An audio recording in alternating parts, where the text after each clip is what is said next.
Tantor Audio, a division of Recorded Books, presents Wicked and True by Shayla Black, narrated by Troy Duran. Chapter 1, January 26th. Chase Zyron Garrett sat back in his chair in the suddenly too small conference room and stared at the trio of bosses glaring at him. He wished the BS Hunter, Logan, and Joaquin had just spewed was a punchline, but EM Security Management had a mole, and they very clearly weren't joking. It's either your bestie or your girl. You've got 2 weeks to figure out which one of them is guilty, or we're letting both go. Bastards. Neither Trees nor Tessa was guilty of a fucking thing. Zy ought to know. He'd already spent 3 months nosing into his best friend's life. He'd come up with zero dirt, proving Trees innocent, as Zy always suspected. Now they wanted him to seduce Tessa Lawrence, their office assistant, to discern if she was guilty of selling them out. If he didn't, they would fire her, despite the fact she was a single mom who needed her job.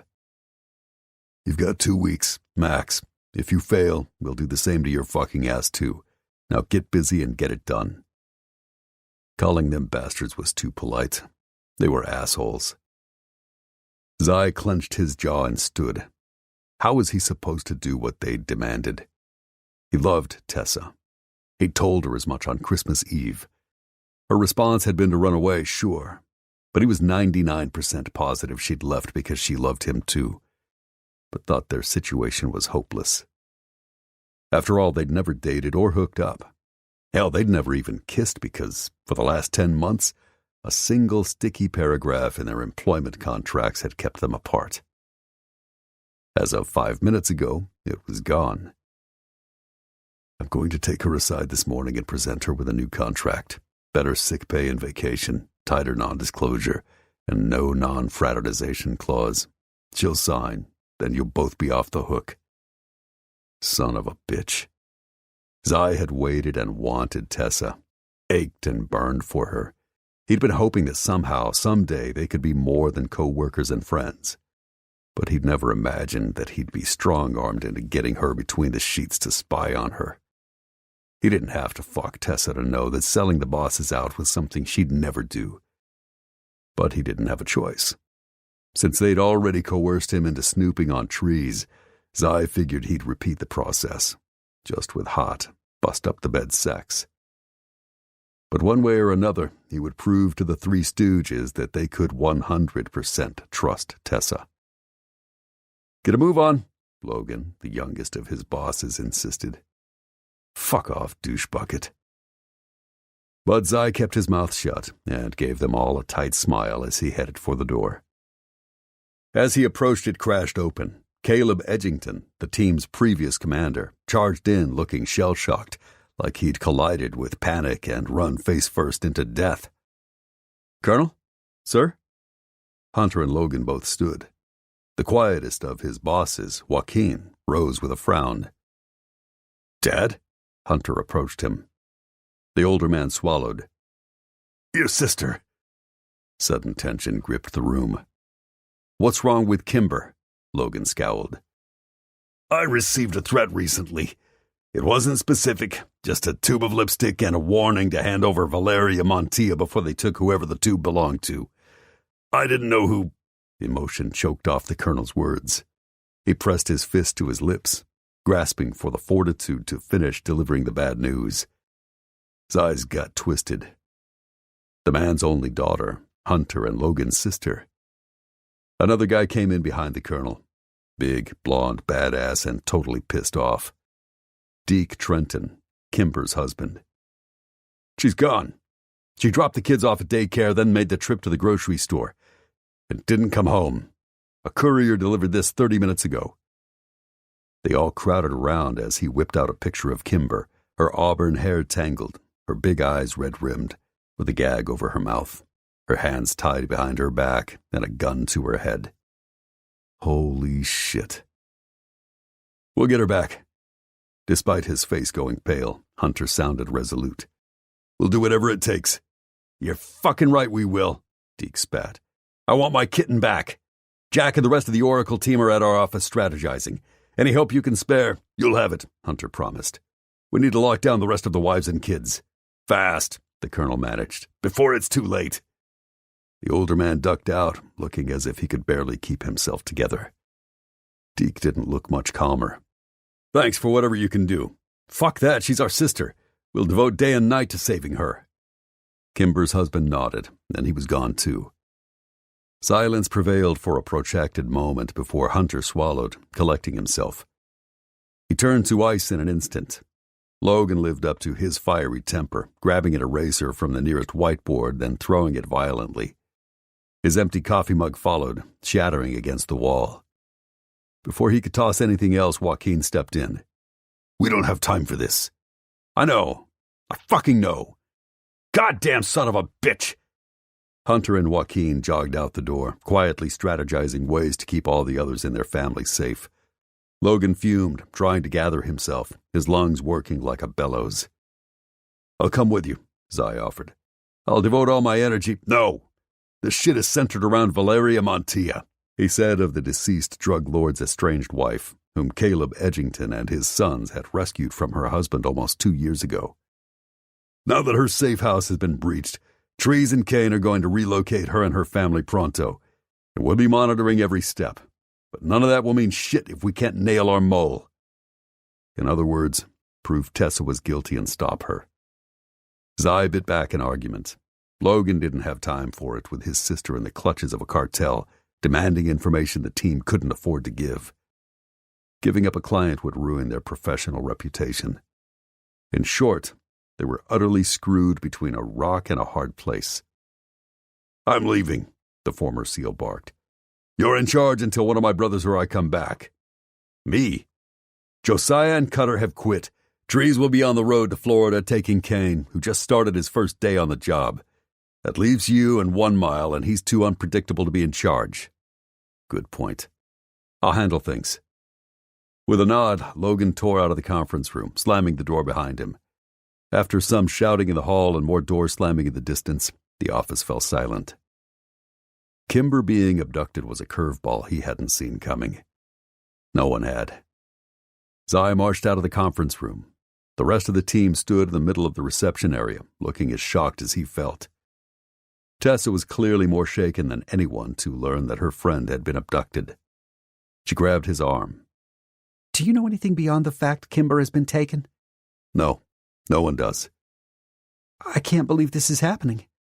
The bosses will do everything they can to find her, especially since their case had seemingly put Kimber in the crosshairs. What if they can't? Her death wouldn't be pretty, but he didn't say that. Zai was so used to playing dangerous games with dangerous criminals that he sometimes forgot that people like Tessa weren't. And despite the boss's suspicions, he doubted she had any experience dealing with a cartel. He just had to prove that, somehow. Don't think that way. He wanted to comfort her, but wouldn't take her in his arms here. Neither of them needed to give the office any fodder. Despite the fact he worked with well-trained operatives, they gossiped like a gaggle of hens. The Colonel, Hunter, Logan, and Joaquin are the very best at what they do. And I don't know Deke, but... He's scary. That didn't surprise Zai. As co-owner of their sister organization, Oracle Security, along with the infamous Jack Cole, he figured Kimber's husband had a fearsome motherfucker side. Then they'll leave no stone unturned to bring her back. Have faith. I'm trying. But Tessa was clearly distressed. He wasn't surprised. She was sweet.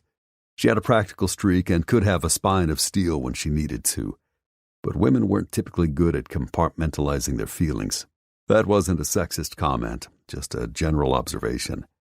And because Tessa had a tender heart, she'd find it more difficult than most. We'll get through this. In the meantime, Trees and Kane are heading out soon. Did the bosses give you any information on that? No. Of course they hadn't. They thought she was a spy, so why tell her they were sending 2 operatives to the Sunshine State to secure Valeria Montilla and her son, along with her sister, Layla. Let me check with Trees and Kane, see what's up. As soon as I'm done, we'll make their travel arrangements while they go home to pack. Are they going to help find Kimber? No, they've got another gig. Zai hated not telling her what it was, but if he kept quiet and their mission still went south, he could say with total honesty that Tessa hadn't been aware of a single detail. What about 1 Mile?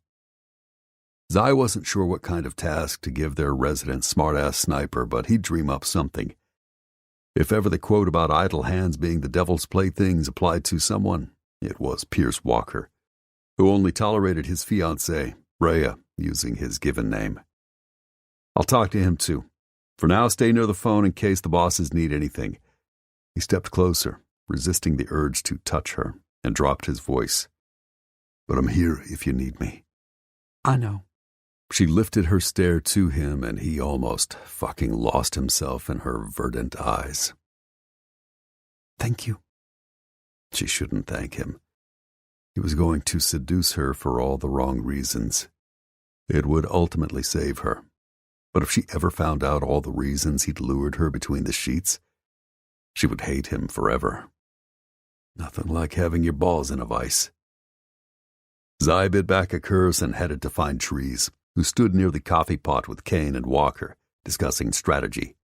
Those fuckers we work for left me in charge. 1 Mile cursed. Trees raised a brow. Clearly, they thought him being temporary head honcho was as ridiculous as he did. Getting those two to follow his orders would be harder than herding cats. The verdict was still out on Kane, but the boss has hired a certain breed of warrior. Zai doubted very much the new guy would be cut from a different cloth. So he changed the subject. Where are we with your trip to Florida? We have a problem, Trees finally said. We don't know exactly where we're going. Valeria came home from a concert last night and realized someone had broken into her safe house. They ransacked it too. There were signs of a struggle, but her sister and her son were nowhere to be found. Logan said as much. If Layla got out, she left in a hurry because her phone, wallet, and money were all still there. But if the cartel took her...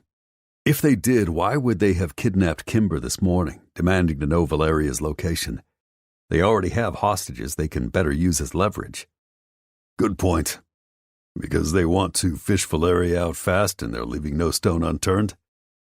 Maybe. It was the most likely scenario Zai could see, but Trees obviously disliked not knowing. That made 2 of them. So no one has heard from Layla. 1 Mile shook his head. But she has my number. When I left Florida, I made sure she knew how to contact me. But if she didn't take her phone when she fled, how could she? Unless you hear from her, we need to come up with a plan. If Layla escaped, every hour she and baby Jorge are floating out there without help or resources is another hour they're likely to be scooped up by the remnants of Emilio Montilla's gang, if they haven't been already. Do we know who's running the show now that Walker put bullets in his head? I made a few friends while I spent a month down there trying to off the son of a bitch. That sounded unlikely. 1 Mile wasn't usually nice enough to make friends with anyone, but Zai bit anyway. And? I've heard that some underlings inside Emilio's compound are trying to seize power. But there's also gossip that his father intends to take over and oust everyone who gets in his way. That made sense.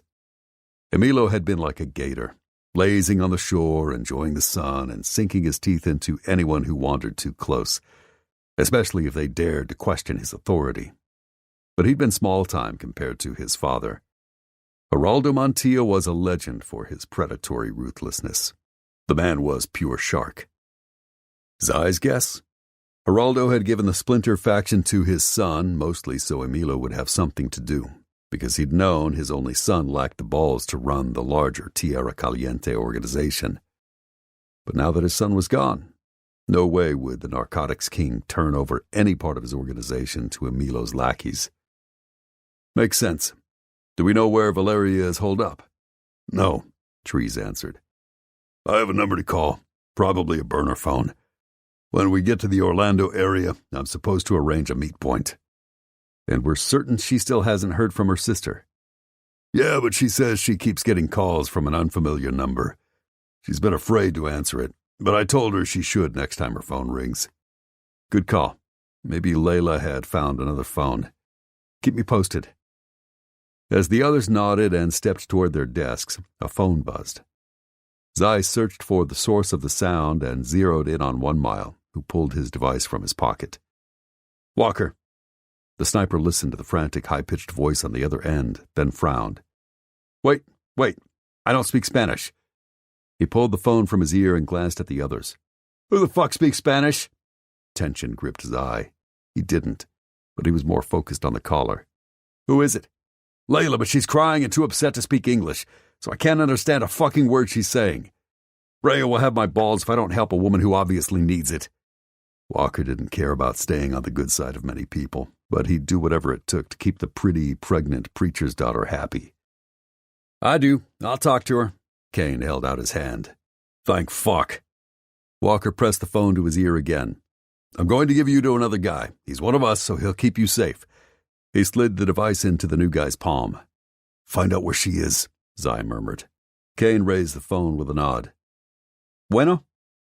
Zai held his breath as the former small-town sheriff exchanged rapid-fire Spanish with a woman. He glanced across the room to see Tessa organizing her desk with a gusto that told him she needed something to do or she would go crazy. If she was this upset about her friend's abduction, he couldn't imagine what all the Edgington men were going through, not to mention the rest of her family. That gave Zai an idea, one he'd put into motion as soon as Kane finished talking to Layla. He and the other operators watched, waiting impatiently until the new guy finally ended the call. "Well?" Zai prompted. "Layla escaped with one of her assailants' phones. She's got Valeria's son with her. They ran to a woman's shelter. She didn't know where else to go." The move had been pretty resourceful on her part. The shelter's management wouldn't ask too many questions, and if cartel thugs showed up, the police would be called. "She needs to dump the phone. She turned off location services, but yeah, the longer she holds on to it, the more of a liability it becomes.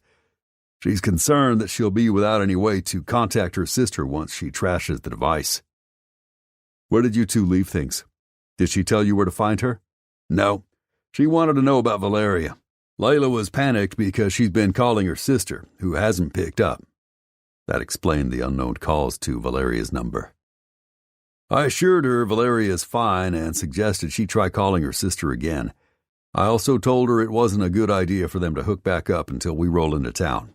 I hope she listens." Kane shrugged. By the end of the call, she seemed calmer, but still not thinking clearly enough to devise a plan, so she said she'd leave that to us. "Let's put our heads together, gentlemen." "Get started," Zai said. "I need to give Tessa something to do before she goes crazy. Back in 2. The others started a low-voiced discussion that Zai tuned out as he approached Tessa, who'd wrapped her arms around herself, trying not to cry. He'd tell her to go home, but sending her there to stew alone would be worse. "Why don't you pick up some things to feed Kimber's family and take them to her house? Otherwise, Deke will be trying to feed the kids when he's really distraught and should be out looking for his wife." She frowned. "Don't you need me to make arrangements for Trees and Kane to travel wherever they're going?" "They're big boys who know how to work a website. What they can't do is comfort Kimber's family in any way that's remotely compassionate or helpful. You can." "What about you and 1 Mile? If you need anything..." "We'll handle it.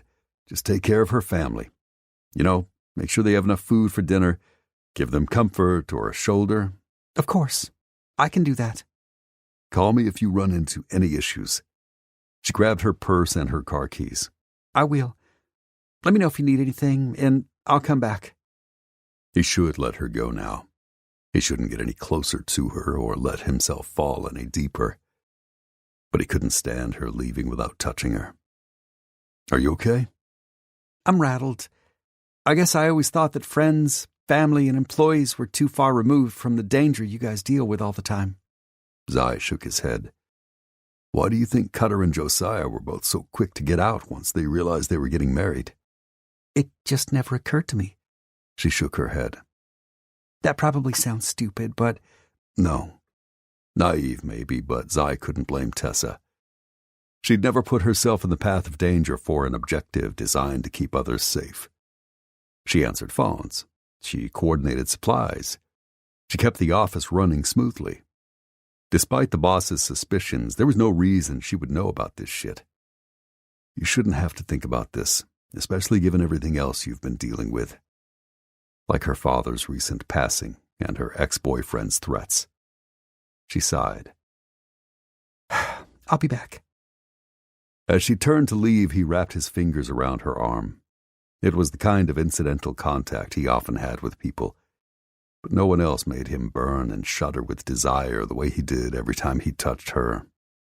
It was fucking inconvenient to want Tessa so much right now, but this just proved that nothing, not time, conflict, barriers, or tragedy, could put a dent in his need for her. "Hey, did you, by chance, talk to Joaquin this morning about anything?" The little furrow between her brows told him no. He messaged me, saying he wanted to meet, but then everything happened and... Zai wasn't surprised, but he was bitterly disappointed. Despite this morning's shit show, he wanted Tessa so fucking bad he could almost taste her. "Once you have, we'll talk." Later that day, Tessa hit the send button on her email back to Joaquin. Her hand shook. It was done. She had officially agreed to the new, and better, terms of their updated contract. One without the clause that had kept her and Zai apart for 10 agonizing months. She swallowed as she stood, still half-dazed. She'd always thought one of them would have to leave their job before they could explore their feelings.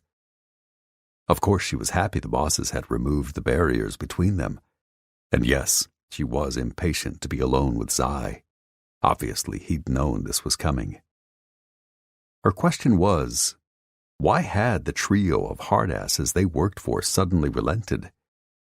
Zai had appealed to them multiple times, always to have his requests fall on deaf ears.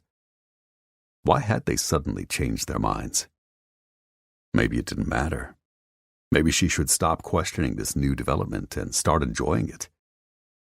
Maybe, but something tugged at her.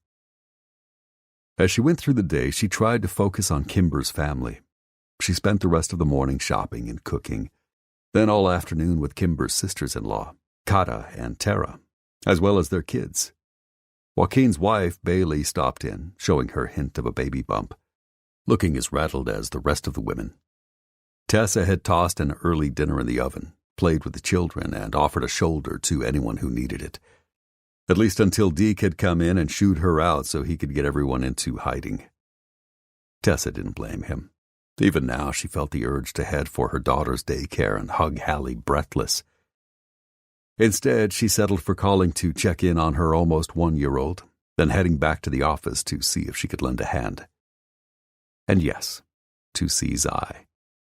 According to Joaquin's email, the whole staff had received a new contract with similar terms, since it had been revised to reflect the direction in which the current owners felt best for their business.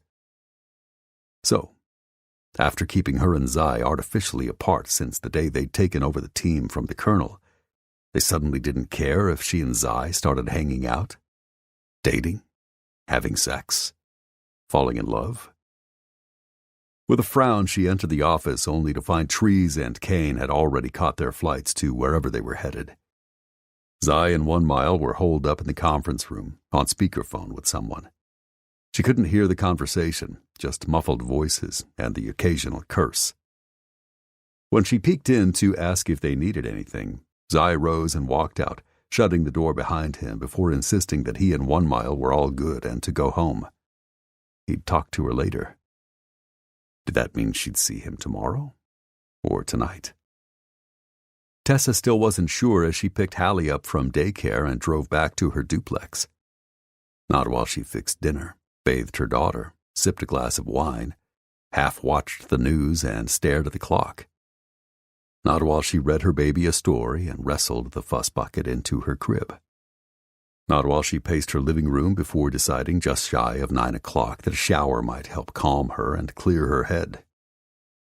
More than once, she'd picked up her phone to call Zai, before ultimately putting it down. Maybe he was still with 1 Mile, organizing some rescue operation. Maybe he was helping the others look for Kimber. Or maybe he was thinking about what this change in their contracts meant for them. But there was no way this wasn't on his mind. Between this worry and her concern for Kimber, Tessa had no idea how she would ever sleep tonight. A sudden, firm knock on her front door had her whirling around. Her breath caught. Her heart stopped. With her stomach twisting in anticipation, she flipped on the porch light and peeked out the peephole. Today had proven that anyone associated with EM security in any way needed to be careful. But as she suspected and hoped, Zai stood in the circle of murky light on her porch, in a white tank, a black jacket, and faded jeans. He looked like a man on a mission. With her heart thumping, she eased the door open, not caring that her face was bare, that her hair was twisted in a messy bun, or that she was wearing plain green cotton pajamas without a stitch underneath. She was just happy to see him. Zai, what are you doing here? Her question was silly. That wasn't what she'd meant to ask, but she was so damn nervous. She knew precisely why he was here, unless something had happened. It's getting late. Is everything okay? Did you really think that, after today, I wouldn't come? No. Is Hallie asleep? She fought some, but I got her down about 30 minutes ago. He nodded. Good. Can I come in? Tessa hesitated. She'd yearned to be with Zai for lonely, seemingly endless months, ever since she'd lost her heart to him. She wanted him so badly right now she could cry. But if they crossed this line from friends to lovers, it would change everything. I don't know if that's a good idea. Did you get a new contract today? Slowly she nodded. Joaquin emailed it to me. Did you sign? Zai. Did you? He wouldn't stop, wouldn't rest, and wouldn't give up until she answered. Tessa gave in. Yes. So did I, first thing this morning. The restrictions keeping us apart are gone. They are, but... There are no more buts, Tessa. How did you know? The bosses told me. Why? She couldn't think of a single reason they would have told Zai they'd presented her with a revised agreement that no longer precluded her from having any non-work contact of a sexual nature with him. Because when they changed mine, I asked about yours. You know the reason. I do. He wanted her every bit as badly as she wanted him. At the thought, heat flashed through her, making her aware of her peaking nipples and the sharpening ache between her legs. Can you think of a single reason I can't come in, strip you down, and make love to you? Tell me right now. His demand made the heat clawing up her body rush to her cheeks. Her heart thudded even harder. Did you mean what you said on Christmas Eve? Do you love me? She needed to know. If she didn't have Hallie to think about, it wouldn't matter if Zai only wanted to take her to bed for the night to scratch the itch he'd been fighting all these months. She would risk using her body to tempt him into opening his heart to her. But she had too much responsibility to throw caution to the wind now. Every word, he vowed. Tessa dragged in a shaky breath and studied his face. He meant that. God, she loved him so much. She hadn't told him yet. She'd been afraid the admission would set fire to the powder keg of desire between them. She'd also been terrified he would break her heart. She stepped back and opened the door wider. Then there's no reason at all. Come in. Her breathy answer seemed to still the air and stopped time between them. A visible shudder racked his eyes' body. Do you want me? I always have. I've wanted you too, baby. Something needy and tormented twisted Zai's face as he stepped over the threshold, kicked the door shut, locked it, then took her shoulders, dragging her against every hard inch of him. So fucking bad I can't stand another second of not touching you. Chapter 2. Zai stood in Tessa's little foyer, gripping her tight against him. His lungs worked hard, breath sawing in and out as he searched her face. I can't stand it either. She slid her palms up his chest to clutch his shoulders. Her eyes burned hot as she trembled in his arms. Kiss me. Fuck yes. He took her face in his hands. Tessa's lush lips were mere inches from his, and all he could think about was covering them with his own, while he stripped off everything that shielded her body from his stare. He ached to carry her to bed, work every inch of his cock into her, and indulge all the fantasies he'd had of her seemingly forever. Tonight, he'd give himself that long to drown in Tessa, in their pleasure. Then he'd have to focus on proving her innocence so the trio of paranoid fuckbags they worked for didn't fire her. Yes, he hated that tonight was only possible because they had forced his hand.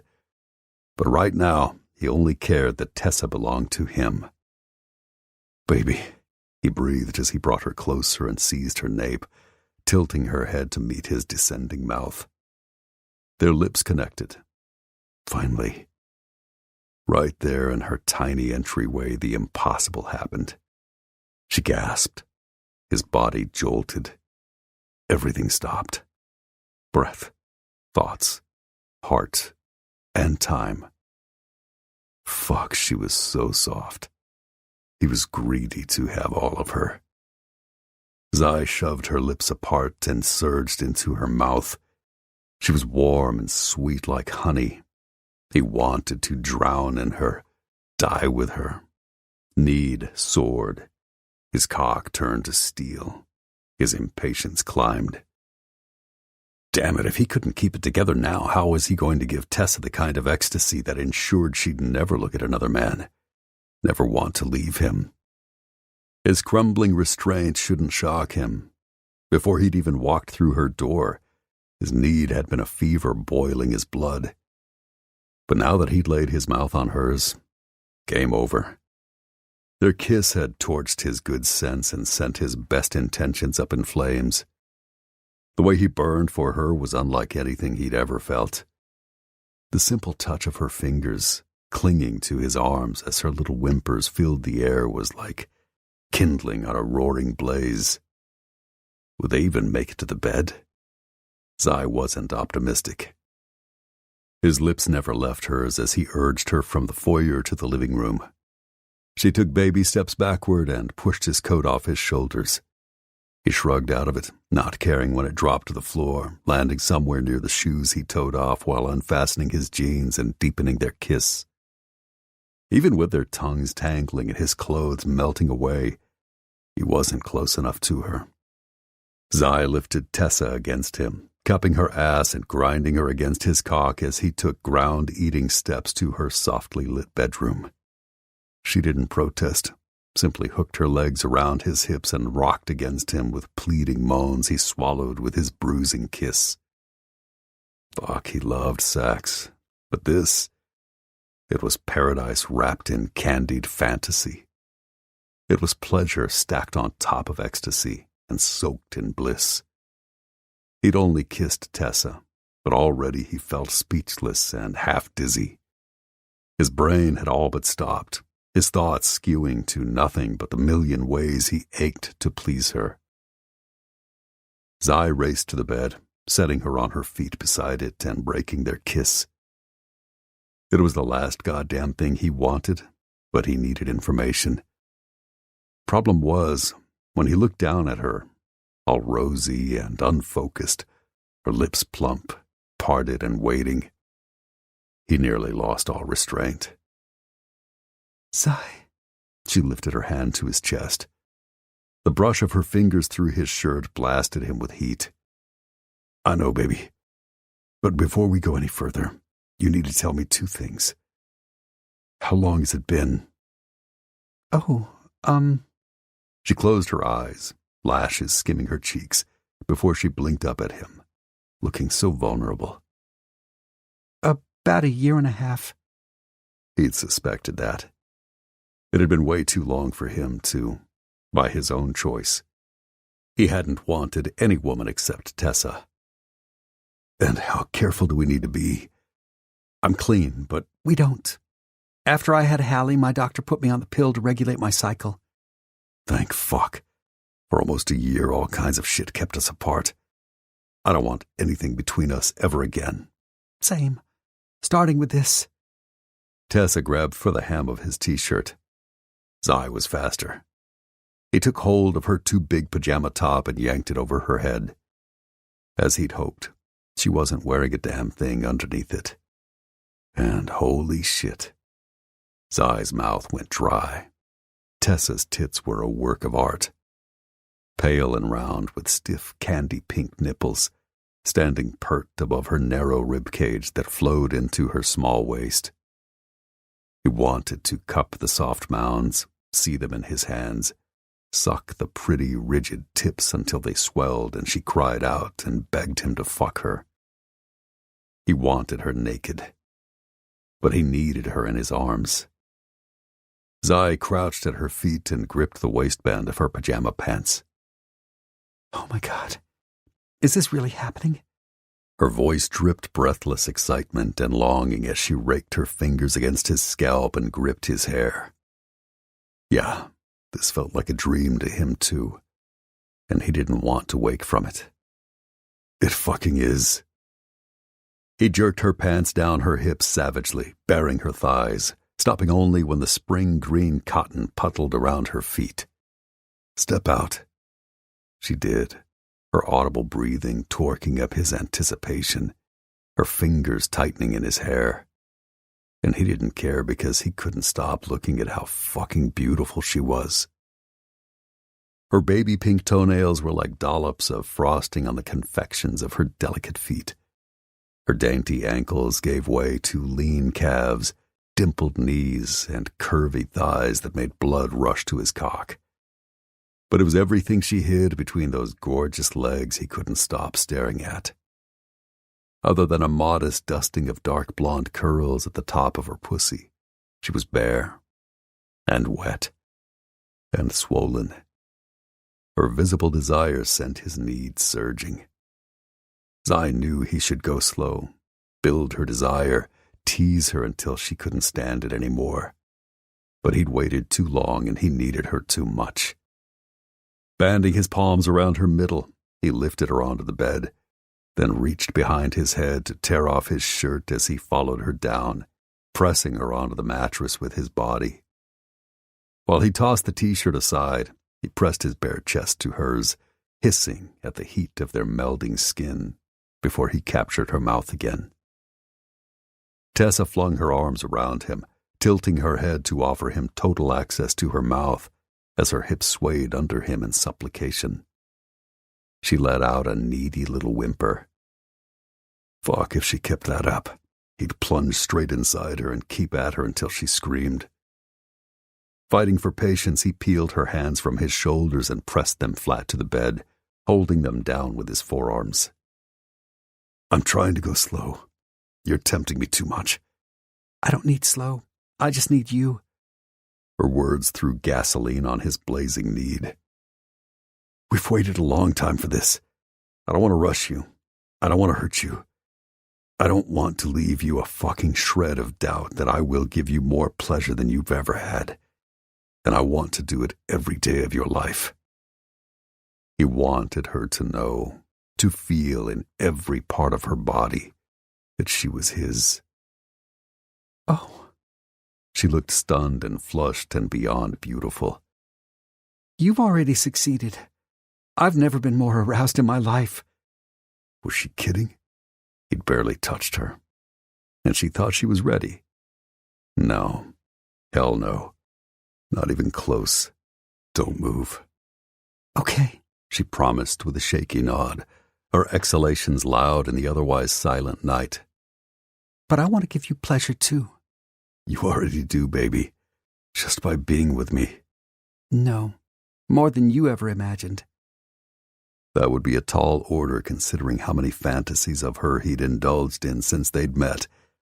From his first time masturbating in her shower to thoughts of her last night, lying in his solitary bed, so hard for her he could barely breathe. He'd never imagined then that he would finally be free to kiss her, unclothe her, penetrate her, and pleasure her. Make her his. Now, her entire body was open to him, and the night was theirs. Zai smiled as he brushed a blonde curl from her face. You will. I promise." Then he took her mouth, barging past her pillowy pink lips to taste her kiss again.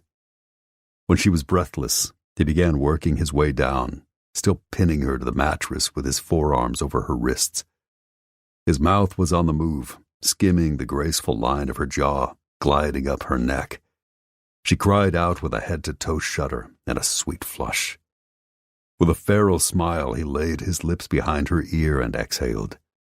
Her hands tightened into fists, and she arched beneath him in a silent plea. In the next heartbeat, he inhaled her musky female scent. It carried vanilla and a hint of something citrus. Orange, maybe. That urged him to breathe her in again and again until she melted his senses.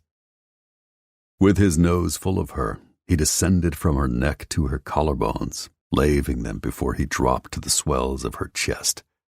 She was so soft there, the skin like gossamer. The valley between her tempting mounds lured him. There was no way he couldn't rake his taste buds over her skin. Tessa's body tightened. She let out a harsh breath. She fought to lift her arms from the bed, but he held her in place, tormenting her with his lips as he edged closer to the jutting nipples she arched his way, seemingly desperate to have them in his mouth. Who was he to say no? He grabbed both her wrists in one hand, pressing her deeper into the mattress as he took her breast in his palm and lifted it to his thirsting lips. He tasted the tip with a greedy lick before opening his mouth and sucking as much of her onto his tongue as he could. Tessa jerked. Her cry became a wail. Her nipple turned to stone, and he sucked even harder, grazing her with the edge of his teeth. Under him, her legs moved restlessly, wrapping themselves around him. She fought to free her hands and plant her lips on him, but he held her in place with a firm grip, switching his attention from one breast to the other. If possible, she tasted even sweeter here. He pulled hard on her. She sucked in a needy breath and gave up trying to escape. Instead, she arched and twisted as if trying to give him more, and grabbed at the hand covering hers. Beneath him, her legs parted, allowing his body to slide between. Just where he wanted to be. A flush crept up her peachy pale skin. She closed her eyes in ecstasy, her body tightening. The pulse at her neck pounded. Her swollen lips parted, tempting him every bit as much as the gorgeous breasts he gorged on. Zai. He released her nipple and squeezed it, delighting in her soft gasp. What, baby? She wriggled and cajoled. Now. Soon, but not yet. Tessa opened her eyes. Haven't we waited enough? Is something wrong? Their gazes fused, and he felt a zing inside him, at a place so deep in his chest he'd never felt it. He'd never even known it existed. His heart? No, baby, everything is so right. You feel it, don't you? She nodded, then nibbled her lip. Then why? Would he torment her and refuse to plunge inside her immediately? Because we only have one first time, and I'm going to make sure you never forget it. I already won't, because it's you. Fuck. Women who said things like that were usually mentally picking out china patterns and choosing monogrammed towels. In the past, he would have taken his quick orgasm and run. Not with Tessa. That was the closest she'd come to telling him she loved him, and it turned him on almost more than he could stand. You're making it hard to resist you. Because I don't want you to. There were 1,000 ways he wanted to touch her and 1,000,000 ways he wanted to take her. Right now, all he could do was close his eyes and try to bring his runaway heartbeat under control. But it was no use. Fuck. He rolled to her side and positioned his mouth just above her nipple, then covered her soaking pussy with his greedy fingers. Get ready. This is going to be fast. What? The word trembled from her lips, but the question came too late. He'd already dragged her taut tip in his mouth with a savage suck and plunged a pair of fingers between her folds. He began working them inside her. Oh, holy shit, she was tight. He got dizzy just thinking about how much patience it would take to ease his way inside her, and how perfectly they would fit once he did. As he finally wedged his fingers as far inside her as he could, Tessa let out a low moan, planting her feet flat on the mattress and bucking up to meet his searching touch. With one hand she gripped the sheet.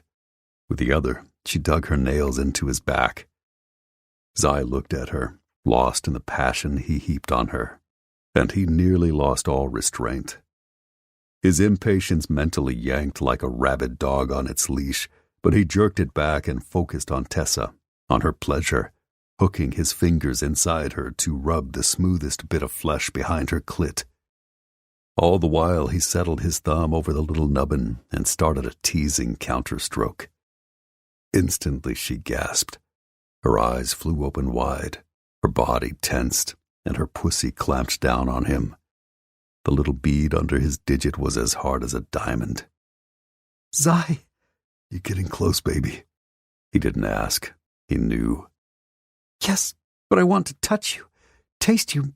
He wanted that too. Later. The first time will be hard and fast. I can't help it. I fucking need you. Yes, she cried as he took her nipple onto his tongue again, sucking it deep as he traced fevered circles on her hardening clit.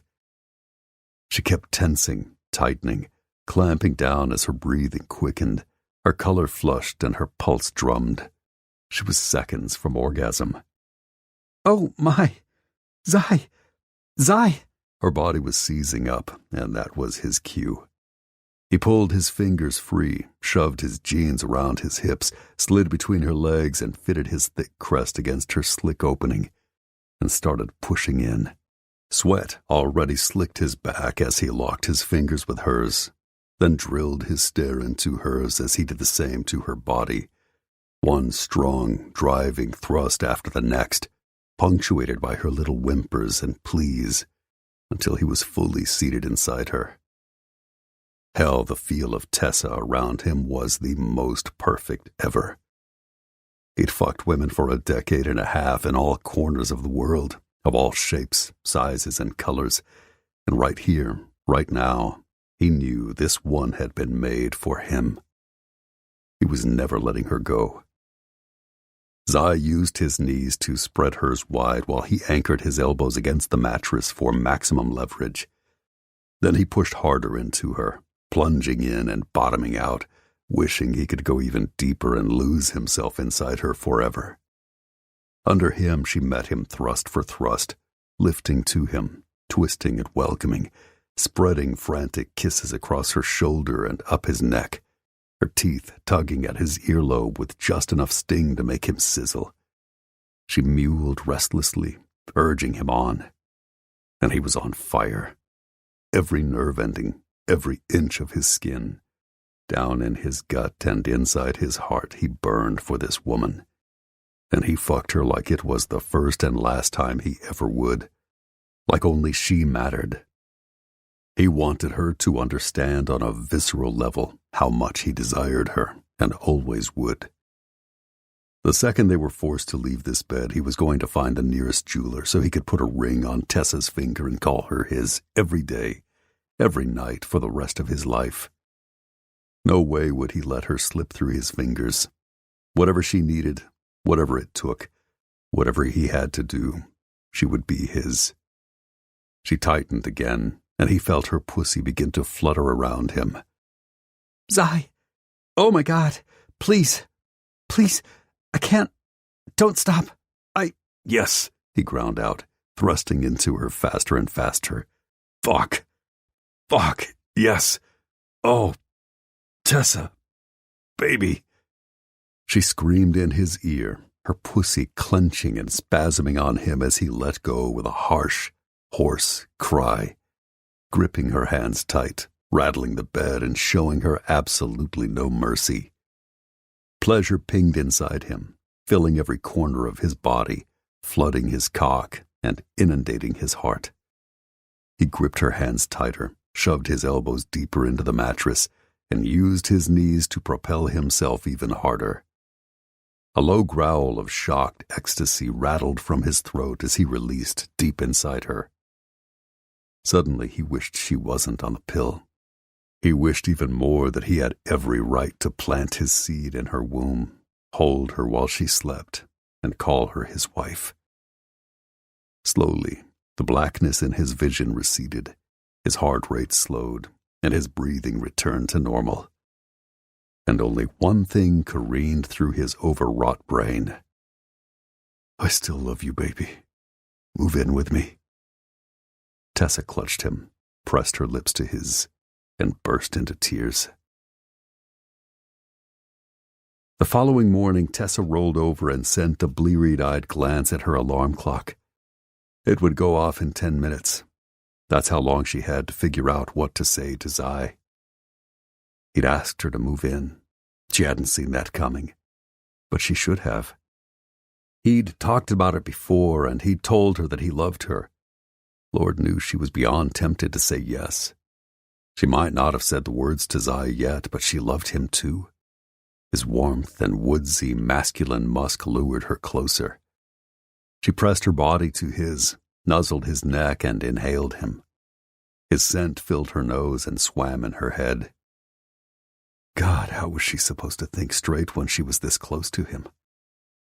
Tessa couldn't get enough of the man, couldn't stop wanting every inch of him, all steely, well-forged muscle wrapped in downy, warm skin in the body of a sex god. She didn't even know the words to describe how good he made her feel when he touched her. He'd definitely been indefatigable all night.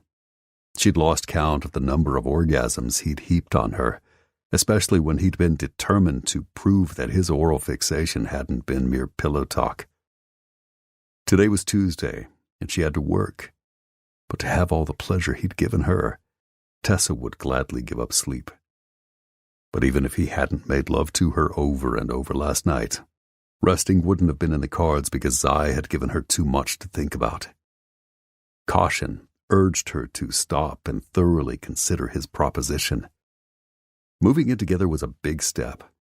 Sure, he'd been great with Hallie the week he'd stayed with them, but her daughter was almost a toddler now. She'd slept through the night, but she was far more active, requiring constant supervision every waking moment of her day. She was mobile and inquisitive, and she got attached to people very easily. Last week, one of her daycare workers moved to another position, and Hallie had cried for hours, stomping out her displeasure. Tessa could only imagine what would happen if the little girl glommed onto Zai and then he moved on to greener pastures. Of course, Hallie had recovered. All it had taken to make her smile again had been a happy song and a stuffed sparkling unicorn. This hesitation isn't about Hallie. It's about you. Tessa inched away from Zai and stared out at the cloudy morning. When her ex-boyfriend, Cash, had abandoned her, she'd been devastated, and she hadn't even loved him. She'd just been pissed that he'd run out on her and afraid she wouldn't be able to handle single motherhood. She'd since proven otherwise to herself and the world.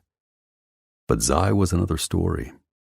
She loved him so much her feelings scared her. So much that she hadn't told him how she felt. How would she recover if she moved in with the man she loved? Then he decided that shacking up was more permanence than he wanted, or that being a daddy figure was more responsibility than he could handle. Tessa wasn't sure how she'd make it. Then again, what would happen if she turned Zai down? He'd have every reason to leave. And it was entirely possible he had had everything to do with the sudden changes in their contracts. The more she thought about it, the more she wondered. The bosses would never admit they'd caved, but it seemed possible Zai's insistence had convinced them to relent. What happened if he'd gone to all that trouble for her, and she refused to commit? He'd be gone, and who would blame him? Suddenly, Zai wrapped his arms around her and brought her against his body. "Morning, baby." His voice sounded rough and smoky, exactly like he'd been on the all-night sex bender he had been. "Good morning." Her voice sounded overused, too. Must have been all that screaming. I should get up. Just like she should scrounge up some coffee for Zai, grab a shower, and start waking Hallie for breakfast. But all she wanted to do was lie here with him for one more stolen moment. You okay? He held her tight. Why wouldn't I be? He chuckled. I could feel you thinking. Sorry. Zai kissed her forehead. It's okay. I don't need an answer right now. Thanks for understanding. There's a lot to consider. There is. But you should let me plead my case again. You know, just in case you need more persuading.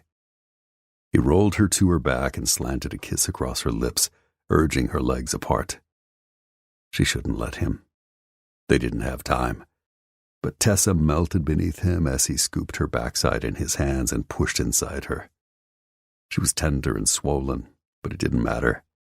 She still welcomed him with a shudder and a gasp. After a night of sex, her whole body was hypersensitive. But all Zai had to do was look at her, and she came alive. Her nipples beaded, her sex flooded, and she tingled everywhere. She didn't see how she'd ever stop wanting him. Last night, he'd shown her what pleasure really meant and left no part of her untouched. Today was starting no different. Zai eased inside her so slowly she wanted to cry, but no amount of writhing or moaning changed his pace. He withdrew in an even more molasses stroke, driving her crazy.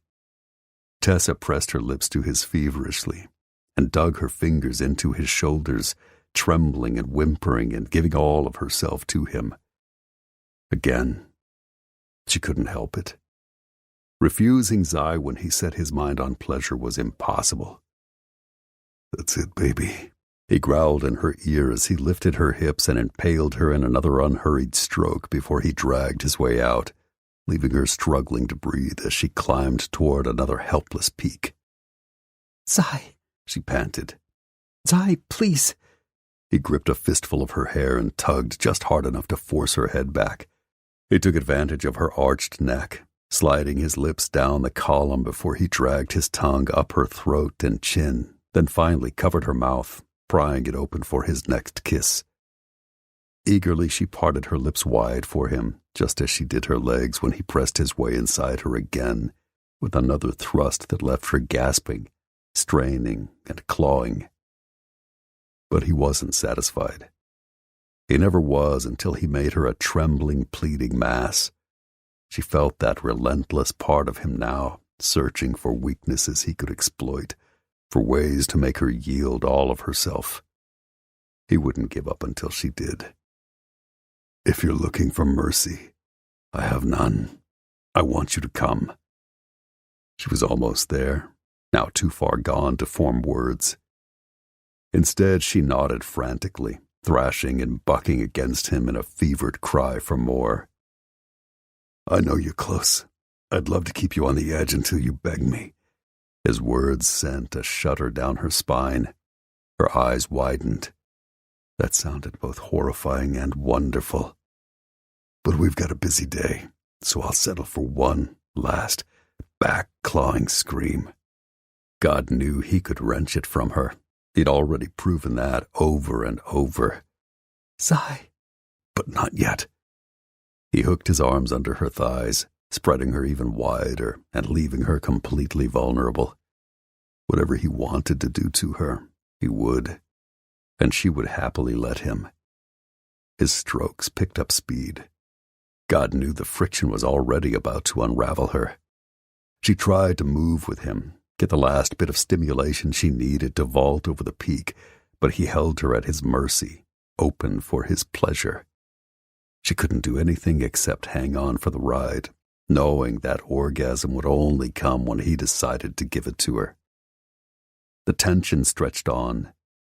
Despite how tender she was, she ached for the pleasure Zai dangled just out of reach. He kissed his way across her shoulder, nuzzled his face in her neck, then slammed his way deep inside her until her bed frame creaked, until she couldn't catch her breath, until the climax she wanted went from unattainable to inevitable. She keened again, her throat almost raw, as she splintered into 1,000 pieces for him. She tensed and jerked, riding ecstasy that somehow, unbelievably, outdid all the orgasms he'd given her over the past 10 hours. Or did she just think that because her body sang with a kind of head-to-toe bliss she'd never experienced until Zai? He crashed into her, the tendons of his neck standing out, sweat trickling down his temples, and his eyes looking so blue above his 5 o'clock shadowed face. "I love you," he ground out roughly as he slammed home again and let go with a harsh cry and a tremor that racked his body. "I love you too." Panting, he collapsed onto her, absently kissing her shoulder. "Holy shit. I'd love to call in sick. Work is overrated." Despite her sated afterglow, Tessa laughed. "I wish, but we can't." Everyone would know why, and even if the bosses had finally allowed them to explore their relationship, those three definitely hadn't given them permission to slough off their jobs because they'd rather have sex. The sounds of Hallie grunting and working up to a cry began drifting through the baby monitor on her nightstand. "Duty calls, huh?" He grinned at her. "Guess I can't blame it on the bosses this time." Her heart flipped over. She was so in love with Zai and wanted to tell him how she felt so badly. But if she said the words, he would assume that she wanted to move in with him. He'd expect it, even. Tessa wasn't ready for that. "Pretty much." As if to reiterate the fact she needed to get out of bed, her alarm clock went off next, playing a Keith Urban song. Zai laughed and rolled to his side, pressing a kiss to her lips. "No rest for the wicked, I guess." "None, you poor thing." "Yeah, I guess we should get up. You want me to make you some tea before I head out?" It was sweet of him to ask, but... "You're leaving?" "I need a shower and a change of clothes." "Of course." If he showed up in what he'd worn yesterday, 1 Mile would definitely notice. "I'll see you at work. Don't worry about the tea. I got it." "All right." He pressed another kiss to her lips, this one lingering, telling Tessa without a word that he didn't want to go. "Did I, persuade you any? To move in with him?" "Well, you're very persuasive, I can't lie about that. And I'd love for you to persuade me again, anytime you want." She kissed him and cupped his face. "But what you're asking of me, it's a big step. I need more time to think." His jaw tightened. "It didn't take you long to let cash through your door." "But that's just it. Well, first, we weren't living together romantically. I was giving him an opportunity to be a father to his daughter." She'd needed the money, too. She still did. Rent was due in 4 days. She'd probably make it this month, but it would be tight. Next month. She'd have to figure it out then. And second, I was too impulsive with cash. Thankfully, when he left, it didn't affect Hallie. Then again, he never paid any attention to her. But you would. Hell yeah. I want us to be a family, Tess. She wanted that too, but she needed to be sure. Then give me more time. How much? I don't know. How long would it take to decide what might end up being the rest of her life? A week? Zai didn't say that he didn't like her answer, but it was all over his face. It's not that I don't want to say yes, she assured him. It's that I want to say yes so much it scares me. And we found out barely 24 hours ago that our contracts weren't going to keep us apart for another 887 days. I was counting. I was trying not to. Moving in together isn't something we should do on a whim. And after last night, it was great. Understatement of the century. If we take that step, I want to be sure it's not just for the sex, but for the right reasons. I get it, he sighed. It's easier for me to jump in because I only have myself to worry about. Exactly. Hallie and I come as a package deal. I know, baby. I'd love her too. His words melted Tessa's heart. We'll talk about this more tonight. All right. He groaned and pulled away from her, rising to his feet. She hustled out of bed and dragged on her pajamas, then dashed to the thermostat to turn up the heater. This January seemed chillier than the last, or maybe she just felt that way because she hated the cold, and Zai wasn't next to her anymore. Before she could make her way to Hallie's room, he stopped her, now dressed, and pressed another kiss to her lips. "I'll see you at work." She nodded. I'll be there by 8. "Well, I'm the boss right now, so if you're a little late, I won't tell." He winked. But Kimber needs us. Did you hear anything last night? Sobering, he shook his head. "I checked my phone a couple of times. Nothing. I'll make some calls and have an update by the time we meet at the office. Okay? I know she's your friend, but try not to worry." Too late. But she gave him a little smile. Thanks. I'll see you soon. Chapter 3. At 3 minutes after 8, Tessa slung her sedan into the lot, yanked her keys from the ignition, grabbed her purse, and hopped out of her car. Despite Hallie being a little cranky this morning, she blamed teething. Tessa was surprised she'd almost arrived on time. As she shoved her keys in her purse, she looked up to find a stranger approaching. Early 30s, wearing casual clothes and a ball cap. Someone from the Oracle team, maybe. It seemed likely that they would incorporate Zai and 1 Mile into their tactical planning to rescue Kimber. If the operation required a demolitions expert or a sniper, they were the best. The man nodded her way as he cut through the parking lot, heading straight for her. He came closer, and something about him set her on edge. She assessed him again. He was too clean to live on the streets, and his smile looked too ready to belong on a thug. At least that's what she thought, until she got a good look at his cunning, dark eyes. Tessa hustled for the door. Sorry if I startled you. Tessa Lawrence? He knew her name. Who wants to know? We have some mutual friends. Was he from Oracle after all? Who? The stranger waved her question away. That's not why I'm here. You have $2,000 in your bank account.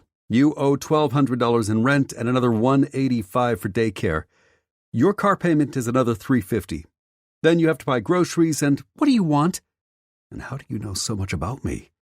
To talk to you. We can help each other. He pasted on his friendly smile again.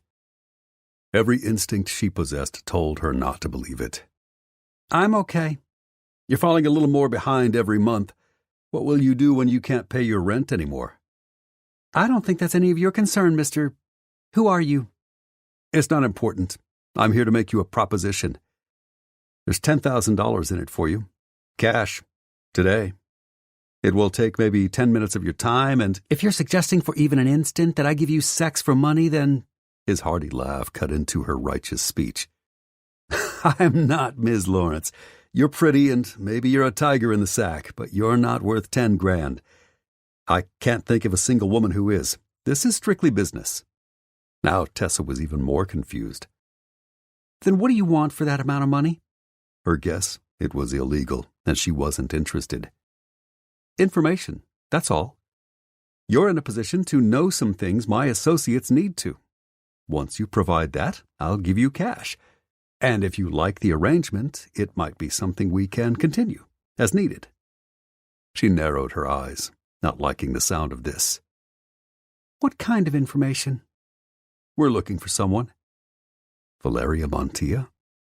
Even if that wasn't the case, Tessa didn't like his vibe, didn't like this conversation, and didn't like the direction this encounter was heading. I can't help you, and you shouldn't come back. She bustled toward EM's door, but he was faster, gripping her by the arm. Listen, it's not in your best interest to say no. Trust me when I tell you we have ways of persuading you to comply. The uneasiness roiling in her stomach turned to fear, especially when she realized they stood alone in the shadowy side of a building in a light industrial area. The place next door was abandoned, and the alley behind them was too close for comfort. Tessa tore her arm free. Don't touch me. I don't think you understand, Ms. Lawrence. We're trying to be nice here, but... Hey! Zai shouted from EM's door as he pounded down the steps, then strode across the parking lot. Who the fuck are you? Get your hands off her. If you want something, you deal with me." The stranger cursed under his breath, then released her, sidled behind her, then shoved her into Zai's path before he sprinted down the alley and disappeared behind the fence. "Are you okay?" She nodded. "Fine." "Go inside." Tessa feared he intended to chase that guy. "Zai, "Go!" He took off running, looking as if an all-out sprint was second nature to him, assisted by his long legs. She watched him go, her heart in her throat. What was this stranger capable of? Did he have a gun? Would he use it to stop Zai from chasing him? The thought terrified her. Tessa stood frozen in panic. If she dashed inside for 1 mile's help, it would probably come too late. If she called the police, it would take them too long to arrive. And if she chased after them herself, Zai would be furious, not to mention she ran the risk of leaving Hallie an orphan. What the hell was she supposed to do? Before she came to an answer, Zai returned from the alley, panting, looking frustrated and furious. "What happened?" she asked. "Did he get away?" He had a head start on a waiting vehicle. He was halfway gone by the time I even started chasing him. What did he say to you? What did he want? I'm not sure. He must have said something. He was looking for information about someone, but... Who? He never actually said. He'd just finished saying that it would be in my best interest to tell him what he wanted to know when you walked outside. In your best interest, how? He didn't get around to explaining that either, but he knew everything about me, even how much money I have in the bank. She shivered. It was creepy. Raking a hand across his short stubble, Zai sighed. I fucking don't like this. And you don't have any idea who he was? She shook her head. I've never seen him before. He didn't look familiar to you? Nope. I'll ask 1 Mile if he's seen anyone hanging around lately, and look at the security cameras to see if we caught a better angle of him. In the meantime, you shouldn't walk to and from your car alone. That was no problem. She didn't want to. So what do we do now? Carry on with our day, I guess. We have a shitload to accomplish. Let's start by making some phone calls and seeing if there's been any progress on the Kimber front. And I'll take a look at the security cameras and let you know if this guy looks familiar. And until we know who he is or what he wants, I won't let you out of my sight. Tessa exhaled in relief. She always felt safer with Zai. Promise? He glanced around to make sure no one was watching, then reached for her hand. Baby, I'm not going anywhere. After another long day at the office full of one frustration and dead end after another, it was nearly time to quit. Tessa had gathered her things, and Zai was following her to her car when his phone rang. He pulled it from his pocket. Hunter. Shit. It's the boss. I should take this. He told her as he scanned the area around her car, finding it clear. Only 1 Mile's Jeep and his bike were in the vicinity. It bugged the hell out of him that someone had accosted Tessa in the parking lot. It bothered him even more that the stranger knew so much, including where to stand to avoid their parking lot cameras capturing a full frontal shot of his face. But Zai would have to unpack that later. I can wait for a few minutes. Go get Hallie. I'll watch you walk to your car. Okay, I'll go home and start dinner. If you can eat with us, come on over. I'll let you know. He watched Tessa make her way to her vehicle as he answered the call. Garrett. Hey. In that one syllable, Zai heard his boss's exhaustion and worry. How are you doing? Anything new? No. Whoever has my sister grabbed her from the parking lot at the grocery store. It looks like they followed her there, pulled up beside her in a van and grabbed her as she stepped out of her SUV. The plates are registered to a stolen truck in Texas, so we have nowhere to go from there.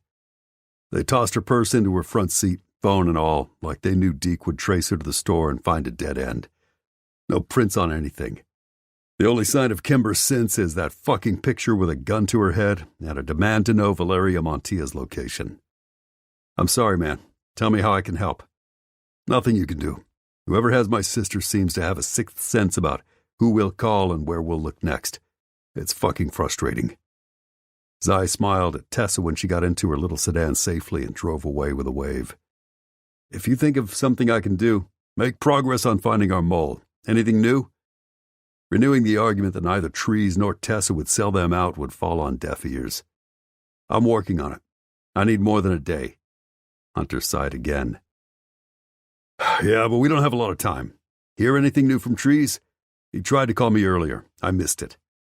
I talked to him this morning. Last I heard, he and Kane had come up with a plan to separate. They'll each bring one of the sisters to Louisiana because anyone looking for Valeria is probably looking for two women with a toddler, so changing the optics should help. If that's the plan, then tell Kane that he takes Valeria and no communicating with Trees about location. End of conversation. Because, according to Hunter, Trees might still be guilty.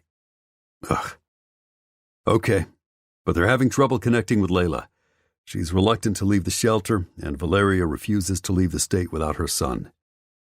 It's a shitty fucking time to get stubborn, but it's her kid. I get it. Zai knew Hunter meant that. He would do anything for his son, Phoenix. I know what my assignment is, even if it was bullshit. Anything you want me to get 1 Mile working on? Not yet. Until we know who the fuck we're dealing with, there's no one to shoot. But tell him to stay ready. If this is going where I fear, he may be taking another trip to Mexico. No surprise there. You got it. Zai almost told Hunter about the asshole in the parking lot, but his boss didn't need more on his plate. He'd already tasked 1 Mile with helping to track down Tessa's stranger.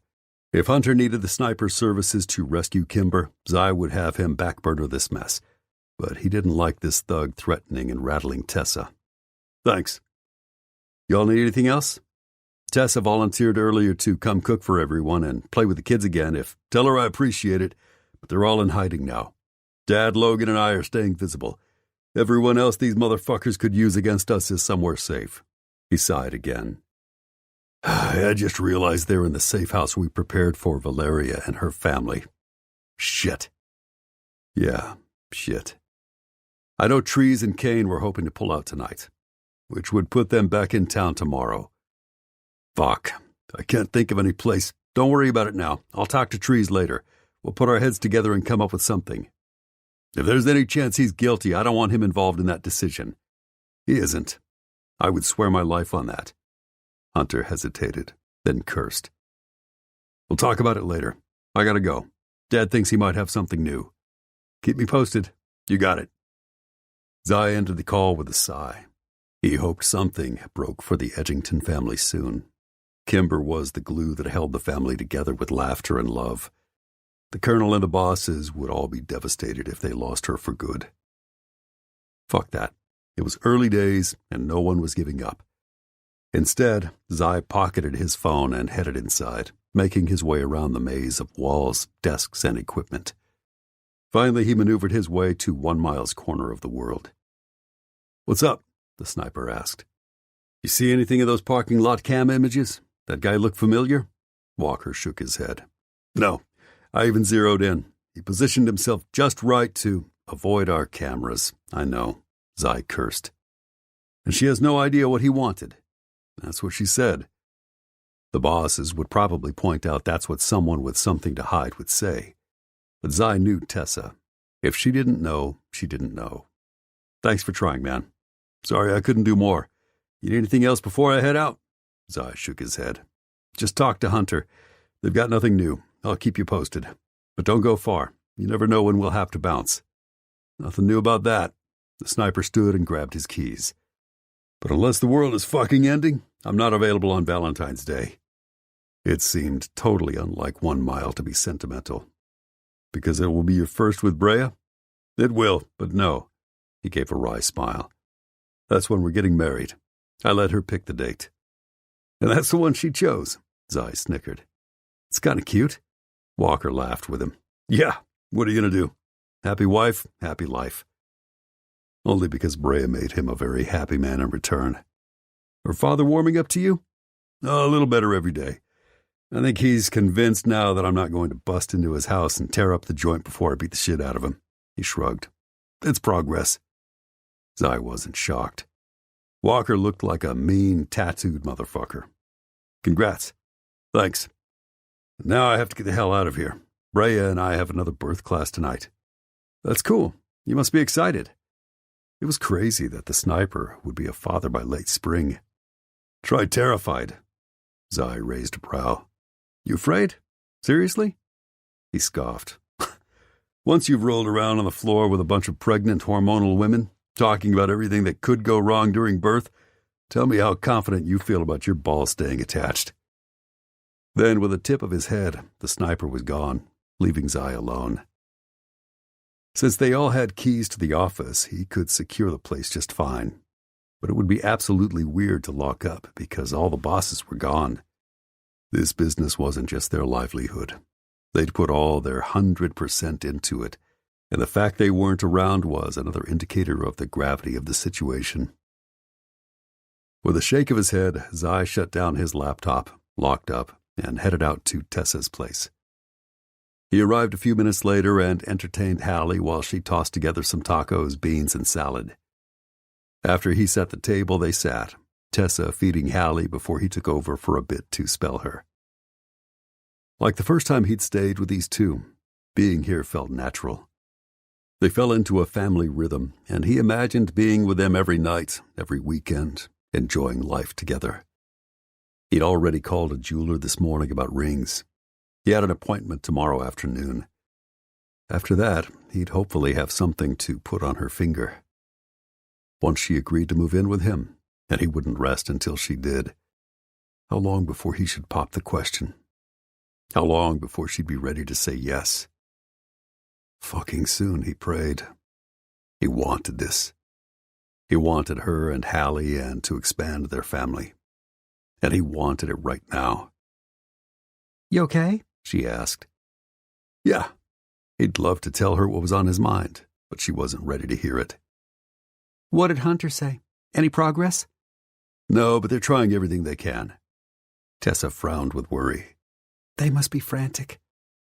Zai had heard the fear in Hunter's voice, but he didn't want to alarm her anymore.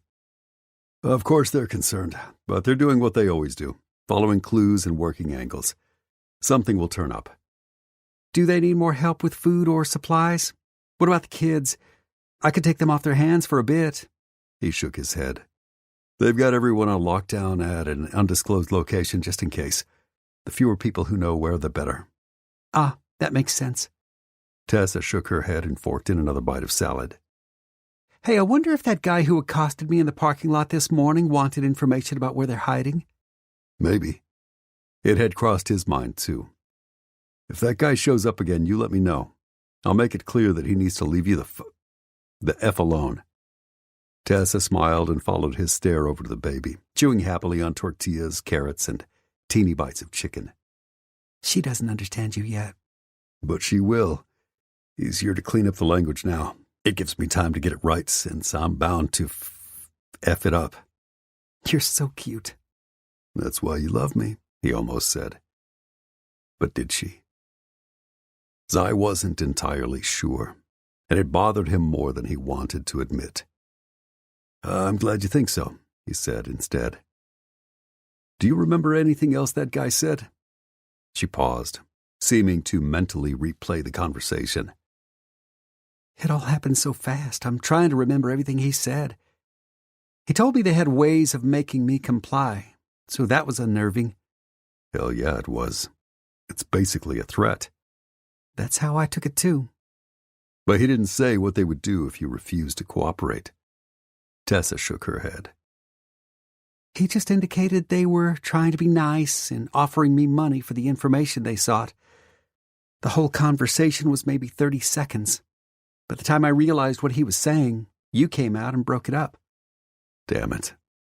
Zai wished like hell he'd stayed out of it long enough for Tessa to hear the stranger's whole spiel. But he'd seen what seemed like a player with swagger trying to horn in on his woman, and he'd lost his shit. Don't give it another thought. If he's smart, he won't be back. I hope you're right. It was weird. She'd obviously been unsettled by the encounter, so Zai took her hand. I'll look out for you, baby. I promise. I know. She sent him a soft smile. Thanks. Suddenly, Hallie shrieked and pounded her palms on the tray of the high chair. Tessa laughed. That's her way of saying she's done with dinner and wants attention now. Yeah? How about I do the dishes so you can play with her? Actually, she needs a bath. We're running a little behind schedule tonight. Tessa stood and lifted Hallie from her high chair. I want to get her into bed.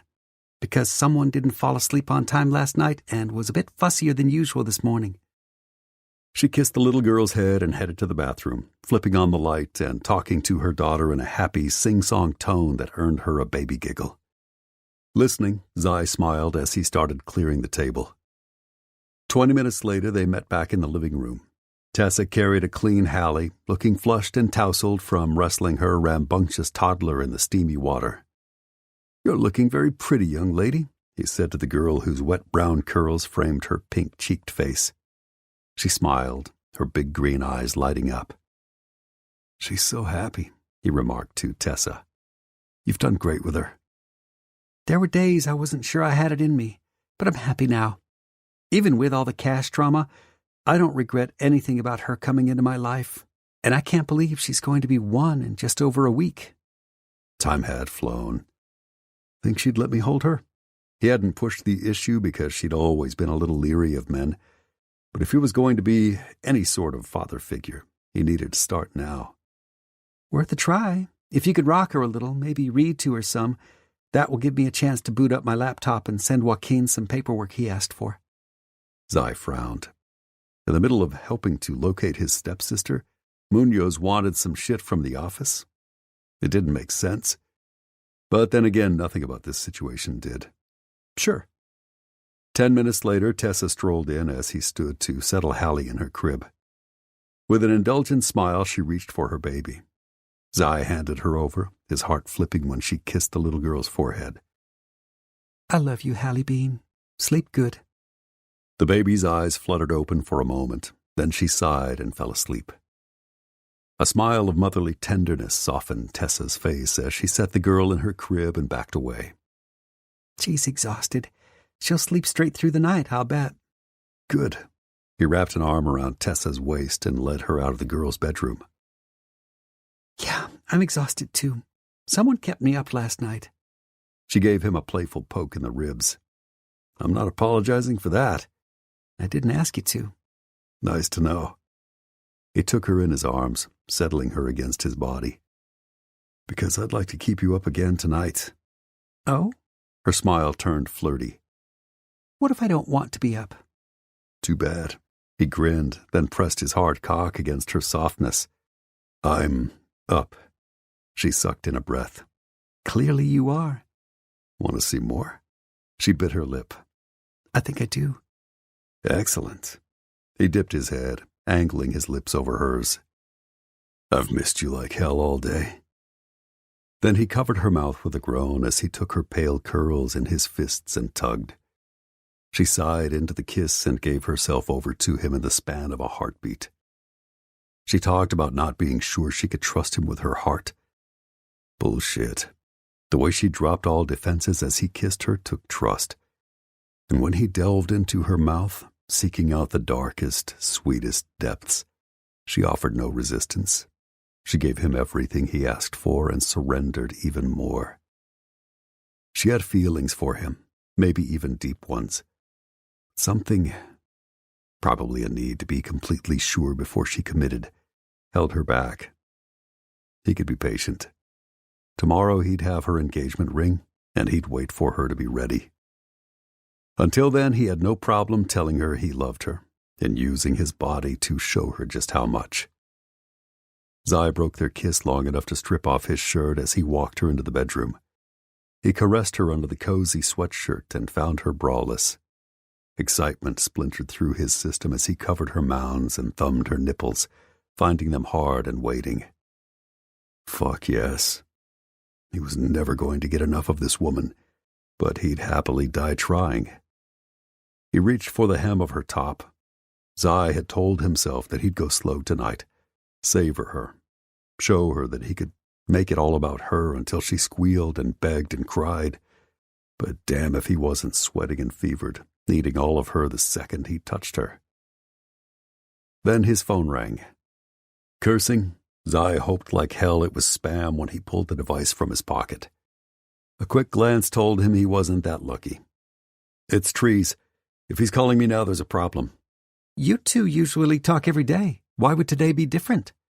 He was having trouble stringing an answer together when the two big sweatshirts slid off her shoulder to reveal her pale skin. that gleamed everywhere the soft lamplight hit it. But if he wanted to prove she wasn't their mole, he had to keep a lid on Tree's whereabouts. That way, when this shit went south, and he feared it would, he could tell those assholes they worked for that she wasn't the problem. He should be in the middle of something a lot more urgent than talking to me right now. He pressed the button to take the call. "Hey, man." In front of him, Tessa frowned as if she didn't appreciate his answer, but she didn't say anything, just cocked her head slightly, seemingly waiting for him. "Hey," his buddy said over the phone. "Since you're in charge, I figured I'd check in with you." "Yeah." He looked Tessa's way. "Give me 5?" "Sure." She disappeared into the bathroom, flipped on the light, and grabbed her hairbrush. That seemed like a waste. He was just going to mess it up. But he'd have fun doing it. "You talking to me?" Trees asked. "Sorry, talking to Tessa." Reluctantly, he jogged out of the bedroom, through the living room, then stepped onto the back patio to be enveloped by the chilly winter night. "What's up?" "Did you finally take her to bed?" "If I had, why would I tell a nosy prick like you?" He laughed. Trees joined in. "So that's a yes. Was it everything you thought it would be?" "Let's put it this way. I have an appointment to look at engagement rings tomorrow." "You're that sure?" 100%. "Wow. Congratulations, man. That's awesome." "Well, even if I buy a ring tomorrow, she's not going to say yes right then." "A little gun shy?" Trees asked. "Yeah, that's what she says, and I get it." He just didn't like it. "But you didn't call to ask about us. What's up? You and Kane get everything worked out with the sisters?"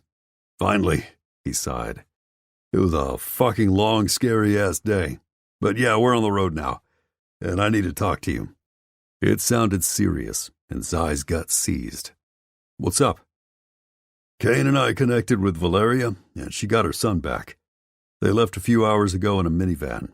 He plans to drive straight through, but I got word that the safe house they had for Valeria isn't available anymore. So where do you want us to go?" "Good question." "I'd ask one of the bosses," Trees continued. "But with everything they have going on, I didn't want to come to them with more problems." "Yeah, let me call Cutter. He's a local boy, and he and Shayla are back from their honeymoon. And from what I heard, her sister's wedding to Josiah got derailed by violence 2 days ago. They might be busy." Well, we're likely to have another situation like that on our hands if Cutter doesn't spare me 5 minutes." Trees sighed. "True. Yeah, call him, then let Kane know." "What about you and Layla? Where will you go?" "I rented an RV. We're posing as a married couple on vacation, seeing the country before we have a baby." "You're serious?" Trees sighed. "We stopped to pick up supplies before we headed out of Orlando, and some chatty tourists started talking to us in the grocery store, so I made up a story. Layla was clinging to me like she was terrified. She literally expects Emilo's henchmen to jump her at any moment. They messed her up." Zai had heard the same from 1 Mile, who'd talked to Layla when Emilo held him captive a few months back. "She feels safe with you?" "As safe as she feels with any man, but it's not much. I told her I was a friend of Walker's. It helped. He's apparently the good guy since he politely declined to rape her." "Jesus. So what's your plan?" "We're going to make our way back out slowly. Make sure Valeria gets situated into whatever safe house you can find for her. If it looks good, like no one is watching it, then I'll take Layla out there. If it gets hit, my plan B is to take Layla to my place."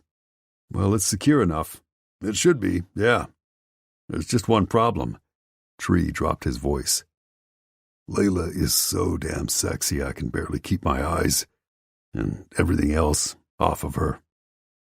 Falling in instant lust was so unlike Trees it took Zai aback.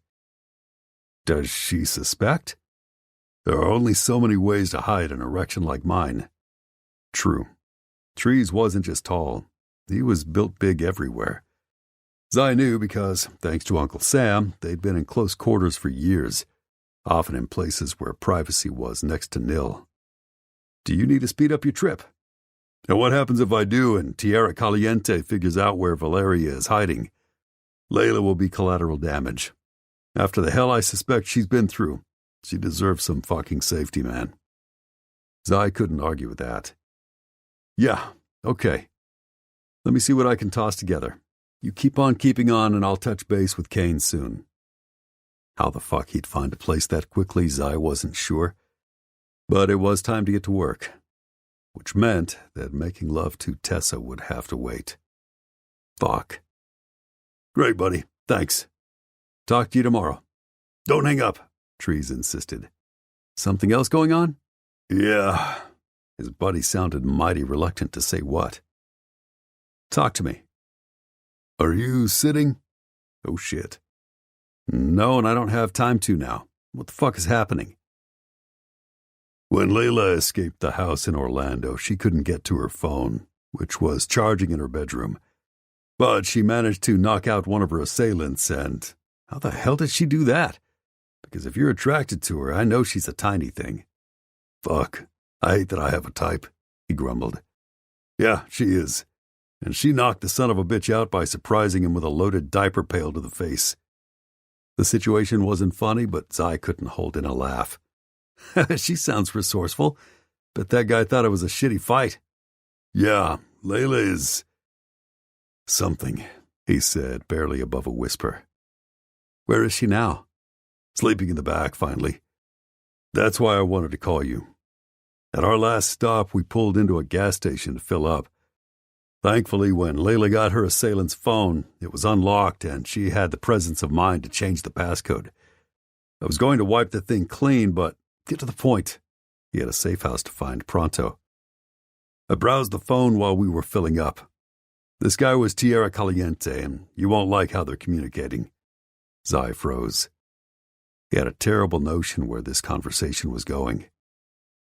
Don't say it. I don't want to, but I have to, man. They're using a buzz. He groaned. Oh, fuck. You have to call your dad. And tell him that a cartel was using his platform, one of the fastest growing social media apps in the world, to help them do their dirty work. Why? I don't owe the bastard anything. But that was a knee-jerk reaction, and Zai knew it as soon as he spewed the words. Tree sighed. I know, but people are using his platform to coordinate illegal activities and violence, which was very clearly against Abuzz's terms of service. That should absolutely infuriate his father.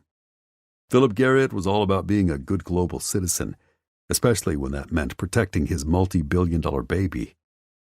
The man had proven over and over that he cared more about Abuzz than pretty much anything.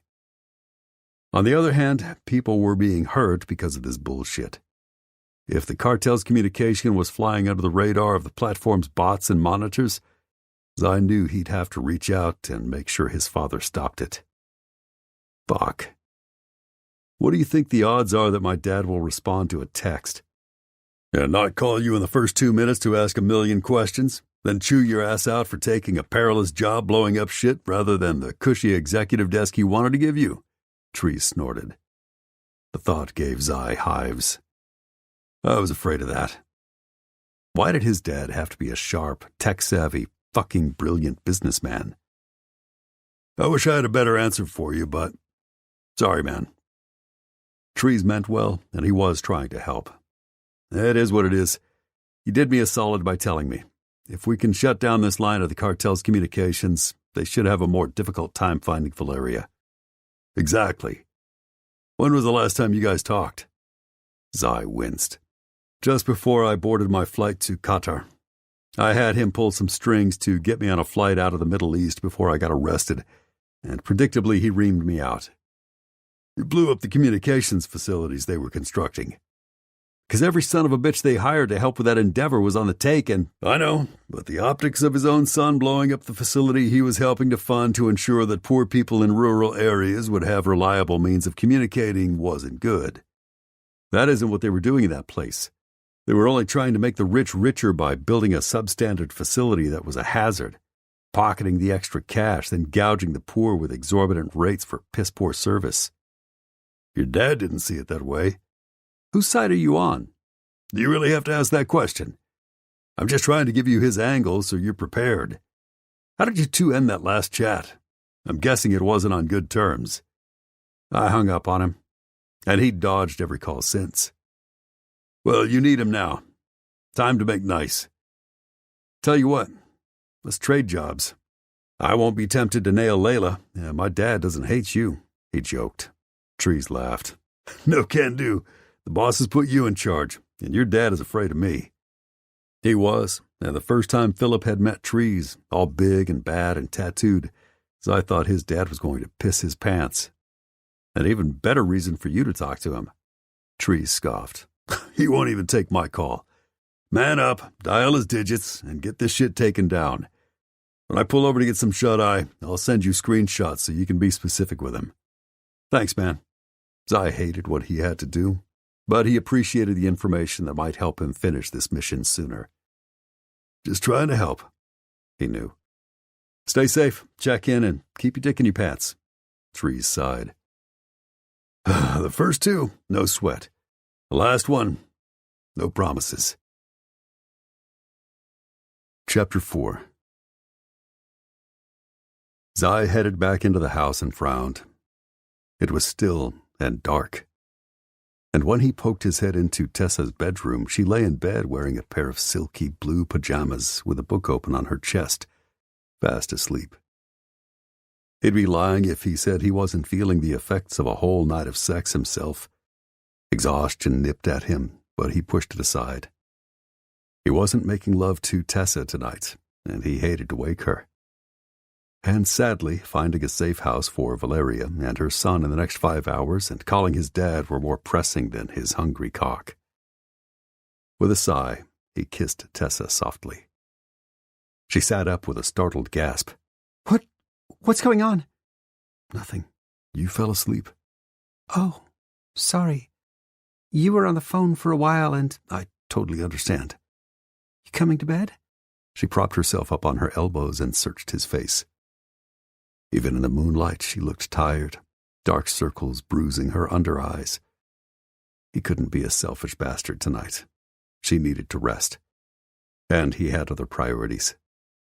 Zai shook his head. I have to head out. That was Trees, and he needs some mission support. It's urgent. If I get any sleep tonight, it will be late, so I'll do it at my place. And I'll see you tomorrow, okay? Sure. Be careful, and stay safe. Would she be worried if she didn't care about him? Maybe love him at least a little? I will. Night, baby. He kissed her softly. Night, she mumbled, then lay back on the pillow. She was asleep again before he even left the room. Zai let himself out of the house, locked the door behind him, hopped on his bike, and sped through the chilly night back to the office. It was late, but not obnoxiously so for a call. The instant he set foot in the office again, he flipped on the lights and the coffee maker, prowled to the conference room, propped his feet on the table, and called Cutter. The former EM security operator, now married to the TV star he'd once protected, answered almost immediately. Zai? Yeah. Hey, congrats on your marriage, man. Thanks. Sometimes I can't believe my good fortune. No shit. Shayla West had made People's most recent Sexiest Woman Alive list, and she'd fallen not for her on-screen movie star boyfriend, but for a regular Joe who wasn't famous and wasn't rich. But Cutter was real. Zai really respected her choice, since he'd grown up in the land of the plastic. I'm sorry to bug you this late. It's not that late for me. I'm in L.A., just arrived a few hours ago. Cutter was starting his new life with his new wife, and he didn't need the old life dragging him down. But Zai wasn't sure where else to turn for a quick answer. And I know you must have a million things to do, including his gorgeous bride. So I'll keep this quick. I need a safe house somewhere around Lafayette, and I need it in the next few hours. That urgent? Life or death. And I don't know the area the way you do. Cutter sighed. I have some thoughts. Give me 10. If you can come through, my life won't be the only one you're saving. Want to tell me about it? If he was still a team member, Zai wouldn't hesitate. But the EM brothers had left him in charge, and he wasn't going to risk sinking their ship by having loose lips. I can't. Sorry, I wasn't thinking. Of course you can't. I'll get right back to you. The line went dead. Zai barely had time to make a cup of coffee and text Kane to be on standby for further instructions when his phone rang again. "That was quick, Bryant. Like you said, I'm more familiar with the area, so I've got two choices for you. You're a miracle worker. Lay them on me." "My best friend Brea," "You mean Walker's fiancée?" "Yeah." And Cutter didn't sound thrilled. "Her father has been a widower since Brea was a baby, and he's finally getting remarried. His girlfriend is willing to give up her home and stay with friends, meaning Preacher Bell, for a few weeks. Valeria and her sister would be in hiding for months, maybe even years. But at a pinch, this temporary solution might do. Tell me about it." 3 bedrooms, 2 bathrooms, single story, quiet neighborhood. Nothing flashy about the house. She's a school teacher, been widowed a long time. No children. Almost no one drops by, and she assures me she can handle the few who do. "And second?" "My apartment. I didn't see the point of breaking my lease when it was half over. It's not far from your place, so you can keep a discreet eye on them. Plus, a Lafayette SWAT member and his wife, a homicide detective, moved downstairs from me a few months back. Not much slips past them." "You got the 2-bed, 2-bath unit with the balcony?" "Yep. They're welcome to take the desk out of the spare room and set it up as a bedroom." Zai weighed his options and made a quick, gut-level decision. Not that he informed Cutter. No reason to tell him anything that could drag him into this cartel shit. "Where could I find the key to either place?" "How about I call Brea and have her give both keys to Walker? Hell, they're probably together anyway. Connect with him and he'll hook you up." "Thanks, man. I owe you." "You don't. You and the team have helped me and Shayla out so much, not to mention the fact her sister told me you and Trees were mighty instrumental in getting them out of that shit with the crazy cult." "Maggie is being nice. We just hung around and made sure nothing went south." Cutter scoffed. "Maggie is never nice. Between you and me, I got the sister with the sweeter disposition. Maggie is Josiah's problem now." Maggie was every bit as beautiful as her sister, and Zai was pretty sure Josiah welcomed the challenge of taming his bride-to-be. "That she is. But seriously, if I can ever do anything to help you or your wife, I'll holler. And if you find yourself out in crazy California, call me. Are you going to be okay in La La Land? I mean, earthquakes, fires, mudslides, and murders. Hell of a recommendation." "Yeah." Cutter sounded like he knew he needed to have his sanity checked. Then he laughed. "When you put it like that." Zai joined in. "Holler when you're back in town. Team will want to see you, and we'll grab a beer. I'll be there for Brea and Walker's wedding on Valentine's Day. Unless she comes to her senses and tells him to take a hike. Not likely. When's that baby due again? Thanks for the reminder. I've got 2 words for you. They start with an F and end with an off." They chuckled before they hung up. Then Zai made a quick call to Kane to verify that they were still on the road and still planning to arrive tonight, probably about 3 a.m.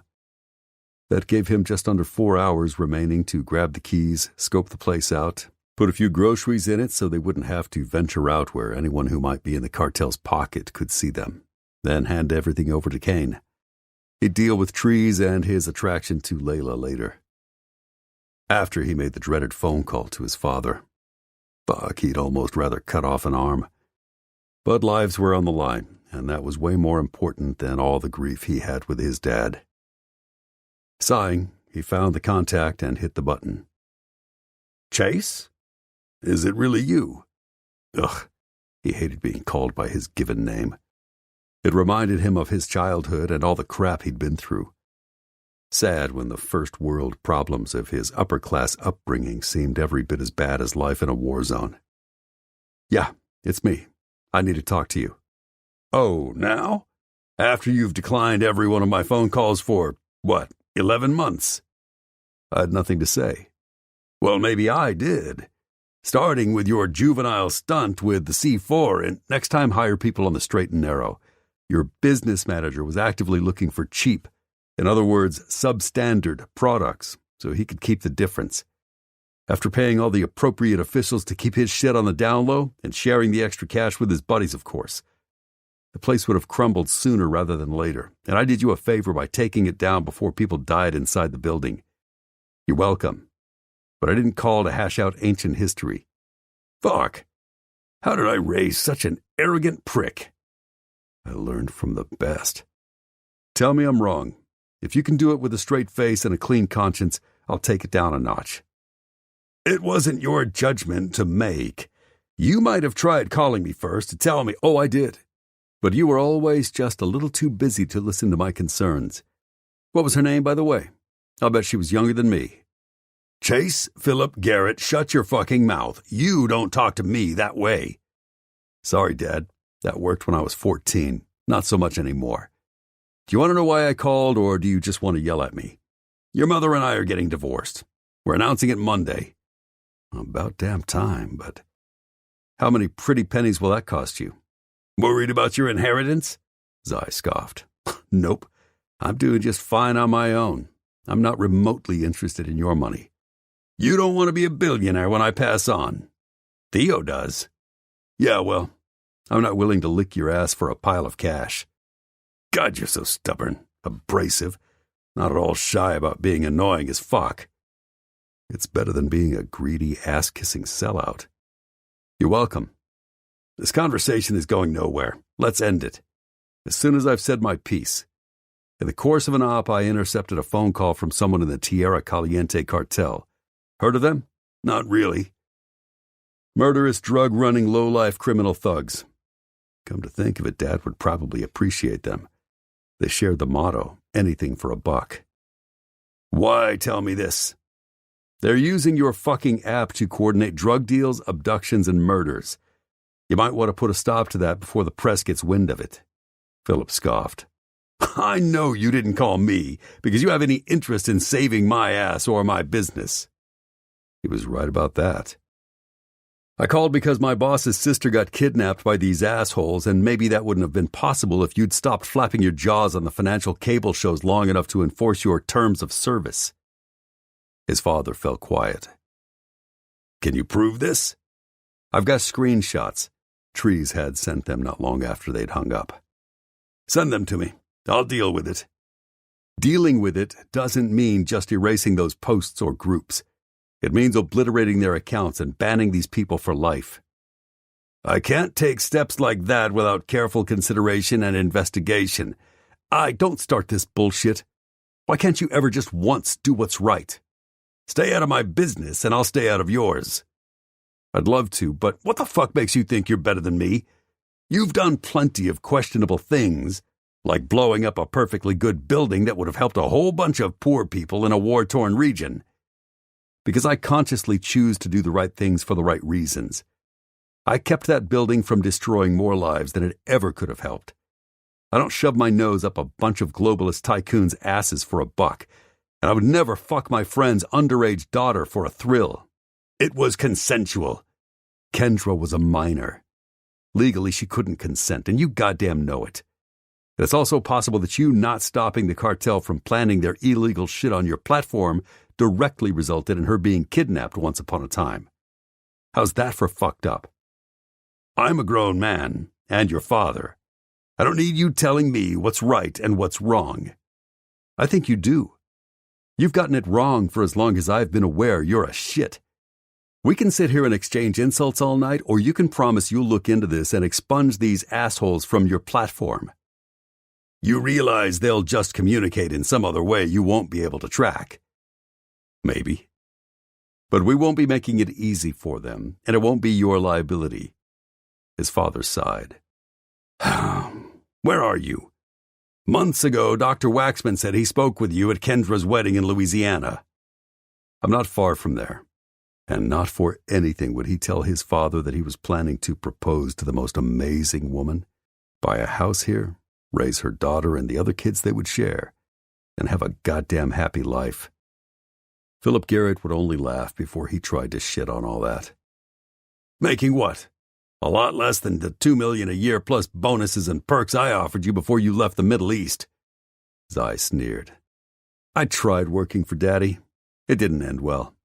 I don't need the money, and I'm not coming back to Cali. Anything else before I hang up? I don't like having this enmity between us. Wow. That was his dad's form of an apology. Talk about way too little, way too late. We've all made our choices, and I sleep just fine at night with mine. Your mother would probably appreciate hearing your voice. She's rented a house in Sonoma. I'm sure she loves it there since it's so close to all the wine she uses to self-medicate. And who do you think drove her to that? I'm in a crisis right now, but I'll reach out to her as soon as I can. You don't have to keep risking your life for people who can barely pay you. You just never fucking understand. Not everything is about money. You've said before that you can't figure out what makes me tick. There you go. Once you get that, maybe we'll see eye to eye. Until then, I don't have time for this insult fest. Congratulations on your divorce. Chase, don't you? Zai hung up before his father could finish the sentence. What else could they possibly have to say? Shoving the unpleasant conversation aside, he gulped down his now lukewarm coffee, killed the lights, and headed out to run errands. A few phone calls and a few stops later, he managed to get everything set up in the temporary safe house, and Kane promised that he'd text when he, Valeria, and the baby got settled. Tomorrow they'd figure out their next steps with the late drug kingpin's estranged wife, and how the hell to keep her safe until the bosses could return and resume the mission. When he finished everything, it was nearly 1:30 in the morning. Zai would have loved to return to Tessa's place, undress, crawl into bed with her, then slip inside her body until she wrapped her legs around him and came for him. But she deserved her rest, and he suspected she needed more time and space to consider his proposition. But tomorrow, he'd begin the first official phase of Operation Mrs. Garrett. Hopefully by then, he'd have a ring in his pocket and he'd be finding all kinds of creative ways to persuade her to say yes. Tessa rolled over as her alarm clock played a vaguely familiar ballad. The electronic digits told her it was time to start the day. Damn it, she'd been sleeping so well, but she would have slept better beside Zai. Well, if he'd let her sleep at all. With a little smile, she stretched and reached for her phone to see if he'd left a message. Nothing, but that didn't surprise her much. Whatever he'd been working on last night had seemed both important and involved, and he probably hadn't wanted to wake her up. As much as she'd love to hear his voice, she resisted the urge to call. She'd see him in the office soon, and if she got on the phone with him, she wouldn't pull herself together for work on time. Hallie might be happy for the extra sleep. The child hadn't stirred all night, but they had a schedule to maintain. Sundays were for lazy mornings. It was only Wednesday. She slid out of bed and showered, put on a light touch of makeup, then hopped into her slacks and a warm sweater. She was zipping up her boots when she frowned. Hallie was still asleep. By now she was usually either fussing or making noises in her crib as she played. Poor baby must have been really worn out last night. Tessa gathered her phone and her purse, got all of her baby's things together for daycare, so she'd only have to change and dress the girl before tucking her into her car for the short drive. As soon as she'd wrangled everything, she started the teapot and shoved a piece of bread in the toaster. If Hallie was going to give her a few extra minutes to eat, Tessa intended to take advantage of it. 5 minutes later, she wiped her mouth and cleaned up her mess, tossed Hallie's things into the car, then headed into her daughter's room with a smile. Instantly, she knew something was wrong. It was freezing inside. The window was open. The screen had been slashed and was flapping with the wind. What the hell? Her heart began pummeling her chest as she groped for the light switch and flipped it up. Hallie? Nothing. The crib was empty. She blinked. No, this wasn't happening. Her baby was here somewhere. She had to be. But Hallie was too little to climb out of her crib, much less open a window and cut the screen. Fear strangled Tessa. She couldn't breathe. Terror burned her veins. Panic punched through her chest and ripped out her heart. She flung herself to the crib and looked for anything that might tell her what had happened. All she saw was the empty mattress. One of her daughter's favorite stuffed animals had been discarded at the bottom of the crib, but no sign of her baby. Oh my God! Hallie! But she heard nothing in return except the eerie echo of silence. Hallie was gone. No. There must be some simple, logical explanation. There was. Last night she'd slept like the dead, so she hadn't heard a thing. And someone had taken her daughter. Who? And why would anyone want her baby? The dark-eyed man in the ball cap who had accosted her yesterday streaked through her memory. The one with a smooth voice, shrewd eyes, and repugnant words. Had he taken Hallie? "We have ways of persuading you to comply," Tessa screamed. Tears flowed. Irrationally, she yanked the mattress from the crib and tore away the blankets, hoping against hope that Hallie lay underneath. Instead, she caught sight of something flat and white that had blended in with the pale sheet. Shaking, tears stinging her eyes, she lifted the piece of paper. "We have your daughter. If you want to see her again, give us the information we want today. Tell no one or the girl won't make it to her first birthday. We're watching you. We will contact you with instructions." Tessa gaped. Her gut told her that who or whatever that stranger yesterday had represented, those people had kidnapped her baby girl, lifted her through the window and stolen her to God knew where, and left everything behind except the pajamas she'd been wearing. Oh God, they hadn't even taken diapers, toys, or food with them. How would they take care of Hallie? Did they even intend to? Panic froze her, but she couldn't stop shaking. Grief stabbed her chest. The pain was more than she knew how to bear. How could anyone do this? Hallie was just a baby. Innocent, sweet. She hadn't hurt anyone. Tessa's stomach threatened to heave. She forced it back. Hallie needed her. She had to think.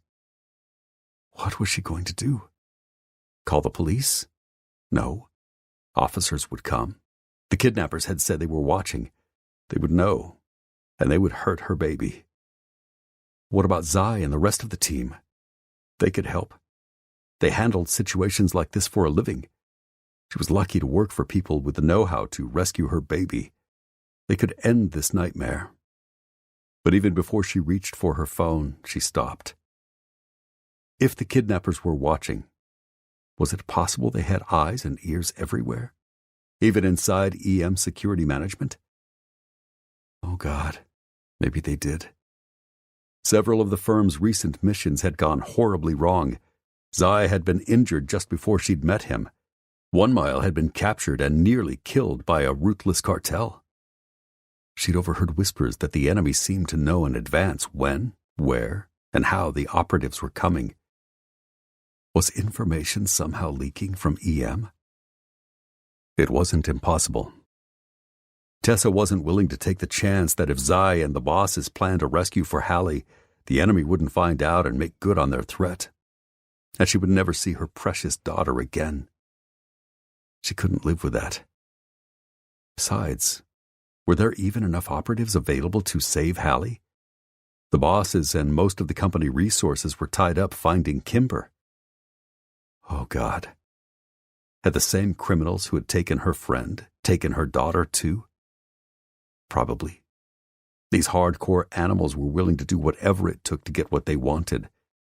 Hallie meant nothing to them. Her baby being at their mercy terrified Tessa. She didn't dare cross them. She would never be able to live with herself if her failure to follow simple instructions resulted in her daughter's end. Tessa was in way over her head, but she didn't see any choice except to play by the kidnappers' rules, at least for now. Sucking in a shuddering breath, she reached up to close the open window. Her hand shook uncontrollably. Despair threatened to close in. But she had to stay strong and keep it together.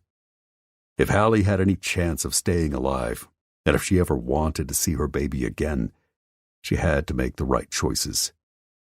That meant she had to stop the bawling, threatening to take her to her knees. That meant she had to tell the daycare that Hallie was with family for a few days. She had to go to work and do her best to act as if her world wasn't falling apart. She had to close herself off from everything and everyone. As of now, she only had one concern and one goal: to recover Hallie. Whatever these people wanted, Tessa vowed to give them. As long as she got her baby back alive, whole and well, she'd do whatever they wanted. Chapter 5. An hour later, Tessa stared at her computer screen, waiting for some word, any word, from the kidnappers. Around her, 1 Mile was on the phone, his growl and indistinct mumble muted by the whirling of her thoughts. His voice was like sandpaper abrading her nerves. She wanted to curl into a ball and make the world go away. God, she couldn't take this. The pain of missing Hallie was literally killing her. Pictures of her baby covered the walls and desk. Her daughter's bright, smiling face and innocent eyes flooded her with anguish. Tessa barely managed to hold in her sobs. She'd already had a terrible cry in the car on her way to the office and had to repair her mascara so no one would know. But Zai had known anyway. He'd seen her puffy eyes and red nose. When he'd asked what was wrong, she'd said she had allergies and turned away. If she'd had any feelings to spare, she would have been gentler when she replied to him. But she didn't. And right now she didn't have enough emotions left over to worry about his. All her concern was for Hallie. "I'm going to lunch," Zai said. "I'd ask you to join me, but I need to run a personal errand." Why was he telling her? Unless his errand was to bring her daughter back, she really didn't care. Okay. "You want anything? A burger? A sandwich?" She shook her head because even trying to carry on a conversation was painful. Thank you. "Text me if you change your mind." She wouldn't. Food was the last thing she wanted. Tessa wished she could throw herself into Zai's arms, tell him everything, and beg him to bring her baby back. He would do it, or die trying. He loved her, and he adored Hallie, so he would give it his all. But she'd already been over this in her head. She couldn't. Tessa knew her standoffishness might ruin the relationship developing between her and Zai, but she truly couldn't look at him and pretend everything was all right. Worse, she felt useless because all she could do to save her daughter was sit and wait for her kidnappers to reach out. She had no illusions. If Zai ever found out she'd kept something as major as Hallie's kidnapping from him, he would think she didn't trust him. He would feel betrayed. There might not be any coming back from that. I will, she murmured. "Baby?" His voice dropped as he tucked a strand of hair behind her ear. "Are you sure you are all right? Did I say or do something to upset you? I hated being away from you last night." It's not that, her voice croaked. God, she was barely talking at him, and he was trying to take responsibility for her grim mood. If she didn't already love him, she would love him so much more. But some irrational part of her wanted to blame him for Hallie's abduction, too. If work hadn't called, if Zai wasn't so good at his job, if he hadn't answered his phone, he would have been at her place last night. He probably would have heard someone rustling around her daughter's bedroom and stopped them before it was too late. But that was unfair. Hallie was her responsibility, and her heart. She had been the one to fall down on the job by sleeping like she didn't have a care in the world. How stupid she'd been. How reckless. Now she was paying. "All right, I'm a phone call away," Zai assured. "Let me know if you need me." "I need you so much." "Thanks." Then, with a last worried glance over his shoulder, Zai was gone. Tessa desperately gripped her mouse as if it could keep her from falling into a black hole of despair, and tried to keep herself together. But she had no idea where her baby was or if she was okay. She would be starving by now. She was long overdue for a change. She wasn't happy in unfamiliar surroundings and would need someone to comfort her. What if someone had left her alone in a room without any food or supervision or... "I'm out," 1 Mile said. "When my fiancée suggested we meet for lunch, I gave her the address of a motel. Once she figures that out, she'll clobber me. Or put me in a great mood. If I'm not back in an hour, you'll know which. Tessa closed her eyes. How great it would be not to have a care in the world. Bye. Hey, you okay? Fine. He frowned. When women say they're fine, men should watch their balls. What did Zai do? Nothing, she said truthfully. He's great. It's the rest of my life that's falling apart. The sniper snorted. If you say so. Listen, I suck at commiserating. On a scale of 1 to 10, my ability to empathize is -8. But Brea is great.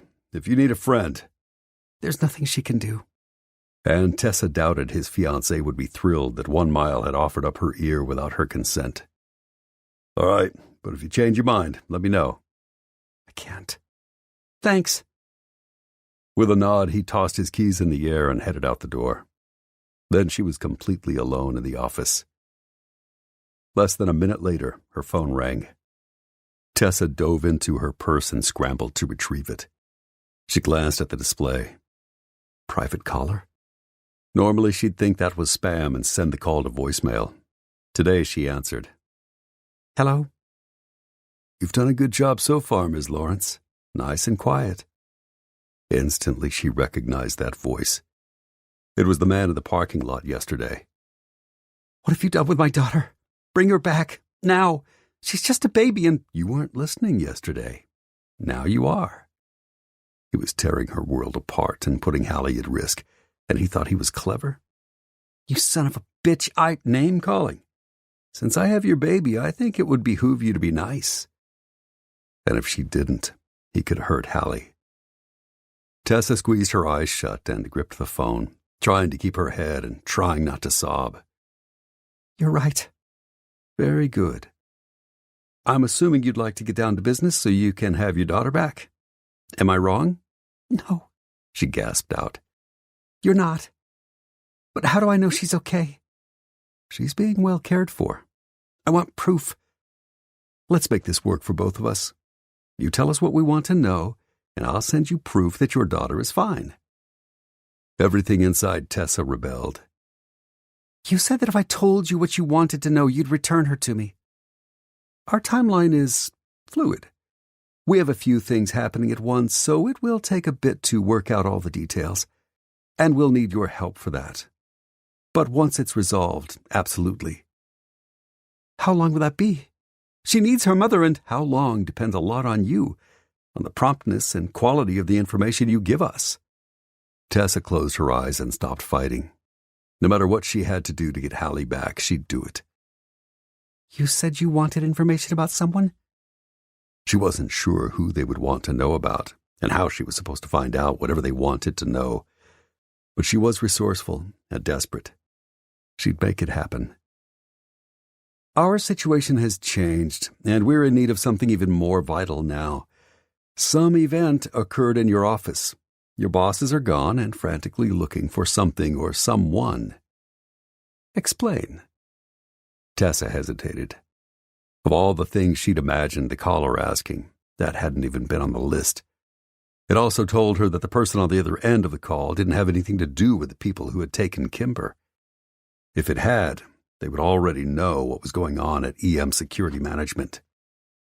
She was guessing, but it seemed logical that whoever had abducted her boss's sister, demanding Valeria Montilla's location as ransom, blamed Emilio Montilla's wife for his death.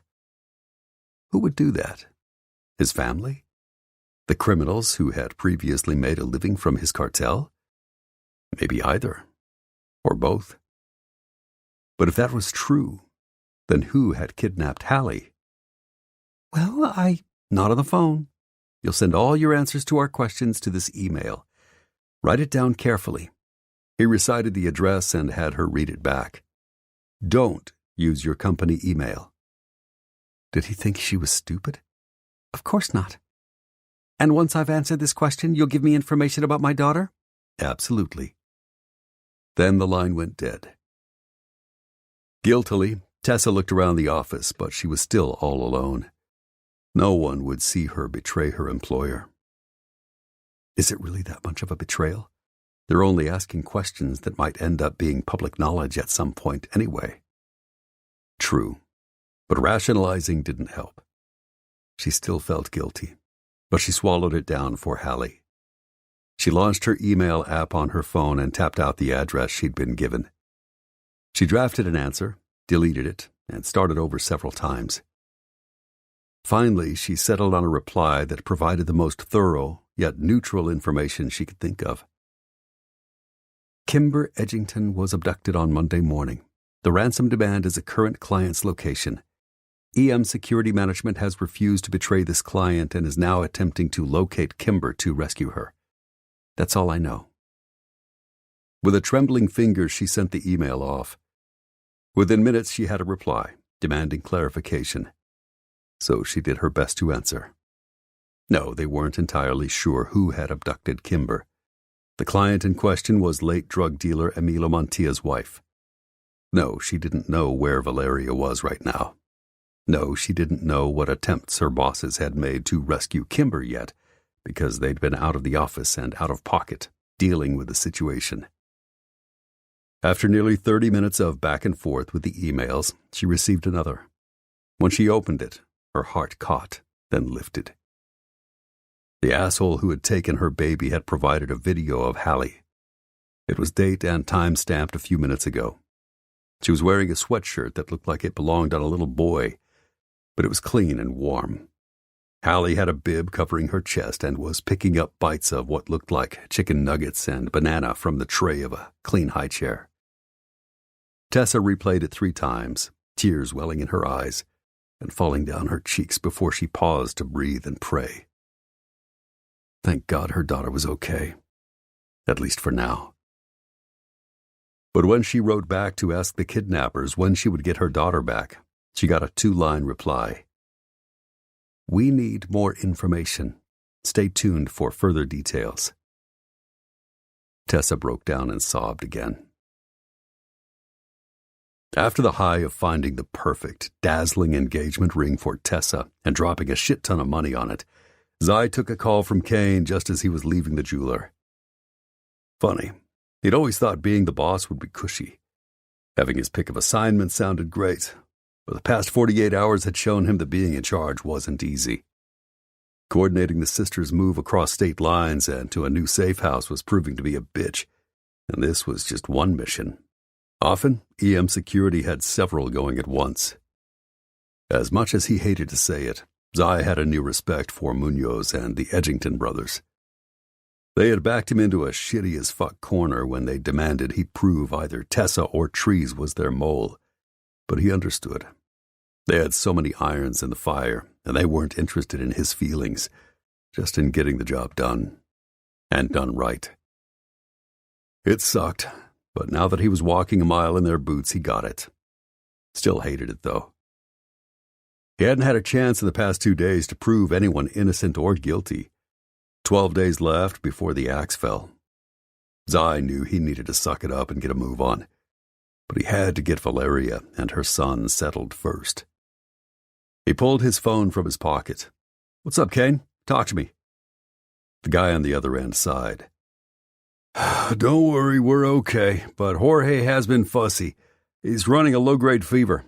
She thinks he's coming down with something, and neither of us feel safe enough in the new location for me to leave so I can hit a drugstore. Fuck. Zai wanted to get back to the office and check on Tessa. Something was wrong, and everything in his gut told him he shouldn't let that shit fester. She hadn't said much when he'd pressed her, but her eyes had begged him for something. Comfort, solace, help. He wished he knew what was going on. Soon. He'd definitely get to the bottom of it. Right now, duty called. I'm already out, so I can grab whatever you need. Anything else? A sippy cup and some baby spoons. Maybe a bib or 2. He heard a woman's voice in the background. Then Kane seconded whatever she'd said. Yep, and some more diapers. Size 3. Zai had never shopped for diapers, but he'd figure it out. You got it. And once he dropped everything off, he could use it as an excuse to swing by his place, just 2 buildings over, and finally grab some lunch. His stomach was beginning to think his throat had been cut. 20 minutes later, he'd talked to the pharmacist and had a bottle of liquid ibuprofen. He also bought a decongestant with a dropper and some flavored drinks with electrolytes, along with the other things Kane had requested. At the apartment complex, he parked near his unit so anyone watching wouldn't see anything out of the ordinary. Not that he had any reason to suspect the dregs of Emilo's organization were onto them, but after this much arranging, he wasn't about to get careless and risk fucking everything up. The community was made up of working people, and most were still punching their clock at this time of day, so it was no surprise Zai didn't see a single soul, much less one who might be following him. Quickly he made his way to Cutter's former unit. Kane answered the door, looking as if he hadn't slept in 2 days, probably because he hadn't. An unfamiliar woman who must be Valeria turned to him with a tight smile, then focused her attention on the crying baby in her arms. Zai handed all the stuff over to Kane. "You good here?" But clearly he wasn't. Zai would bet the guy had about as much experience with babies as he did. "For now, but I need some sleep," which he couldn't get with a fussing toddler around. Fuck. So much for his plans to get back to the office and talk to Tessa. "Why don't you go to my place for some shut-eye?" Zai handed over his keys and rattled off his building and unit number. "I'll stay with her." Kane set the bag on the nearby hall table, looking relieved as hell. "Thanks. Been a few years since my survival training, and I sucked at sleep deprivation even then. I can't spare a long time." Zai glanced at his watch. "Already 2:30? I'll spell you for a couple of hours. Hopefully you can all catch up on your sleep tonight." Kane said something to Valeria in Spanish. She nodded and sent him a thankful smile. Then he was gone. Zai turned to the woman who had been married to a ruthless criminal. He wasn't sure what he'd expected, but Valeria wasn't it. She looked painfully young, and she was barely over 5 feet tall. She had ridiculously long lashes, big brown eyes, a slight cleft to her delicate chin, and a wary expression that seemed permanently etched on her face. "Hola," he nodded her way. Hola. She balanced her fussing son in her arms to quiet him and sent Zai a suspicious glance. Of course she didn't trust him. Not only was he a complete stranger, she'd had a rough existence. After all, if Layla was messed up because Emilo's men had used her for sex against her will, they might have done the same to Valeria. He approached slowly with a smile. "Sorry. Hola, gracias, and un cerveza por favor is the extent of my Spanish." She laughed, despite the little dark-haired baby boy in her arms still listless and crying. It is a good thing my English is better than your Spanish, then. "Very much. My name is Zai.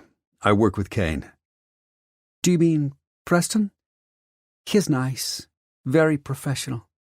"Yeah, Preston." It was good to know the new guy was making the right impression. He is much better than the very big man who arrived with him. "You didn't like trees?" Zai frowned. I did not like the way he looks at my sister. So even Valeria had noticed his buddy's fascination with Layla. Shit. I'll talk to him. Please do. My sister is fragile, and if she thinks he will give her safety, she will cling to him. I would not want him to mistake her desire for security as a desire for anything else. Normally Zai would have no cause to worry about his pal, but any assurances he gave the woman now would be a lie. "Understood. Here are the things you asked for." He picked up the bag from the entry table, then deposited it on the counter between them. She took it, sat with her son in her lap, then tore into the ibuprofen, dosing him like a pro. He'd barely swallowed the medicine when she had him back in her arms, against her chest, and she was patting his back. Thank you. How long before the other man brings my sister here? A few more days. They're taking a longer road and making sure no one followed. I'm checking in with trees a few times a day. We're doing everything we can to make sure no one from your late husband's organization gets their hands on either of you. Layla is only valuable to them if she leads to me. Valeria frowned. You understand that, no? And she has been hurt too many times by the people in my life. Convincing her and my mother to come stay with me for the summer shortly after I married was the worst mistake of all. My husband took them prisoner to keep me in line. The cartel, they hurt her. Very much. Her life would have been better if I had not begged her to come. So as much as I love my sister, maybe she should not come here. You'd have to see how the bosses felt about that. We'll take that under advisement. But our immediate goal is to keep you and your loved ones safe, especially after the difficulties you've had for the past few months. I appreciate that you're trying, but I am disappointed. I enjoyed my house in St. Louis. I had never seen snow or known winter until I lived there. I loved it. I felt safe. Unlike in Florida, I had a feeling almost immediately that we were being watched. Mr. Edgington assured me that was not possible. She snorted, and he heard bitterness in the sound. But I was never safe there. Neither was my son. Do you have any children? No. Though he hoped Hallie would see him as a father figure someday. Then you do not know what it does to a mother to fear for her child's safety, or the lengths she will go to in order to protect her little one. Valeria was right, and he could hardly blame her for worrying about her son after the difficult life she and her sister had endured at the hands of the Tierra Caliente cartel. I don't. Someday you might. I'm sure the same is true of all fathers. Her face softened with empathy. And siblings. My heart goes out to the Edgingtons. I hate to imagine what they were going through. Zai whipped his stare to Valeria. She could only know that if Kane was blabbing. God damn it, Valeria didn't need to know about this. It would only make her wonder if the protectors she'd hired would sell her out for Kimber's return. But Hunter, Logan, and Joaquin were busy, so he intended to have a chat with the new guy. For now, he pasted on a smile. Don't worry. They've got everything under control, and I'm sure the recent chaos and your displacement is temporary. We'll find you a new location and a new identity, so you can start over soon. I would like that as well. She sent him an acidic smile. But clearly my old life is not yet ready to let me begin a new one. Excuse me. With that, she disappeared into the back bedroom and shut the door, leaving Zai alone with a couple of hours to stew. He checked all the locks and wasn't surprised that Cutter's place was shipshape. 1 Mile often called the guy a Boy Scout, as if that was an insult, but Bryant had always seemed prepared. While he waited, he texted Tessa, but got no reply. She should still be at the office. Maybe she was busy? Doing what, he couldn't imagine. But it was possible one of the bosses had called and given her something urgent. He'd figure it out when he got back. At 4:30, he gave Kane a wake-up call. The guy returned a few minutes later, still looking bleary-eyed, but at least he now had some gas in his tank. Unfortunately, Zai couldn't take the time to get on him about opening his big mouth to clients. He wanted to catch Tessa before she went home, and he had to lock up the office. Zai headed out, stopping by his place to drop off the engagement ring and finally grab some damn food. Then he raced back to the office, arriving a little after 5. Tessa was already gone, damn it, but 1 Mile was still around. Hey, Zai called at the sniper as he walked through the door. Anything new? Not that I know of, but I took a long lunch. He flashed a cocky grin. I got back about 3. Tessa headed out shortly after that, said she had a headache. But, what? There was something 1 Mile wasn't saying.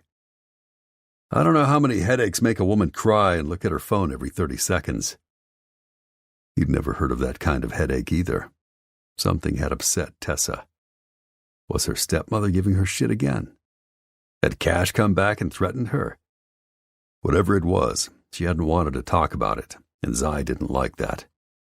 Fuck. Do you know what's up with her? She says you two didn't fight. We didn't. Walker shrugged. Then I don't know, man. But I would address that head-on ASAP. Zai intended to. Yeah, I'm out. You leaving? He nodded.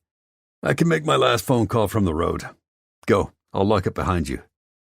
The sniper nodded, gathering his keys, and strolled out with the confidence of a man who had everything he wanted in life and his whole future ahead of him. As Zai followed him out and secured the door behind him, Joaquin rang, demanding he come over to deliver a status update. But when he ended the call and reached his bike, he realized someone had fucking slashed his tires. His money was on the guy who had accosted Tessa yesterday. He'd look at the security footage again, but Zai would bet he'd find next to nothing. By the time he'd called a tow truck and had his bike hauled to a local shop for new tires, hours had passed. Dark had fallen. His stomach was rumbling again, and he was worried as hell about Tessa.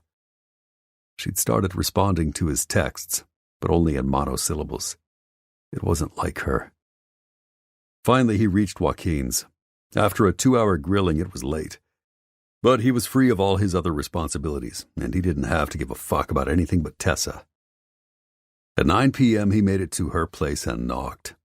It took a few minutes, but eventually she turned on the porch light and answered the door. He was shocked. The interior was dark except for the light above the stove. Her hair was askew, and she was huddled in an oversized bathrobe, with a red nose and swollen eyes. She looked as if she'd been bawling her eyes out for hours.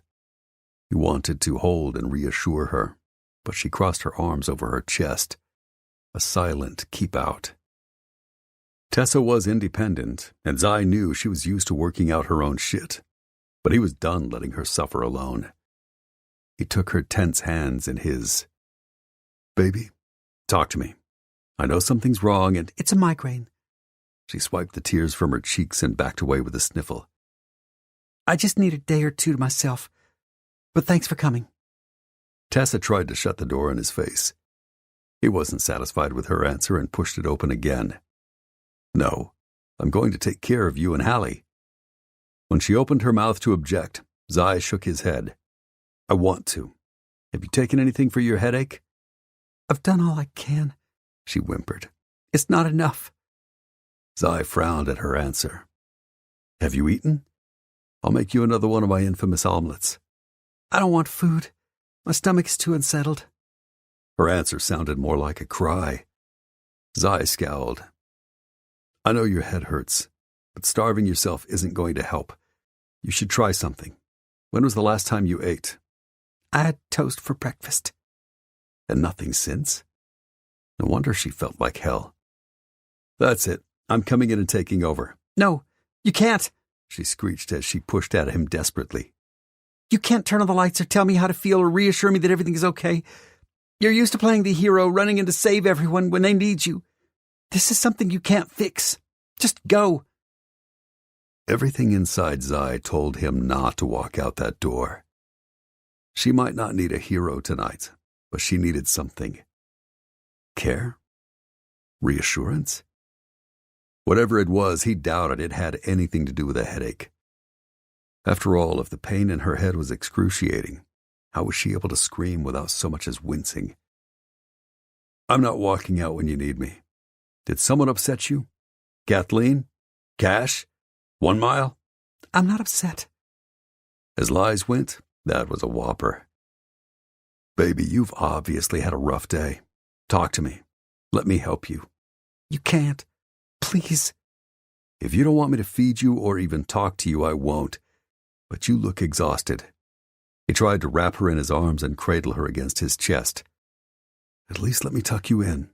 Then I'll climb in bed beside you. Nothing else. I won't do anything more than hold you." And Tessa burst into tears. "Zai, I can't. Just go. Please." She wasn't merely asking to be alone. She was begging him to leave. That was a kick to his goddamn heart. The last thing he wanted to do was walk out on Tessa when she desperately needed a shoulder.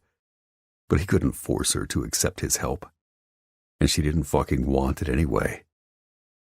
Frustrated as hell, he held up his hands and stepped back. "Okay. If you need anything, it doesn't matter what time it is, call me." "Thanks." She wrapped one arm around her middle. With her free hand, she pushed him toward the door. "But I won't." God, she was cutting him off at the balls, and it was killing him. Why? This wasn't about him. At least he didn't think so. But what the fuck was going on? "One more thing before I go." "What?" Her voice sounded impatient, like she wanted him to leave. But deep down, she needed him to stay. Zai ached to touch her, but she would only push him away. He didn't understand. Last night, everything had been fine. Hell, great. Tonight, she couldn't wait to be rid of him. Are we okay? Did I do something to upset you? If I did, we need to talk about it. I can't do this now. I need you to go. Tessa gathered the robe even tighter around her. And I know you have a key to my door. Please don't use it. As answers went, it wasn't one. But everything she said scared the hell out of him. Fuck. She was too tired and overwrought for him to reason with. He hated to leave things between them like this, but she hadn't given him much choice. All right. I'll see you tomorrow. She nodded tightly. At the office. Good night. Then Tessa shut the door in his face, and the deadbolt clicked into place. Zai stared at the closed portal.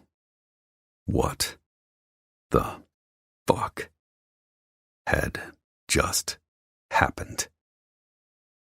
Scowling, he turned and left. It was only a temporary retreat. Tomorrow he would get to the bottom of Tessa's issue. She was going to tell him what the hell was wrong, no matter what he had to do. Chapter 6. Zai entered his apartment and slammed the door behind him. Son of a bitch. Every mile he'd put between him and Tessa just felt wrong. He hoped she was in a better mood tomorrow, but he had a bad feeling. If he slept tonight, it wouldn't be for hours. He was too pissed off and keyed up. Might as well get some shit done. Yanking his phone from his pocket, he sent Kane a quick text, who answered instantly.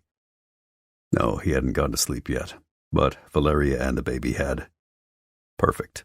Zai set his helmet down, grabbed a protein bar and a beer, and walked 2 buildings over to Cutter's old place. Kane opened the door almost before he knocked. What's up? He stepped back and let Zai enter. Hear anything from the bosses? No. That's another thing that worried him, too. The Edgingtons were the best at what they did. He didn't know Jack Cole or Deke Trenton well, but knew their reputations. Kimber wouldn't still be missing unless these kidnappers were fucking professionals. They probably knew that by now, and were devising Plan C. Damn it. Hell of a first week on the job for you, huh? A kidnapping and a dangerous transport of a highly valuable client and her baby. And I'm not exactly boss material, so I can't give you much guidance, but I do have a little advice. Kane shrugged and shut the door behind him. Sure. Larry and the baby crashed out about 30 minutes ago, so it's just us. Shoot. Zai sat on the love seat across from the oversized chair Kane plopped into and took a swig of his beer. You got the client and her son here quickly and in one piece. That was priority number 1, so good job. But that wasn't your only responsibility. This may not have occurred to you, but Valeria shouldn't know anything about the situation with Kimber, especially if she finds out that the ransom demand was her location. You understand why she might worry whether we'd sacrifice her to the very people she's running from to have Kimber back. Yeah? He said that as if it was obvious. I'm glad you get it. Just be careful. You can't say stuff like that to her, or even around her, anymore. Kane scowled. I didn't. Look, I might not have all the fancy experience you and the rest of the team have, but I know better than to run my mouth to someone dependent on our protection. Valeria only needs to know what will keep her safe, and having her doubt us will only make our job harder. Exactly. Zai sat back, chewing out his protein bar and washing it down with brew. Together the flavors were disgusting. You sure you didn't say anything to her? That she didn't somehow overhear you? Positive. Then I have no idea how she knows, but she does. I don't know either, but it wasn't me. Any chance Layla found out from Trees? Because if she knows, Valeria knows. Those two are constantly talking and texting. They're tight. Possible, but unlikely. Trees knew the drill, but he'd circle back with his buddy and find out if his dick being in a knot had somehow affected the blood flow to his brain. One thing I did know. Valeria was obviously concerned about her sister if she wanted Layla secreted elsewhere. Zai nodded and stood. Thanks for the info. Kane also rose. Going already? Yeah. It's almost 10 o'clock. This is dinner. He held up the remnants of his protein bar and the other half of his beer. And I'm fucking tired. If I can do anything to help... Zai shook his head. Just stay with Valeria and the baby until someone says otherwise. If his condition gets worse and he needs a doctor, let me know. No other trouble? No. She's definitely aware that people are after her and her son, and she'll do just about anything not to attract attention. On the road, she had some interesting ways to disguise the fact she's young and pretty, which makes me think she's an old pro at people wanting to do her harm. That didn't surprise Zai. He didn't know the whole story, but he figured that no woman, especially a pregnant one, walked away from her drug lord husband without understanding the consequences and risks. I'll check in tomorrow. Kane nodded. When will Layla roll into town? Zai was about to call Trees and find out. It's best if you don't know. He nodded toward Valeria's closed bedroom door. Just in case. Night. Before Kane could object, he was gone. On the walk back, he downed the rest of his dinner, tossed the wrapper in the outside dumpster, then ducked into his place. It was getting late, and he'd love to veg out with some sports news before he drifted off, but the day wasn't done with him yet. After a quick shower, he tossed on some boxer briefs, then slid into bed, propped against a couple of pillows. With a sigh, he reached for his phone. What's up? Trees answered almost immediately. Long fucking day. How about you? Not too bad, but long fucking night. What do you mean? I'm driving this recreational tank from campground to campground, trying to take our sweet time returning to Lafayette. Yeah. Is the plan not working? Oh, it is. We haven't been followed. I'm sure of that. So what's wrong? Everything Layla has to wear is meant for Florida weather and seems 2 sizes too small, Trees groaned.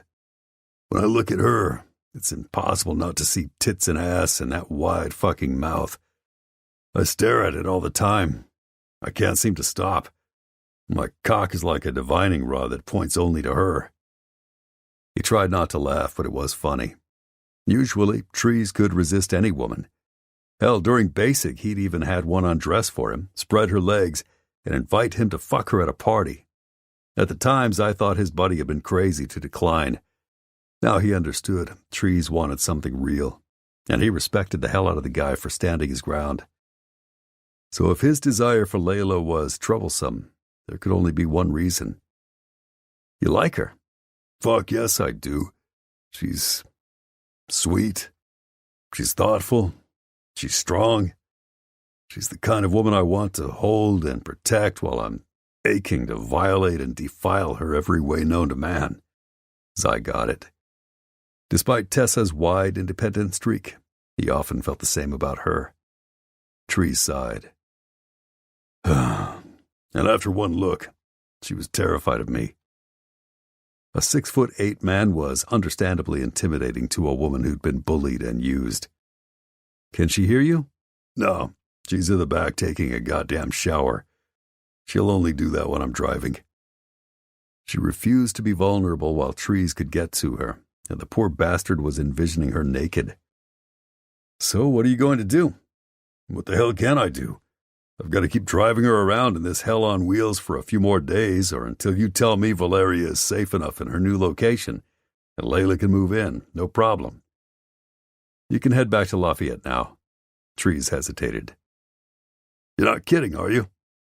Valeria is convinced that Layla will be in less danger if they don't share the same roof, and I can't really argue. 2 women and a baby boy are a lot less common, so they're a lot more noticeable. You won't get any arguments from me on that. Good. We just have to find Layla somewhere safe, somewhere no one can get to her, somewhere she'll be comfortable and have protection. Hey, I've got an idea. But Trees wasn't going to be happy. Don't say it, his pal grumbled. They'd been friends so long the guy could damn near read his mind. I have to. Fuck. It's temporary. She doesn't have to move in with you. Just keep her safe at your place until the bosses find Kimber and return to the office. Then they can figure out a permanent place for Layla. And hell, maybe that's not even in Lafayette, so you'd never have to see her again. But if Trees was already this wrapped up in her, Zai figured it wouldn't be too long before the big guy wouldn't want to let her out of his sight. And heaven help her if Trees decided she was the post-apocalyptic woman of his dreams and future mother of his postmodern disaster children. She probably wouldn't be getting out of bed or seeing daylight for months. And when she got pregnant, she would be his for life. I didn't say I didn't want to see her. I said I didn't want to live on top of her. That's exactly where Trees wanted to be. I'm calling bullshit. Back off. I'm trying to be a gentleman. There's no fucking privacy here. Even the shower is so small it's impossible to jack off. Despite all the shit today, Zai had to laugh. That right. So you're having a hard time? Shut the fuck up. Do I need to remind you that you had a goddamn hard time with Tessa before the bosses finally took pity on you? And just like that, he sobered. No. Not that it matters right now. She's barely speaking to me. What the fuck did you do? Not lay her right? That wasn't the problem. The job called me out last night before I could even touch her. She seemed okay, though. Tired, but not mad. This morning she came into the office looking like she'd been sobbing. But nothing I've said or asked is persuading her to open up. She claims she has a migraine. Those suck. Yeah, but I don't believe her. Why would she lie? I don't know. It was a question Zai hadn't been asking himself because he'd been too frustrated about the way the night had gone down. But maybe he should have. Hallie's not sick? Tessa would have said so. Whatever upset her when I stopped by her place, she refused to let me stay. But my gut tells me she didn't really want me to go. So nothing makes sense. Trees sighed. I know you don't want to hear this, but is there any chance she's guilty? Of what? Come on, man. The bosses are convinced that either I'm their mole or she is. They're wrong. Maybe. But you know I'm clean because you searched my shit. One room. Then go fucking search the whole place before I get home. You won't find anything and you know it. Yeah. What's your point? You haven't searched Tessa at all. Hell, you flatly refused to even consider her a suspect. Trees was right, but everything inside Zai rebelled. It just doesn't make sense. Tessa is no sort of spy. She doesn't have the abilities or the connections or that you know of. But to be logical, it's not Hunter, Logan, or Joaquin. I know. I don't want to go through this. Shut up. It's not you. It's not me. And it's not 1 Mile. Since the sniper had been in rough shape when they'd rescued him last September, no. If he'd been in cahoots with the cartel, they wouldn't have nearly killed him. I know. And it's not Cutter or Josiah. They're gone. They are, but it's not impossible that they were involved when they were here. Come on. The Boy Scout. The antiseptically clean former CIA agent. Do you really believe either of them would stoop to this level of shit? No. And as much as Zai hated to admit it, they'd been on other missions when danger had hit the fan. But he hated to acknowledge that out loud. It didn't matter. Trees inferred it for him. That leaves Tessa, buddy. It can't be, he said without even thinking. Why not? Zai groped for a reply, thrilled as fuck when he stumbled onto one. Because this shit started when she was on maternity leave. She wasn't even around. Trees hesitated. True, and I'm not convinced she is the guilty one. I'm just not sure who else it could be. Let me ask you this. What happens if you don't figure out who EM's mole is? She's fired. So are both of us.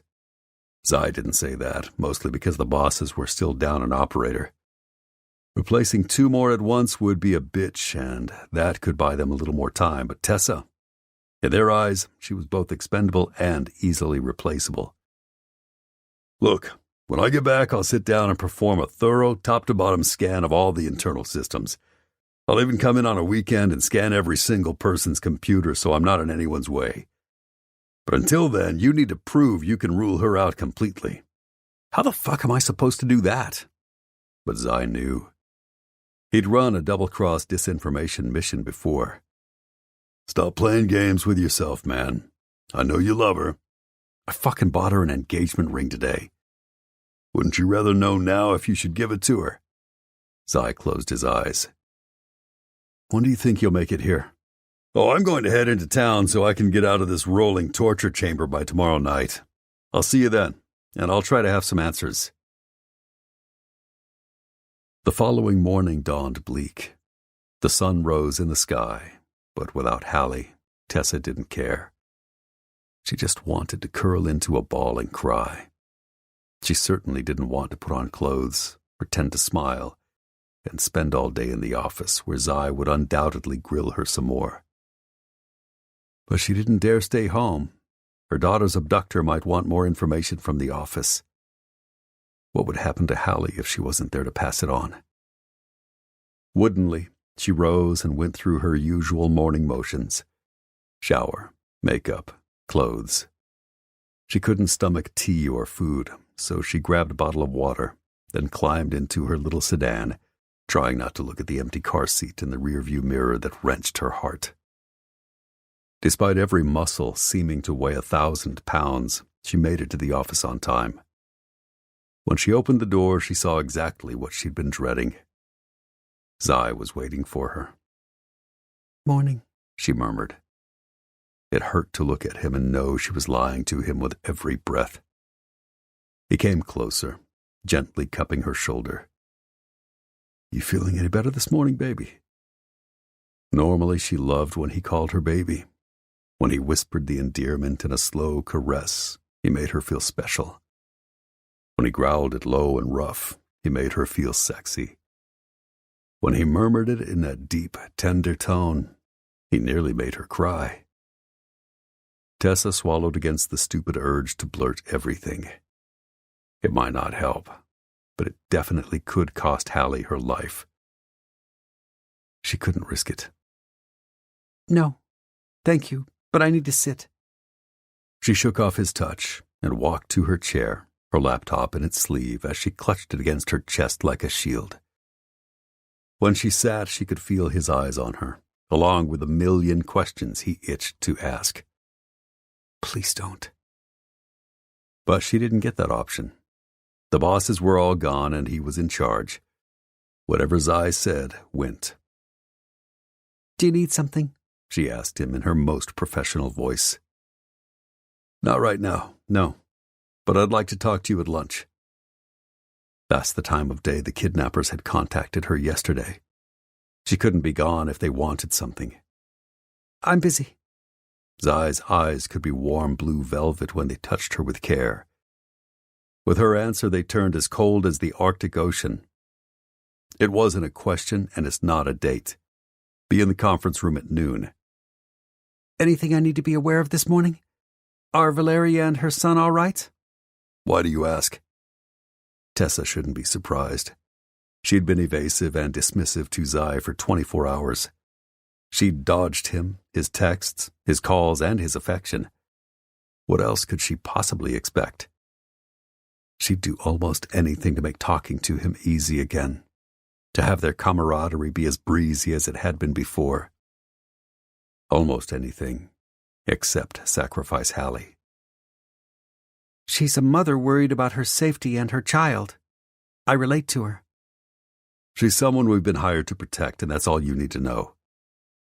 As I turned away, Tessa reared back. He wasn't merely upset or angry. It was as if he'd turned off his human valve, at least around her. Across the office, he exchanged a fist bump and a joke with 1 Mile. He got someone on the phone a few minutes later and seemed to have a perfectly cordial chat. The second he hung up, he looked at her as if he could look through her. Tessa jerked her gaze away and went back to clandestinely checking her phone. Still nothing new. She was getting antsy. When would she hear from the asshole who had taken her daughter? What if Hallie wasn't okay? God, she couldn't think that, or she'd lose her mind. She did her best to pretend to work for the next few hours, copying, filing, answering a few calls, all of which she sent back to Zai. Finally, at a few minutes before noon, he approached, stopping beside her. Change of plans. Come with me. Alarm zipped through Tessa. Where are we going? Not your problem, but I can't do this alone. All right. She didn't have a choice. If the kidnapper contacted her, she'd just have to hope he understood. Where are we going? The baby store. Tessa's heart stopped. She couldn't have heard him right. Certainly he didn't mean they'd be going someplace where she'd bought lots of Hallie's favorite things and brought her along 1,000,000 times, cooing how much she loved to shop with her favorite little girl. It would be torture. The baby store? Yeah, wherever you buy Hallie stuff. Valeria needs a few things. I have a list. I don't know what half this shit means. All right. It pained her to grab her phone and tuck the device away, then follow Zai outside. He held out his palm. Keys? I'll drive. It's my car. And it's company business, so what I say goes. Keys, Zai insisted. With a sigh, she handed them over. He helped her into the passenger seat, hovering so close she could feel his body heat at her back and his warm breath caress her neck. She shivered as she sat and watched him come around to the side of the car before slipping into the driver's seat. He shoved the key in the ignition. We're alone now. Are you going to talk to me? About what? She blinked at him wide-eyed, pretending confusion, but she was quaking with terror. She was terrible at keeping secrets, especially from people she loved. Not telling Zai what was going on in her life was damn near killing her. Whatever's crawled up your ass in the last 24 hours... I had a headache, and I still don't feel good. Zai raised a brow at her. He clearly didn't believe her. And you don't want to tell me what I've done that made you push me away. It's not like that. But that must be what it felt like to him, and his acidic smile said so. You still don't want to talk? Fine. Let's just get this done. He tore out of the parking lot and shot down the road. The silence between them felt oppressive. Zai, she ventured, then set a hand on his taut arm. Tessa remembered that arm around her, his hand skimming her body as his lips worked up her neck to cover her own, before he sank deep and gave her scream-worthy pleasure. What? She didn't want to upset him, and she didn't want to lose him. Maybe it was time to take a different approach. Please try to understand. It's not you. There's something going on. I figured. Tell me what. We'll fix it. Tessa shook her head. This is something I have to work out. I know you want to help me, but... Hell yeah, I do. I love you. It's in my DNA to help you. Of course. He was a problem solver and a doer. But I have to do this alone. Zai sighed as he rolled to a stoplight and pinched the bridge of his nose. Why? She tried to think of an excuse he'd believe. It's in my head. I've just been through a lot, and I want to be really sure I'm ready. You said you were the night we made love. What made you change your mind? Good question. If Hallie hadn't been taken and she didn't have to worry about her daughter's abductor watching her, Tessa would be in Zai's arms, eager for the moment they could be alone again. But that wasn't her reality. So she grasped at the first answer she could think of. What happened between us that night was huge. It scared me. I've never felt anything like that. That wasn't really a lie. Zai had knocked her off her feet and swept into her heart. The whole night had dazzled her senses so much it actually boggled her mind. The thought that she might lose him for good worried her, but she was terrified for Hallie. So what are you saying? You need more time to adjust? Yes, a few days. She hoped the abductor would be done with her and release Hallie by then. I just need to get my head screwed on straight. Zai took her words in but didn't speak. Tessa wished he'd say something. Instead, he bolted across the intersection as the light turned green. 3 silent minutes later, they reached the store. She would kill to know what he was thinking. He parked the car and yanked the keys from the ignition, and she felt his frustration rise between them. Tessa couldn't help herself. She slipped her hand in his and willed him to look her way. Zai, I care about you and... Do you? Yes.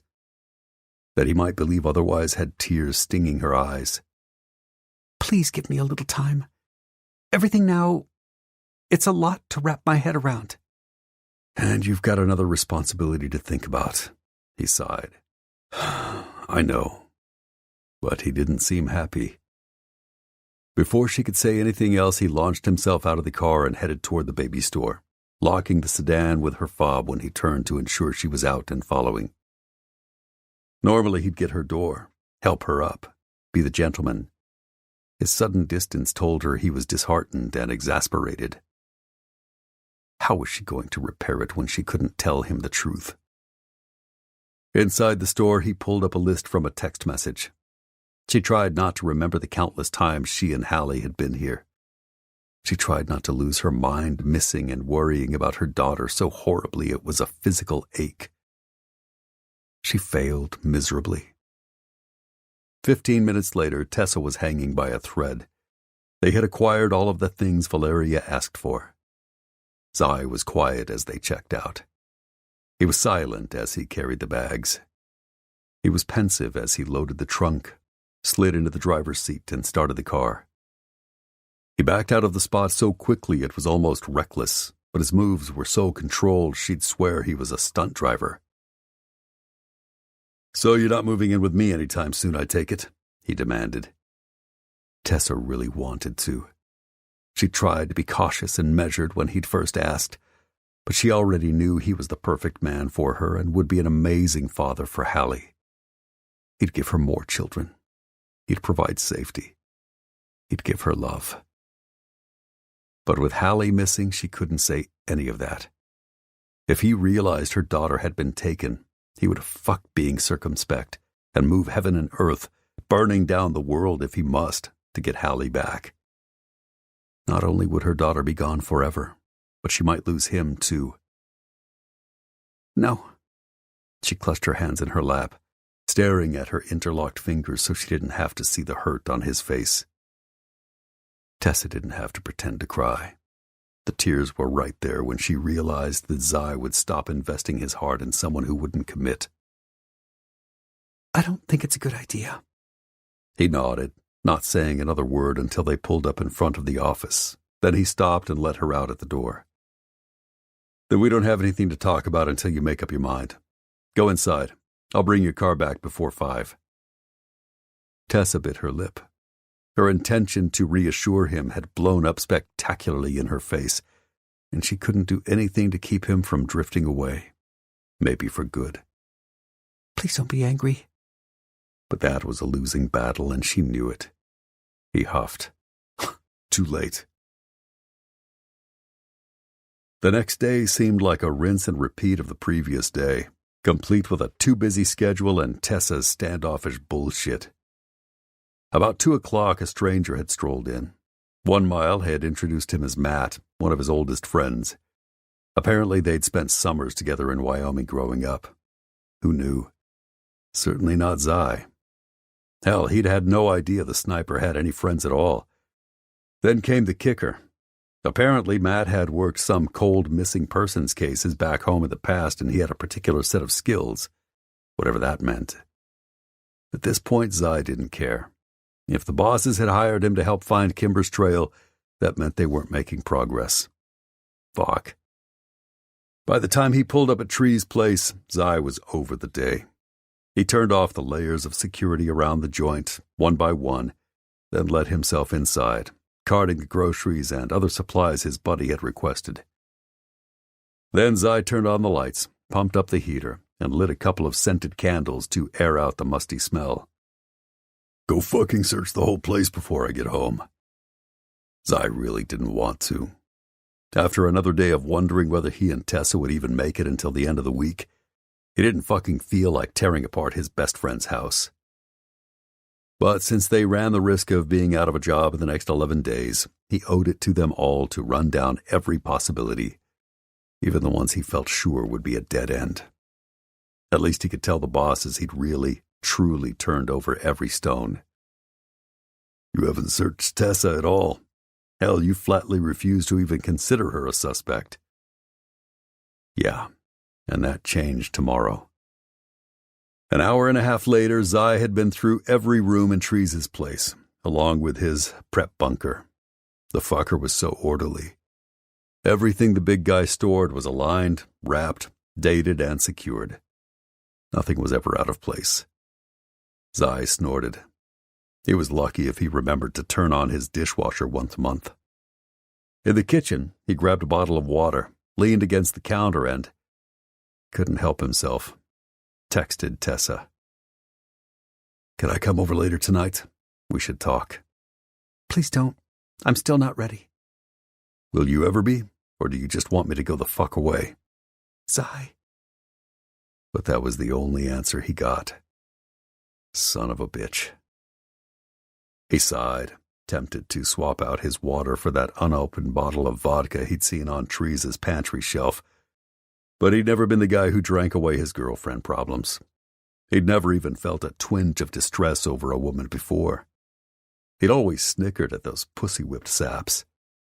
But he got it now, and he felt sorry for every poor, broken-hearted bastard he'd ever derided in the past. He was one of them now. Since yesterday afternoon, he'd been too preoccupied to eat. Sleep? Fuck no. That wasn't happening. He merely punched his pillow and tried to figure out what was troubling Tessa, and if she might actually be their mole. Splice in a memory of her body beneath him, filled with his cock and crying out in orgasm, and Zai wasn't sure whether pounding his fist into a punching bag or around his nagging hard dick would clear his head and improve his mood. In his pocket, his phone buzzed. He pulled it free, disappointed to see the message was from Trees, not Tessa. "There in 10. Everything ready?" "Yep." "Thank God. I need to be more than a foot away from this woman." Or he would fuck her. Zai read the subtext loud and clear.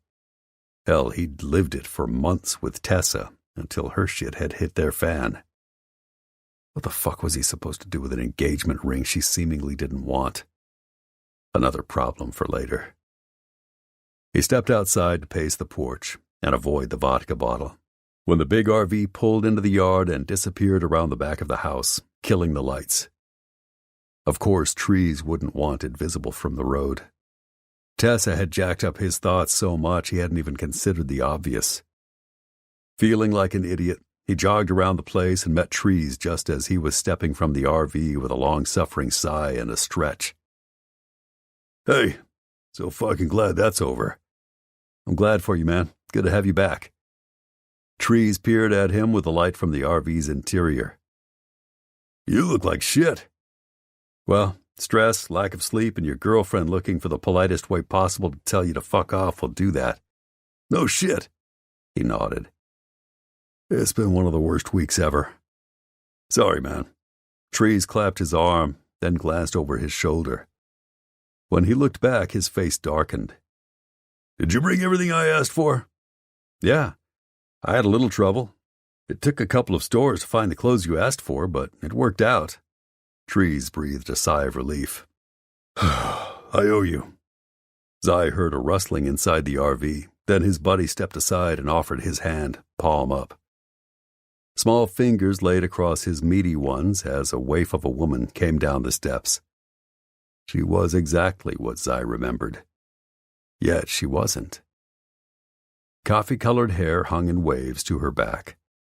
A choker with a black bow emphasized the daintiness of her neck. Its tails brushed the swells of lush breasts her tiny black tank couldn't possibly hope to contain. Her denim shorts stretched tight across the flare of womanly hips, and were so small they ought to be illegal. She wore no shoes, just a muted toe polish that nearly blended in with her skin. And when Zai looked up at her again, she studied him with old eyes and a face that looked way too young for such knowledge. "Hi, Layla." He stuck out his hand. "You may not remember me. I'm Zai." She looked down at his hand, dragging in a breath. For courage? And shook it. Hello. Is Senor Walker coming? Trees leaned in, looking less than pleased. "She likes him." I trust him, Layla corrected. And she didn't trust trees. That wasn't a good sign. Then she stepped off the RV and brushed past them, curling her arms around her tiny middle to ward off the winter evening chill. "See what I've been dealing with?" he grumbled as she headed toward the house, wincing as she tiptoed over dead branches and crisp fallen leaves with her bare feet. Are all her clothes that brief? Because even in the semi-dark, it was impossible to miss the fact that half her ass hung out of her too short shorts. Trees rubbed at his eyes. That's her modest outfit. Holy shit. No wonder Tree's dick was in a twist. "Well, I brought her sweatpants and oversized t-shirts just like you asked. Thank God. Maybe that will cool things off between us." Maybe, but Zai wasn't holding his breath. Everything about Layla's appearance had Trees type written all over her. "Sorry, buddy," Trees groaned. "Can't you come stay with her for a few days? Maybe by then I can jack off enough to get some of the blood back to my brain." "Nope.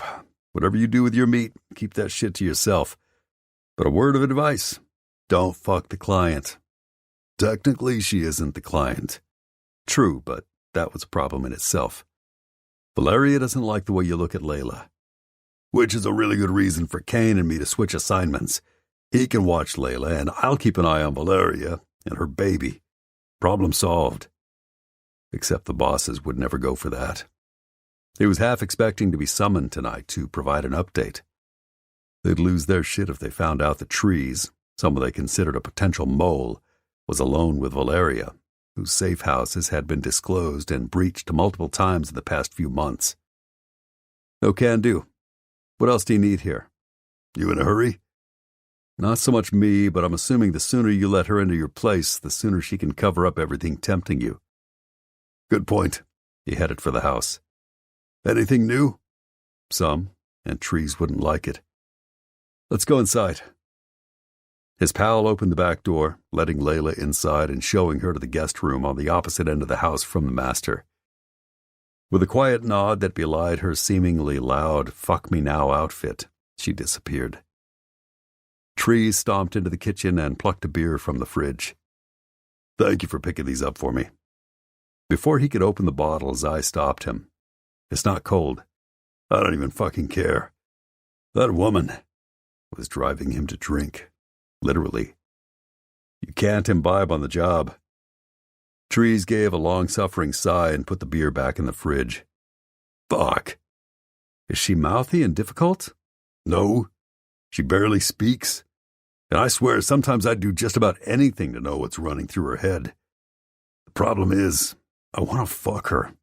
Yeah, Zai understood that perfectly. He'd lived through the excruciating months of wanting the woman he couldn't have. Sorry. I'll deal. What do you want to tell me? Some friend of Walker's has temporarily joined the team to help with Kimber's recovery. Name's Matt. You probably won't see much of him. I met him. He seems okay. Even though he's a friend of Walker's? Trust me, I was as shocked as you. Trees shrugged. Why wouldn't I like that news? It's fine by me. Hell, whatever they need to do to bring Kimber back. Keep that in mind, because what I say next might make you blow a gasket. Zai let out a breath. The bosses are thinking about using Layla as bait to help get Kimber back. Pretend to set up a hostage swap and... No. Fuck no. Over my dead body. Absolutely not happening. End of conversation. It's not my favorite plan either, but I think they're running out of options and getting desperate. Kimber is a wife and a mother with 2 small children who need her, and Layla is... expendable? That's fucking bullshit. She's a human being, and she's... He shook his head. Fragile. I know. You don't know. She's been bullied, abused, and raped since she was 14 by the very people who want their hands on her now. You'll have to kill me before I let anyone dangle her in front of a bunch of cutthroats. I'm dead fucking serious. Is there any chance such a plan will allow for the capture of those who wish to hurt my sister? At the sound of Layla's voice on the far end of the kitchen, Zai froze. Beside him, Trees scowled and cursed. Then they looked at one another. Zai telegraphed to his buddy that she was his woman and therefore his responsibility. Tree's expression told him in return that since Zai was the acting boss, he wanted no part of this office bullshit. Zai shook his head. Sure, why not heap more shit on my shoulders this week? You wouldn't be the first. It's possible, he finally answered. But it's risky. Layla scoffed. Even breathing around these people is risky, and certainly not a guarantee. My sister has endured too much, and she has her son to consider. I will do it. You will not? Trees exploded, towering over her with bared teeth and menace. In the shadow of his thunder, she stood unblinking and uncowering. You cannot stop me. You brought me here safely, and for that I thank you. But I owe you nothing beyond my appreciation. I didn't ask you for anything, but I would consider it a personal fucking favor if you would please give a shit about your safety. She cocked her head, her big eyes looking so sad. Unfortunately, Emilio never gave us that choice, and I am certain his father, Geraldo, who's probably running his organization again now that he's gone, will be even less interested in such things. That was the elder Montilla's reputation, from what Zai had heard. Fuck, Trees muttered. If the Edgingtons or Munoz ask me to help set a trap for Geraldo and his goons, I will say yes. My mind is made up. And Trees wasn't about to stop fighting to change that. Layla, you'll be bait. Chum. Something my bosses will skewer on a hook and use to reel these bastards in. And if they lose you, he shrugged. Oh well, not their problem. Do you understand that? Yes. But do you understand I will have no future if I refuse? With that, Layla turned away, then paused and looked back at Zai. I cannot pay you for the clothes on my bed. Please return them. It's not a problem. You left your house in a hurry and you weren't dressed for our winter. I will not accept your charity. Then she was gone. Before he even spoke, Trees looked ready to lose his shit. See what I mean? She's going to drive me crazy. Clearly, and Zai didn't envy his pal. He'd always thought Trees would fall for some pliable female who was a little twisted and conspiracy theorist too. They'd have a few kids, prepare for a doomsday that hopefully never came, and enjoy the shit out of a life they lived as off the grid as possible. In his mind, she'd be loving and boisterous, filling in Trees' large conversational gaps. She'd cede to him about important things and make his life hell the rest of the time. And she would love sex. Zai didn't think Layla was any of those things, but it didn't matter. Trees was already in deep shit. Take a breath. One day at a time, okay? You'll get through this. Trees nodded like he didn't quite believe him and didn't want to argue. Let's talk about something else. What's up with you and Tessa? I don't want to bore you. I don't understand it enough to explain anyway. She's pushing back? She's pushing me away. Trees scowled. I would have sworn that woman loves you. I thought so too, but she's never said that in so many words. And now she's barely answering my texts. Something is weird. Something is wrong. Well, that's definitely not right. I don't know. Maybe I pushed for too much too fast. I told her at Christmas that I love her. About 3 minutes after we got the all clear to have more than a working relationship, I asked her to move in with me. She says she needs time to think. But it doesn't feel like she's thinking. It feels like she's just putting daylight between us. Trees frowned. So what if you've moved fast this week? I don't think you rushing her is the issue. After all, you two have been eye-fucking and exclusive for months. You wanting to start a life with her didn't come out of left field. It's something else. Yeah. I was at her place a little bit ago. She actually begged me to leave. The panic in her voice had ripped at his guts. And she's been lying to me. Sure about little things like her headache, but still lying. Any chance there's someone else? Zai pondered, then shook his head. No, I think it's me. and he was worried they were one bad conversation from being over. Or she's guilty and she has something to hide. I don't see it, because you don't want to. Keep pursuing her, man. You'll never be happy if you just walk away from her. But while you're doing that, look into her. Take her seriously as a suspect. Do your fucking job. As much as Zai hated it, Trees was right. Now that he thought about it, Tessa hadn't just sounded panicked. She'd sounded guilty. I don't have a choice. I guess that's priority one. And fuck waiting for the right moment. He was starting the next instant he saw her.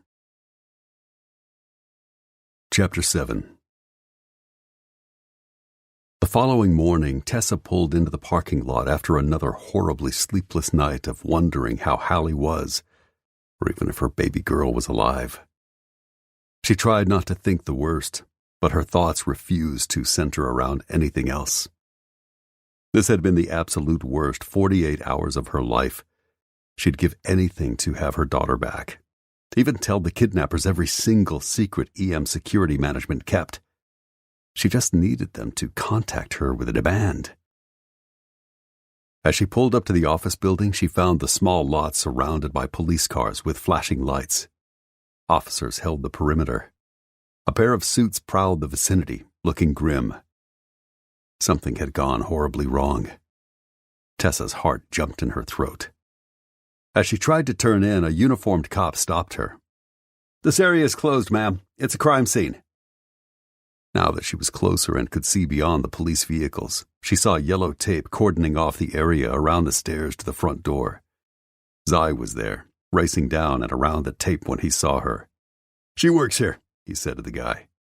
The officer nodded, then waved her around the area and into a spot near the adjacent building just beside the alley. Her pulse raced, heart beating against her ribs as she climbed from the car. Zai met her halfway. "What's going on?" she asked, staring between the busy parking lot and his bleak expression. "A jogger came down the sidewalk about 5:30 this morning and saw a trio of dead bodies piled at our door. None have been ID'd yet." Fear gripped Tessa's belly. Dead bodies? Oh God, had her kidnappers decided the baby was expendable? "Anyone you recognize?" She heard her voice shaking. Zai did too, and cupped her shoulder in a gesture meant to calm and comfort. Apology twisted his expression. No, it couldn't be. Don't let anyone have hurt my precious baby girl." She dropped everything in her grip and clutched his arms. "Zai? Is it anyone we know?" He cupped her face and shook his head. "No, baby. No one we know. 3 men, all late 20s or early 30s. But I was here shortly after the bosses arrived. I saw them before the coroner came. It was..." He swallowed. "Bad. They were tortured." Her relief that Hallie wasn't among the bodies was quickly stamped out by the terrible thought that whoever had killed the men might hurt her daughter next if she talked. "Oh, God." "Don't cry, baby." He comforted her with his embrace. "Don't cry." "How can I not? They dumped the bodies here, at our office." And Tessa couldn't help but worry that was a message meant for her, to show her what could befall Hallie if she didn't keep her mouth shut. "I know. And once the coroner is able to identify the victims, maybe that will tell us why." "It's not random." "It's not," he sighed. "Walker and Matt, the temporary guy, are inside avoiding all this shit. Let's go." "Were you waiting for me?" "Yeah." He retrieved her things, slipped an arm around her and walked her toward the door, trying to block her view of the crime scene with his big body. But it was no use. Tessa craned her head to look behind him and saw far more than she'd bargained for. Missing eyes, missing fingers, missing genitals. Tessa jerked her stare away. Her stomach bucked. She clapped a hand over her mouth to hold in both the scream and the urge to be sick. She couldn't imagine that happening to her baby, or she would lose her mind. Zai cursed and hustled her inside, shutting the door behind him before plastering her against the surface with his body, palm over her head as he leaned in. "Why did you look?" I couldn't stop myself. She'd had to make sure none of those bodies belonged to Hallie. She had to know what message her kidnappers were trying to convey. It made her sick. Yes, Hallie was seemingly alive, for the moment, and Tessa hadn't known any of those men. Still, she felt the urge to sob. Once, they'd been someone's son, someone's brother, someone's friend, maybe even someone's father. They'd had the worst possible deaths imaginable. Her heart hurt for them and all they'd endured. But terror for Hallie, for what could happen to her baby if she broke down and screwed up, gripped her throat. Blinking up at Zai, she tried to keep herself together. She wished things were different and that she could tell him everything. Today proved that was impossible. Couldn't what? Talk to me. Tessa shook her head. It was just shocking. Zai didn't look convinced. Are you sure that's it? Nothing else upsetting you? You haven't been yourself lately. Of course she hadn't. But she swallowed her scream. It wasn't his fault that someone had taken her precious baby and ripped her heart from her chest. She had to get it together and force her anxiety down a notch. All this worry for Hallie would do absolutely nothing to save her. She had to focus on things that would. I know. I'm sorry. I was hoping today would be better. When she'd woken up without Hallie again, she'd known it wouldn't. But seeing the bodies... Zai sighed and brought her closer, caressing her back. For a brief moment, she propped her head on his solid chest and buried her face in his neck, inhaling him and trying to suck in his strength. I should have called you and told you not to come. I needed to. If this had anything to do with Hallie's kidnapper, he'd probably be calling soon. But thanks. Tessa trembled as she forced herself to pull away and head to her desk. By the time she tucked away her purse and her lunch, she looked up to see Zai watching her with a frown. With concern, yes, but today she saw something else. She didn't really want to look at that expression too hard. She was afraid of what that meant for her, for them. Then 1 Mile stepped up to her desk, a rugged cowboy type beside him, hat in hand. Hey, Tessa, this is my buddy Matt. He's going to do some temporary work for the bosses. He needs one of the spare computers.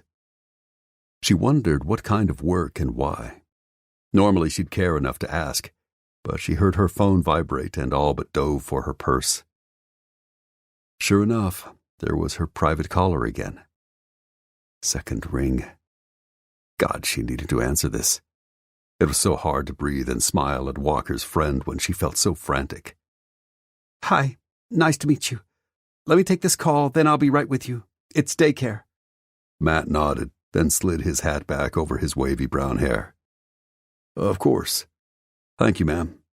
Third ring. As he walked off, she looked up to see Zai heading to the back of the office. I'll be in the conference room. Then he was gone, and she was alone. Sort of. But going out front to answer the call was out of the question. She needed to answer now. Fourth ring. Hello? She gasped out. I was beginning to think you weren't going to answer. That would have been very unfortunate. The stranger from the parking lot again. I'm in the office. It's a busy place. How is my daughter? He laughed. You know the drill. Information first, then your reward. Forgive me for being jumpy about the 3 mutilated bodies in front of our office this morning. The man paused as if he hadn't expected that. Tell me about them. He didn't know. The police and the coroner are here. I didn't get a good look. They were all young men, all... very horribly dead. I'll call you back. Wait. But it was too late. He was gone. Tessa closed her eyes. Why had she assumed he knew about the corpses and opened her big mouth? She'd much preferred the smug, didn't have a care in the world kidnapper to the panicked, out-of-control one. Now that she'd stupidly rattled him, would he take it out on Hallie? Her hands shook as she tried to go about her morning like nothing was out of the ordinary. She hooked up her laptop to her monitor and opened her company email. Joaquin had sent her a list of things to do today. People to email, copies to make, clients to bill. None of that would take too long or require her to think too much, thank goodness. She could barely spare any thoughts for anyone but Hallie. As she sent him an email promising to take care of all of the items quickly, her phone began to buzz again. Tessa lunged for it and answered immediately. Yes. Change of plans. I need to know if my daughter is okay. You'll get a full report when we get full information. If you want it, you will do 2 things immediately. First, take a picture of the crime scene with the bodies. I don't know if they're still there. You better see to that first, then. And second, what are EM Security's plans to rescue Kimber Edgington? We need details. I haven't seen the family in days. They're planning elsewhere and not saying anything to the staff. At least that's what Tessa thought. Or had they been telling Zai something he wasn't supposed to share? But I'll ask some of the operatives, see if they know something I don't.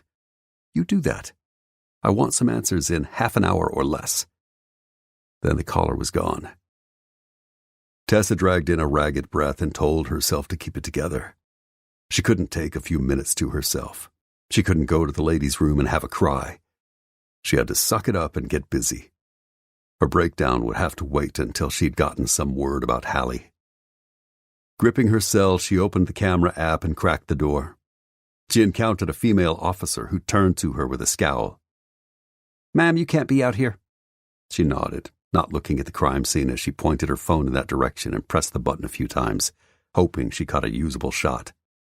I left something in my car. It will have to wait. I'm sorry. Of course. Tessa tried to smile as she ducked back inside. Quickly, she opened her photos and scanned the 5 she'd taken. Yes, there were the 3 bodies visible. Some pictures were better than others, but she wasn't looking at details. She couldn't do that again. Trembling, she turned on the recorder on her phone and tucked it in her pocket, then headed for the conference room. On the way, she saw 1 Mile and Matt, who watched her expectantly. Shit, she'd forgotten to get the cowboy a laptop. With a harried smile, she held up a finger, silently asking them to give her just a minute. They nodded, and she let out a shaky breath while trying to collect her wits. She wasn't sure how she was going to ask Zai for information he wasn't at liberty to give, if he even knew, but she needed to come up with something quick. Pressing a hand to her knotted belly, she knocked softly, then pushed her way inside. Zai sat in the big chair at the head of the table, feet crossed on the massive wooden slab, and replied to the speakerphone. I think you're right, and we need to think about all the possible angles. What's up, Tessa? She shut the door behind her, and was still blank. She masked the moment by clearing her throat and smoothing down her skirt. Am I interrupting something important? Talking to Trees. Did you need something? Actually, yes. Can I bug you for a minute? Sure. He gestured to the seat beside him. I'll call you back, buddy. Yeah, it's gotten too quiet here. I should see what the fuck is going on. Zai chuckled. I think it would be wise not to let that situation get out of hand. I don't know that you should be laughing, man. Just remember that. Talk to you later. Tessa frowned. What was that about? He smiled, smooth as silk. Rodent problem. What? She'd never heard either of them talk about mice or squirrels, but whatever. They seemed to have a million inside jokes, and this was probably one of them. I wanted to talk to you. She folded her hands on the table in front of her and stalled for time to gather her thoughts. About? Then the most obvious tactic occurred to her. Kimber. She's my friend. She didn't do anything to make a drug cartel mad, and I worry. If they came after her, what's to stop them from coming after any of us? Her question took Zai down a notch. He lowered his feet to the floor and leaned in, slowly putting his hands around hers. I won't lie and say I wasn't shocked by what happened to Kimber. Why her? Just because she's Hunter and Logan's sister? They wanted to hit low? Zai shook his head. It's a lot more complicated than that. This mess started when the Colonel, Hunter, Logan, and another contractor all went into Mexico to rescue Kendra Waxman from Emilio Montilla. Remember her? The bride at the wedding we worked last June. I remember. At the same time, they rescued Valeria Montilla. She was pregnant. I guess Emilio didn't appreciate it. But he's not alive to care anymore. He's been gone for weeks, and they only took Kimber a few days ago. So who would do this? Zai sighed. That's part of the difficulty here, knowing who to go after. Emilio's death left a power vacuum in that splinter of the cartel. We think there are two factions vying for control. We just don't know which is responsible for abducting Kimber. Tessa tore her hands free and sat back in her seat, her mind racing. Whichever side had taken Kimber, the other side had taken Hallie to force her to spy. Oh my God. Either way, he went on. They took Kimber because she's important to all the players. Hunter and Logan because she's their sister, and they continued to dog Emilio to his dying day, and one of their team members took the asshole out. But they struck at the colonel, taking his only daughter as punishment for leading the mission to rescue Valeria in the first place. And they hit at Deke, taking his wife, because they've been working a separate op that involves Tierra Caliente. The message is, you take one of ours, and we'll take one of yours. She didn't have to pretend to tremble as she lifted her hand to her mouth. What are we going to do? These aren't good people. We need to get Kimber back. I've tried not to panic for days, but panic doesn't serve any of us. I promise you the bosses are doing everything they can. Matt is here to help. They're running down every single clue. But what if it's not enough? Tessa demanded, realizing that she was talking about her daughter more than she was asking about her friend. Tell me they have some plan. Zai shook his head. I'm sure they're working on it, but she almost came out of her seat. But? He gripped her hands again.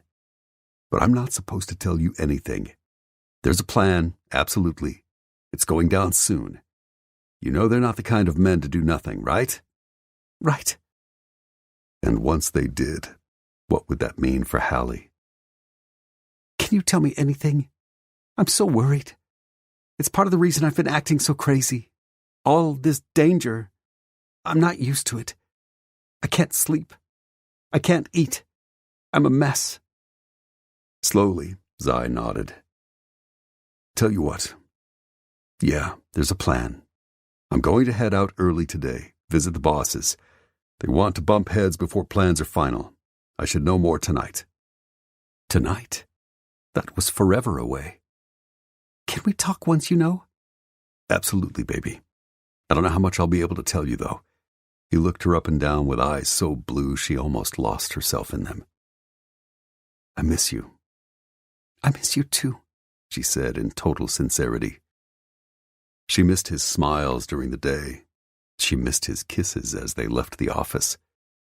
She missed his possessive touches when he tumbled her into her bed, tore her panties away, and shoved himself deep.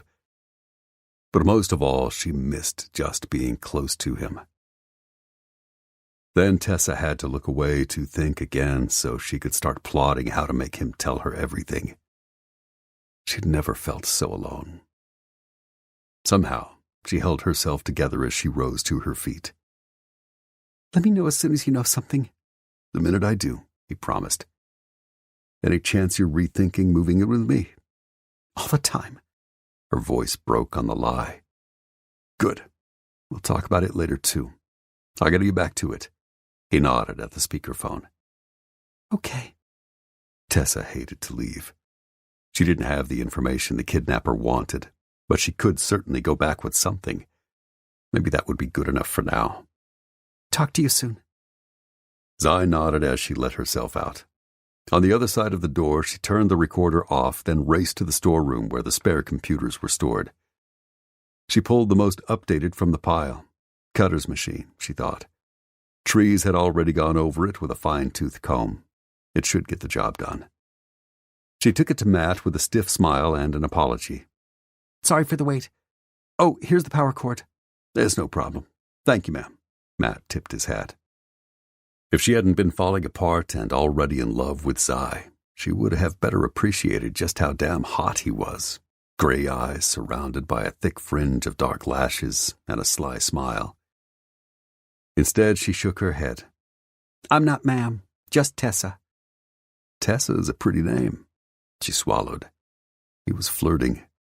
She couldn't handle this right now. Thank you. I should get back to work. My friend is too polite to ask you something, 1 Mile butted in. She frowned. What's that? Walker, he growled in warning. He thinks you're hot and wants to know if you're down to have drinks tonight. Or sex. He's up for both. Matt backhanded his buddy in the chest, then sent him a killing glare. I apologize for my former friend's terrible manners. I'd just like to get to know you. He seemed like a really nice guy, but now wasn't the time, and he wasn't her man. Sorry, I'm involved. So you and Zai kissed and made up? 1 Mile asked. Was that how everyone else saw their relationship? As having fallen apart over the past few days? There was never a fight to start with. Then she turned to Matt. If you want to get to know a really sweet girl, I know someone I could introduce you to. Madison is... Thanks. Matt looked distinctly embarrassed. I've spent a Friday night alone before. I'll be fine. With an apologetic nod, she walked away, then glanced at her phone. She still had 10 minutes left on the kidnapper's clock. Making her way to her desk, Tessa glanced over her shoulder to ensure no one was following or watching. Then she opened the device and tapped out an email, attaching the pictures she'd taken and advising them that something would probably be happening soon. The plan was still forming and she'd know something more later tonight. Then she sent it off and prayed. A few minutes later, she received a message in return. It contained no words, just a still image of Hallie, looking clean and pink-cheeked. She wore a too large gray shirt and sat on a shag carpet, some soft beige shade, holding a plastic banana, laughing at a cat jumping in the air. It was date and time-stamped less than 5 minutes ago. Her heart soared. Tessa kept scrolling, hoping there was more, especially instructions on when and how they might release her daughter. Instead, she found 2 additional demands. Advise us the minute you know the plan. Email may no longer be secure. Download the A-Buzz app and await further instructions. She did it immediately. Of course she was going to. But she couldn't keep living like this. Every day without Hallie was excruciating. But at least she'd had work to occupy her.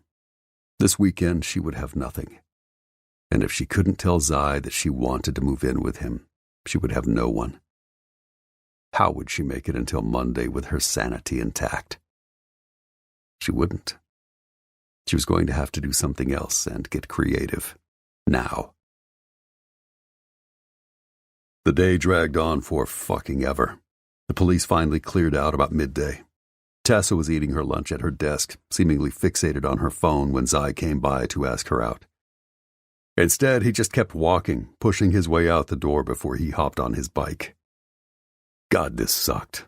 But trees had put everything into perspective on their last call. Listen, if she's not guilty, then lying to her about this fake op won't mean anything. You'll just say later that it fizzled due to new intel. She won't question it. And if she's guilty of passing on information, well, you'll find that out. And who she's telling. If some shit goes down that matches your BS, you just gotta hang tough until then.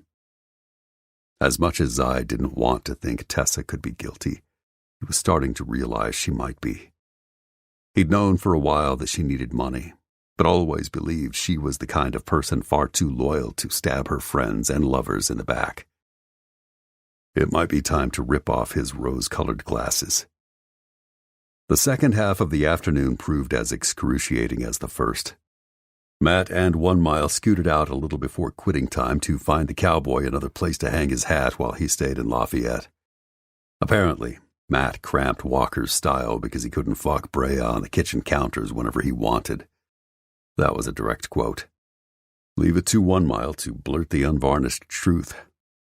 Once they'd gone, he was alone with Tessa. So he sauntered to the front of the office, stopping beside her desk. If he was going to go all in on this ruse, he was going to do it right and leave no room for error. You all done with everything the boss has asked for? Tessa jerked her stare from her phone and quickly darkened the screen, setting the device upside down on her desk. If he didn't know her at all, if he'd been evaluating someone he wasn't in love with and trying to decide whether she was up to no good, that kind of furtive shit would move her into his mental guilty column.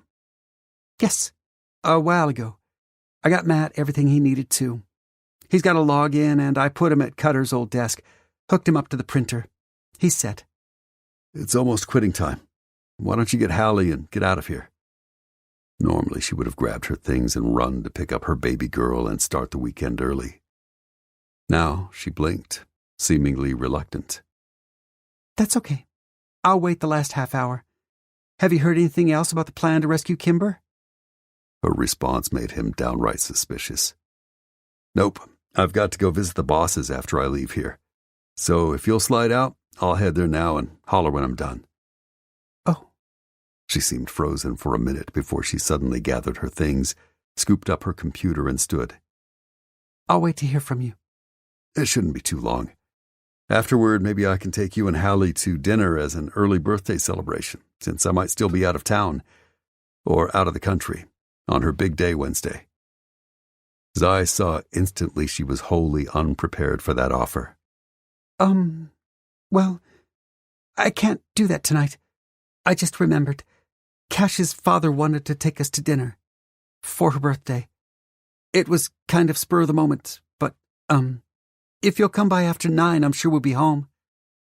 It wasn't what Tessa said that convinced him she was lying. It was the halting way she said it. Still, he played along. Sure, I can swing by then. Great. She sent him a stilted smile and tried to make her way past him.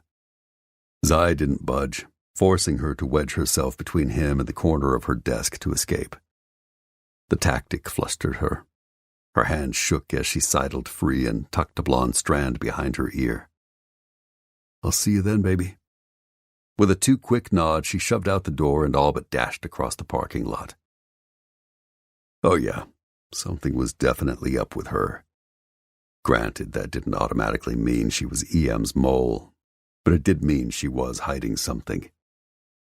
He intended to find out what.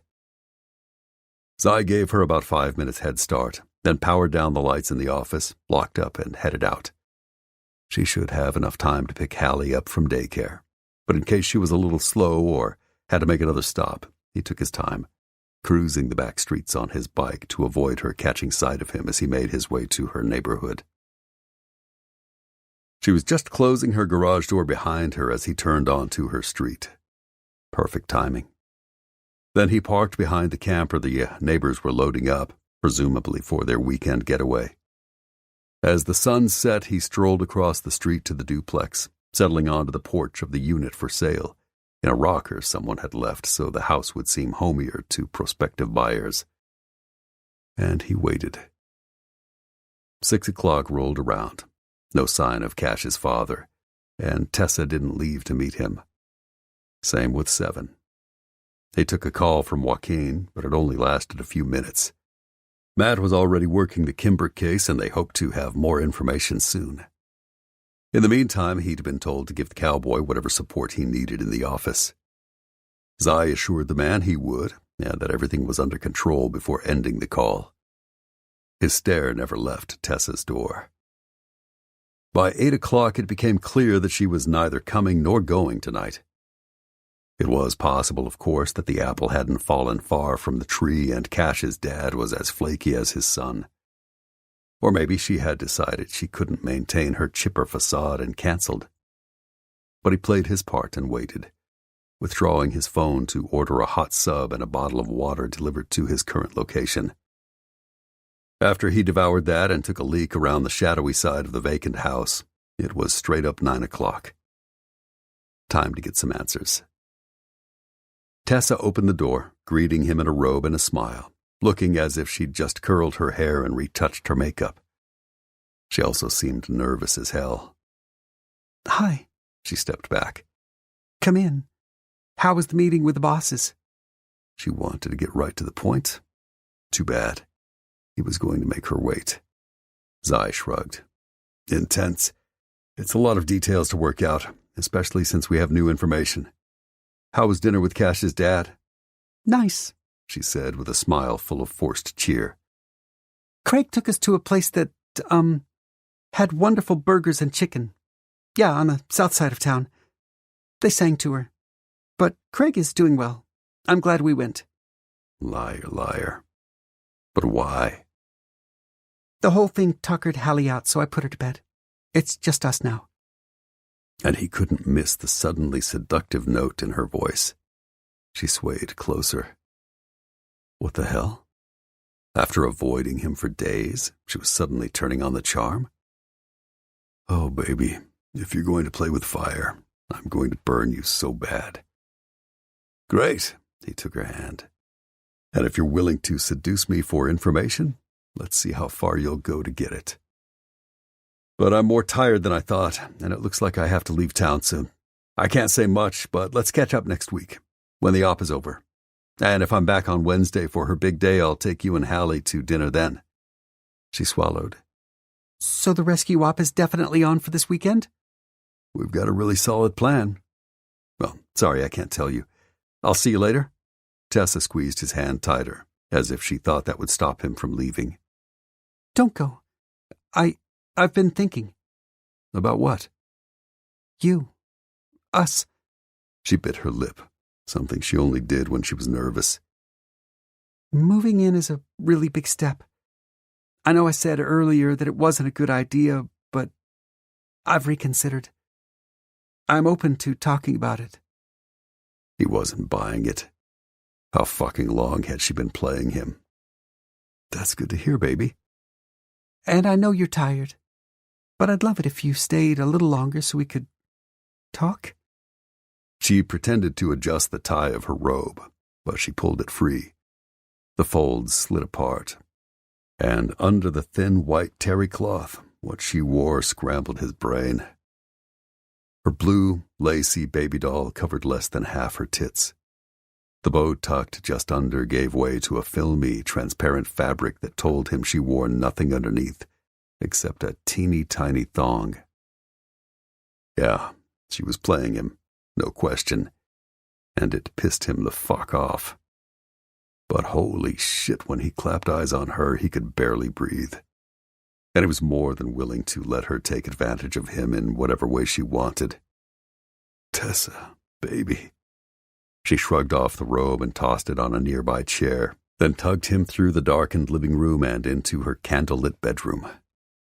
Tessa had definitely ramped up the seduction factor for this visit, because she wanted something other than sex or love or commitment from him. God damn it. Later, he'd let himself hurt. He'd wonder why the first fucking time he had truly lost his heart it had to be to a lying viper with big green eyes and gorgeous tits, doing her best to play him for reasons he could only guess at. He'd take her engagement ring back and kiss all his dreams of a happily ever after goodbye. He'd wonder how the hell he was going to pick up the pieces of his life to live without her forever. Now he was too angry that she'd turned out to be just as self-serving as every other asshole he'd grown up with. Sigh? She looked tense. No, worried. Do you not like this? She gestured to her lingerie, almost cupping her breasts and making him lose his ability to speak. Until something occurred to him. Who else have you worn that for? She relaxed as if that question didn't stress her, as if she didn't have to lie. No one. I bought this for you. When? After she decided to screw him figuratively and literally? You look sexy as fuck. He could say that with all sincerity. The lace and ribbons framed her cleavage so temptingly, he itched to touch her. The shadow between her thighs was dusky and mysterious, and he swore he could almost taste her. His mouth watered. Thank you. She stepped closer. I'd planned to talk to you tonight, but I want to be with you too. We've only been apart a handful of days, but it's felt like a lifetime. It has. Zai couldn't keep the rough note out of his voice. Do you want to talk now and get it over with? Or talk after? Definitely after. After that, he lost all patience for talk. He flattened her against the wall of her bedroom, gripped her hair in his fist, then slanted his mouth over hers with a groan. Tessa might have turned out to be a poisonous liar, but she tasted so fucking sweet. Against him, she arched, then whimpered as he stroked his tongue inside her, loving the way her breath caught. He slid deeper. The kiss turned urgent. He cupped the pert globe of her ass and crushed her lush tits against his chest. She gasped as she clutched his shirt, hanging on like she couldn't breathe and wouldn't let go. His lips raced down her neck as he laved at her throat like she was a delicious treat to savor. Not a Matahari he should unmask. I've missed you. I need you. Zai. With quick fingers, she unbuttoned his shirt. He did nothing to stop her, just let her shove the garment off his shoulders to pool on the carpet. Take me to bed. 24 hours ago, he would have believed that whisper. He would have been throwing a party in his head as he carried her across the room and made her his again. He would have gone out of his way to lavish her with pleasure until she was sighing, sated, and smiling. Not anymore. Let's not rush this, baby. I want to take my time with you tonight. See how desperate I can make you. Panting, she shook her head. No, I can't wait. I ache for you. I've craved you so badly. I've tried not to. I've tried to keep my head and think straight, but when you touch me, you make that impossible. Please. She sounded so needy. If he didn't know better, he'd swear her words were sincere. Despite all the evidence of her guilt, Zai still found himself half believing she meant all that. Then Tessa turned the tables on him, opening her lips against his neck, nipping at his lobe, nuzzling up to his 5 o'clock shadow, dragging her tongue down his chest as she plucked at his nipples with pinching fingers and nibbling teeth. He hissed as pleasure hit him hard. The scent of her arousal drifted between them. Fuck. He needed to keep his head and stay in charge. He couldn't succumb to the desire gnawing at his restraint, but Christ, she was undoing him. Tessa kept kissing her way down his body, breathing hard and clutching him, until she landed on her knees at his feet. And God help him, he fucking loved her there. His body roared in approval with a slam of his heart and a jerk of his cock. Blinking up at him, she gripped his thigh and tugged at the button at his fly. He yanked the zipper down before helping her shove his boxer briefs past his hips. She took his cock in her eager hands and he moaned. Then, with her big green eyes devouring him, she parted her swollen red lips, took him onto her tongue, and sucked him deep. The hot silk of her mouth seemed to envelop his whole body. Zai closed his eyes with a growl, using a determined fist in her hair to guide and lengthen the stroke of her lips up and down his dick. Yes, baby. Nice and slow. Watching you wrap your lips around me is...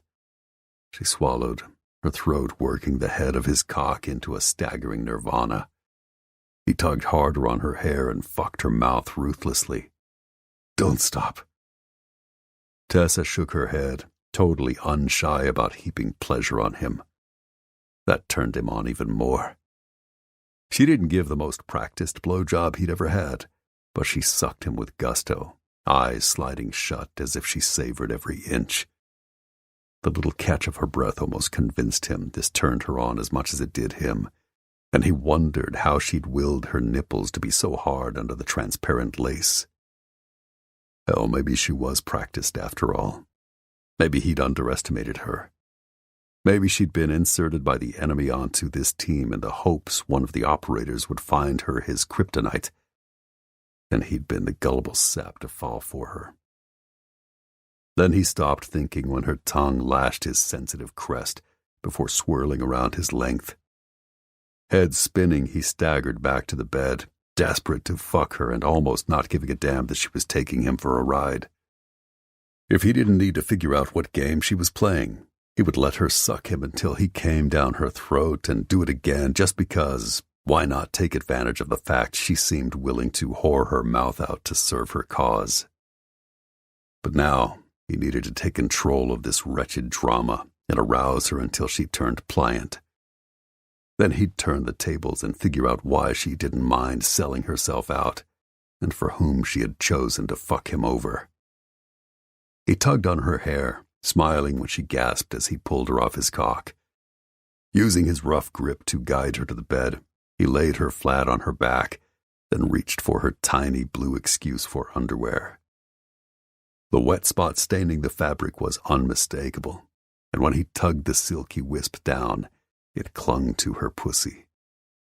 Impatiently, he tossed the garment away. Her scent steamrolled his senses. His nostrils flared. Hunger roiled in his gut. His restraint snapped.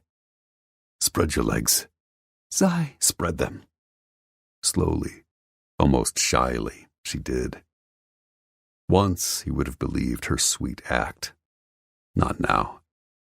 She wanted to jack up his desire and fuck with his head. Two can play that game, baby, and I can play it better. He braced impatient hands on the insides of her knees and shoved them wide, then raked his lips up one thigh before exhaling onto the sticky heat of her cunt.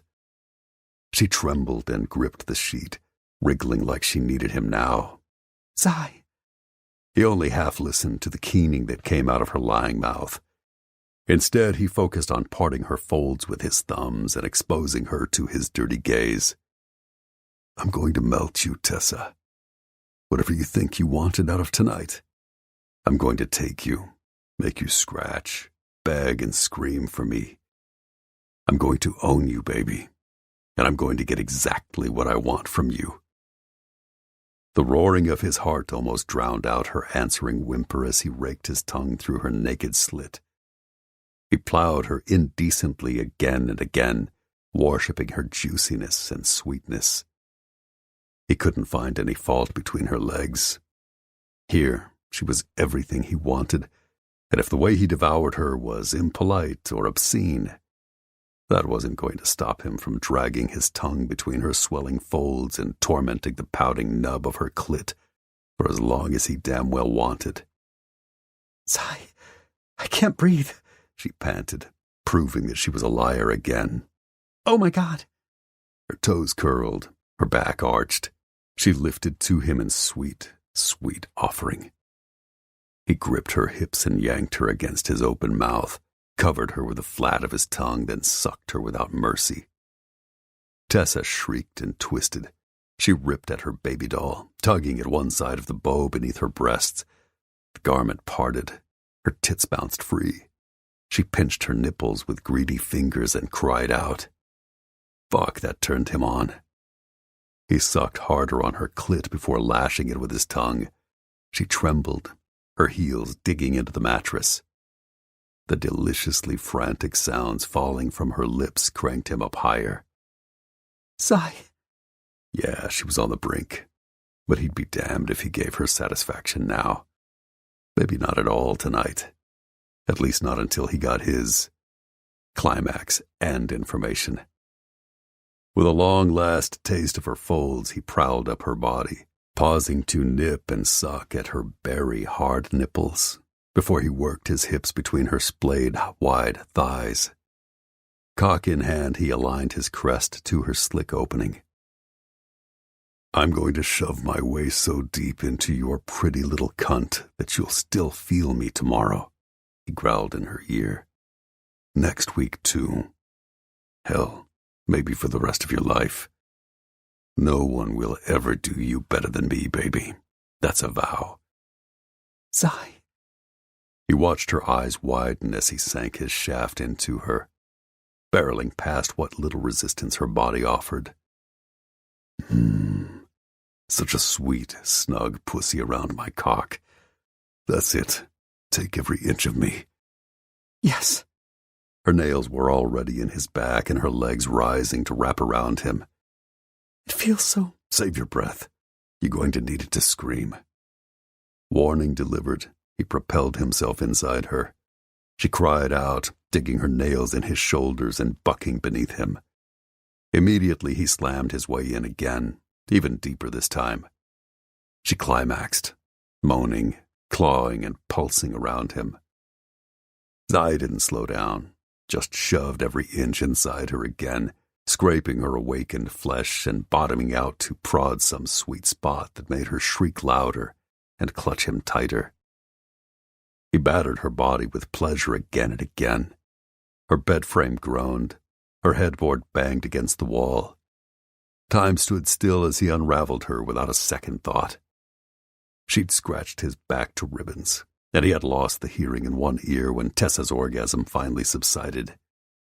Not that he gave two shits right now. His first night with her had been great. The following morning even more amazing. His blood fired. Every hair on his body stood on end. Each nerve ending jolted with her touch. It wasn't merely because she had a banging bod, was good at the sack, and rocked his world. He couldn't be that lucky. Despite whatever devious shit she was up to, he was still totally in love with her. Sure, her surrender turned him on, but when he was with her, he'd swear they were meant to be forever. God, he was a stupid bastard.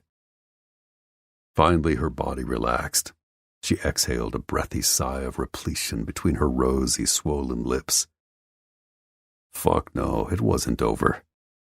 Everything inside Zai rebelled against that. Yeah, he shouldn't want to give her another climax. He shouldn't ache to stay inside her half the night. He definitely shouldn't feel this love for her beating in his mutinous heart. But he did. Cursing, Zai tore free from her body and lunged to the side of the bed before he gripped her hips, pulled her to the edge of the mattress, and covered her pussy with his tongue again. If she'd been wet before, now she was dripping. He closed his eyes and savored the sweet, tart taste of her surrender, thrilled as fuck when she keened out his name so loud he was shocked it didn't rattle the windows or wake the baby.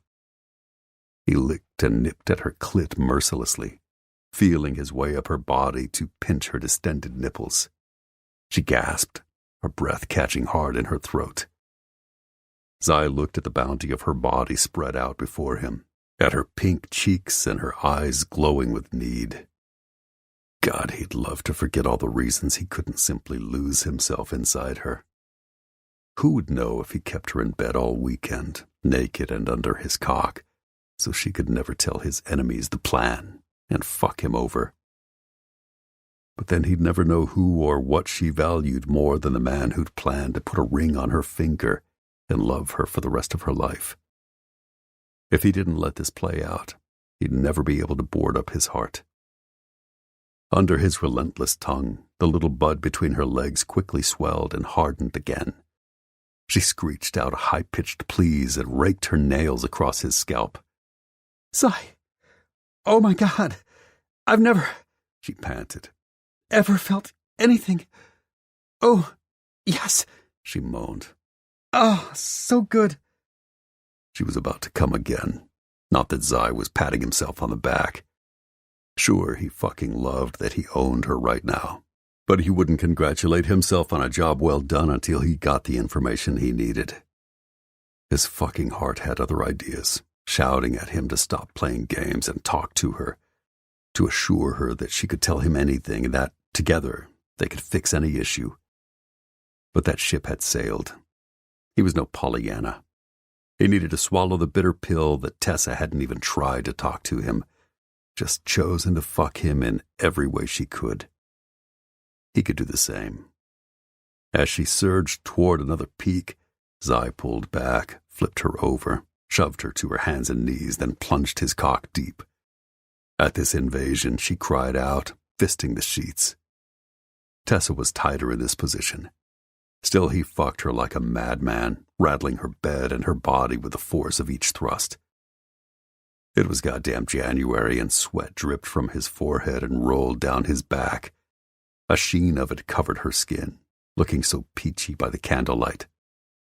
The narrow nip of her waist, the delicate line of her spine, the graceful curve of her shoulders. She was a work of art, hips flaring, thighs trembling, ass cushioning his every stroke. Yeah, he wanted to possess all of her.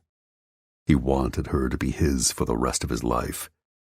But since that didn't look possible, he was going to make sure she regretted him like hell.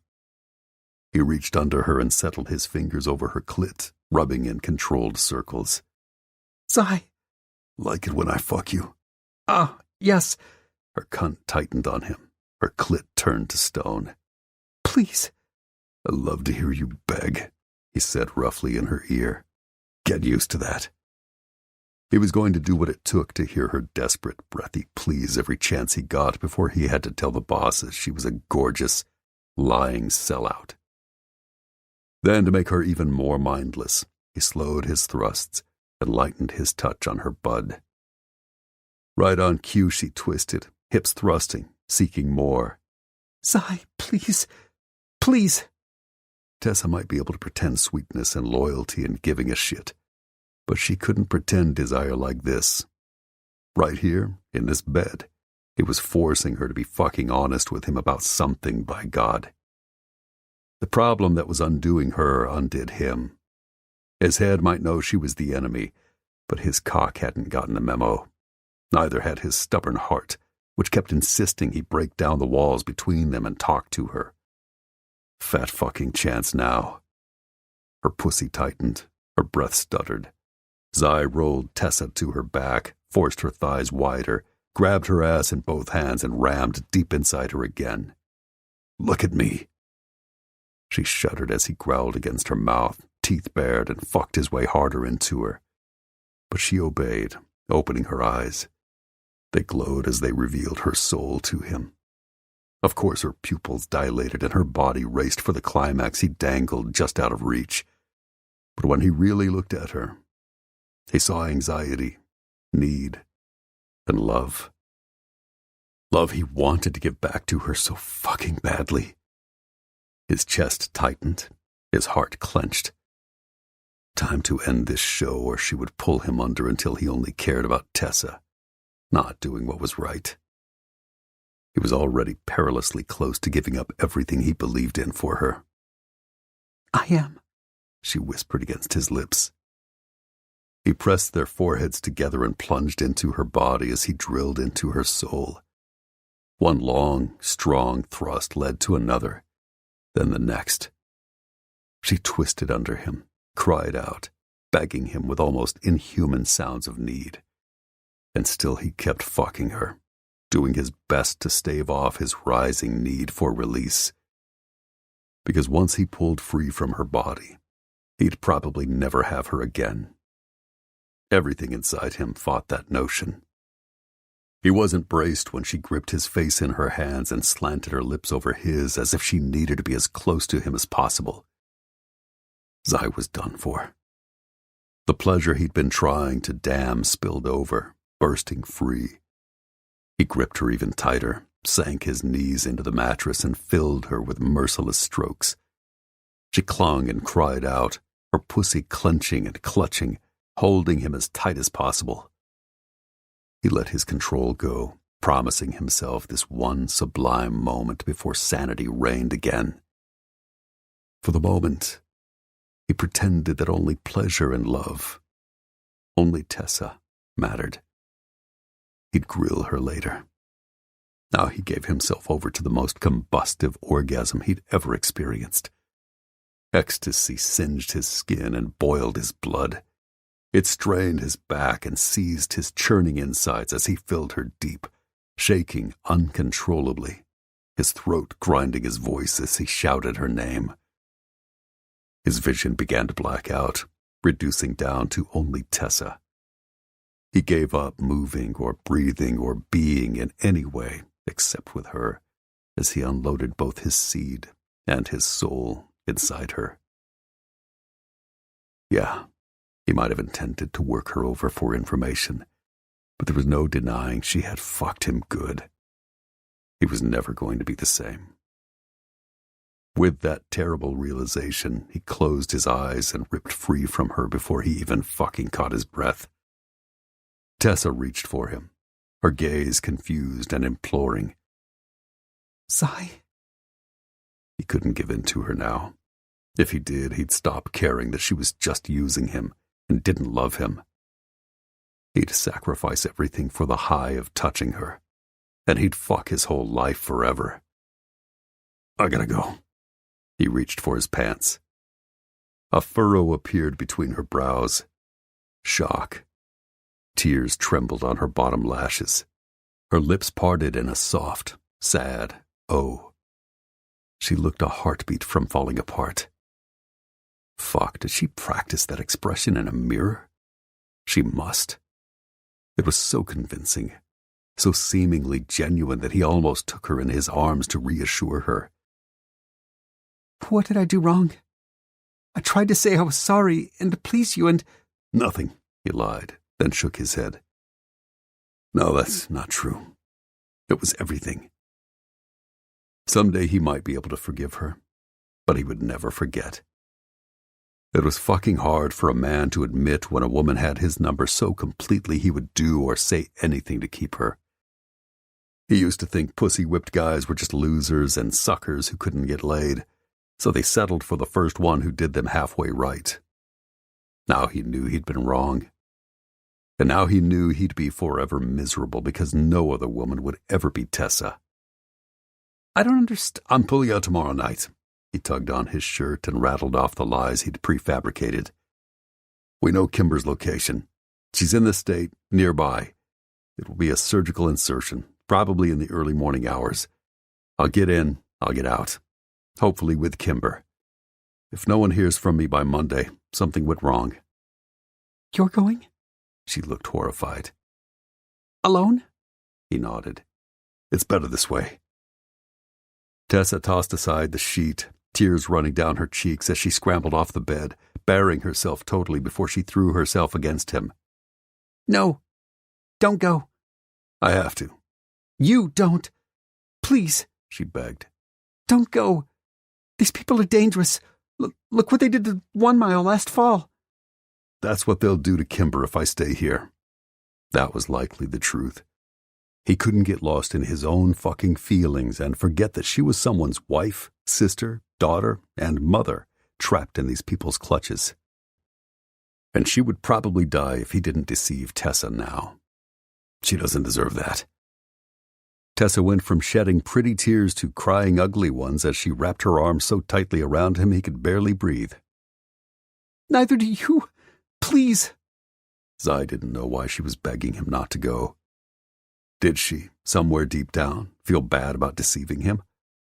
Or did she know he'd run into something deadly because she was setting a trap? It didn't matter. The deed was done. He'd told the lie. Now he had to let the chips fall. I don't have a choice. He cupped her face and gave in to his need to cover her mouth with one last lingering kiss. She cried and clung. Then, before his heart fucking bled out, he pulled away. Goodbye, Tessa. Resisting her needy eyes and crumbling expression, he turned away and left. Probably for good. Chapter 8. As Zai left, Tessa heard the door slam behind him and the click of her deadbolt, followed by the faint rev of his motorcycle out front as he sped away. Then she heard nothing but the empty echo of terrible, stabbing silence. What was she going to do? Her baby was gone, captive of some drug cartel or another. The man she loved had left to destroy those same criminals or ones just like them. Tessa had seduced him for answers to save her baby, and she had the terrible feeling he'd seen right through her, and he'd given her what she wanted to know, but he hated her for it. Now she was utterly and completely alone. Anyone she might have called to talk this through, they were gone too. Her parents, dead. Her bosses, wrapped up in saving their own family. Her co-workers, on Zai's side. The one friend she might have confided in? A captive of criminals herself. Kimber couldn't help her now. No one could. She had to help herself. Around her, the walls of her once homey duplex pressed in, crushing her along with the inky night's darkness. Tessa stood stock still, listening to the sounds of her harsh breaths and frantic heartbeat in the hush. What was she going to do? She almost scoffed. How many choices did she really have? Only one, and it would kill her.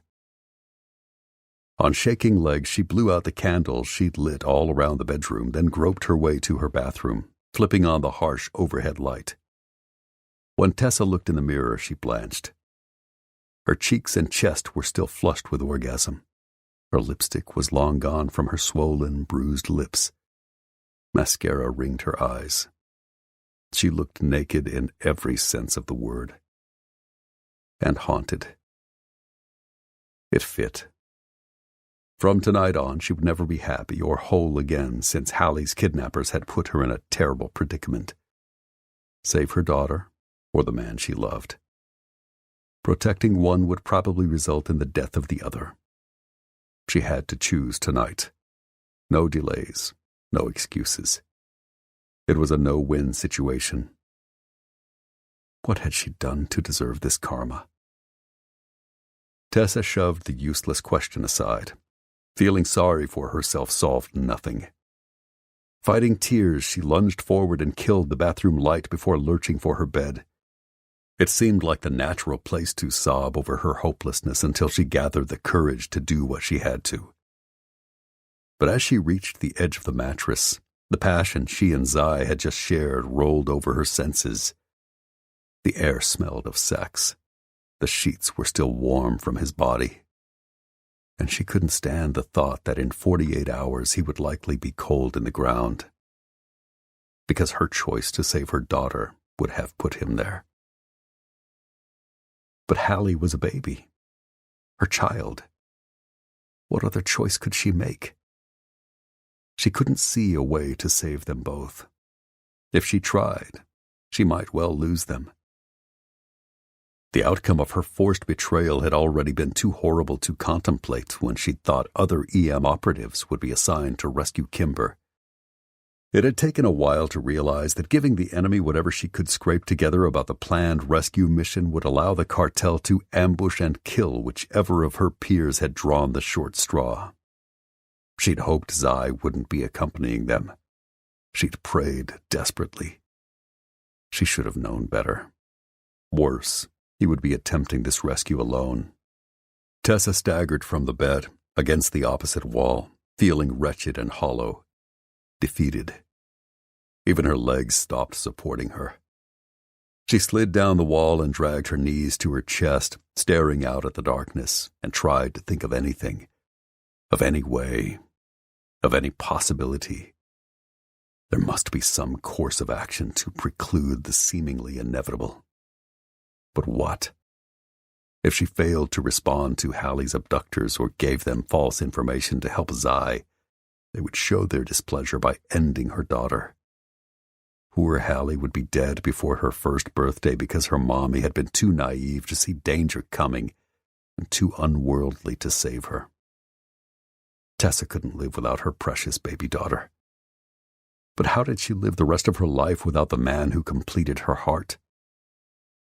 A cry rose from the depths of her soul, racking her body. Grief poured out. Despair surged in. The sobs stole her breath and splintered her heart. No, she couldn't give up. She couldn't do nothing. Struggling to her feet, Tessa made her way to the living room, tossed on her bathrobe, and paced the darkened room. But as she ran through the scenario again, trying desperately to study the situation from another angle to find another solution, she ran into the same brick walls. She was trapped. From across the room, her phone rang. Tessa dashed for it, hoping it was Zai, that he wanted to come back, that he wanted to talk, that he'd changed his mind about the mission. When she lifted the device, it was her private caller instead. Tessa sucked in a shaky breath to steady herself. Yes. Time's up, Mama. Do you have information for us, or is it a permanent nighty-night for this precious baby of yours? She snapped. How can you threaten an innocent child? What did she ever do to you? What did I ever do? Nothing, he acknowledged with the gravity of someone talking about the weather. But I can do anything I have to in order to stay alive and one step ahead of the cops. You're putting your terrible, scummy criminal existence ahead of a baby's? If you're trying to appeal to my sense of honor or humanity, I don't have either. It's a kill-or-be-killed world. The sooner you figure that out, the sooner you'll be able to protect yourself and your daughter, provided you make the right decisions and earn her back. Speaking of which, do you have the information we need? About Kimber's rescue. About when and where it was going down. About who would be putting themselves in mortal danger to free the boss's sister. Tessa clutched her phone tighter. Yes. Did you download the ABOZ app? Yes. What's your username? Dutifully, she rattled it off. A moment later, she heard a ding. That should be the notification that I've requested to be your friend. Accept me, then DM me the information. And if I do? If I betray everyone else in my life and I have nothing more to give you, will you finally return my daughter? We'll see. My associates and I aren't convinced this will solve our Edgington-Munoz problem. If it does, I'll bring her back right away. If not, we'll be in touch, and you'll have to figure out how to tell us what we need to know. The 3 beeps in her ear told her the asshole had ended the call. Impotent fury zipped through her. Misery chased it. Was there any end in sight to this fucking nightmare? With trembling fingers, Tessa opened the app. Her legs felt weak as she stumbled to the sofa, accidentally tripping over the corner of the nearby chair and catching her toe on something soft and squeaky. She flipped on the small lamp of the nearby end table and lifted the object she'd unwittingly kicked out from under the skirt. Hallie's little stuffed pink elephant. The one she loved to chew on. The one she'd been missing for 2 days before her disappearance. Oh, God. Hot, scalding tears stung her eyes and poured down her cheeks again, agonizing and uncontrollable. They fell onto the toy, staining it with acidic drops and running mascara. Tessa bit back a cry and swiped at her cheeks, sniffled and cuddled the little stuffed animal to her chest as if it could bring her closer to her baby. It still smelled like her daughter, fresh and sweet, with that hint of baby still clinging. 1,000,000 times she'd seen Hallie hold the elephant, kiss it, gnaw on it, or nap with it. She'd give anything to see her little girl happy and smiling and holding this plushie again. The cost to see her wish come true was reprehensibly high. It's a kill-or-be-killed world. Tessa had no choice but to pay the cost. Hang on, baby. Mommy will do whatever it takes to bring you back. Despite knowing she'd made the only choice she could, Tessa wept uncontrollably when she opened the app, typing out everything she knew about Kimber's rescue, and hit enter, most likely consigning Zai to death. After leaving Tessa's house, Zai returned to his apartment and drank, to blunt his anger, to dull his pain. He wished like hell sleep would come, but he sat on the sofa with one hand around the neck of his whiskey bottle while he replayed the night in his head. So much searing pleasure, so much goddamn agony. Tears he didn't fucking want stung his eyes. Whoever sang Love Hurts hadn't been kidding. It burned and ached like a bitch. There was nowhere to go to escape. He had to endure it like an injury, minute by minute, day by day, until hopefully, maybe, he healed someday. Right now that didn't feel possible. How could Tessa hand-deliver him to the enemy for an early death? Sure, she'd cried and begged him not to go on the mission she'd probably known would lead to a grave. but she hadn't been sorry enough to confess her sins. Maybe he shouldn't be shocked. After all, how many times had he told that woman he loved her? Too many to count. She'd never once said the words back to him. At least she hadn't lied about that. Zai lifted the bottle again. His thoughts were too sober. Clearly he needed to lean harder into the booze to get numb. But before he could take another swig to drown his sorrows, his phone rang. Groaning, he reached in his pocket and pulled out the device. Shit. It was Hunter. "Hey, is something up? It's the middle of the night." If one of the bosses was calling at this hour, it wasn't to chit-chat, but even expending the energy to talk and act like his world wasn't imploding was exhausting him. His voice sounded like it hadn't been used in a decade. Every muscle in his body hurt. But nothing ached like his dying heart. "What the hell have you been doing around the office?" He sat up straighter. "What do you mean? I've done my job." Zai had taken the position to save his post-military career after blowing up all his goodwill in the Middle East. It was proving to be his undoing since it had only brought him misery. If the bosses were going to pile on him too, maybe he should fucking quit. Take his savings and buy a camper. Move out to the middle of nowhere. Live alone. Grow a serious beard. Stay the hell away from women. He only hated that idea because he'd never see Tessa again. What a sap. "When we stopped by the office early this morning to talk to the police after those bodies were discovered, Logan was able to swipe one of the victims' phones, along with his dismembered thumb. He took both out to Trees, who unlocked the device and started prowling around. Looks like these assholes are using an app to communicate, which we'll report to their tech support. They're using A-Buzz, right? How?" He snorted. "Lucky guess." But inside, Zai seethed. Only Trees knew he was part of that Garrett family. His parents had always gushed publicly about Ivy League Theo. Zai, whom they'd refused to refer to as anything but Chase, was the kid they'd never talked about much to the press. That suited him just fine. He wasn't about to advertise his connection to his bosses either. He would rather call his prick of a father again and settle the matter like men. And if dear old Dad wasn't in the mood to listen to his son ream him out, well, Zai knew ways of making him regret it. It was past time that big tech shithole got sorted. "Well, I don't know what you said or did, but the fucking private board these cocksuckers used to communicate started lighting up an hour ago with information about their kidnap victim. The tidbits they're posting should be helping us, but so far they're not, goddammit.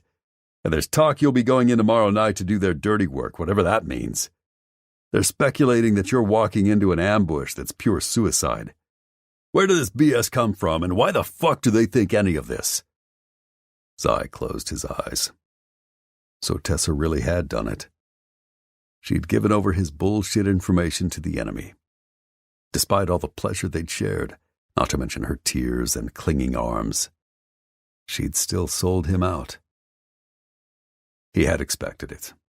Hell, he'd set up the op to entrap her for just this outcome.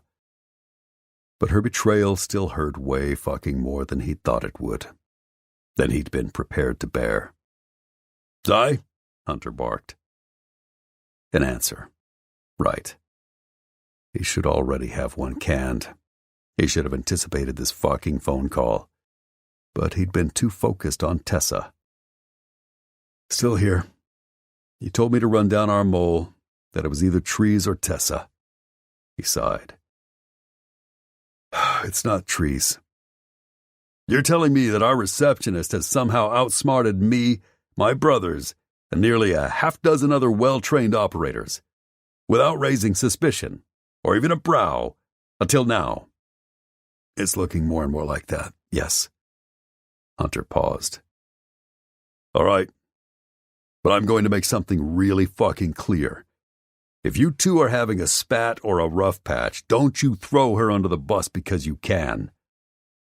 So his boss thought he was a petty, vindictive asshole? Perfect. Seemed to fit with the rest of his night. "Are you being serious right now?" "Yeah. I know we listed her as a suspect, but mostly through process of elimination.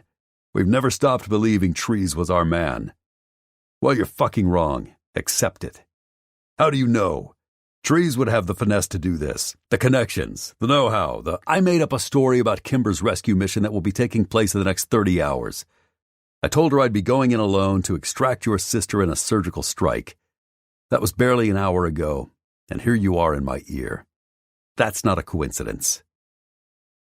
This time Hunter was quiet for so long I wondered if his boss was still on the other end. Finally, he sighed.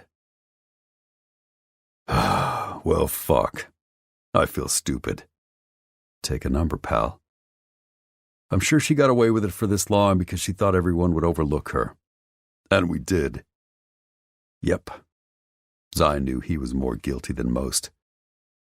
He'd somehow equated her being a single mother and the fact she needed help with her safety as being some sign that she was too sweet to sell them out.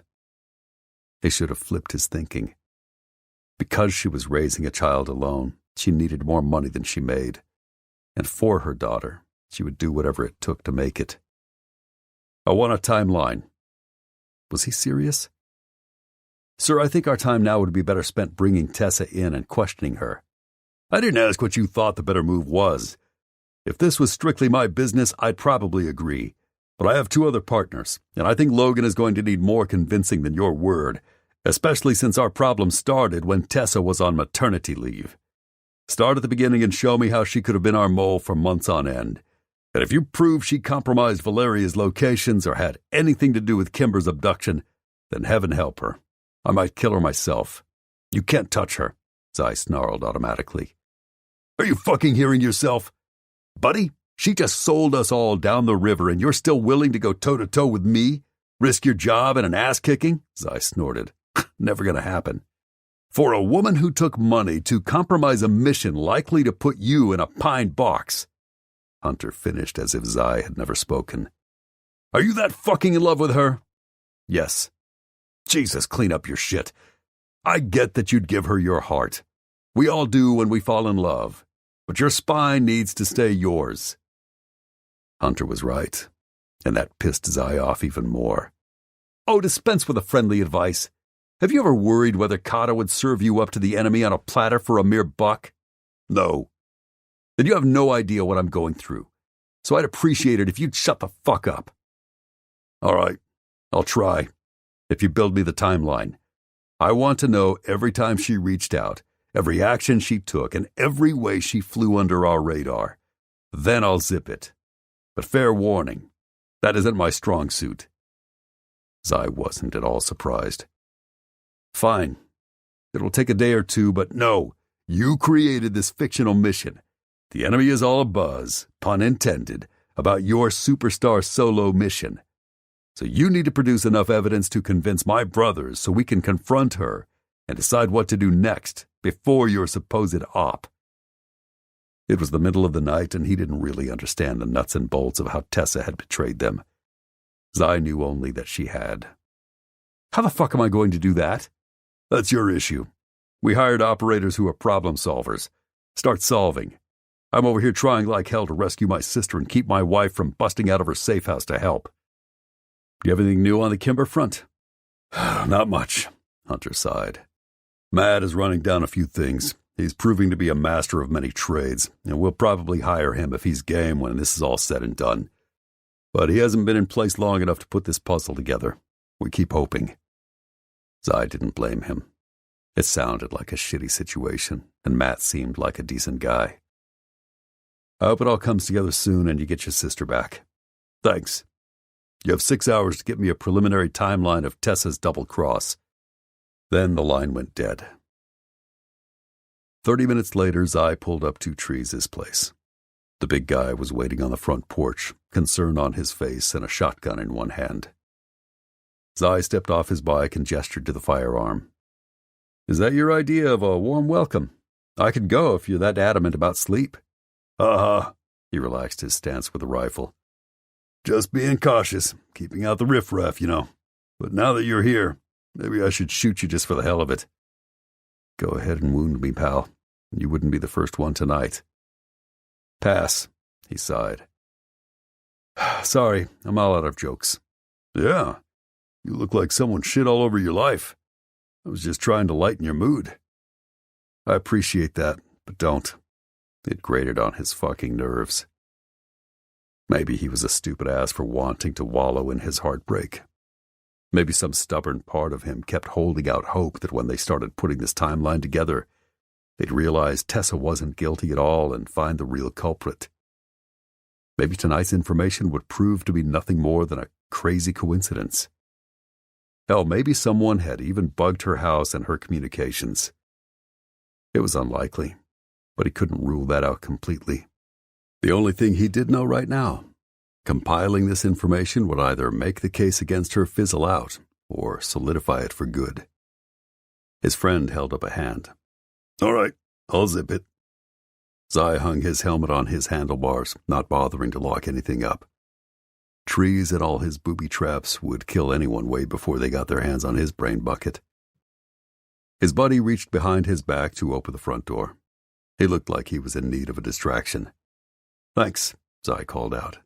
Always. Trees' voice sounded subdued, heavy. Then again, he understood the gravity of the situation. Where's Layla?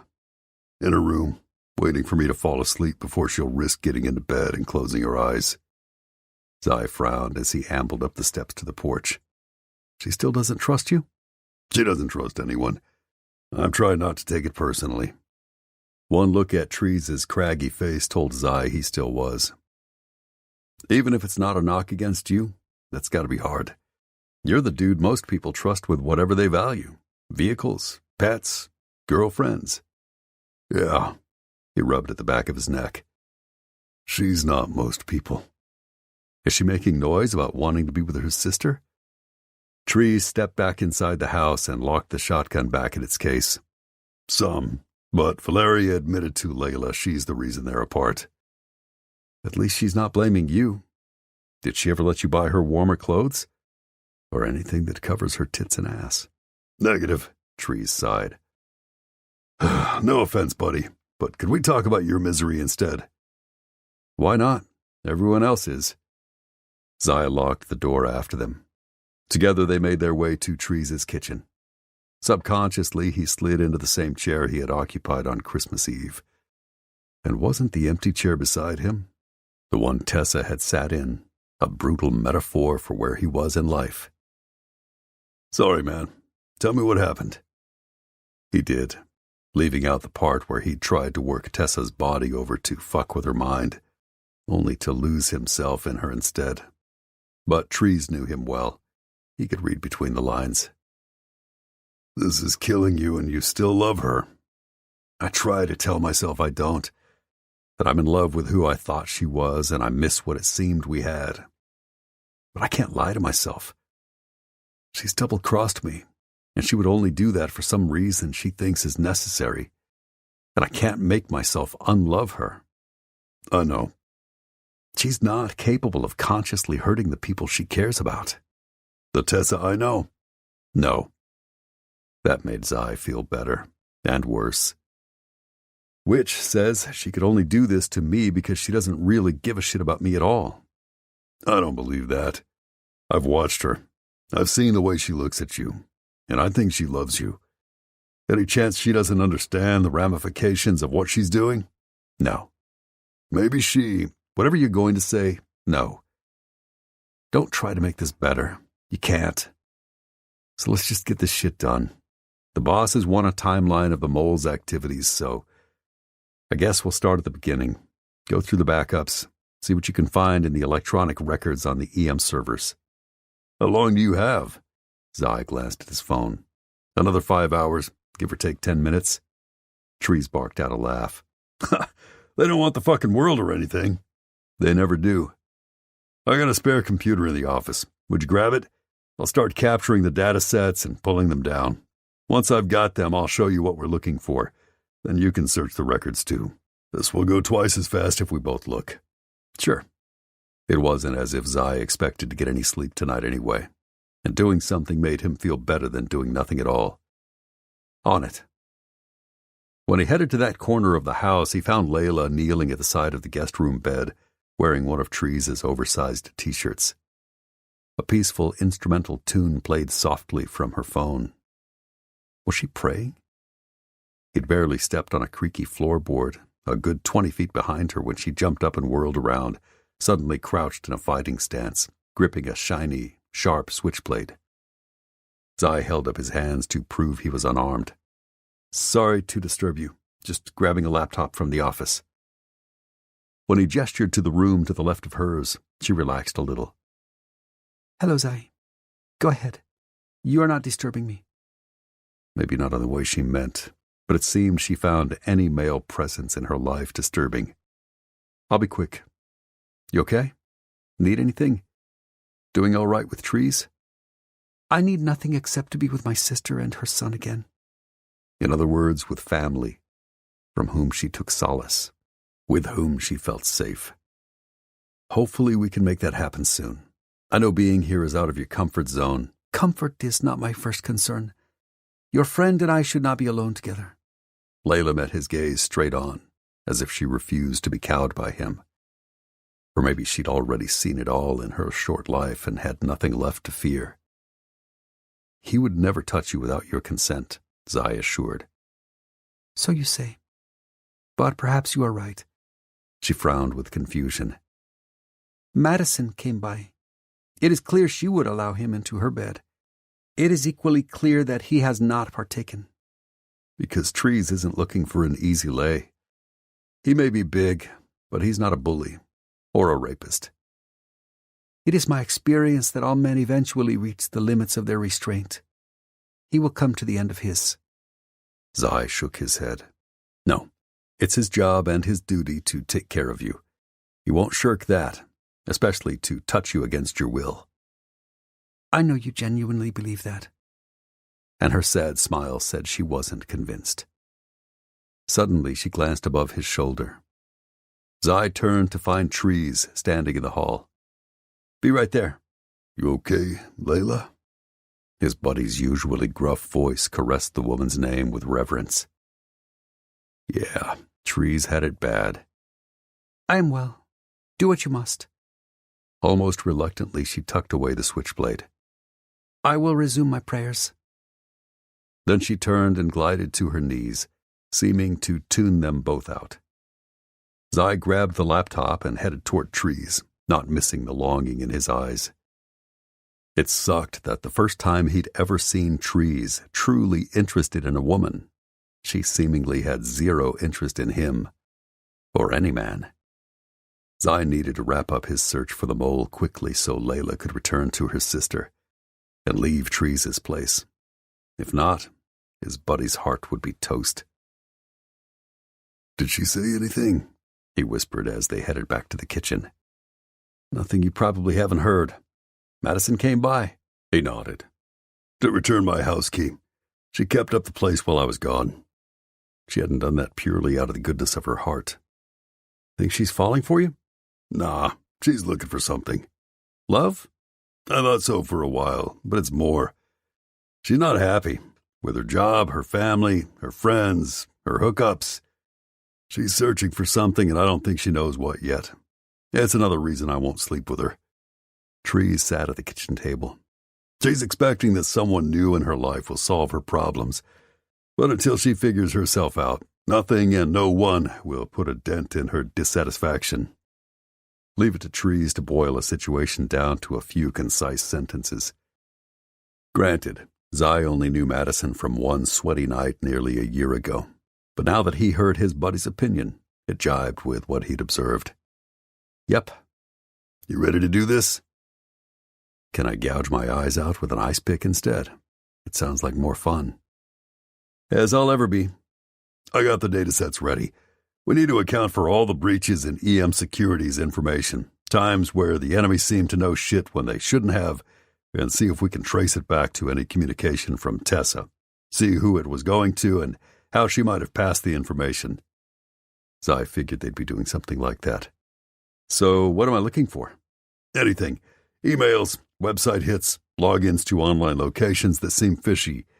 If I have to drill down to the keystroke level, I will, But let's see what we can establish without that, since months of that info would take more than 5 hours to comb through. Sure. You take January through March. She was on maternity leave most of that time, so the majority of the emails and communications you'll be sifting through will belong to Aspen. Oh, God help us all. I'd forgotten about her. I'd like to, Trees grumbled. I'll take April through August and see what kind of patterns emerge. Oh, and be sure to look at any cookies, plugins, or other programs she might have downloaded. I compiled a list of EM-approved software. He set the paper on the table between them.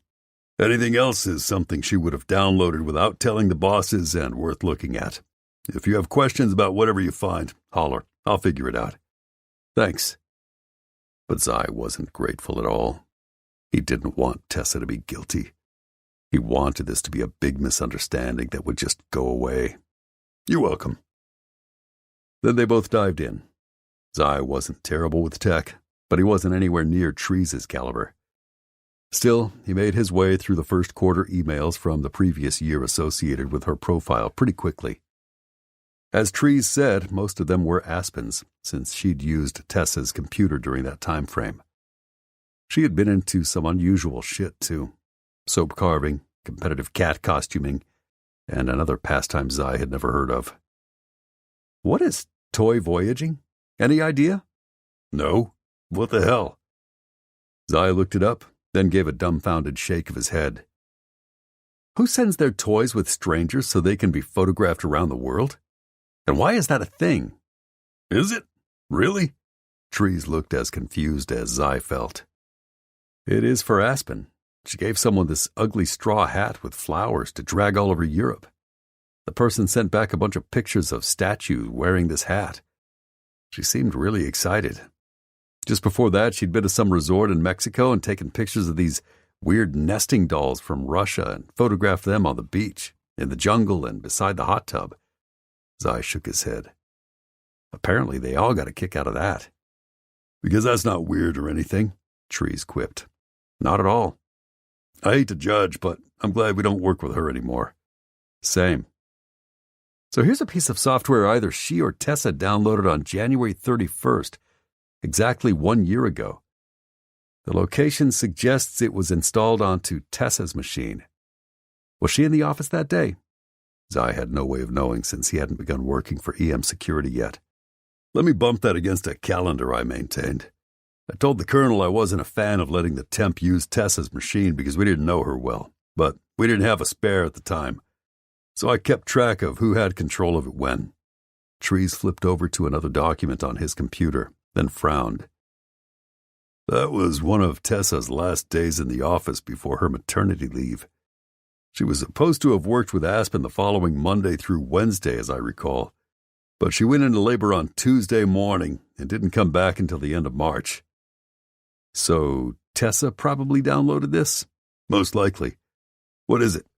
Looks like some sort of spyware, maybe. Let me see. Zai shoved the computer toward Trees, who craned over to study the screen, his face growing more concerned. Fuck. This is some hand-coded shit that collects every keystroke, but it also enables stealth remote access from anywhere in the world. Was he serious? So whoever installed this could tap into Tessa's computer at will and could see every time she or Aspen hit a key? And they could access our servers without anyone being the wiser? Yep. I begged Aspen to let me scan that computer a couple of times. Every time she said it crashed or she finger-flubbed whatever she'd been typing and ended up somewhere in the computer she shouldn't be, like at a command prompt. Zai sat up. Tessa couldn't have had anything to do with this. She's not a computer whiz, and she definitely doesn't know anything about writing code, especially something that involved. You think Aspen does? Probably not. Is it possible neither of them did this? Possible? Anything is. Improbable? Yeah. Keep digging. See if you can find any traces of contact in March, around the time we went to Mexico and damn near got ambushed. Getting there. After that software is installed, there isn't much in the way of sent emails except to the bosses. It's like Aspen didn't do that much. No, it's not like that. She actually didn't do much. But no fishy communications around the time of our mission? Not that I see. Trees sighed. Then again, with remote access and keystroke recording, all anyone had to do was log into our server themselves and they could mine almost anything. Do you think that spyware remote access garbage is still on Tessa's computer? Maybe she had been passing on information without even knowing it. No. As soon as Aspen cleared the building, I restored Tessa's computer back to the factory settings, then carefully rebuilt her profile. I didn't trust Aspen not to have unwittingly screwed everything up. So the rogue software is gone, and we have no way of knowing who might have been accessing our systems and where the information was going? Trees winced. When you put it that way, I should have looked to see what was on the computer before I wiped it, but I had no idea. You couldn't have. But that didn't help prove that Tessa wasn't their mole, if they could prove that at all. You finding anything else? Let me finish. Then we'll talk. Given Trees' scowl, that was a yes. His friend worked in silence, seemingly a lot faster now that he knew what to look for. Zai stood and ambled to the coffee pot, flipping it on. He wondered what Tessa was doing right now and if she'd cried when he'd left, or just shrugged and moved on with her life. He wished to fuck he understood why she'd lied to him, tossed them aside, and sold him to the enemy for $1. Then again, he'd never understand that behavior. Coffee? He asked Trees. Yeah, it's going to be a long night. Zai glanced down the hall. Layla's light was still on. Should I encourage her to go to sleep? You can try, but she won't. With a grim press of his lips, Zai shook his head, made 2 cups of coffee, and headed back to the table where Trees furiously scribbled notes, peering at the screen, then his list of chicken scratchings growing longer. Zai was on the last swallow of his Java, along with his last nerve, when Trees finally looked up. His friend's grave expression told Zai he wasn't going to like whatever Trees had to say. Fuck. His heart nosedived to his belly. His throat tightened. What? There are footprints of communications from what looks like a Gmail account to an external mail host with its servers in Switzerland. Why is that important? Why does the server location matter? Because the Swiss have some of the strictest tech privacy laws in the world. No one is getting their hands on that information. A lot of people use this kind of service. People who don't like their emails being scanned for keywords so that online retailers can market to them, for instance. People who don't love government intrusion into their personal life. So you have one of these email addresses? Not this particular provider. This one is expensive, but I have one like it. It's also commonly used by people who have something to hide. Like criminals? Exactly. Trees shrugged. Obviously, I'm not saying that anyone who has one of these is up to something nefarious, but I am saying that anyone up to something nefarious probably has one of these email addresses, rather than a simple freebie. Let me recap. Someone with Gmail sent messages to a party with a super secure email address who might be a criminal? Yes. And? Because the information packet passed through our server, and I have some goodies residing there just in case, I can read the contents of the emails, but I can't prove who the Gmail address belongs to. Maybe they could figure it out. If they could read the contents of the outgoing messages, they might be able to glean who the Gmail belonged to, and thus the identity of their mole. Are the communications from this Gmail something to worry about? Trees scanned, frowned, then sighed. August 18th. The Gmail account owner wrote a summation of the plan Hunter outlined for Walker and me to spy in Mexico, the mission in which he was taken in the parking lot. Zai's blood ran cold.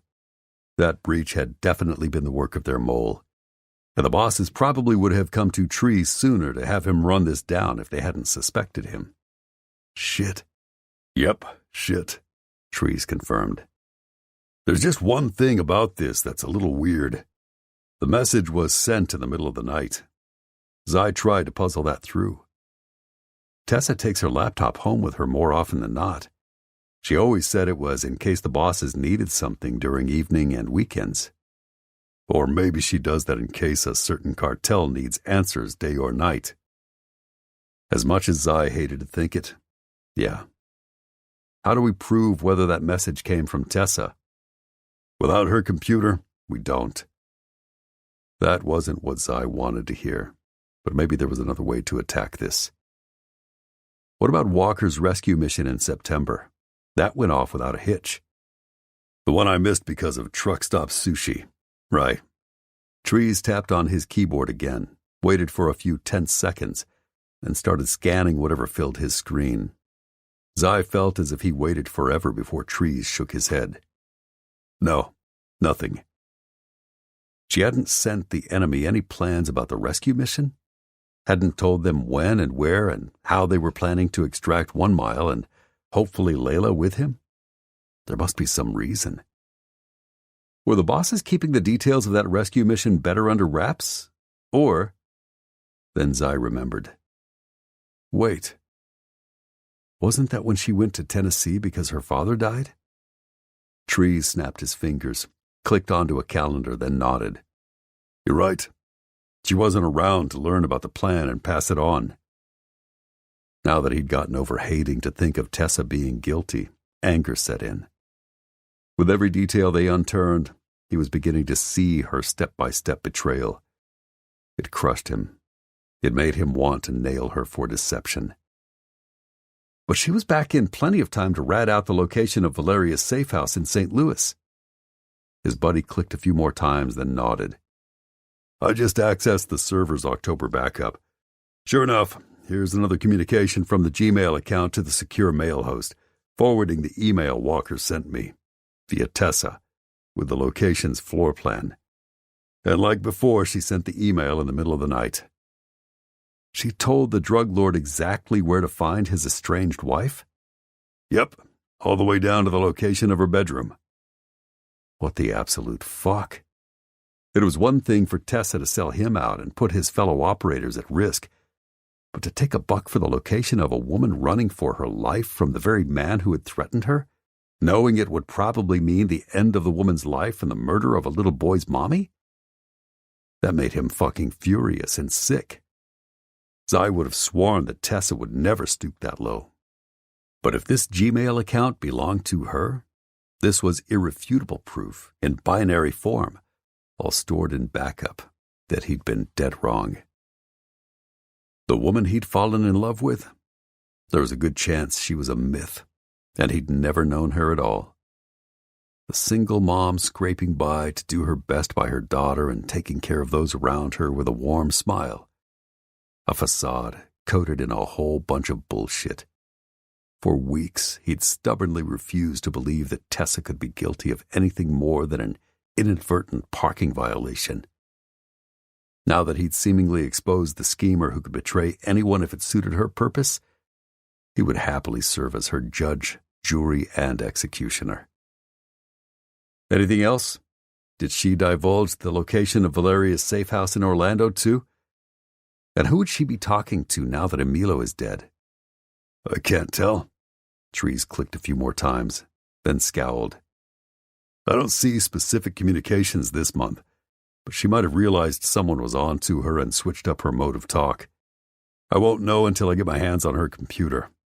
You gotta get it for me, man. Now. Yeah, he did. Whatever it took. That meant he had to go back to Tessa's place. And after their ugly parting, what excuse could he possibly give her to let him back in? If she acquiesced, if she welcomed him in any way, how would he keep his hands off of her? His lips from her lush mouth, his body from invading hers.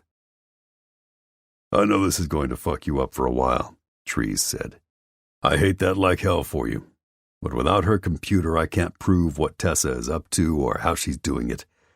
And if I can't do that, more people may die.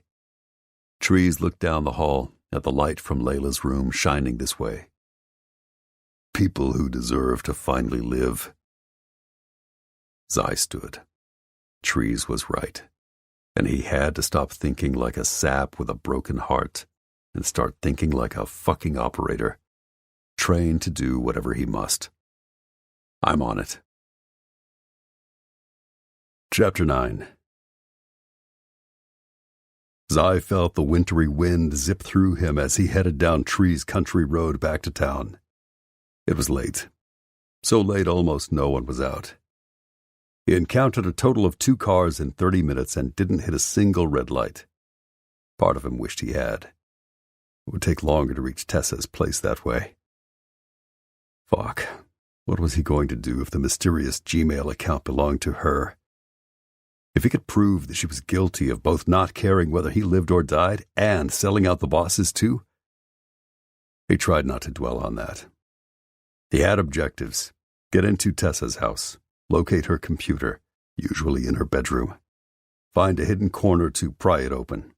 Depending on what he found, he'd plan accordingly. If the Gmail didn't belong to her, he'd still have to deal with her other lies. But if it did, heaven help her, because all kinds of hell would rain down. His phone rang as he pulled to the curb. A normal person would wonder if trees had a sixth sense, but Zai knew his buddy had calculated exactly how long the trip should take this time of night and had set himself a reminder. Right on time, you uncanny bastard. You made it? Yeah, heading up her walk now. On standby here. Hooking up my earbuds. Zai pushed the attachment into the port, then fitted the piece in his ear. Ready. Going in with the key now. Roger that, Trees said, then fell silent. Tell me when you find her machine. With his heart hammering, Zai focused on using the light from his phone in one hand to eliminate the lock so he could slip the key into it with the other. It snicked inside on the first try and turned with almost no discernible sound. He knew the door didn't creak, and Tessa didn't have an alarm system. So once he was inside, the only thing he had to worry about was either waking her up or somehow fucking up. Zai knew the layout of her unit well, but he was surprised when he didn't walk into a darkened living room. Instead, the little light over her stove a dozen feet away glowed softly. A glance around, which he hadn't taken earlier tonight, told him that Tessa hadn't picked up much lately. Her shoes looked as if they lay exactly where she'd kicked them off when she got home from the office. She'd doffed her work clothes and draped them over the arm of the sofa, forgotten. Her keys sat on the end table, half hanging out of her purse. A collection of empty water bottles and soda cans littered the coffee table. Zai frowned. Months ago, when he'd stayed here with her and Hallie, when she had been at her most frayed and exhausted, she'd picked up the house meticulously every night. Now it looked as if she hadn't bothered in a while, as if she no longer gave a shit. Why? It was also unlike her not to be in her bedroom, door closed at 3 a.m. But Tessa reclined on the sofa, curled into a ball, head lolling onto the back as she slept under one of Hallie's baby blankets. What the hell? She must be uncomfortable, not to mention freezing.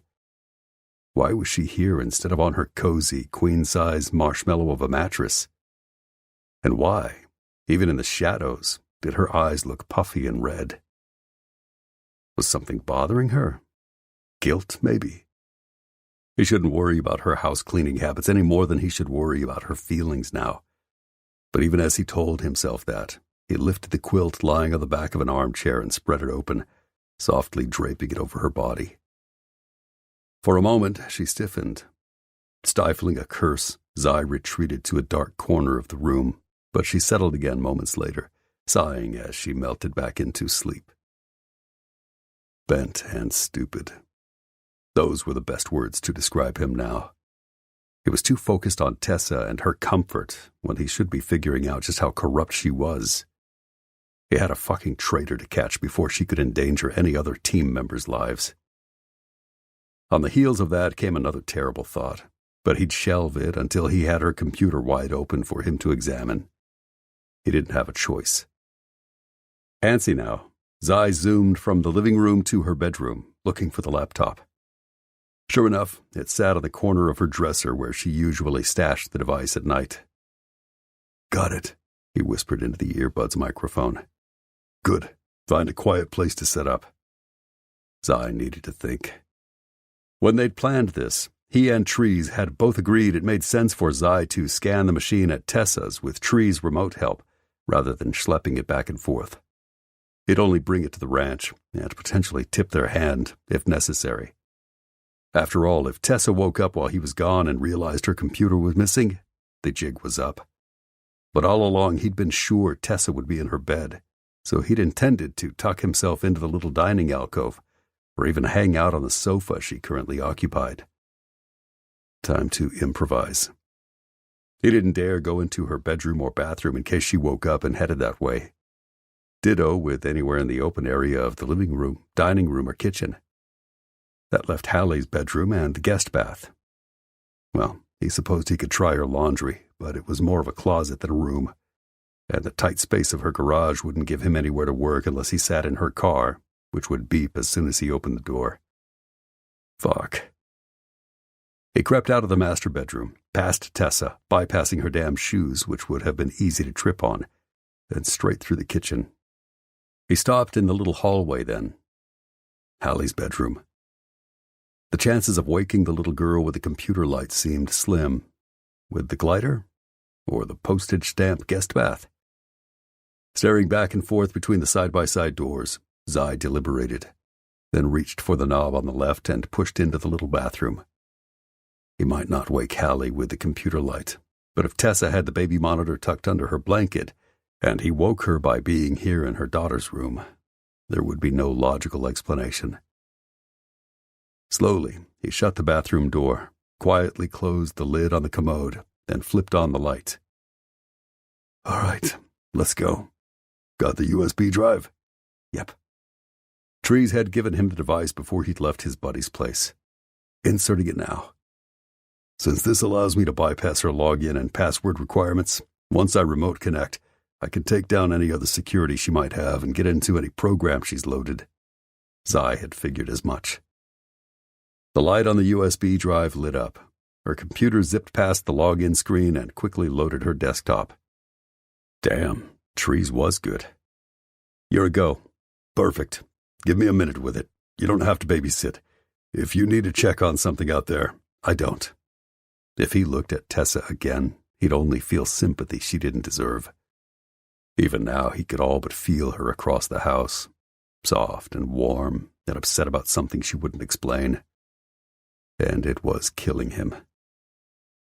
In the next 5 minutes, he would probably know just how duplicitous she was. And suddenly, he didn't want to. Instead, he wanted to grab her, throttle her, understand her, fuck her within an inch of her life, pleasure her until she didn't have the strength to lie to him anymore, then love her so much she could never hurt him again. It was official. He was a sucker. All right, hang tight. Through the earpiece, Zai heard Trees clacking on the keys of his own computer. The screen of Tessa's laptop flashed as he started a scan, minimized it, then flipped from one program to the next. Finally, he pulled up the prompt for Gmail. Trees typed in the login name they'd captured earlier from their deep dive into the server, and his device grabbed the password from cache. Instantly, the screen filled with a neat row of emails. The Gmail account was Tessa's. Fuck. Betrayal flashed through him. His blood froze. His heart stuttered and stopped. Zai didn't think then, just reacted, slamming the lid shut and yanking the USB drive from the slot. The display went dead. What the hell happened? Trees barked in his ear. I severed the fucking connection. I need a minute. To process the fact she's guilty? Yeah. And that she'd been lying to and deceiving every single one of them, especially the chump who had given her his heart and wanted to put a fucking ring on her finger. And now he had to face what he'd been avoiding earlier. What if she'd had something to do with Kimber's kidnapping? Until now, Zai had never known he could both love and hate someone so much at once. Trees sighed. It's okay, buddy. I didn't get to see all her emails, but I saw enough to know I'm going to need more than a 5-minute dive into them. Bring the laptop here. Zai closed his eyes. He didn't fucking want to, but what he wanted meant nothing now. Yeah. And the woman, too. He'd drag her along. It was definitely time to make her answer a slew of questions. And he wasn't letting her go until she finally gave him the fucking truth.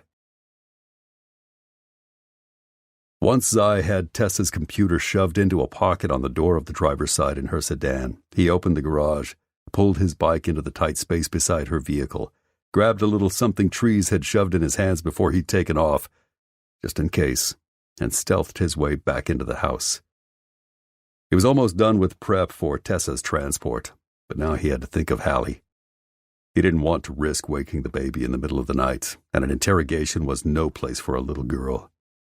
He couldn't leave her here alone, but they had no way to care for her out at Trees' place. No diapers, no playpen, no baby food. And he didn't have time to pack half the fucking house. If Tessa knew anything about Kimber's disappearance, he needed to pry it out of her, ASAP. "I need help," he murmured into his microphone as he stood in the middle of the kitchen. "Anything." "Call Madison for me?" "Right now? Look, I know you're pissed at Tessa, but this isn't the time for a revenge fuck. And it's disrespectful to think you can use Madison." "I need a babysitter," he growled as quietly as possible.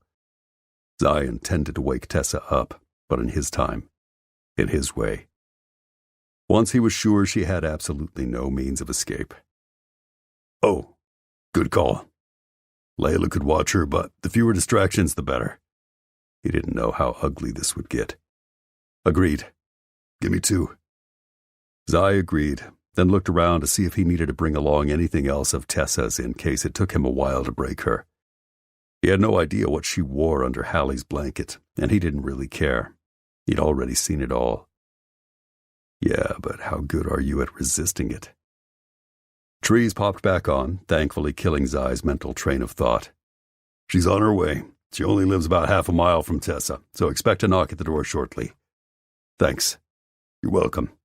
Text me when you're on your way here. I'll be ready." "Prep a place to put her just in case she gets any notions about being a runner." Trees scoffed. "In the middle of the night? In the middle of nowhere? In January?" "Then again, if she's as guilty as we think." "Yep. See you shortly." They disconnected the call. Zai turned on Tessa's front porch light, then slipped out to wait for Madison. Not 3 minutes later, she drove up, parked at the curb, then hopped out, wearing a pair of tight yoga pants, a happy pink sweatshirt, and her long hair and some knot on her head that made her neck look long and graceful. She approached him cautiously. "What's going on? Are you okay?" No, he was fucking falling apart. And he felt like shit for the way he'd treated Madison in the past when she'd been nothing but nice and welcoming. "Thanks for coming, especially in the middle of the night. I need to interrogate a baby's mother." "I'm confused. Trees asked me to watch Hallie. I thought maybe there was a medical emergency. But you're going to interrogate Tessa?" She looked horrified and worried for him. "You love her." God, could everyone tell his heart was breaking? "The baby is asleep. Don't expect her to wake for a few hours. Make yourself at home and wait to hear her. Call Trees if you need anything. Otherwise, we'll stay in touch." "Yeah, okay. I don't have a problem with that. But maybe someone else should do this. You're upset." Fuck. Why couldn't he have fallen in love with Madison? She didn't excite him, but she would never have betrayed him.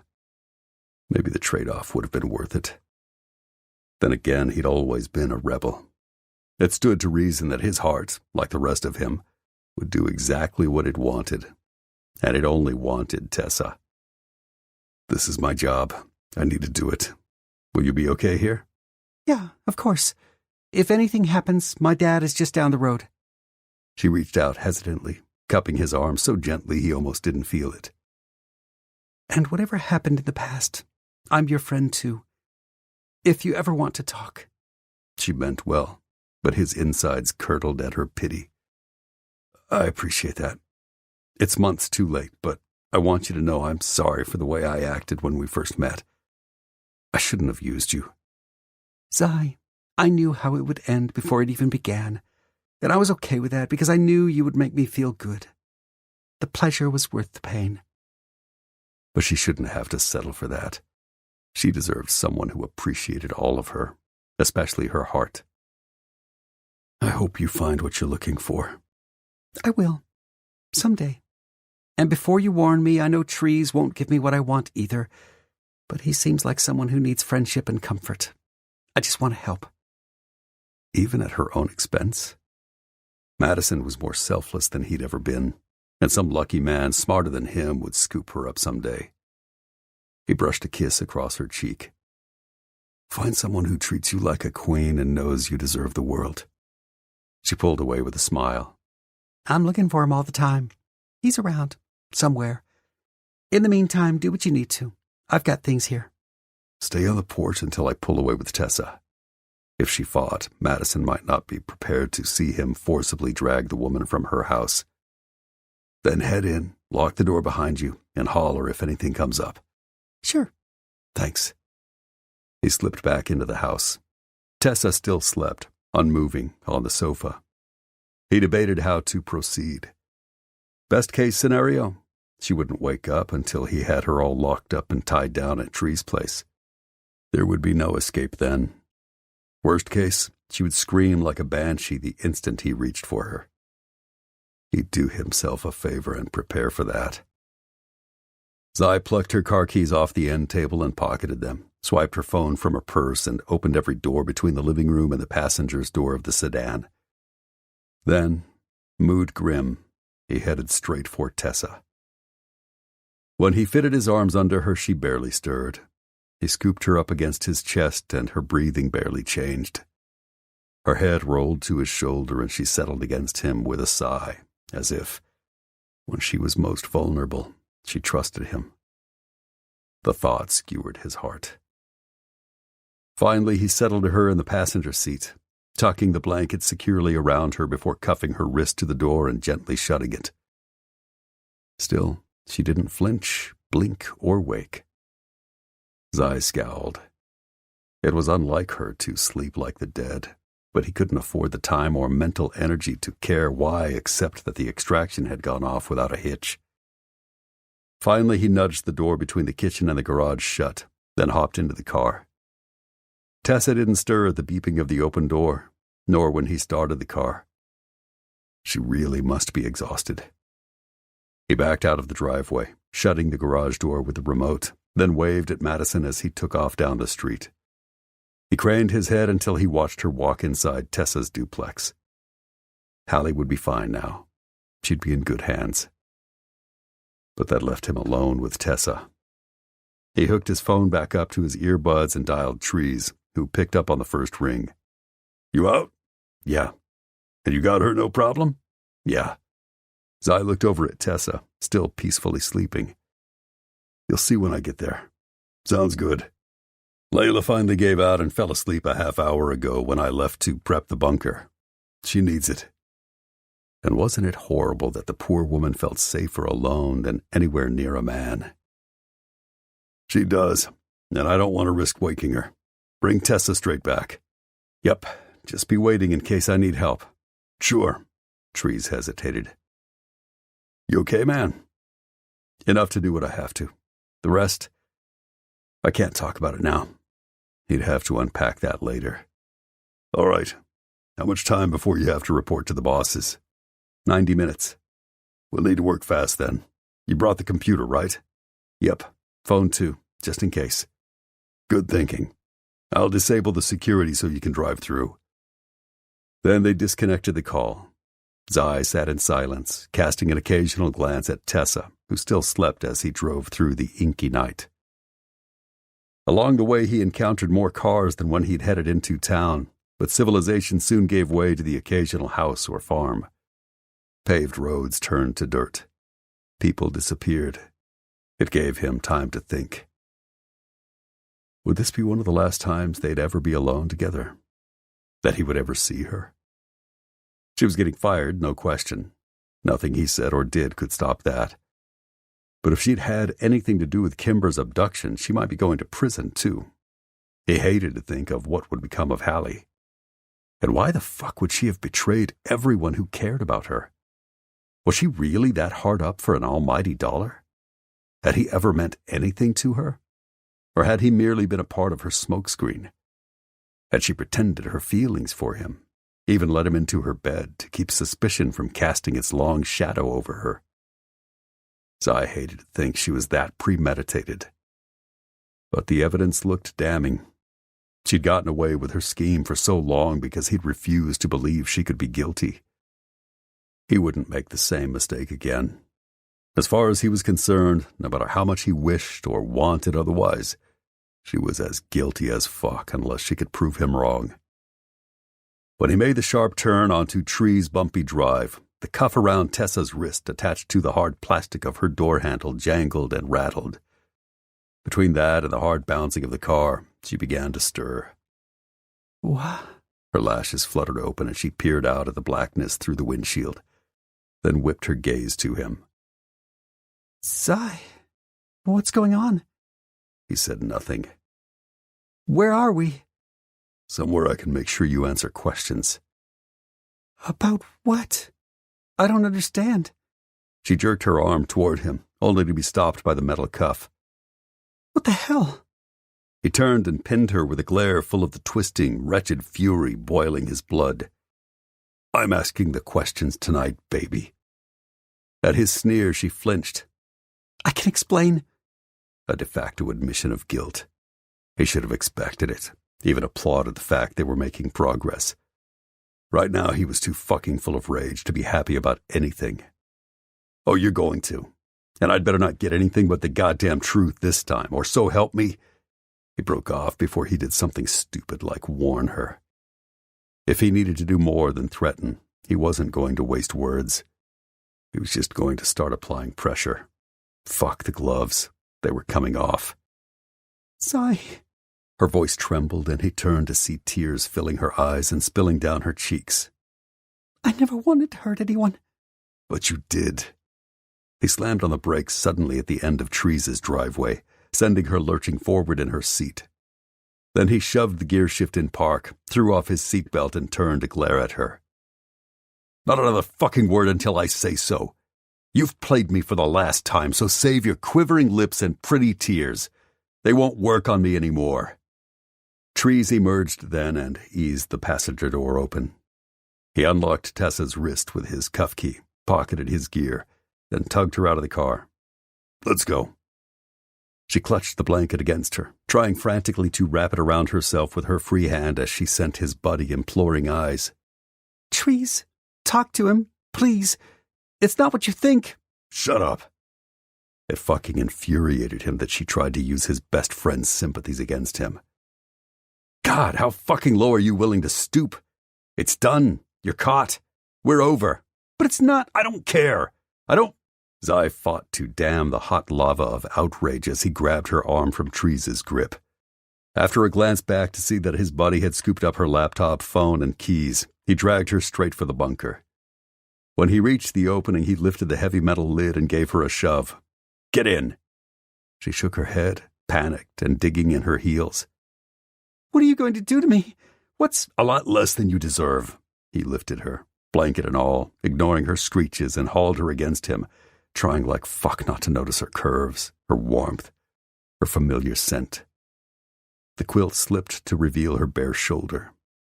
He tried not to wonder what she wore as he stepped onto the metal ladder and headed down with his prize. No, don't. Stop, Zai, please. At the bottom, he set her on her bare feet and nudged her toward an empty metal chair under a single light bulb. Pleading won't work with me anymore. I'm going to interrogate you, Tessa. I'm going to let you sit here alone for 15 minutes.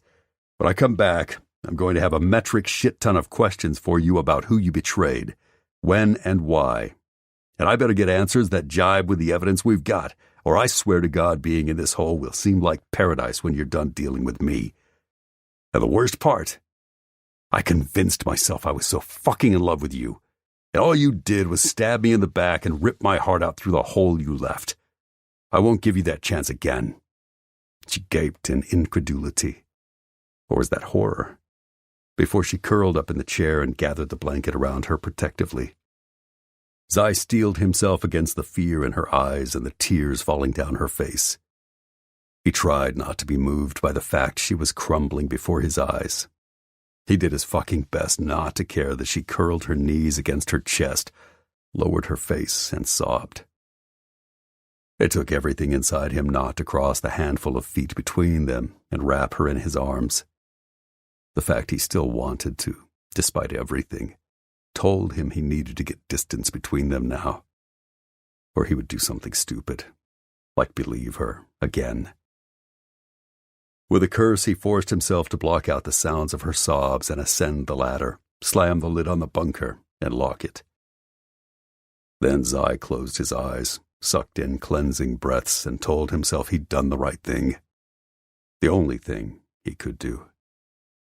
Fuck, he wanted to fall to his knees, and it was taking every ounce of his strength to stay upright. He couldn't let her take him down. "She's destroying you," Trees said quietly. Zai tore his eyes open, shocked to find them wet with acid tears. "I don't know how to fucking stop it." His best friend, through thick and thin, stood beside him, hand on his shoulder. "If you were able to do the forensic dive on her computer, I would interrogate her for you." But he couldn't. Zai barely knew enough about Trees' specialty to be dangerous, and the big guy didn't have experience in forms of interrogation, especially the dirty ones. Zai had never had a problem finding his spine and doing what needed to be done, but he'd never fallen for the enemy either. "I know." "You're not up for this." Trees shook his head.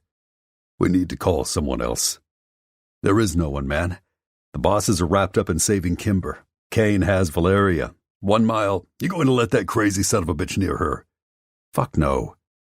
Even when he was furious with Tessa, even when he suspected her of the worst, here he was, still trying to protect her like a fidiot. "I have to report something to the bosses in an hour, and if she's at all involved in Kimber's kidnapping, they're going to call the police." Zai nodded grimly. He might be the one to help separate her from her daughter, put her in prison, and end her life as she knew it. No, he wasn't taking the blame, goddammit. She had done that. He had simply caught her. "I can't stop it. You can't." In the back of his head, some voice not wrapped up in bubbling rage warned him against being rash. It begged him to at least listen to Tessa. But that had to be his shattering heart. What fucking reason could she have that would make it okay to sell everyone out to dangerous criminals? Motherfucker. The universe owes you for this, man. No, it didn't owe him a damn thing. No one did. Sometimes life was rough, and all he could do was suck it up, try to get through, and hope that someday he found someone who made his heart rev and fall like Tessa. He had to get through today first, and that wouldn't be easy. His lack of sleep collided face first into his heartbreak. When had he ever felt this fucking wretched? Never. But he had to stop boo-hooing. That wouldn't get the job done. "I need a drink." It said a lot that Trees didn't refute him, just nodded and led the way inside, straight to the whiskey. Zai knocked back 3 fingers with a sigh. He could do this. He could find the will and the strength. He would get through this. "Have you started going through her things yet?" "No. I know I'm going to find more, and I hate to pile on right now." Zai snorted. "This is probably like ripping off a Band-Aid. Better to do it all at once so the sting goes away faster." "Maybe. I think what's killing you now, besides the fact she ripped out your heart, is the not knowing. Exactly what she did, why she did it, why she dragged you into it." Trees wasn't wrong. "There's a part of me that keeps insisting this isn't like her, that she would never hurt anyone, much less everyone, without a damn good reason." "You mean other than money?" Trees raised a cynical brow. "I know that's enough reason for most people, but..." Zai shook his head. "Or maybe she snowed me so fucking bad I was willing to believe everything, even her goodness." "You have an instinct about her, and they aren't usually wrong. One of the things I've always admired about you is your people skills." Zai had to laugh. "You only think mine are good because yours suck ass." "Mine do, but yours are a cut above." You saying you think my instincts are right, and that she's somehow innocent? No. The black and white I see tells me otherwise. But straight up, you might know how to get to the bottom of her faster than anyone. I said before that I think she loves you, and I still think that's true, at least in her way. Go use her own tools against her. What do you mean? Emotion. Appeal to her good side. Get under her skin. Hell, peel off her clothes and fuck her brains out if that works. That mere suggestion should not excite him, but Zai already knew he was a shameless, twisted chump when it came to Tessa. If fucking her one last time was even remotely on the table, it was twisted and wrong, but hell yes. You have to do whatever you can to worm the truth from her. I can give you hard evidence, but only she can fill in the gaps and explain why. Zai snorted.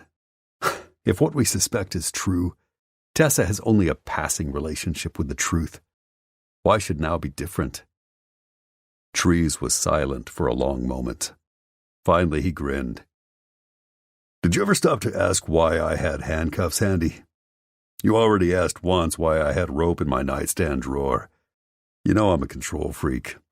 Do the math. The obvious smacked him in the face, and Zai was almost embarrassed he'd been so stupid. You're a dominant, like the bosses. See, I knew you'd eventually get smart. Trees leaned closer. Keeping it real, man. I think that's your instinct, too. But if you've never partaken, it's cool. Just, word of advice. When you want the truth from a sweet little thing like Tessa, I think we've determined she's not sweet. Trees shook his head. Don't confuse her acts with the woman herself. She's gotten herself tangled up in this shit for reasons you and I may never fully understand. But your instincts are right. She's naturally sweet. A pleaser. Submissive? Was that what Trees meant to infer? His friend shrugged. Maybe. Probably. But you don't know if you don't try. So here's my advice. If you spank her and she comes up biting your head off, then probably not, and you should stop immediately. But if you try and she doesn't, if she melts, it just might make her pliable enough to be honest. Worth a shot anyway. If it broke her down and he got some real fucking answers, hell, at this point I'm willing to try anything. Trees clapped him on the back. You might just be surprised. And if I'm right, a bunch of my equipment is down there. You can thank me later. Zai should have figured out his buddy's predilections sooner, but he'd never given much thought to Trees' sex life. On the other hand, the big guy made some good points. Admittedly, if he had ever been tempted to tie a woman down and have her submit to him, it was now. It was Tessa. He didn't have the strength to fight both her and his own needs. Zai yanked his phone from his back pocket and settled it on the counter. I know I'm running out of time. If the bosses call, stall them. But I don't want to be disturbed. I'm not coming out of that fucking bunker until I have answers. Chapter 10.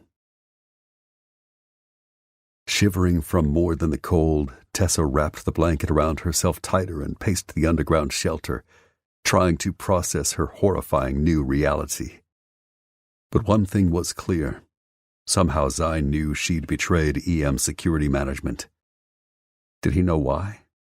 He must by now. Could he simply not forgive her? God, she had to get out of this mess, but how? He'd locked her underground without a way to contact anyone. Cold fear filled her. How long would he keep her here? And what if Hallie's kidnappers called? What if they had new demands she wasn't around to placate? What would happen to her baby? Hot tears fell. She wiped them away. They were useless, but they wouldn't stop, damn it. Nothing ripping her apart would. If she hadn't been already, she would soon be fired from her job. Not that it mattered, because kidnappers weren't good people, and as much as Tessa hated to even think this, the reality was she might not need to provide for her daughter anymore. Then there was Zai.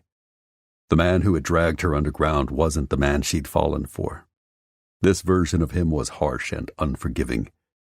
Pure warrior. There would be no reasoning with him. He'd become an enemy combatant with no compunction about doing whatever necessary to compel her surrender.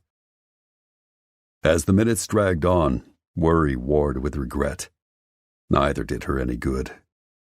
She had to live with the reason she'd never told Zai about Hallie's abduction. It was the same terror for her child that had prevented her from sleeping for days, until tonight. Earlier, after Zai had fucked her with such desperation and anger, she'd showered and fallen onto the sofa, curled up and sobbing with Hallie's blanket for all she'd lost. Then she'd fallen into an exhausted slumber. That was the only reason Tessa had to explain how Zai had transported her without waking her to wherever he'd stashed her. Despite a few hours' sleep, she still felt as if she'd been run over by a train. She was definitely too tired to hold up her shield anymore, especially to ward off Zai. She just wanted him to come back. She would talk now. She didn't have much choice, and pray her confession wouldn't mean the end of her sweet little girl. Hopefully Zai would understand why she hadn't been honest with him, why she'd chosen to betray the bosses, and he would forgive her someday. But she didn't expect him to. He would probably hate her for the rest of his life. Despite that, she would raise the white flag and offer up whatever surrender he wanted if he'd save Hallie. Afterward, she would leave and never darken his path again, even though it would break her heart into 1,000,000 pieces. She had no idea how much time had passed when she heard the scrape of metal and the squeaking of hinges. A chill swept in as the door to the bunker opened. Zai started down the ladder and slammed it behind him, locking it and pocketing the keys before jumping to the ground. Then he turned to face her like a demon with vengeance in his eyes. Tessa's heart rattled in her chest. She took an involuntary step back. Zai. His smile turned nasty. Imploring me won't do you any good, Tessa. Neither will backing away. There's nowhere to go. So let me tell you what's going to happen. I'll do my best to explain. No. I'm going to ask questions, he insisted. You're going to answer directly and concisely. The minute you lie to me, he shook his head. Don't. Sorry won't even begin to describe how I'll make you feel. That's a vow. Now he was scaring her. But stop. Until I start asking questions, I'm the only one talking. Sit in the chair, he pointed. Now. Why? So he could stand over her and berate her without really hearing a word? That wouldn't help her explain, and it wouldn't clear the air between them. No. He prowled closer. Sit in the chair. She sidestepped him and found herself in a corner. Don't do this. Don't keep me locked in here. Brow raised, he pursued her with a handful of slow, deliberate steps. I told you to fucking sit. Even as she wondered where she was going, Tessa scrambled and tried to dodge past him, the flight instinct of prey looking for escape. Zai made sure she had none.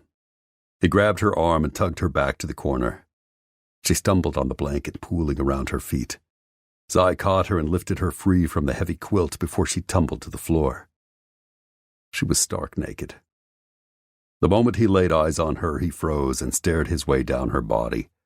His gaze burned hot. His eyes raked her unrelentingly. Tessa's heart skidded to a stop before it began to thunder in her chest.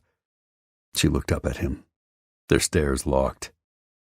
The hunger in his eyes stole her breath. God damn you, he breathed. Before Tessa could question why he'd cursed her, he yanked her flush against his body, arms banding around her like a vice. Then he seized her lips with his own. His punishing kiss was the last thing she should want. But now that they were pressed together, her body against his strong, solid form, she needed him, craved him, couldn't stand a moment of not being with him. His nearness gave her strength. His closeness promised that all wasn't lost. The passion of his lips shoving hers apart and his tongue forcing his way into her mouth said he was still invested in her. Whether he wanted to or not, he still cared. God, she needed that.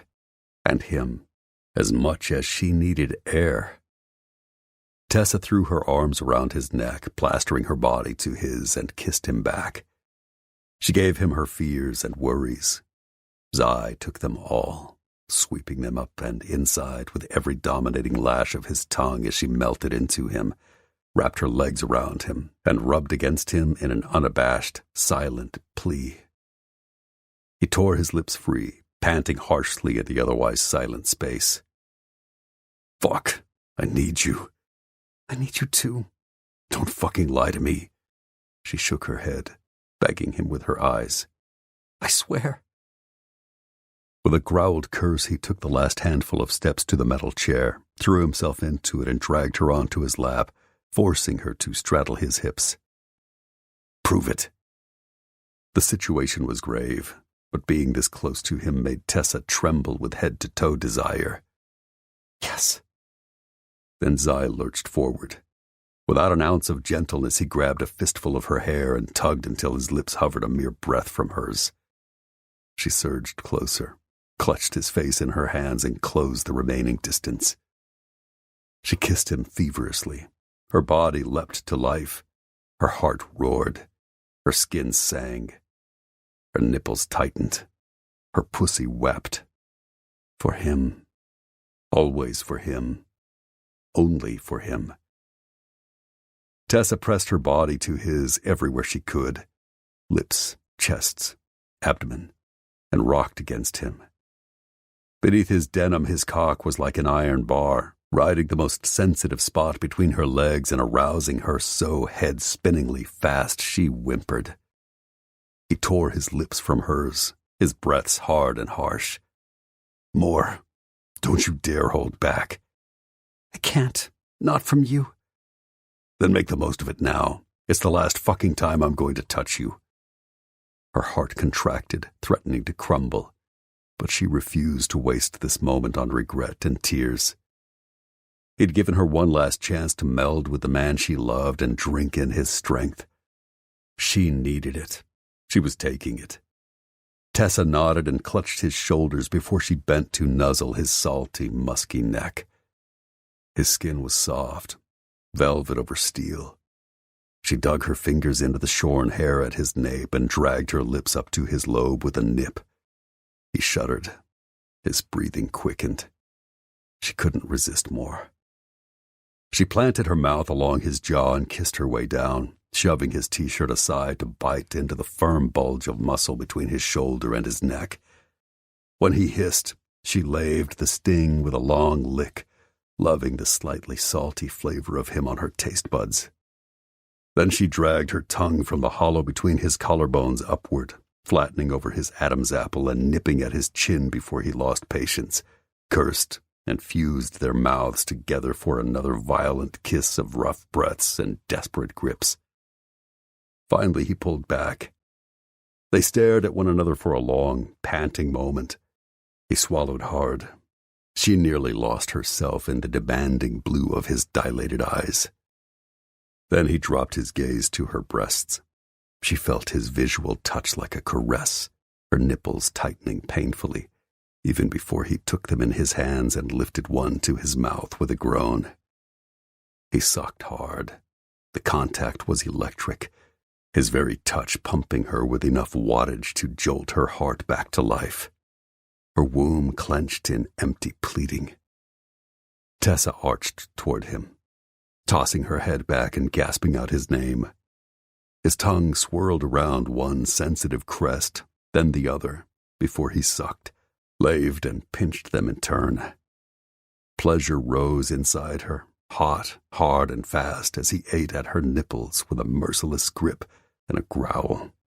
She pressed restless, frenzied kisses to his temple, his forehead, clutching him against her body as if that could keep him with her forever.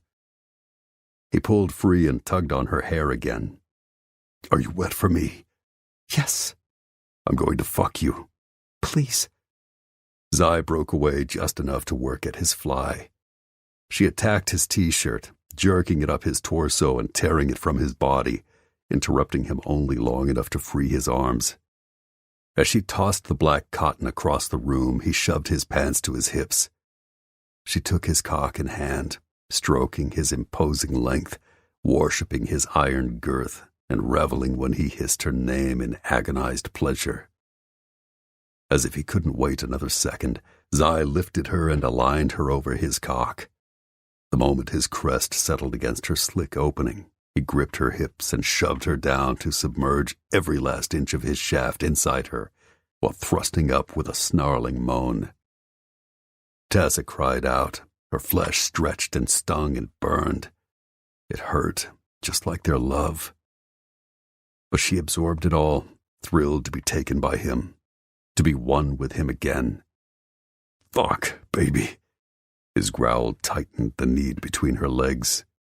But that was nothing compared to the jolt of sensation that coiled inside her when his palms crushed her hips and his fingers dug into her fleshy ass, and he began plowing into her, one long, urgent stroke after another. Tessa felt invaded and adored at once. Zai sucked her nipple between his teeth and suctioned it against the roof of his mouth. She tugged on his hair and pressed his face against her chest, chanting his name as arousal soared, churning between her legs. "More. Zai. Please." Tessa closed her eyes and pulled him into her, straining to get as close as possible as she gave herself over to his fevered rhythm. "Can't stop. Want you. So fucking bad." "I want you too. I never stopped," he scoffed. "I never mattered to you." The fact he thought that horrified Tessa. She grabbed his face. "You were everything to me." She ached to tell him that she loved him and had for months, that she hadn't said the words before out of an abundance of caution.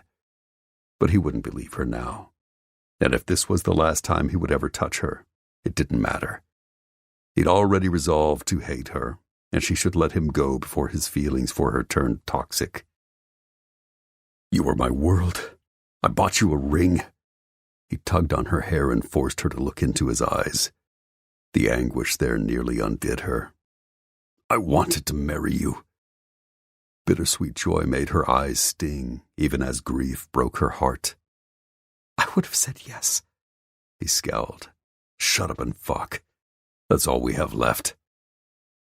Then he said nothing, just worked like a maniac to fill her harder and faster. His muscled thighs spread and braced on the concrete floors. He forced his way deeper, to the limits of her body. His arms trembling and jaw clenched, he used every ounce of his strength to merge them together as if, even if he hated to admit it, he wanted to fuse their bodies together into one. Since protesting was pointless, she gave in, gripped him in every way possible, and bobbed on his cock until she was breathless. A sheen spread across her back, cooling her skin in the damp subterranean air. It matched the humid slick now on Zai's muscled chest. Beads began to run down his temples. He ground his teeth, his neck straining, his tendons standing out, with every insistent shove inside her. None of that slowed him down. Bliss surged, her breaths caught. Love she couldn't stop feeling spilled from her heart to the kisses she dropped onto his face and lips, onto her tongue as she delved into his mouth and tried without words to confess her feelings. His breathing picked up pace.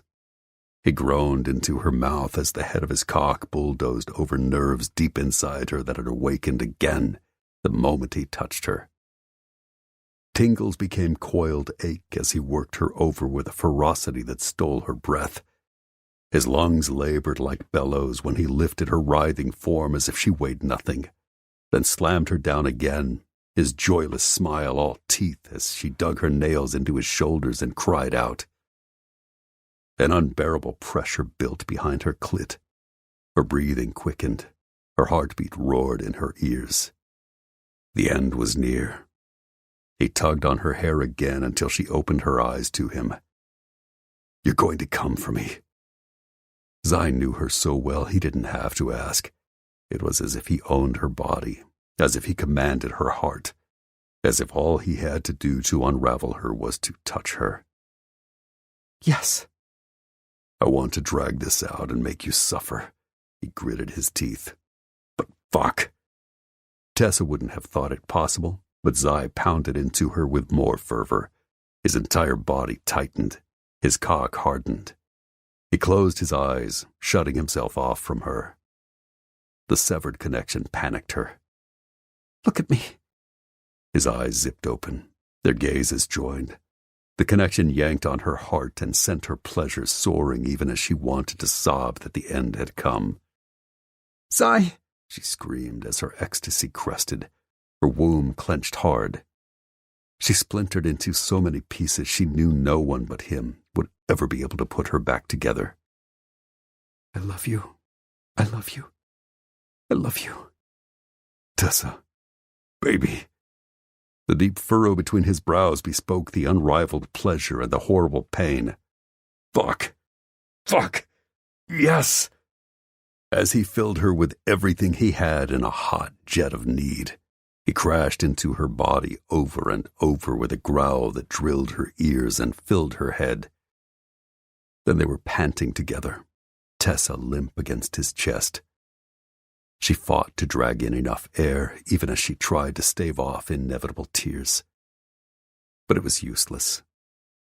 Drops were already rolling down her cheeks when he cried out one last time, then looked at her with wet, accusing eyes. That one look told her she'd crushed him. Zai, I'm sorry. So sorry, she sobbed. I never wanted to hurt you. You destroyed us both, and now you have to live with it. Of course he thought that. And with all the anger, betrayal, and lies between them, he would never trust her again. Tessa didn't know what would happen next. All she knew was that she loved Zai more than she thought possible, that fate and criminals had put them on opposite sides of this mess, and there was no way out. I can't do this anymore, he said abruptly as he lifted her off his still hard cock, then set her in a heap at his feet and stood. She scrambled up from the concrete. I didn't do it to hurt you. If you believe anything at all, believe that. You still betrayed me. You lied to me. You played me, he muttered as he buttoned his fly with shaking hands. I didn't. I never played you. I never would, she hurled, hot tears clawing at her eyes. Everything I felt for you was real. Bullshit. Every time I fucked you, you were really fucking me. No, she shook her head. You don't know what happened, what they did. I do, and you're going to explain everything because everyone we work with deserves to know the truth. But your words don't mean anything to me anymore. His harshness took her apart. She didn't want to cry in front of him, but she couldn't help herself. The pain of losing him, on top of everything else, was more than she could bear. It was all she could do not to fall to her knees. But she refused. She didn't want to regret everything. All she could control was the way she reacted. Stop crying. His voice sounded strained, as if her pain caused his. I'm trying, she sobbed out. I can't take it. Jesus. He grabbed her shoulders and tried to keep her at arm's length, but a handful of seconds later he shook his head. Fuck. Then he pulled her closer, giving her his comfort. Tessa clung to him, grateful for his warmth, until she realized it was nothing more than pity. Gathering all her strength, she sniffled and wrenched free. I'll be fine. What do you want to know? He swallowed, not quite meeting her gaze. Did you have anything to do with Kimber's kidnapping? You better tell me the fucking truth. I will find out and... No, absolutely nothing. I swear. Even the idea horrified her. I was as shocked as you were. I would never. She's my friend. Zai just raised a brow at her. Whatever you believe. If you ever loved me at all, the me you know, She slapped an earnest palm to her bare chest. Then believe I would never have hurt her. Ever. Right. You'd just hurt me. Got it. Did he not understand? What the fuck did you expect me to do? Honestly, I expected you to love me someday. I expected you to be my goddamn wife, let me be a father to Hallie, and to let me give you more children so we could spend 50 fucking years together.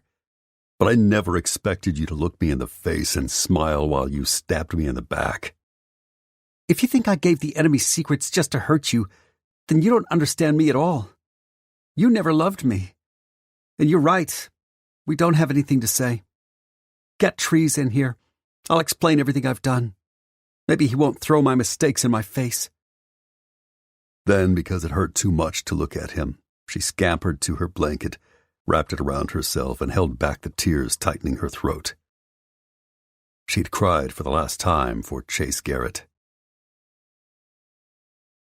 Zai raked a hand through his hair as he stared at Tessa's stiff back, wrapped protectively in the quilt again. She'd shut him out. No surprise. He'd said things designed to cut her as much as her lies had shredded him. Now, seeing that he'd hurt her, he wished he'd kept his fucking mouth shut. Was it even possible he'd misread everything and fucked up? Or is that his stupid, hopeful heart trying to absolve her of guilt for his own sanity? Probably. She'd sold him out, they both knew it. Still, she wasn't the sort to act as if she'd been wronged without a damn good reason. And now he had a nagging feeling he didn't know the whole story. Zai wasn't sure what to believe anymore except that Tessa wasn't the only one he couldn't trust. He'd come to interrogate her, and ended up violating her instead. He shouldn't have, but he hadn't been able to control himself for even 10 fucking minutes. Now he seethed with anger. He didn't know what to do next, how to handle her, or how to make the goddamn pain ravaging his chest stop. He wanted to trust her, but didn't. He tried to hate her, but he couldn't. He loved her too damn much. And tonight had only underscored one indisputable fact. He was totally compromised, and no matter what she'd done, he belonged to Tessa. Fuck, he needed to make some decisions. As soon as he got some answers. With a ragged breath, he stepped toward her. You swear to God you had nothing to do with Kimber's abduction. She turned even more tense. Nothing. I promise. Is that your final answer? Think carefully. Trees has your computer and your phone upstairs. He's taking both apart now. He'll know the truth in the next few minutes. I only passed on information after the fact. I didn't... Her shaky voice stopped, and she still wouldn't face him. Explanations don't matter to you, so yes, that's my final answer. Maybe he wasn't the best barometer of her sincerity, but everything in his gut, the killer instincts Trees swore he possessed, told him to believe her. Okay, that's good. If she'd been honest, there would be no reason to call the police. No trouble with the law, no possibility she was going to prison. But that left her in trouble with the Edgington Munoz brothers. She would be out of a job by sunrise. She would need money for herself, for her daughter. From somewhere. From someone. He could be that person. He could marry her, keep her safe and in comfort. In exchange, she could spend the rest of her life owing him, and paying him back however his cock wanted. Zai would be a lying motherfucker if he said imagining all the ways he could extract repayment from her didn't make him both happy and hard. But that wasn't why he refused to let her go now. He fucking loved her, and that was never going to change. Let's go back a year before you went on maternity leave. Who gave you the code for the spyware and remote access software you installed on your computer? That finally had her turning to him, her face so full of confusion he didn't think she could fake it. I have no idea what you're talking about. Maybe the enemy hadn't told her what the code did. Before you left, did someone give you a USB drive or email you a program and tell you to install it? Did you double-click something from whoever you're sending information to? She gaped as if she couldn't find the right response, almost as if he was having a conversation she couldn't comprehend. I wasn't passing information back then. No one gave me anything, and I certainly had no reason to betray the Colonel. Was she saying her enmity had something to do with Hunter, Logan, and Joaquin? If she didn't like their hardball management style, she wouldn't be the only one. But if she hadn't installed the code onto her computer, who had? Aspen didn't seem that smart, so it had to have been Tessa. Unwittingly, perhaps. Or maybe she didn't remember now. Music is the breath between the words. Take this time to enjoy that breath. This audiobook is free, and your presence means a lot.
It had been over a year ago.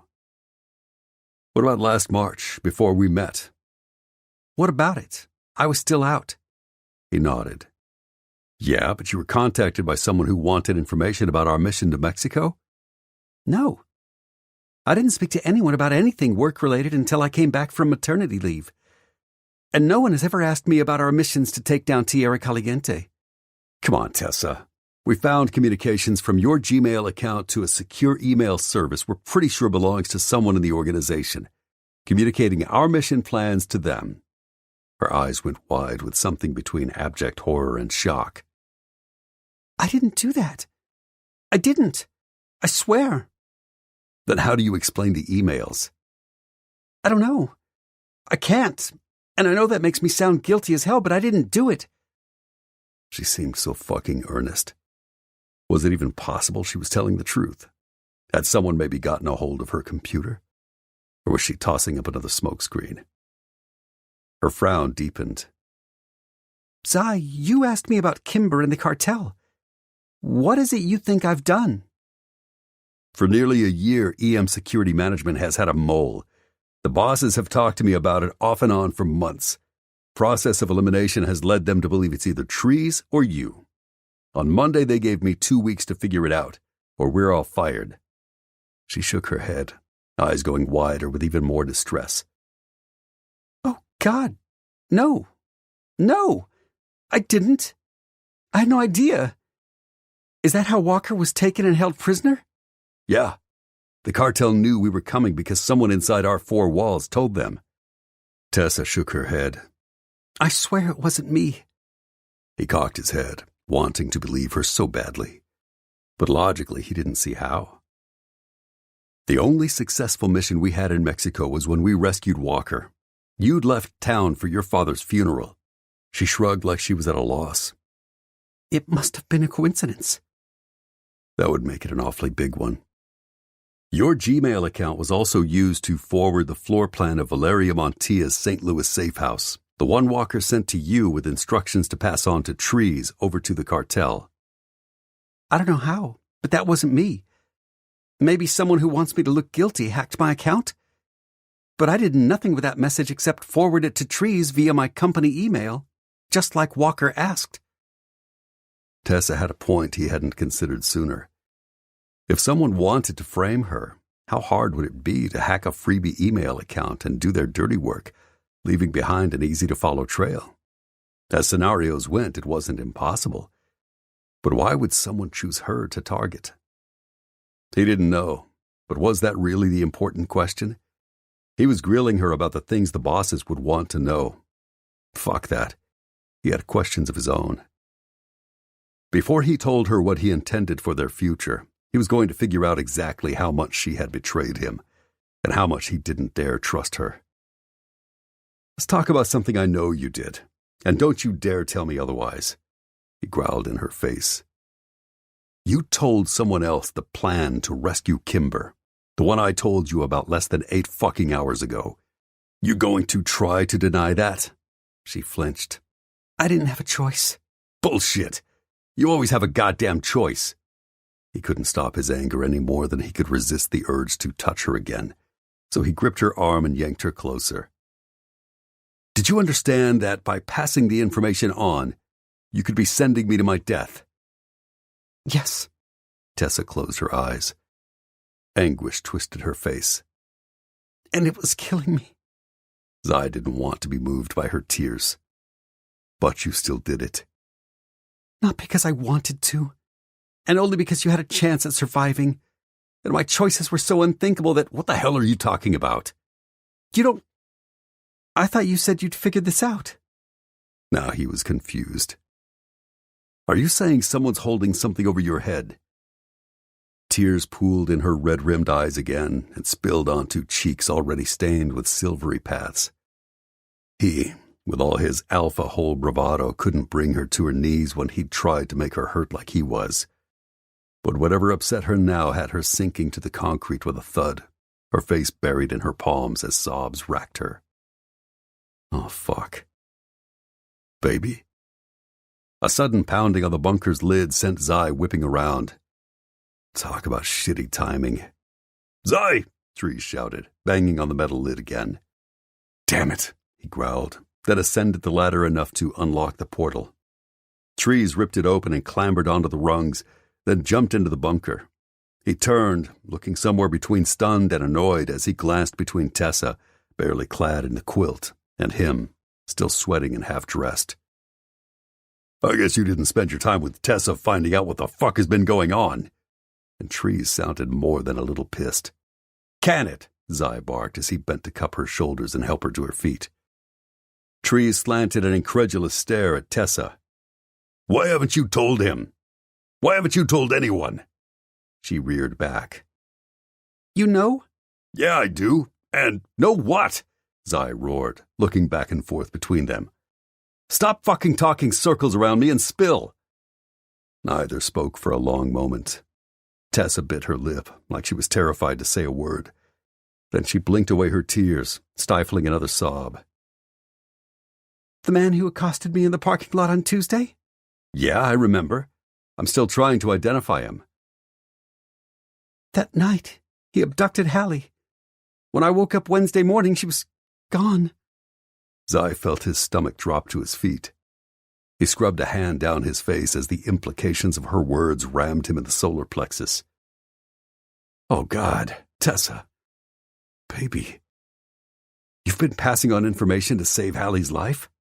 Exactly, Trees confirmed when Tessa was too broken to answer. Fuck. She'd done what she thought was necessary to keep her daughter alive. He'd had no idea. But he still had 1,000 questions. If Tierra Caliente had Kimber, why did they need Hallie too? And why hadn't Tessa come to him the minute she'd realized her baby was gone? Last but not least, if the girl had only been gone a handful of days, who had engaged in the espionage that had fucked EM security for nearly a year? Zai turned to Trees. Tell me what you know. Not much, since I didn't get to finish the forensic deep dive on her devices. Madison started texting me about 10 minutes ago. She went in to peek on Hallie and found an empty crib. She panicked and... You tried to make sure my baby would be looked after? Tessa blinked up at him in shock. Of course. I wouldn't let anything happen to her. But he had. And he'd been so fucking absorbed in his own pain and betrayal that he hadn't even stopped to think her daughter might be in danger. Then he'd heaped blame, shame, and fury on top because why not win Asshole of the Year honors? Suddenly, so many things made sense. Why Tessa had refused to let him in the house when he'd come by Wednesday night. Why she'd lied Friday about her dinner with Cash's dad. Why she'd seemed suddenly lukewarm about moving in with him. Why she'd betrayed him. Tessa, I'm so fucking sorry. He lifted her face to his, crushed to see her red-rimmed eyes haunted with fear and grief. Why didn't you tell me? Because they threatened to kill Hallie if Tessa said a word to anyone, Trees supplied. As soon as I talked Madison off a ledge, I started reading Tessa's Gmail account. When he whipped Tessa's phone from his back pocket, opened it to the first video the abductor had sent of her baby girl, and pressed play, Zai watched in horror.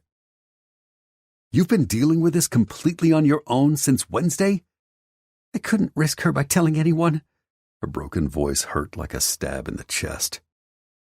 Oh, baby. If I'd known, I would have moved mountains to help you.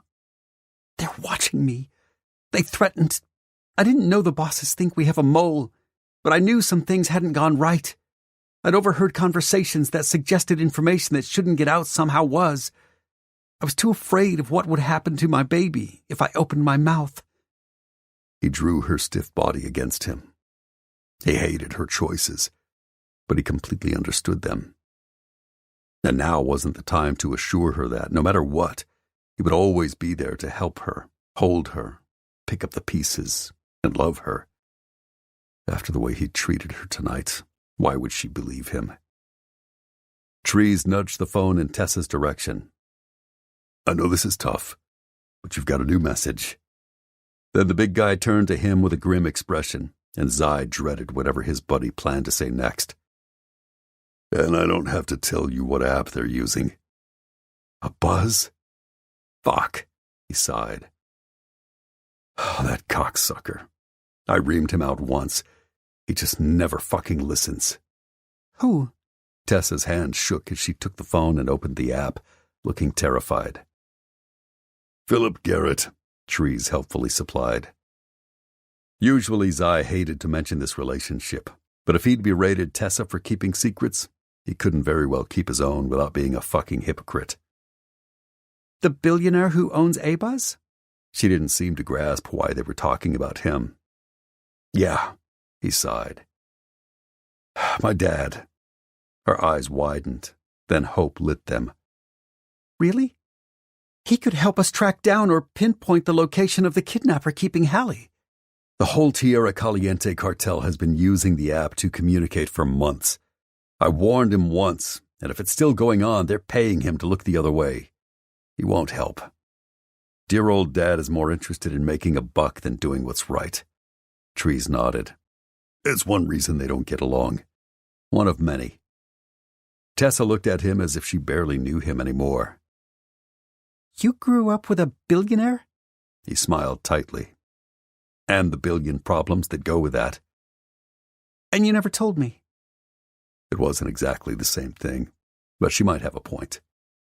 He cleared his throat and stepped into problem-solving mode. Nothing mattered until they had Hallie back. The kidnapper sent a new message? What does he want now? She was almost afraid to find out. Her fingers trembled as she opened the DM. The account was a shell with a generic screen name, no picture and no personal location. Nothing to help him identify who it might belong to. But given the slew of messages this person had sent over the last few days, whoever had set up this account was by no means inactive. Tessa scanned the screen, brows furrowing. Something I don't know how to give them. What? Zai wrapped an arm around her again, mentally cursing when she stiffened at his touch. Let me see. Let me help you. You've been dealing with this by yourself for too long, and I can— You can't! She screeched almost hysterically. See for yourself. When she shoved the phone into his hands, he scanned the demand, then wanted to throw the fucking phone across the room. Who is the mole leaking EM security information to outsiders? You have 24 hours to provide information and proof, or Hallie will pay with her life. Chapter 11. Minutes later, Tessa wordlessly took Zai's hand as he helped her from the bunker, then wrapped the blanket around herself tighter as she entered Trees' place. She was relieved to finally have her oppressive secret out in the open. She was even more hopeful to have allies in saving her daughter. Incredibly grateful, too. But in every other way she felt crushed by the ruthless side of Zai he'd shown her tonight. Would he ever forgive her? As soon as they entered the house, the men went into crisis management mode. Huddled in one of the kitchen chairs, she shivered in the morning chill until Zai pulled her onto his lap and against his big, furnace-warm body. In the past, she would have taken his comfort happily. She would have basked in his affection, feeling so safe in his arms. Not anymore. The rage he directed at Tessa chilled her to the bone. She felt chastened and ashamed of what she'd done. She'd made every decision by following her motherly instinct to put her baby first. She'd hated that meant sacrificing Zai. Obviously, he did too. She didn't want him warming her now out of pity. Tessa wriggled away from him. Mind if I take a hot shower, Trees? Feel free. Down the hall, first door on the left. Towels are in the cabinet. Thanks. Zai stood. Do you need— Don't worry about me. I'll be fine. She didn't want him feeling obligated to do anything except help rescue Hallie. Tessa escaped to the bathroom, closing the door with a shaky sigh as she fought tears. It was warm and quiet here. She could get herself together. If they were going to save Hallie, she needed to gather her fortitude. She might need it as a shield against Zai's wrath. A few minutes later, she was still seeking calm in the shower when he knocked. Baby, I asked Trees to meet Madison somewhere between here and town so you'll have a change of clothes. Anything in particular you want? She was grateful he'd thought of that. Just something warm. Thank you. Sure. Tessa heard his footsteps retreat. Then the two men exchanged a few unintelligible words. A door shut. Quiet descended.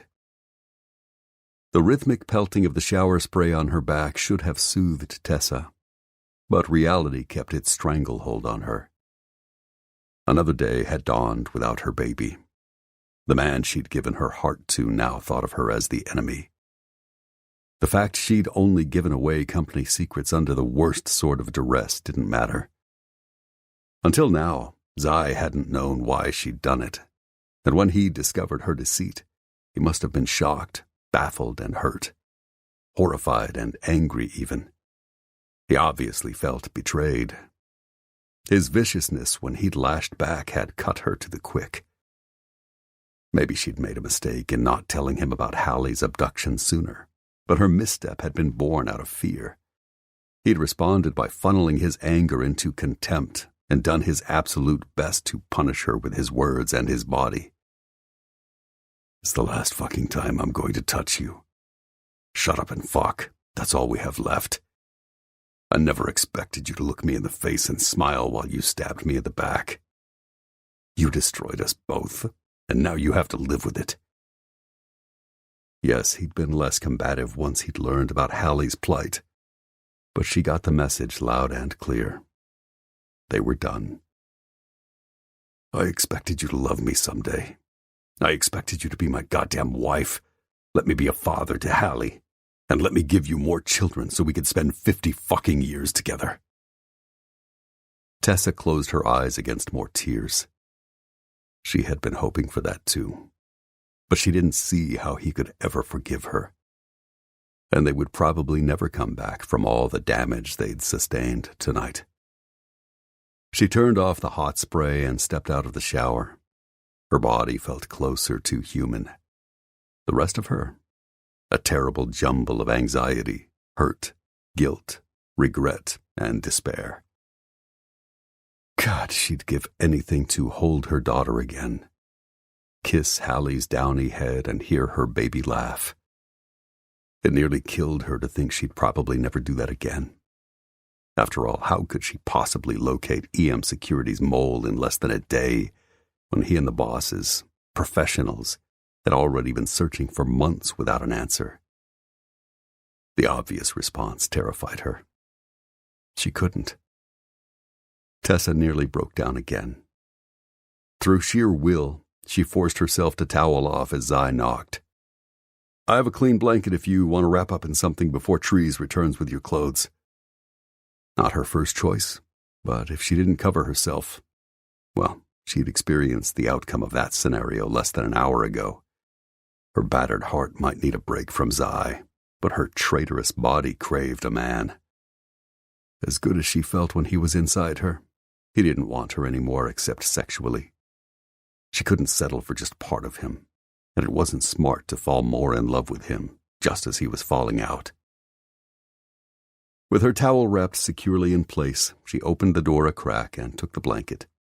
"Thanks." "Baby, we need to talk." She draped the fresh quilt around her body, folded the towel, then stepped out of the bathroom, brushing past Zai and out of the too narrow hallway before she turned to him. "I don't want to argue again. Not that I can keep up with you." "I'm sorry." For what, exactly? Setting a trap? Fucking her despite suspecting her of the worst? Tearing out her heart? She'd given him just cause to do all of that. She turned her back on him. "No, I'm sorry for giving you a reason to hate me. How long before Trees returns?" Because without clothes, when she stood this close to Zai, she felt entirely naked. "Tessa, I can't hate you, baby. I know you're worried as hell and scared. I know you feel alone in this, but—" "I am alone," she faced him. "That bastard took my baby. The only person who loves me unconditionally. Tessa, I love— Stop. Just don't." Why was he trying to make her feel better with lies? "You know, Cash is a lot of things. He's flaky and insincere. He's unreliable and selfish. He's lazy. He's dismissive. And he's got a regrettable amount of charm, which I fell for in a stupid, weak moment. But I was never under any illusions about who he really was. But you had me dazzled from the beginning.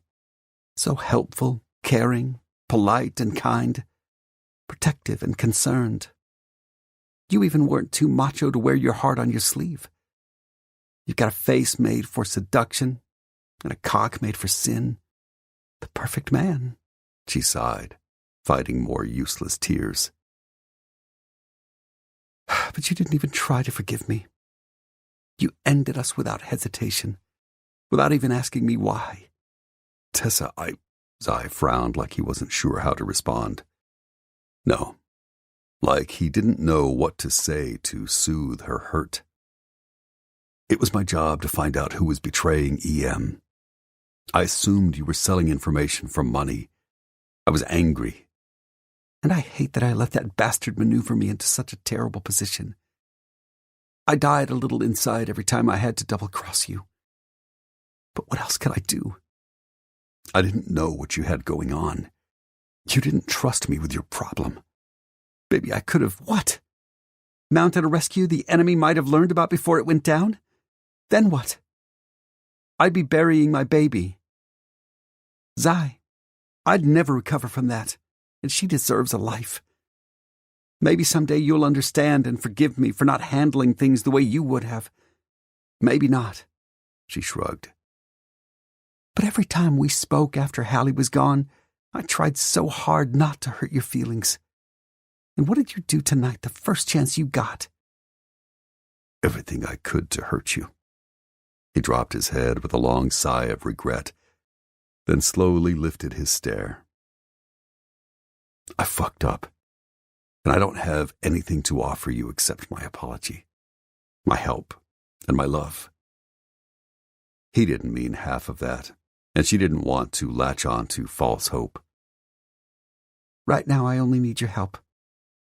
He swallowed like her words were a bitter pill. You have that, no questions asked.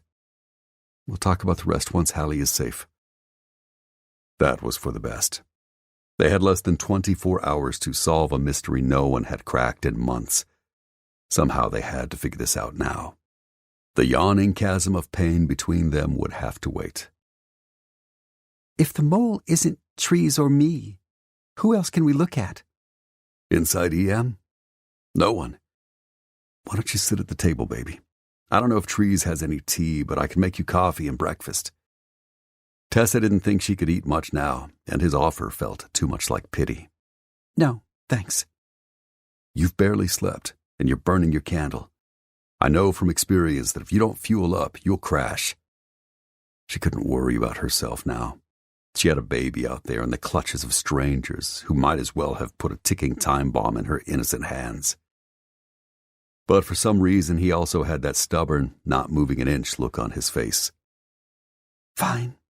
Coffee and something small that takes less than 2 minutes to make. He nodded as he settled a palm on the small of her back to usher her to the table. She drank in his touch. Ridiculous because it was merely a polite gesture. But she still savored it since this might be one of the last times he ever touched her. Cream? Sugar? Zai asked. Lots of both. There's a reason I don't drink coffee. Less than 2 minutes later, he brought her a steaming mug full of liquid that looked more creamy beige than black, along with a nutty, chewy protein bar that didn't change her less than favorable opinion of prepackaged cardboard meals. But the coffee warmed her insides, and the bar perked her up. Zai brought his own to the table, his coffee steaming and black, and sat beside her with a sigh before he dug in. Let's start at the top. When Trees returns, he can help fill in any holes we may have missed. Maybe we'll have a working theory by then.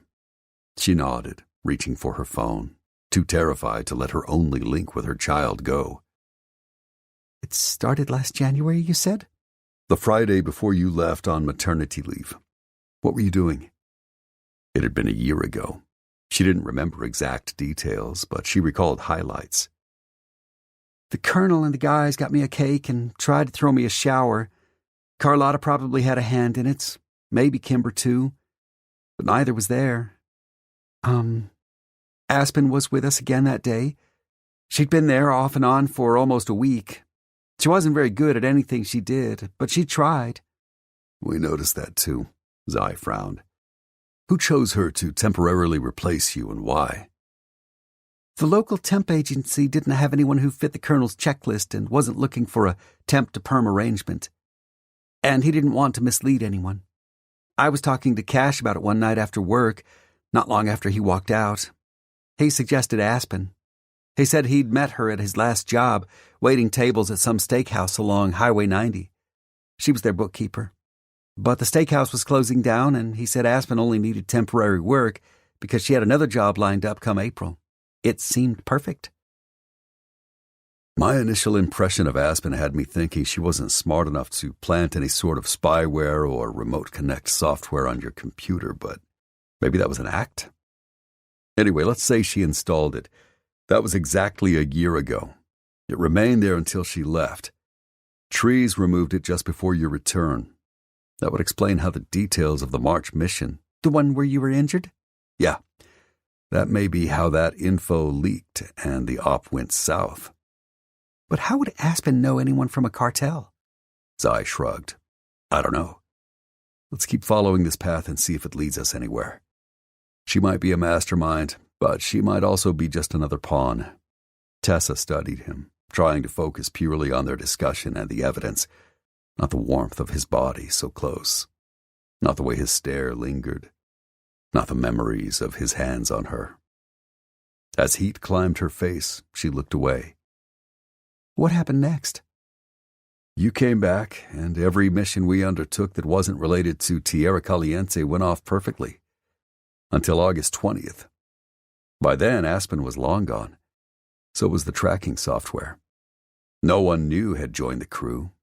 There should have been no way for that information to leak out.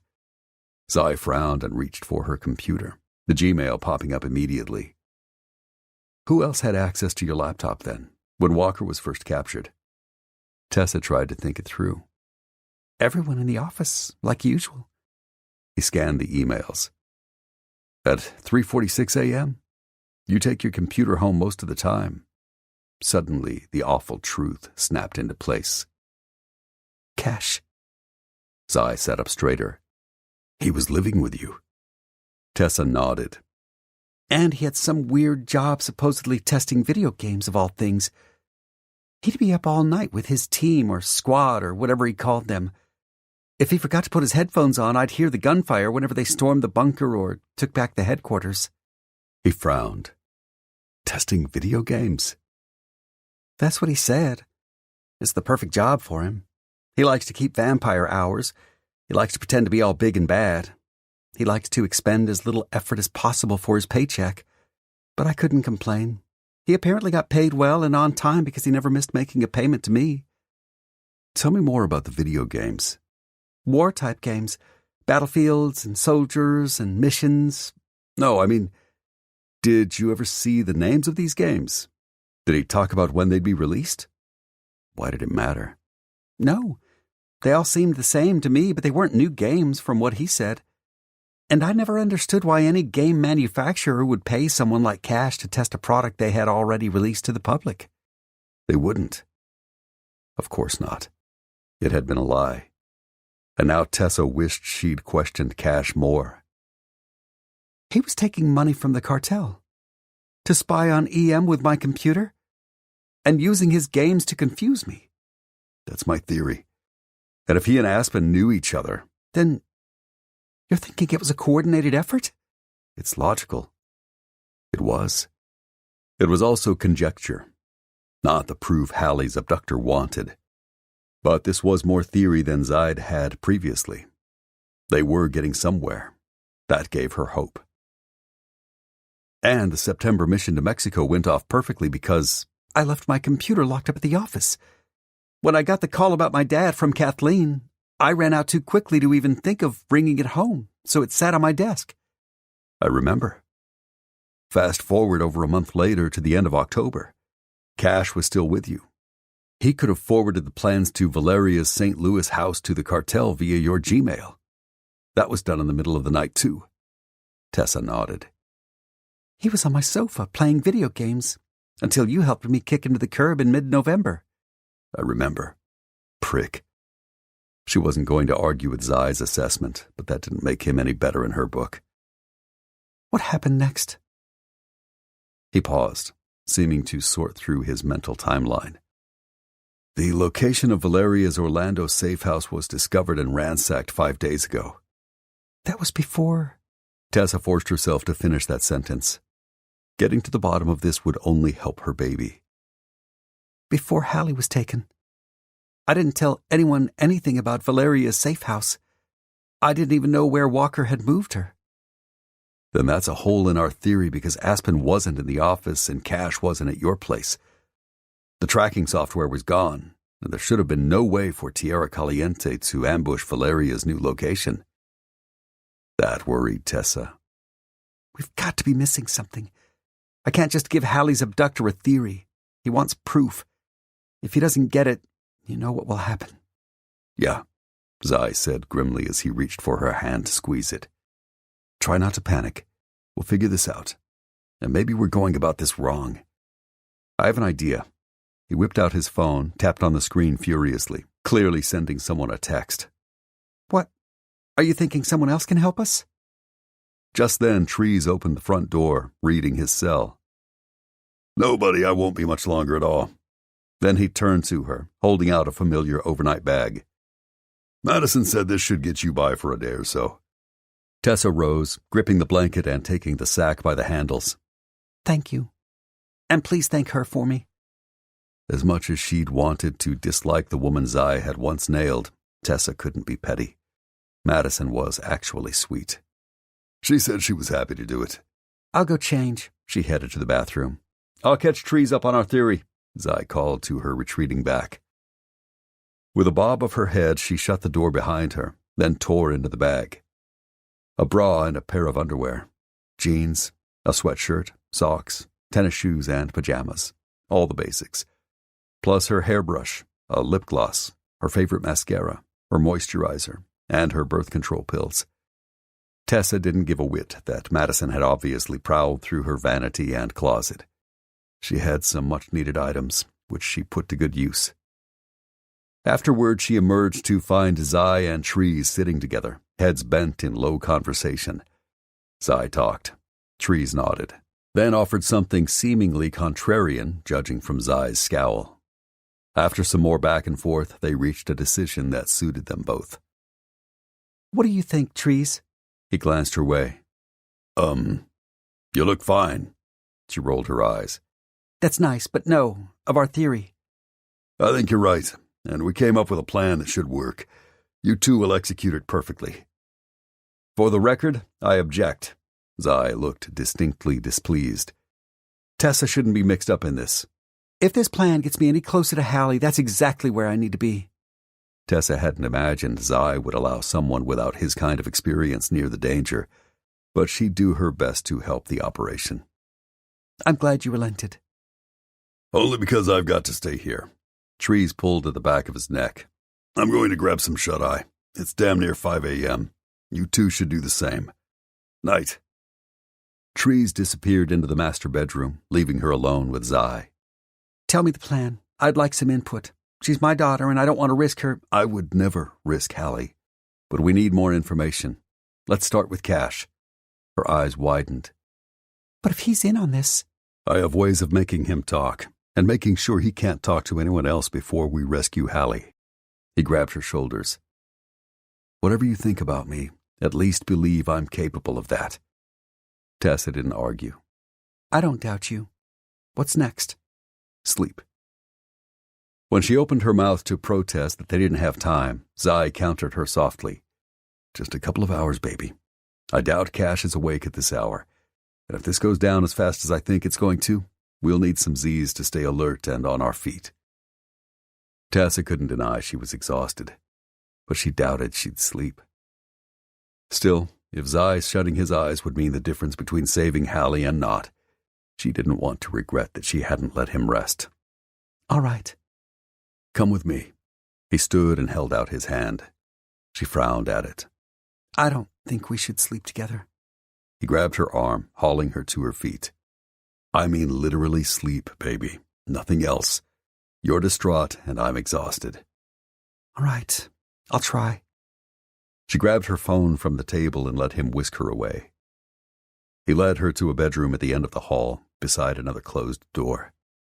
Inside stood 3 walls of hardcore computer equipment, and one small futon. You can have the bed. I'll crash on the sofa. She backed out of the room. It's like a rock, and it's getting cold enough that Trees will let his guard dog into the house. He'll sleep on that sucker. And, by process of elimination, there was nowhere else to lay her head. Tessa pressed her lips together. If this was the bed Trees had available, complaining wouldn't change it. At least Zai had somewhere to rest. Fine. He didn't speak again, just started dropping his clothes without an ounce of self-consciousness. When his shirt came off, exposing every ripped, inked, golden inch of his torso, she bit her lip. And when she remembered just how good he always made her feel, an involuntary rush of heat flooded her. Tessa chastised herself. Yes, he was hot and damn good in bed, No denying that. But they were over. She blamed herself more than him, but they'd both made mistakes. She'd kept secrets. He'd kept secrets. Wishing otherwise changed nothing. All that mattered now was that she had help in rescuing her baby. If there was anything left to salvage between her and Zai, it would have to wait until her daughter came back home. One way or the other. I'm going to change into my pajamas. Be right back. Sure, whatever makes you comfortable. She nodded, then wordlessly slipped into the bathroom down the hall and changed. Back in the bedroom, Zai had flattened the futon and thrown a couple of big quilts over it. He lifted the corner to invite her in. Tessa dashed under the covers, hating to admit that she probably would have done nothing but shiver miserably on the sofa. Zai had no obligation to her, but he was graciously keeping her warm. She didn't expect to sleep, but at least she wouldn't have to add being half frozen to her list of problems. She settled onto the surprisingly comfortable mattress. Since he'd only found one king-size pillow for them to share, Tessa backed against him until her head found memory foam.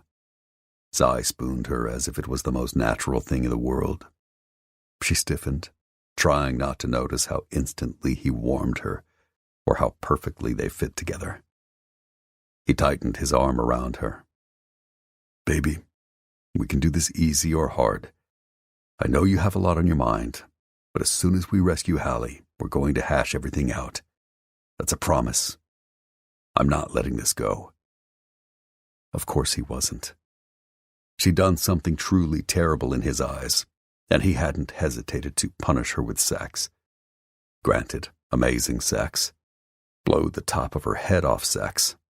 But ultimately he'd used his body as a weapon, and his aim had been perfect. She was almost afraid to ask what else he had in mind, but she'd deal with that later. Just stop talking and go to sleep. As soon as you drift off. Zai drew her closer against him, for warmth, and relaxed. It seemed impossible not to do the same. Despite everything these past few hours, she felt warm, safe, even cared for. Her body started to let go of its starch, and it was so hard not to feel how sleep-deprived she was. Her lids got heavy. Her thoughts trailed off. Next thing she knew, she was opening her eyes to sunshine seeping in between the shutters and Zai behind her. Every bit of his body hard as steel, especially the ridge of his cock poking her ass. Morning wood, or actual desire. Not that it mattered. He could clearly want her, even if he hated her. He lifted the arm he'd thrown around her waist, his hand having drifted breath-stealingly close to her inner thigh. Sorry. As he pulled away and slipped from the bed, Tessa wanted to breathe a sigh of relief that they had some space between them, but her wayward body wouldn't cooperate. She still wanted him, with an undeniable ache. She probably always would. What time is it? A little after 7. I set an internal alarm for 2 hours. He could do that? What are we doing first? Let's go find Cash. I don't actually know where he is. He went to rehab, and I haven't heard from him since. He should be out by now, but... Of course you haven't. Why would he do anything responsible?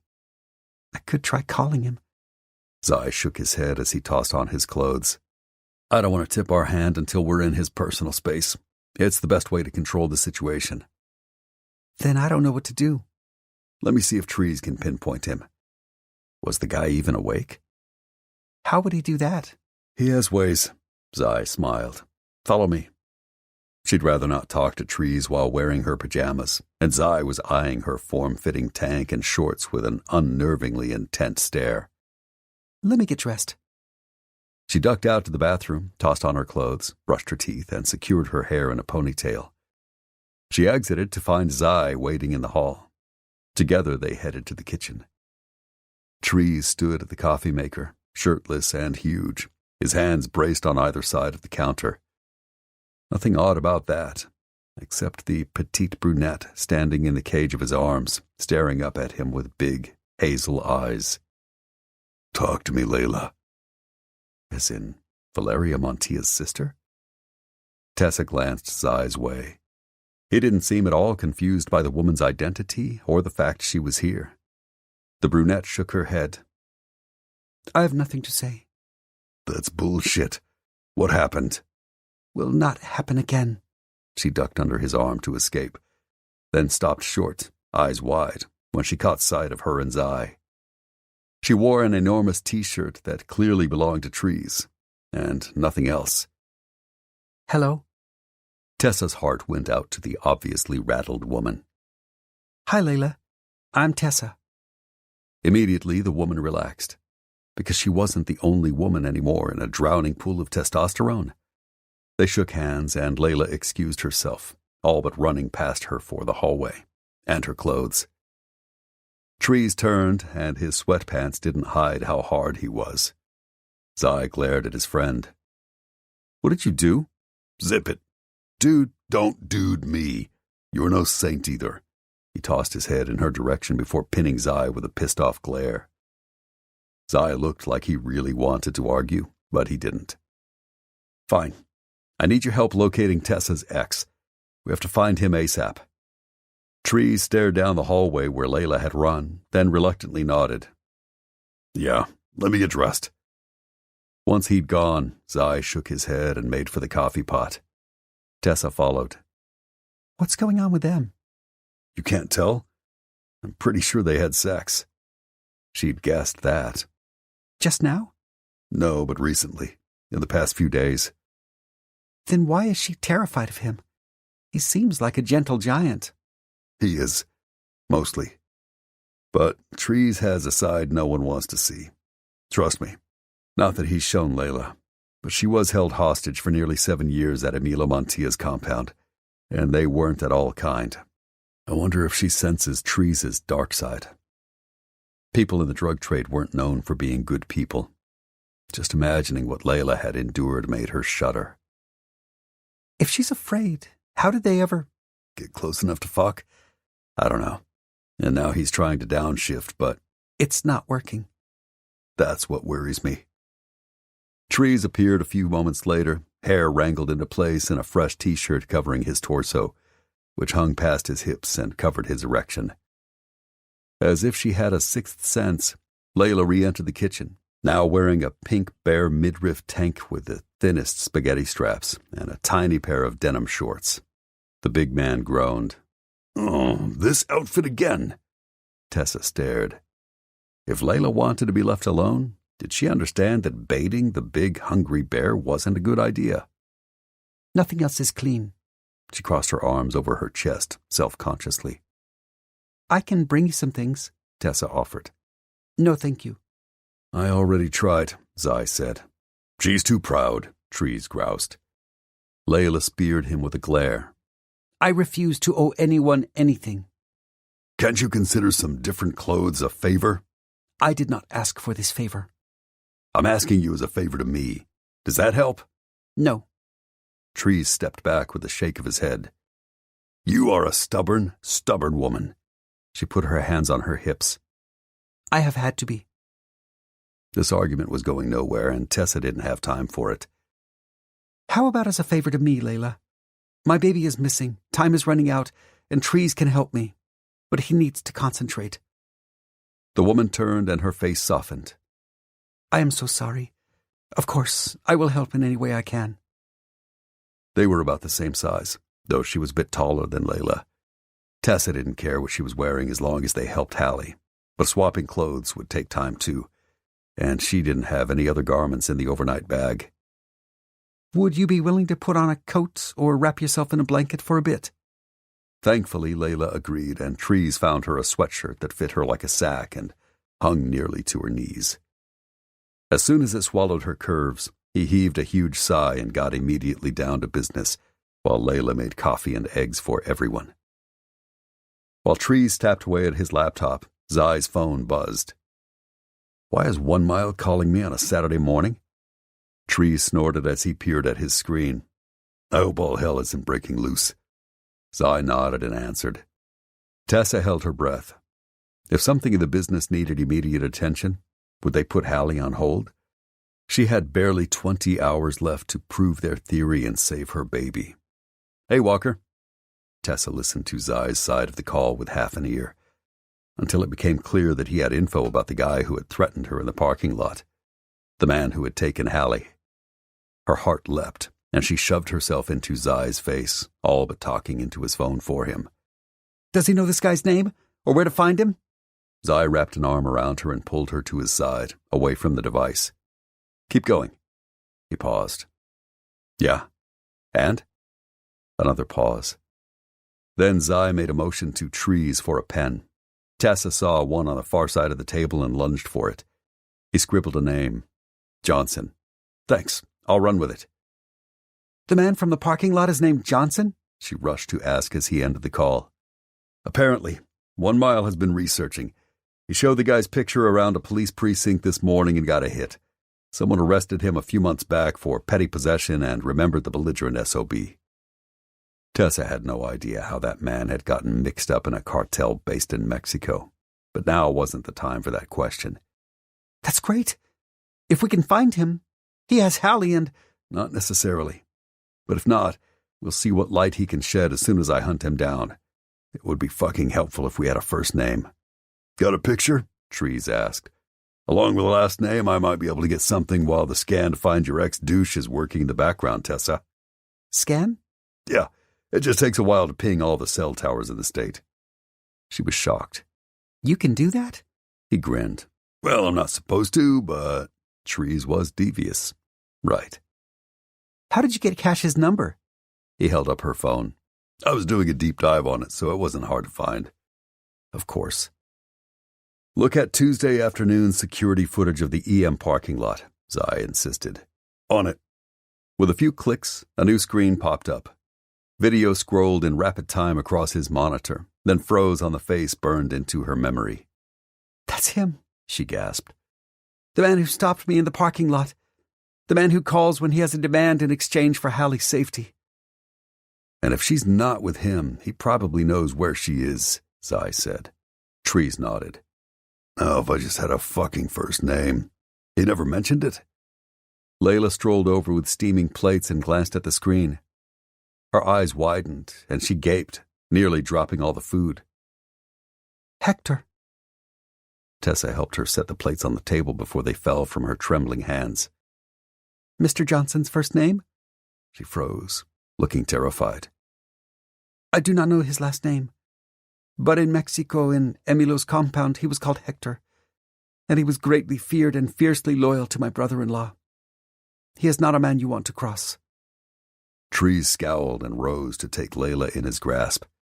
"Did he hurt you?" "Many times." The big man's face turned mean.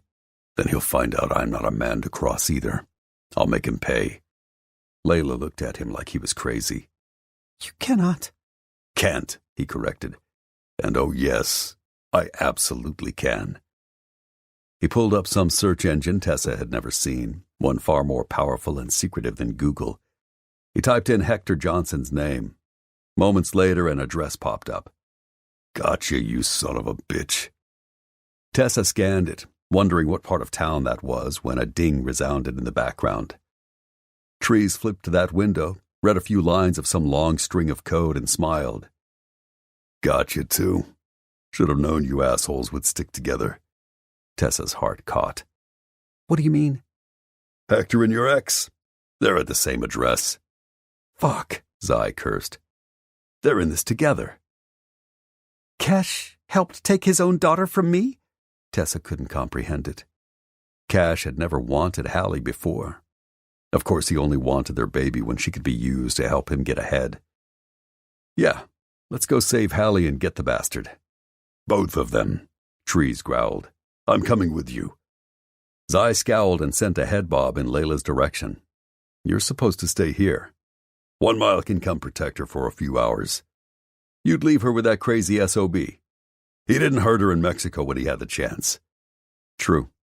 Then I'll call him and tell him to get his ass out here." "Tell him to hurry," Tessa insisted.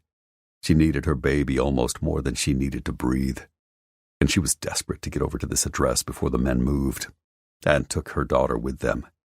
"We need him." Zai nodded. You got it. Chapter 12. Zai glanced at Tessa, who looked tense and withdrawn in the passenger seat of her little sedan. As they sped to Hector Johnson's place, he wished like hell they could clear the air now. But she wasn't in a good headspace, and he was at least half to blame for that. Why hadn't he shut the fuck up in the bunker when he'd had the chance?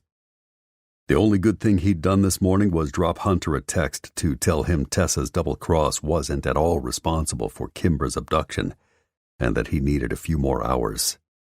After that, he'd explain everything. "Baby, I know you're worried." Zai was too, but he didn't want to say that. Even if he didn't share Hallie's blood, that was his little girl, damn it. He knew how ruthless cartels could be. He'd seen the human carnage they left behind firsthand. It fucking killed him to think of that baby in their clutches. But how can I not be? If Hallie isn't at this location, we'll keep looking. We'll find her. I'm not giving up. We're running out of time. Her voice broke with worry and broke his heart. Hector Johnson supposedly lives at this address. But what if he's not there now? Or at all anymore? Cash is. We can physically place him there. He knows something guaranteed. It's not a coincidence he's at the very address of the man who accosted you in the parking lot. And if that's a dead end, we'll find Aspen. She's somehow involved. She can't be too hard to track down. And she didn't come across as too tough or too smart. Believe me, I'll do everything in my power to bring Hallie back. And if he was too late, he would cause every motherfucker who'd had a hand in hurting their baby girl 10 times the pain before he ended each one. Not only to rain Hallie's vengeance down on them, but to prove to Tessa that he would always be here for her. She didn't believe that now, and if he could take back the hurt he'd caused her in the last few hours, he would.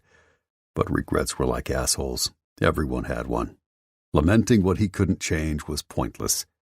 He could only try to move forward from here. Tessa gathered her knees to her chest, eyes filling with tears.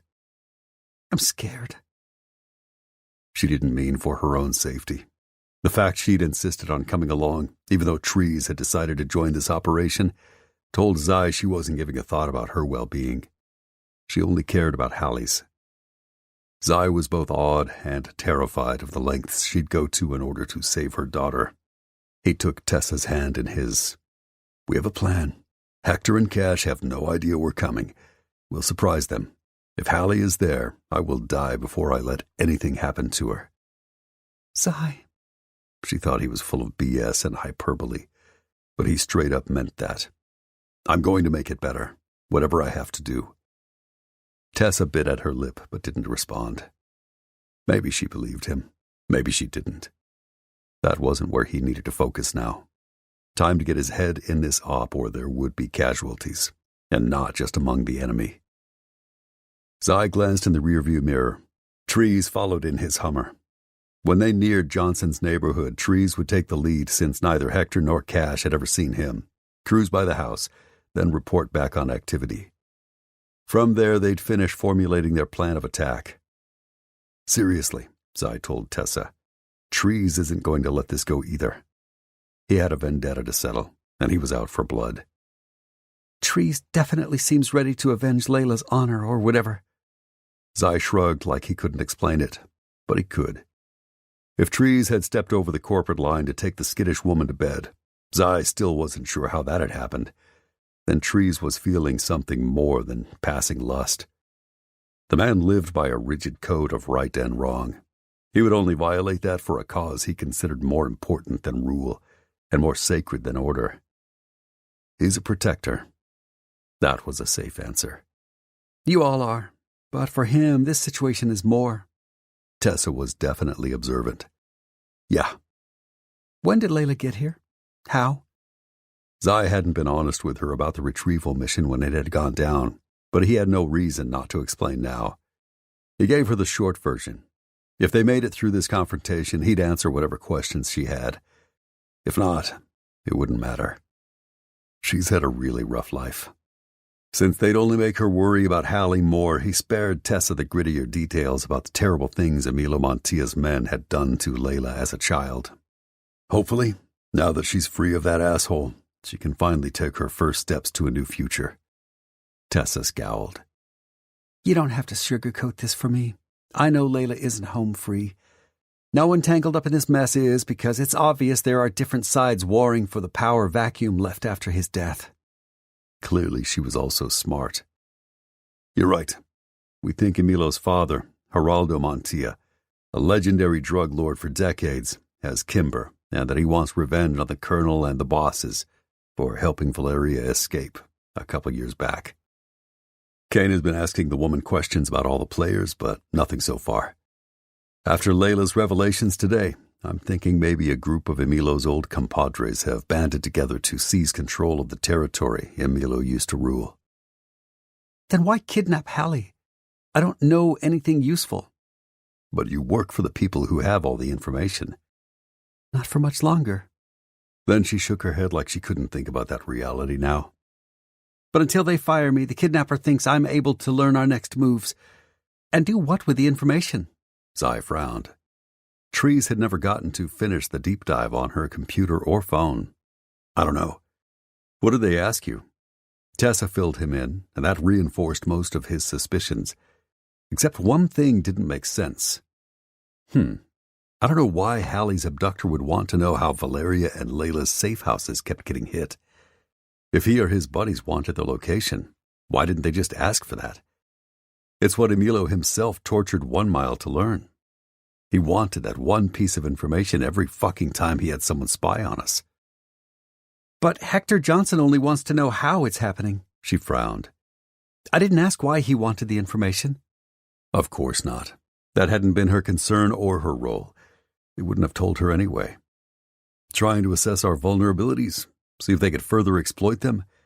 That's my only guess right now. This might be a war for a drug cartel, but it's seemingly an information battle. Yeah. Later, Zai would see if Valeria could shed any light. It might also be time to move her elsewhere, rotate out her bodyguard. He'd left the new guy with a lot of responsibility, and Kane handled it well, but the arrangement was starting to make Zai uneasy. How much longer? She fidgeted. We're about to turn in. Recognize this part of town? No, I've never come this way. Zai hadn't either, and he didn't like flying in blind. Normally, he and Trees would case the place, get schematics, do hours and hours of legwork, and make sure they knew what to expect. Then they would go in, using whatever tactic made the most sense. This shit was a wing and a prayer, and he hoped like hell for a miracle, that Hallie would come out of this unscathed. Just then, his phone buzzed. He scooped up the device. Talk to me, buddy. Why don't you cruise past the entrance? This is a mobile home park. A small one, apparently. I'll call you as soon as I've gone in and scoped around. Hang tight. You got it. He overshot the entrance to the neighborhood full of newish mobile homes and modest cars, then pulled under a big tree to wait, rolling down the window and pretending to look at his phone as if he was lost. As they waited, Zai thought Tessa would crawl out of her skin with each moment that ticked by. He wasn't faring much better, gut churning with nerves. He knew how much this meant to her because it meant everything to him, too. He couldn't tell Tessa that she might never see Hallie again, or that her daughter might already be dead. He didn't want her crossing that bridge unless Hector Johnson pushed her off of it. But he couldn't pretend the likelihood that this ended in heartbreak wasn't high. Baby, he took her hands. About what happened. What I did in the bunker. I'm sorry. We don't have to talk about that now. At least let me apologize. For telling me how you felt? You can't change that, and we both know I'm not without blame. I don't expect you to forgive and forget anything. I love you. Tessa frowned. Why do you say that now? You didn't love me in the bunker. Yeah, I did.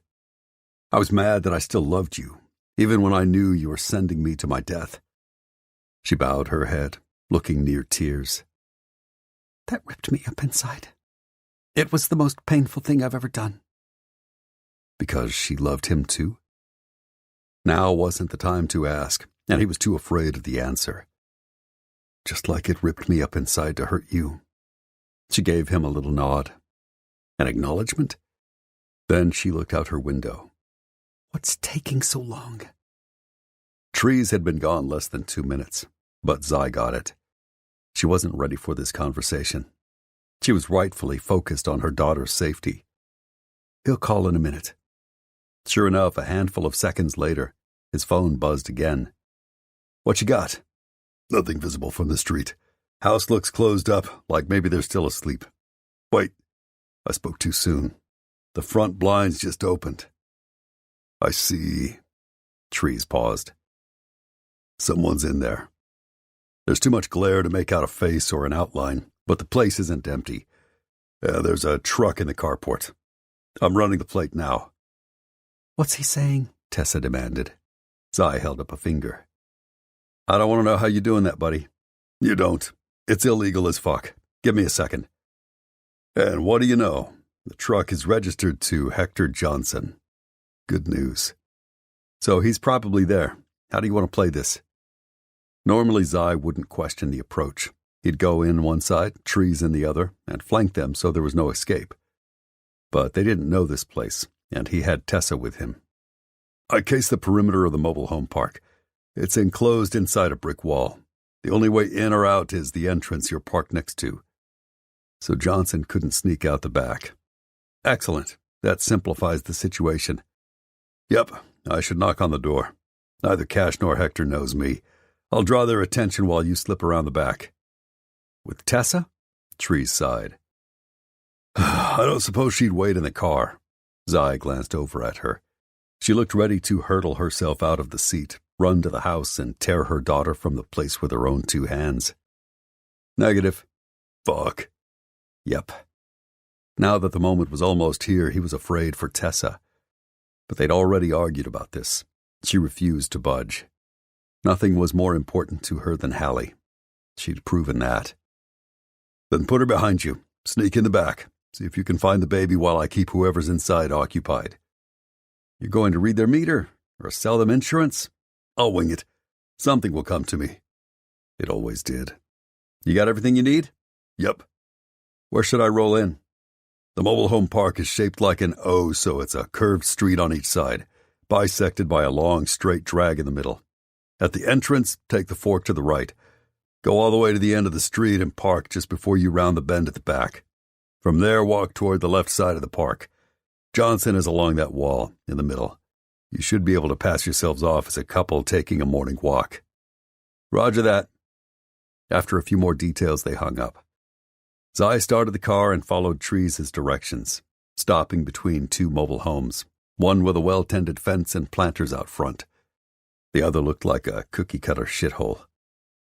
He double-checked that his Glock was loaded and the blade he'd strapped just under the hem of his pants was secure. Then he stepped from Tessa's sedan, watching as she did the same, and locked it before he walked to the front of the vehicle. Let's go. What are we doing? Take my hand and walk with me. I'll explain. She did, clasping him tightly. Tension pinged off of her. Baby, for this to work, you have to trust me. There's no one I trust more with my safety. Just not with her heart. Zai cursed under his breath. It wasn't as if he could blame her for that. If he'd pulled his head out of his ass long enough to listen to his gut and kept reminding himself that she would never betray anyone without good reason, maybe he wouldn't be worried that even if he rescued Hallie and won this battle, he might still lose the war. And Tessa. Their shoes made almost no sound in the soft earth as they walked toward the address. When they rounded the corner, Trees knocked on the front door. It took a while, but someone finally answered. A man with a glower. Hector Johnson. Trees turned on his most congenial smile. Since the guy's lips rarely curved up unless he got to kill someone who really deserved it, he figured Johnson was as good as dead. As Trees kept talking, Zai overheard something about extermination services and had to chuckle. He kept his head down and urged Tessa to do the same as they walked past the open door, then veered around the side of the house once they were beyond Johnson's line of sight. Follow me. Stay behind me. Is that clear? Tessa frowned. Yeah, she probably didn't like him ordering her around. I get it. You hate me right now, but if you want Hallie back alive, you need to listen to me. I don't hate you. I just want my daughter back. Until I have her again. Nothing else mattered. I know, baby. He squeezed her hand. They rounded the mobile home and found a sliding glass door covered by dark curtains. He released Tessa's hand and tested it. Locked. Time to get creative. He withdrew the blade from under his pant leg. What are you doing? She hissed. Prying it open. She looked shocked. Are you kidding? Clearly, Tessa didn't grasp that. In the larger scheme of his job, this was one of the easiest things he did. No. The door is mounted from the outside. If it had been mounted from the inside, it would be a bitch, if not impossible. But this, piece of cake. All I have to do is wedge this knife between the door frame and the door itself about 6 inches from the corner. Here, diagonal from the latch, at the bottom. Now I'll just pry upward and tilt the door. He demonstrated and heard a faint click, then smiled. That's all it takes to release the latch from the bracket. And we're in. Zai tested the door, gratified when it slowly slid open. He stepped inside, motioning her to wait on the back steps. He peeked in and scanned the living room. He saw no one except Johnson, who stood at the open front door, his back to him and Tessa, while Trees gave him an off-the-cuff sales pitch. Your neighbors, Jessica and Bill, across the way. Trees gestured vaguely as he cut his eyes over at Zai with a barely perceptible nod. You know them, right? So far as Trees was concerned, there was no reason the op wasn't to go. No, Johnson grumbled. Oh, you should meet them. Nice folks. They started our service last month. Jessica swears nothing else worked before, but their roach problem is practically nil already, and she's seeing far fewer spiders. We don't have an insect problem. You do. You haven't been here long, right? A couple weeks. Then trust me, you do. Zai had to smile at Trees' shtick. Then he turned to motion Tessa inside, nudging her behind a big leather sofa on the right side of the room, where she wouldn't be visible if Johnson turned.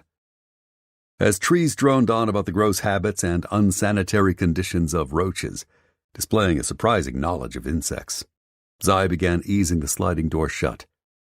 It squeaked. He winced and dove behind the sofa, eyes on their target.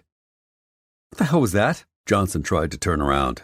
Trees grabbed the man's arm, signaling to Hector that this part of the pitch was urgent. See, insects. We're half swamp out here, so they're big. If you weren't used to that where you came from... where is that? I didn't say, and I'm not interested. I don't want you to regret passing up this deal. Have you asked the missus if she's seen any insects? I'll bet she has. No. Zai held his breath as he leaned back and slid the door down the rest of the track without incident before joining Tessa behind the sofa again.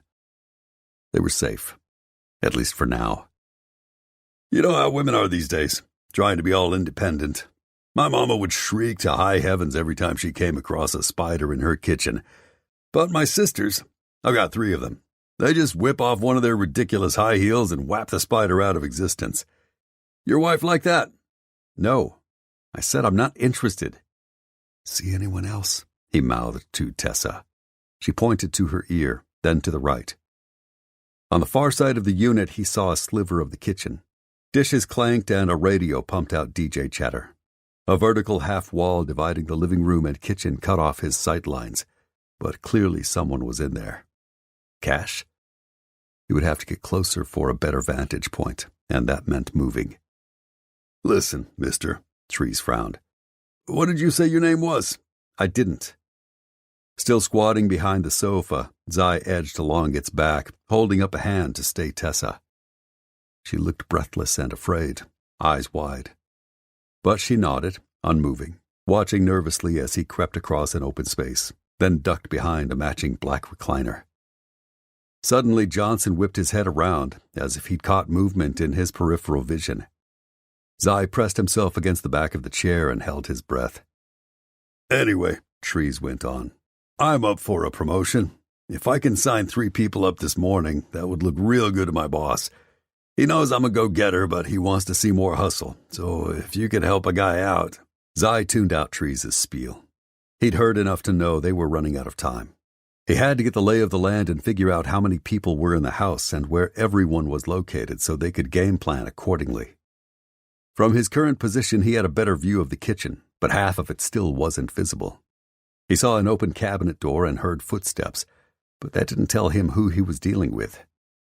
Still crouching, he eased into a shadowy corner of the living room, pressing his back to the wall, then craning his head around the remaining obstructions. Bingo. A woman with long brownish hair swishing down her back and wearing tight black yoga pants emptied the dishwasher, skinny ass swaying to some R&B tune. But that wasn't the only thing that interested him. At the very edge of his view, he caught sight of what looked like the leg of a high chair. Damn it. Another 6 inches and he'd be able to tell if his eyes were correct and if Hallie was in there. Suddenly he heard a baby peel unhappily. His heart leapt in his throat. If you want more Cheerios, you're going to have to wait, kid. So they did have a baby here. He glanced back at Tessa. Her eyes had gone wide. Hope lit them. She trembled, looking anxious, sleep-deprived, and near tears. And he wished like hell he could stop everything, comfort her, and lend her the strength to finish this op. Instead, he had to press a finger to his mouth for quiet. She flattened her lips together like she was holding in a sob and nodded. The brunette in the kitchen cracked a little window over the sink and lit up a cigarette, blowing the smoke through the screen. The baby's eye couldn't see let out another howl. "Shut that damn baby up!" Johnson yelled at the brunette across the house, suddenly very tense. "Look, I said I'm not interested. I don't care about your promotion, your sisters, your knowledge of roaches, or your bullshit. Go the fuck away." When he tried to slam the door in Treese's face, the big guy pressed a palm against the sturdy fiberglass and shoved. The foot he'd already wedged into the threshold kept Johnson from shutting him out. "Come on, you don't mean that." Treese laid on the aw shucks charm. "We're getting to be friends here, I think. We're having a moment." They weren't, and Zai knew Treese's cover couldn't last much longer. He had to make a move, figure out if the baby in the kitchen really was Hallie and whether he should neutralize the woman while Treese dealt with Johnson on his own terms, or abort altogether. But where the fuck was Cash? "What the hell? The noise level around here."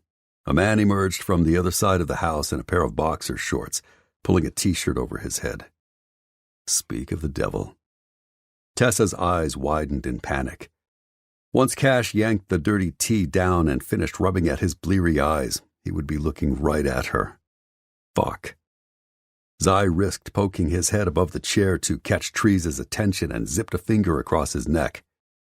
His friend bobbed his head, then sent his widest smile so far to Cash. "You a friend of the family, sir? You've got to tell your pal here that he's missing an opportunity if he doesn't sign up for Pestaway's platinum-level service." "I don't fucking want it!" Johnson exploded. "Get your foot out of my house!" Treese went on as if he hadn't spoken. "Here, let me get you my card," and as he pretended to dig in his pocket, Cash lost interest in the sales pitch and turned toward the kitchen. He zeroed instantly on her and stopped in his tracks. "Tessa, what the hell are you doing here? Get the fuck out!" When she didn't move, Cash dashed straight for her and grabbed her arm viciously, tugging her toward the back door. Zai saw red and pulled his Glock. On the other side of the room, Treese turned back to Johnson, not with a business card, but the business end of a cig. He planted it right in the man's forehead. "Hands up. Just like that. Now step back, motherfucker. Nice and slow." Hector held up his hands and retreated to the middle of the living room. As Treese kicked the door shut behind him and turned to lock it, never taking his stare off Johnson, Zai stepped out from the corner and aimed his barrel right at her ex's forehead.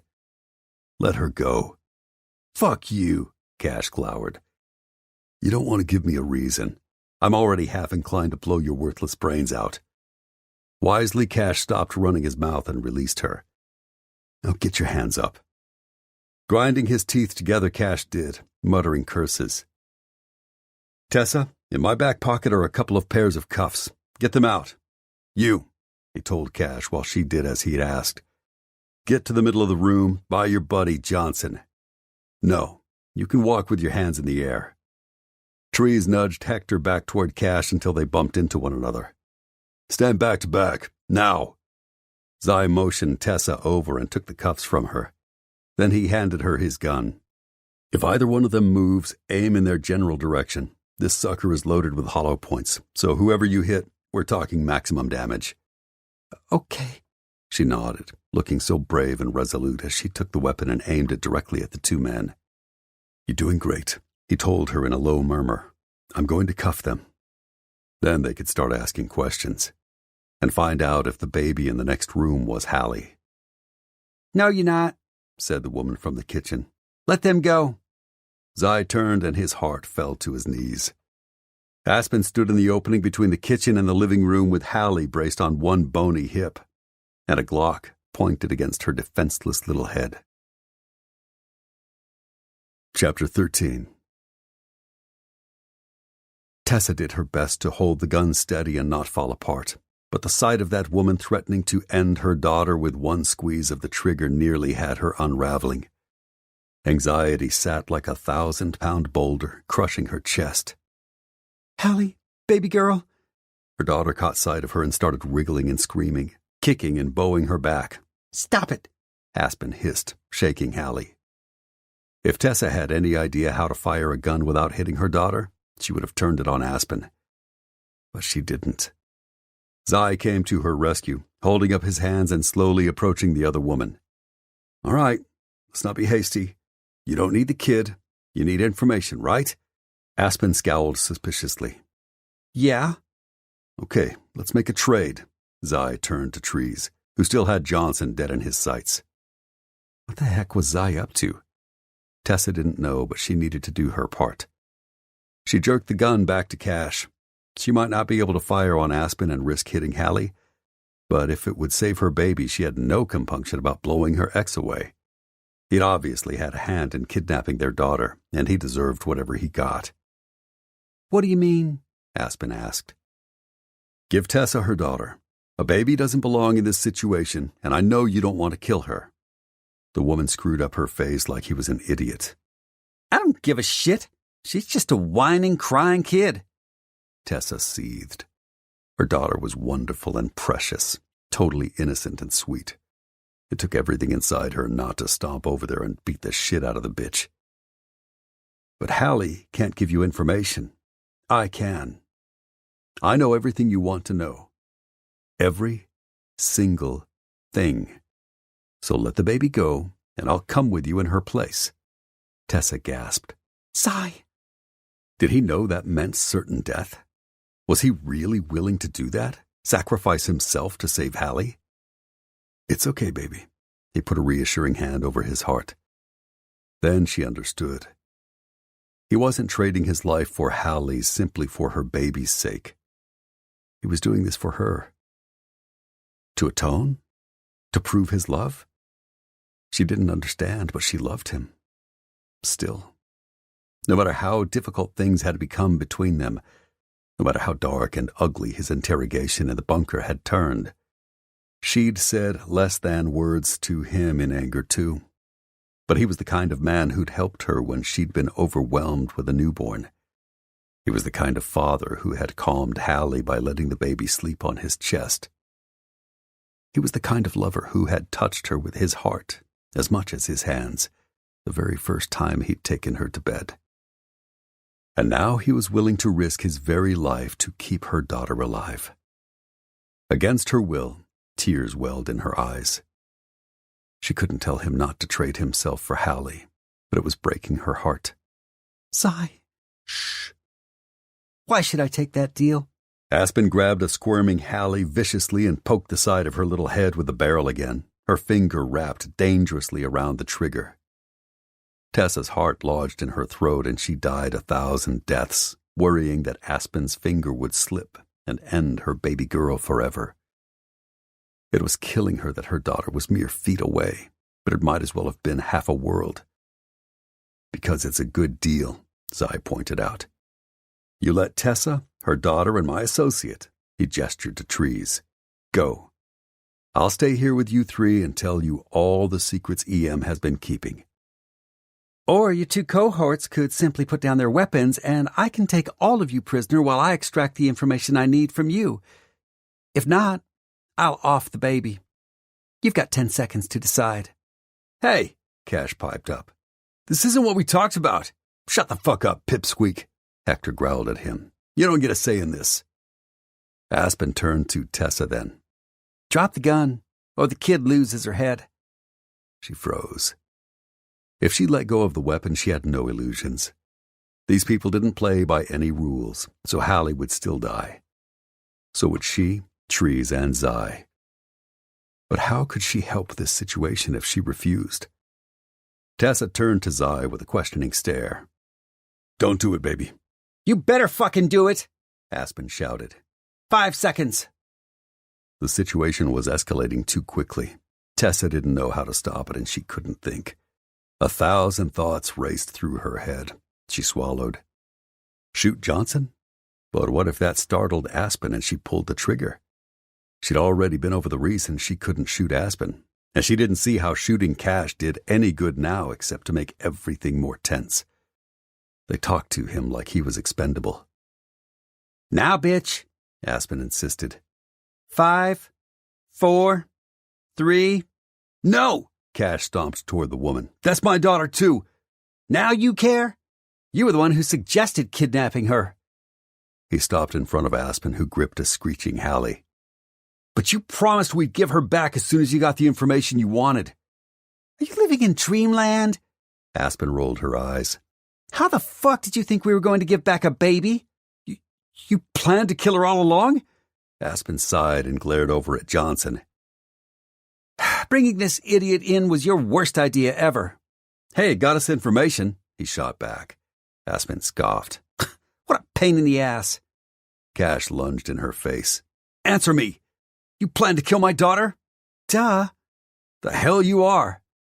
Cash reached for Hallie and tried to yank her from Aspen's grip. The woman didn't let go. A tug-of-war ensued. Hallie shrieked even louder. Tessa's heart pounded. Anxiety for her baby gnawed her stomach. When Hector tried to break free to help Aspen, Trees cocked his weapon and stepped in his path. Give me a reason, motherfucker. I would love to pull the trigger. Finally, Cash's superior strength won out, and he pried the little girl from Aspen's grip, holding her tight against his chest. Don't you dare touch her again. Or you'll do what? Aspen pointed her gun at him. Never mind. I'll just bury you both together. Tessa gasped. She had to get her daughter out of the middle of this, somehow, but she wasn't trained for these situations. Cash's eyes widened, and he finally grasped that Aspen was both totally serious and fully prepared to kill both him and Hallie. Suddenly, he swung the baby onto her feet and started backing away. Hallie! Tessie held out her hand to her daughter, thrilled when she came running, her little arms flailing and her chubby legs chugging. She looked dirty and dehydrated, but she seemed otherwise unharmed. Tears threatened to spill as her baby took the last few steps to reach her. Then a deafening gunshot filled the air. With her eyes locked on Hallie, she feared she'd see her baby stumble and fall any second, hit and bleeding and dying. But Hallie threw herself against her leg and wrapped her arms around her tightly. It was the sweetest touch she'd ever felt. Tessa ached to lift Hallie up and hug her tight, but she still had a weapon. The situation was too tense. So she tucked her daughter behind her, then looked up to see Cash on the floor. He lay ominously still, a hole in the middle of his forehead, blood slowly seeping all over the beige carpet. Cold fear chilled her. These people were every bit as dangerous as she feared.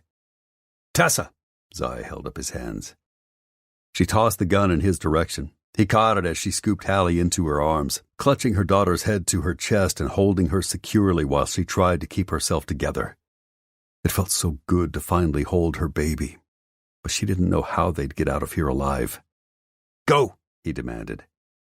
But when she reached for the back door, Aspen raised her gun. You're not going anywhere, bitch!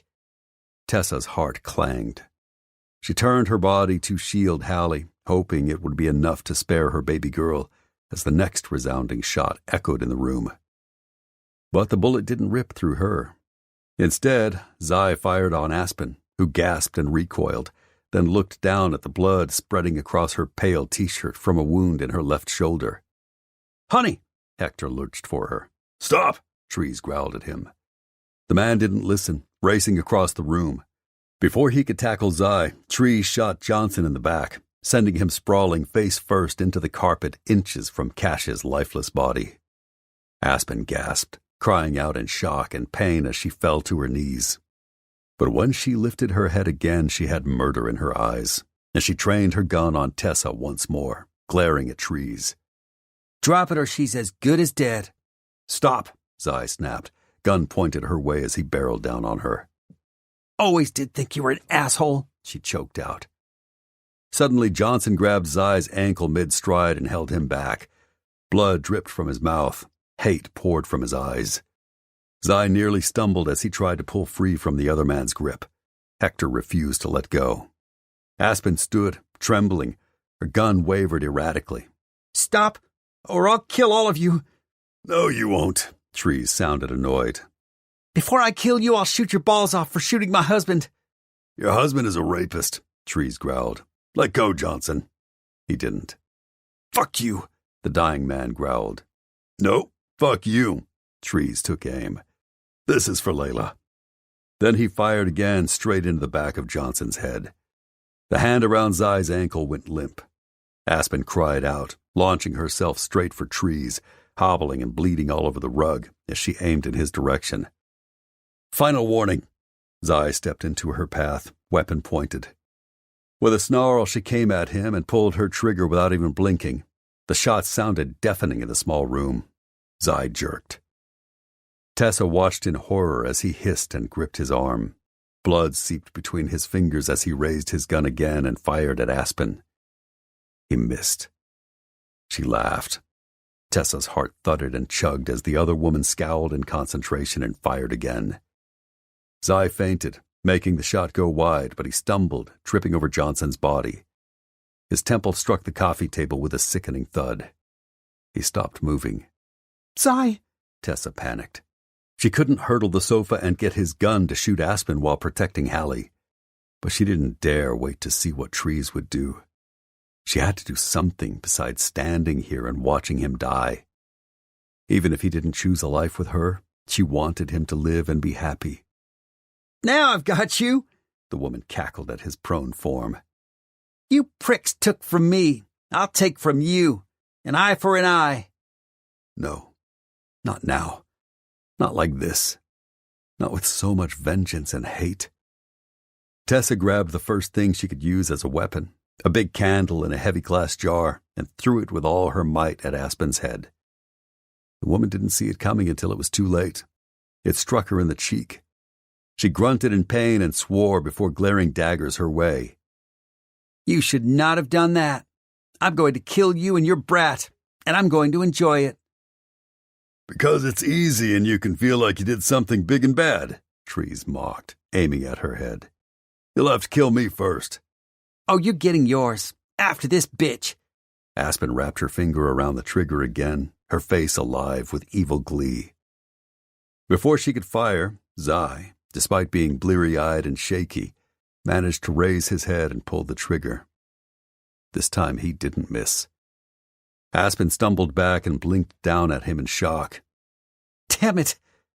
Then she crumpled to the ground face first, a gushing hole at her back. Dead. Zai fell limply to the carpet again, gun falling from his lax hand. Had he saved her with his final breath? No, that couldn't be it. She had to help him. Tessa's calm broke. She trembled uncontrollably as she hugged Hallie, pressing grateful kisses to her head, even as she ran to Zai, tears falling. Please be okay. Please be okay. She dropped to her knees in front of him and applied pressure to the wound in his arm. It looked like a flesh wound. It shouldn't be fatal. So why wasn't he moving? Zai? Nothing. Vaguely, she was aware of Trees barking into the phone for an ambulance. She pressed around his neck to feel for a pulse. It seemed fast and faint. He was bleeding. A lot. He wasn't conscious. Oh, God. Had he saved her and Hallie's lives at the cost of his own? Hours later, Evening shadows began to slant through her window as Tessa sat in her recliner, cradling her sleeping daughter. Hallie was now clean, well fed, and had been thoroughly checked out by a pediatrician on call in the emergency room. She was fine. She was safe. And Tessa was profoundly grateful. But she hadn't had much word about Zai since they'd taken him away, and it was killing her. "I think that takes care of everything, Ms. Lawrence," Matt said, screwdriver in one hand as he settled his signature cowboy hat back on his head with the other. Tessa, she corrected automatically. And thank you. You didn't have to install a new security system for me. In fact, she really had no idea why he had. He'd asked her out yesterday. It seemed like weeks ago, and she had turned him down. Nicely, but it had still been a refusal. Now he was helping her? "Yes, ma'am, I did. Walker told me what happened to your daughter. We can't have that again." "How much do I owe you?" Tessa didn't have the money for this indulgence, but she needed it for her peace of mind. Too bad her rent was almost due and she was about $100 short, but she'd figure it out later. Maybe one of the bosses would cut her a final check when they fired her. Then she'd have to start looking for another job immediately, maybe two. And she'd have to find less expensive daycare. Somewhere. But none of those problems were more important than Zai. "Nothing," he assured. "It's all been taken care of." "Why? And by whom? I don't understand." He just smiled. "I see you're cuddling with your little one. I'm glad she's okay. Mind if I help myself to some water?" "Of course not. I would get it for you, but—" She glanced down at Hallie.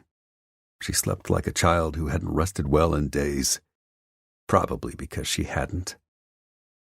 Minutes after the last shot had been fired at the mobile home they'd infiltrated, the police and ambulances had come.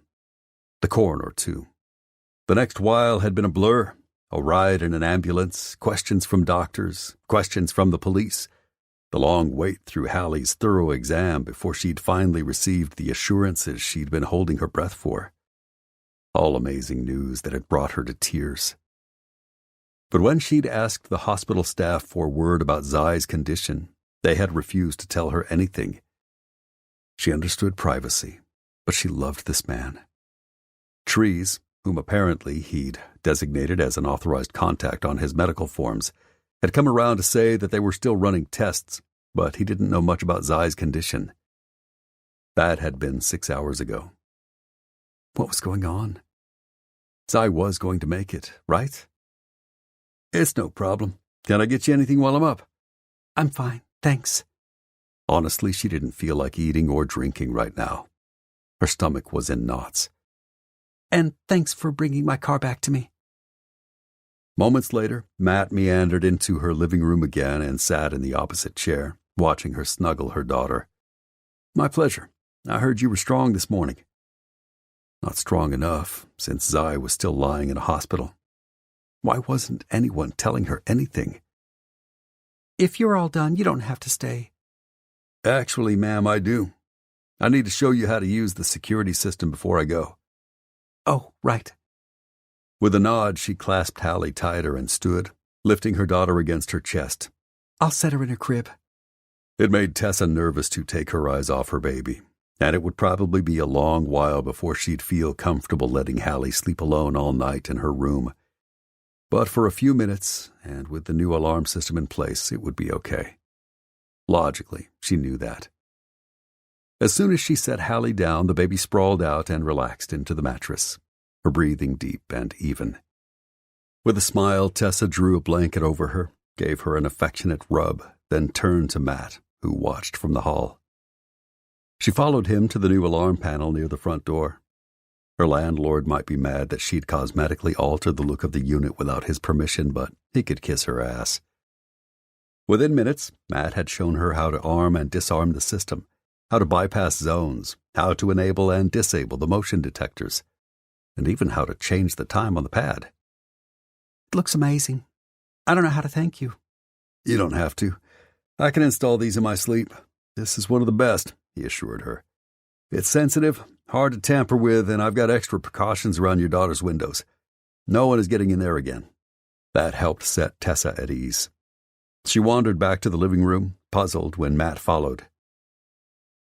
Well, since that's done, I'll be okay alone now. Because she'd really love a good shower and a good cry. She'd tried earlier to nap with Hallie, but every time she closed her eyes, she heard gunshots, saw Zai fall, felt his blood on her fingers. Matt smiled. And I'd love to show you that I can take a hint and get out of your hair, but Logan called me earlier. I'm not supposed to leave until someone else who can watch over you shows up to spell me. Who would that be? Trees had presumably returned home to guard Layla. 1 Mile had followed Matt to her place on a motorcycle and left it parked at her curb before hopping into a little car with his fiancée and driving off. Kane was still protecting Valeria. Zai was still in the hospital. And the bosses were certainly still devoting all their attention to recovering Kimber. Oh my gosh. In all the chaos these last few days, I haven't had a chance to ask. Do you have any update on Kimber? Any progress finding her? Matt turned somber. Not enough. Tessa hated to hear that. Deke must be going out of his mind. Their children must be missing their mother, and they had a baby even younger than Hallie. It broke Tessa's heart to think of them, not to mention what Kimber herself must be enduring. I'm praying something breaks in this case soon. You and me both, ma'am. The silence that fell was awkward. Sure, he'd more or less propositioned her, politely, but she didn't feel uncomfortable around him. In fact, she got the feeling he was full of something she wished she could soothe.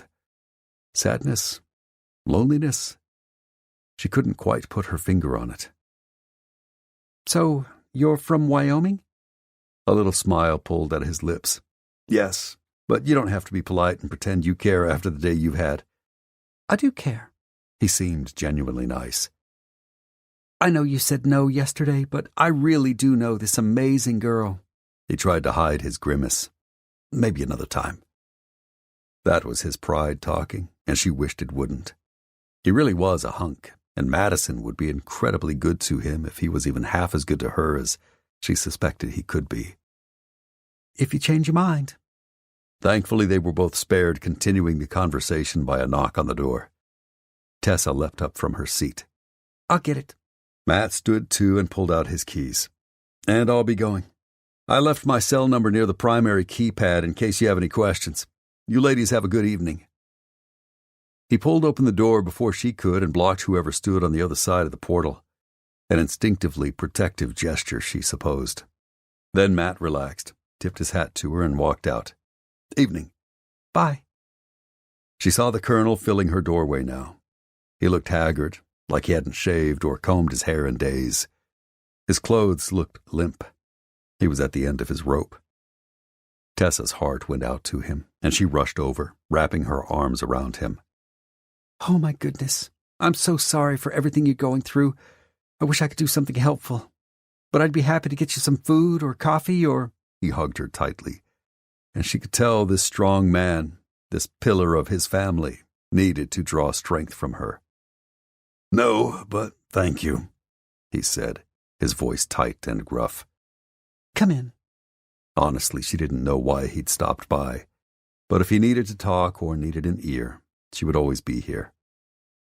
I just came by to check on you, maybe sit with you a spell. That okay? He tried to give her a smile, but she could tell the effort was costing him. The fact you got Hallie back today gives me hope. I need that. Of course he did.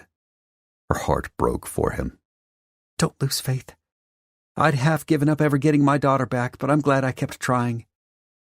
But in the back of her head, Tessa knew that if the people who held Kimber were as horrible as the ones who had taken Hallie, her friend's safety was in serious jeopardy. She didn't want to say that out loud, though, especially now. But the colonel had been around the block more than a few times. He knew. How is your daughter? Sleeping. She led the older man back to Hallie's bedroom, as much because she needed to set eyes on her daughter and reassure herself that her baby was okay, as she did to give the colonel a sliver of hope. She looks good. After a checkup, a good bath, and a couple of meals, she seems almost like her old self. The baby had been a little cranky and anxious at first, but she was young. She would have no memory of this incident, thank goodness. Her former boss nodded. I'm glad to hear it. Together they backed out of Hallie's room and returned to the sofa. Are you okay, sir? He let out a long sigh. I won't bullshit you. I don't know. I'm trying to put on a brave face for my boys and my wife, for my son-in-law and my grandkids. But I'm losing hope of recovering Kimber. It's wearing on me. What do they want? Valeria. And you can't give her up. If EM Security Management surrendered their client, it would ruin their reputation forever. They would have to shutter their business, give up their livelihoods, and find a whole new arena to thrive in. No. Even if we did, we don't negotiate with drug dealers and terrorists. They're notorious for not keeping their end of a bargain. She understood that now. After Aspen had made it clear she'd always intended to kill Hallie, no matter how cooperative Tessa had been, she realized she should have gone straight to people who could help her after her daughter's abduction, not tried to handle everything on her own. I know.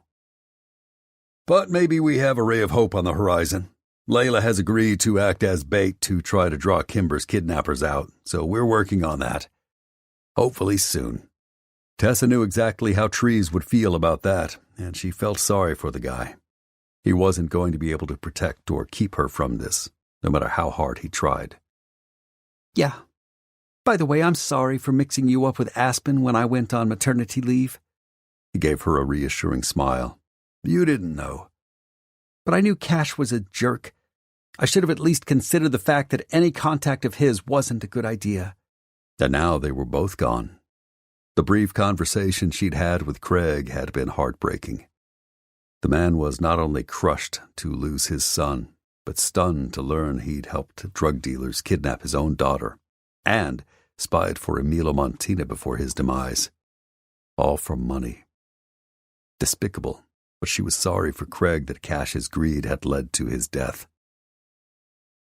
You always want to believe the best about people. Don't lose that quality. Tessa wanted to reassure him she wouldn't because it seemed important to him. But after the last week, she didn't know if she'd ever look at the world the same again. Instead, she just patted his hand. Have you received communications with pictures of Kimber or anything that gives you hope? He nodded. We've received some proof of life.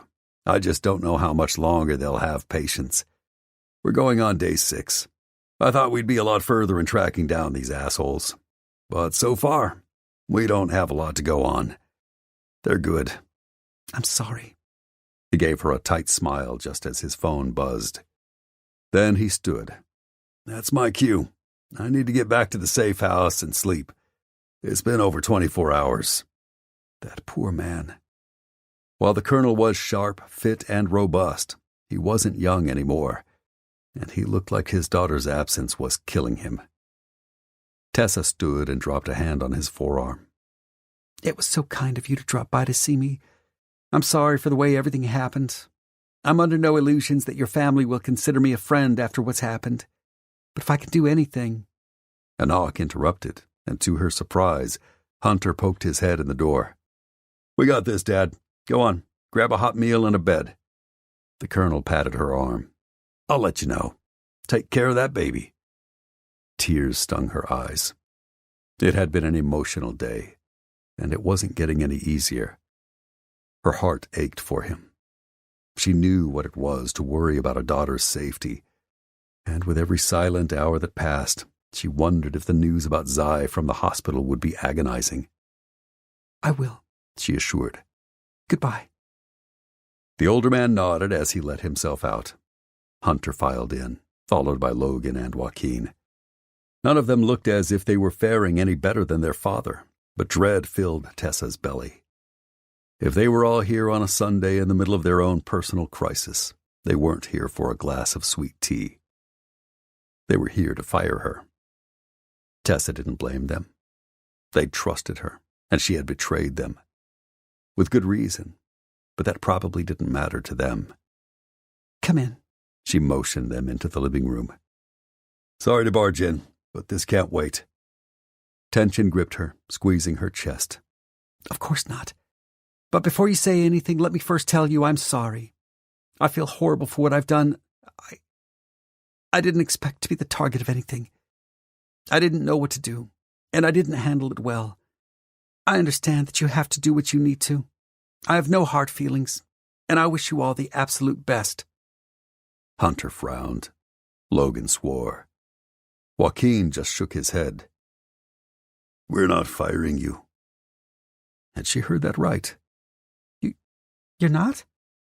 With a tired sigh, Hunter leaned in. None of us ever imagined this war that's embroiled our family would come to your doorstep. You didn't ask for your daughter to be abducted. You probably never even imagined it was possible. No, but Should you have told us? Logan prompted. Yeah, but we understand why you didn't. Trees explained. I hate to make you promise that you will next time because I hope like hell there isn't one. I don't think I could handle it, to be honest. I wouldn't expect you to. And if you don't think you can come back to work and feel safe after what you've endured, I understand. But I want you to know we're going to send you help.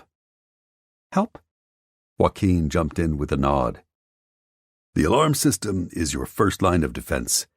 It should feel safer whenever you find yourself here alone. Y'all arranged that?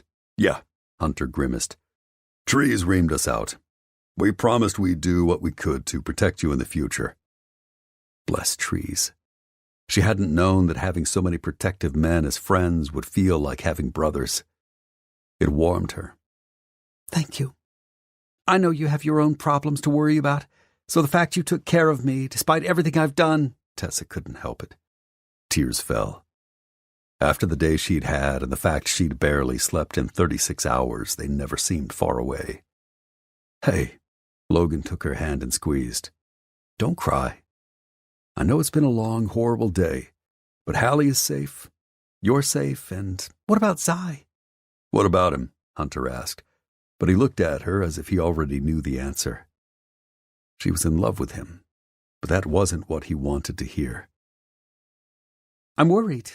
I haven't heard anything in hours. I didn't think his injuries were life-threatening, but no one will tell me anything. My head is spinning with all kinds of possibilities. Did he have internal bleeding they couldn't stop? Did he hit his head so hard that his brain swelled? Is it a concussion or a coma? Or something worse? Tessa tried, but she couldn't carry on without breaking down. If something had happened to Zai, one of the most joyous moments, rescuing Hallie, would be tainted by one of the most crushing, tragic events ever. She didn't know how she'd ever recover. Honestly, she didn't think she would. She would probably spend her life alone, rather than settle for less than the love she'd shared with him. She certainly couldn't stay in Louisiana. She'd probably pack Hallie up, return to Tennessee, and start over. Or hell, maybe move out west. Get away from all her memories, good and bad, of the past. Logan cocked his head at her. Are you in love with Zai? Tessa hesitated. They didn't want to know simply because they were curious. These three never did anything without a reason. And less than a week ago, she had been strictly forbidden from touching Zai at all. Maybe they'd rewritten the contracts, never imagining that one of their operatives would ever fall in love with the office receptionist. But they'd probably frown on that. I don't know what you want from me, she demurred. I want the truth, baby, said a deep, heartbreakingly familiar voice. Tessa gasped and looked up. Zai stood in her front door, bandaged and battered, but otherwise gorgeous, healthy, and alive. She could hardly believe her eyes. She stood, her heart thundering. You're here? He nodded and sauntered in. Yeah, and I'm waiting for you to answer that question. Do you love me? Chapter 14. After a teeth-gnashing game of 20 million questions with the local police at the hospital and a seemingly never-ending battery of tests demanded by the ER doctor over 9 fucking hours, Zai finally pushed his way out of the hospital and marched for the taxi he'd called. He was free, and he had an agenda. It sucked big, hairy balls that the colonel had been forced to pause his efforts to save his daughter to make the local cops see reason. But finally, after some coaxing and good old boying, the police had let Zai go. Apparently, his statement had matched Treese's and Tessa's almost to the last detail. The preliminary forensics, too. His buddy had hung with him for a while, but Zai hadn't needed hand-holding. Since he couldn't do it himself, he'd needed Treese to do him a few favors, including bending the boss's ears about everything Tessa had suffered, then checking on her. Zai wished like hell she had come to see him, but she had Hallie to worry about, of course. After all she'd been through, she needed time with her daughter. But he'd hoped she would poke her head in to check on him. The fact that she hadn't sent disquiet sludging through him. Had he hurt her so much in the bunker that she was ready to turn her back on him? On them? For good? If she was, he had no one to blame but himself. One thing he couldn't put off another second: calling his father. People were fucking dying because Philip Garrett was a greedy asshat. He was going to put a stop to that shit once and for all. Once he settled into the back seat of the taxi that smelled like old leather and butt sweat and ensured the plexiglass divider would give him some privacy, he pressed the contact on his phone he hated most to tap and waited. His father picked up quickly, but his greeting sounded almost reluctant. "Chase?" "Yeah." "This is a surprise. We don't talk for months, then twice in the same week."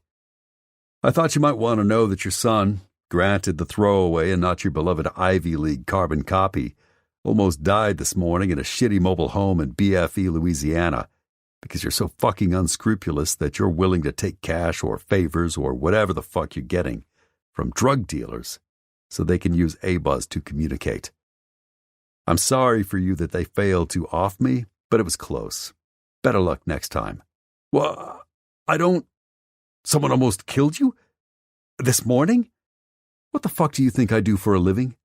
I take down bad guys. Every single day. And you've been enabling them for $1. But not anymore. I'm stopping it.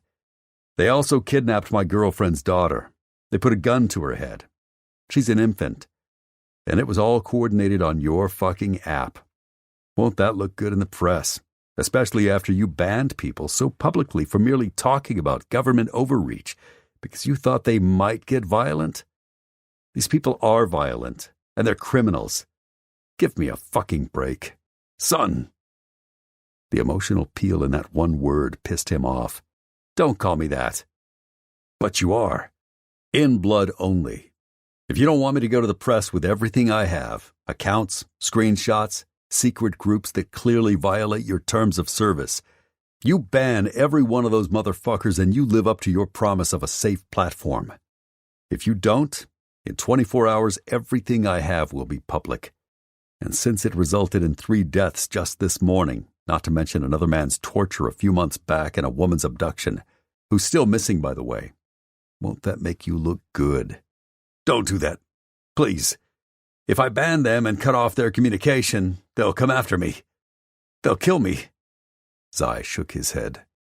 His father probably hadn't seen self-risk in taking money from criminals. Now he was about to get a harsh lesson in reality, and Zai couldn't feel sorry for him at all. If you didn't understand who you were getting into bed with, that's your stupidity. But you can afford to hire bodyguards. My job is to protect people who can't, and I'm going to fucking do it. 24 hours or I talk." "Wait!" His father jumped in, sounding desperate. "I'll give you $10 million to keep this quiet. Cash, in a Swiss bank account. Today." That was a lot of fucking money, but money didn't motivate Zai. He had enough to be happy and take care of Tessa, if she would have him. He didn't need more. 10 million isn't enough to buy my principles. 15. You can't buy me off. No amount of money will ever be enough to make me look the other way. You don't know what that much money could do for you. Yeah, he did. Make a shitload of problems he didn't need. Pass. I'm serious. You have 24 hours. What if I sold the company? And divested himself of his fiefdom and Theo's inheritance? Elaborate. Your mother and I are going public with the divorce day after tomorrow. It would be the logical time to announce that I'm selling the business, too." So he could supposedly give her half. The fact he hadn't needed to do that in order to settle with his mother said he had another plan. But the public didn't know that. Who would you sell it to? Because they might be as bad or worse. "I had an offer last week from an investment group. I haven't actually replied yet. I wasn't interested at the time, but I wanted to see how high I could drive them." Of course the asshole had. Zai wasn't even surprised that he'd toyed with people for an ego stroke.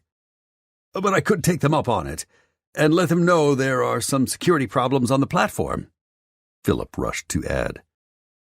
"The sale needs to get announced by 5 p.m. Pacific." "That's awfully fast.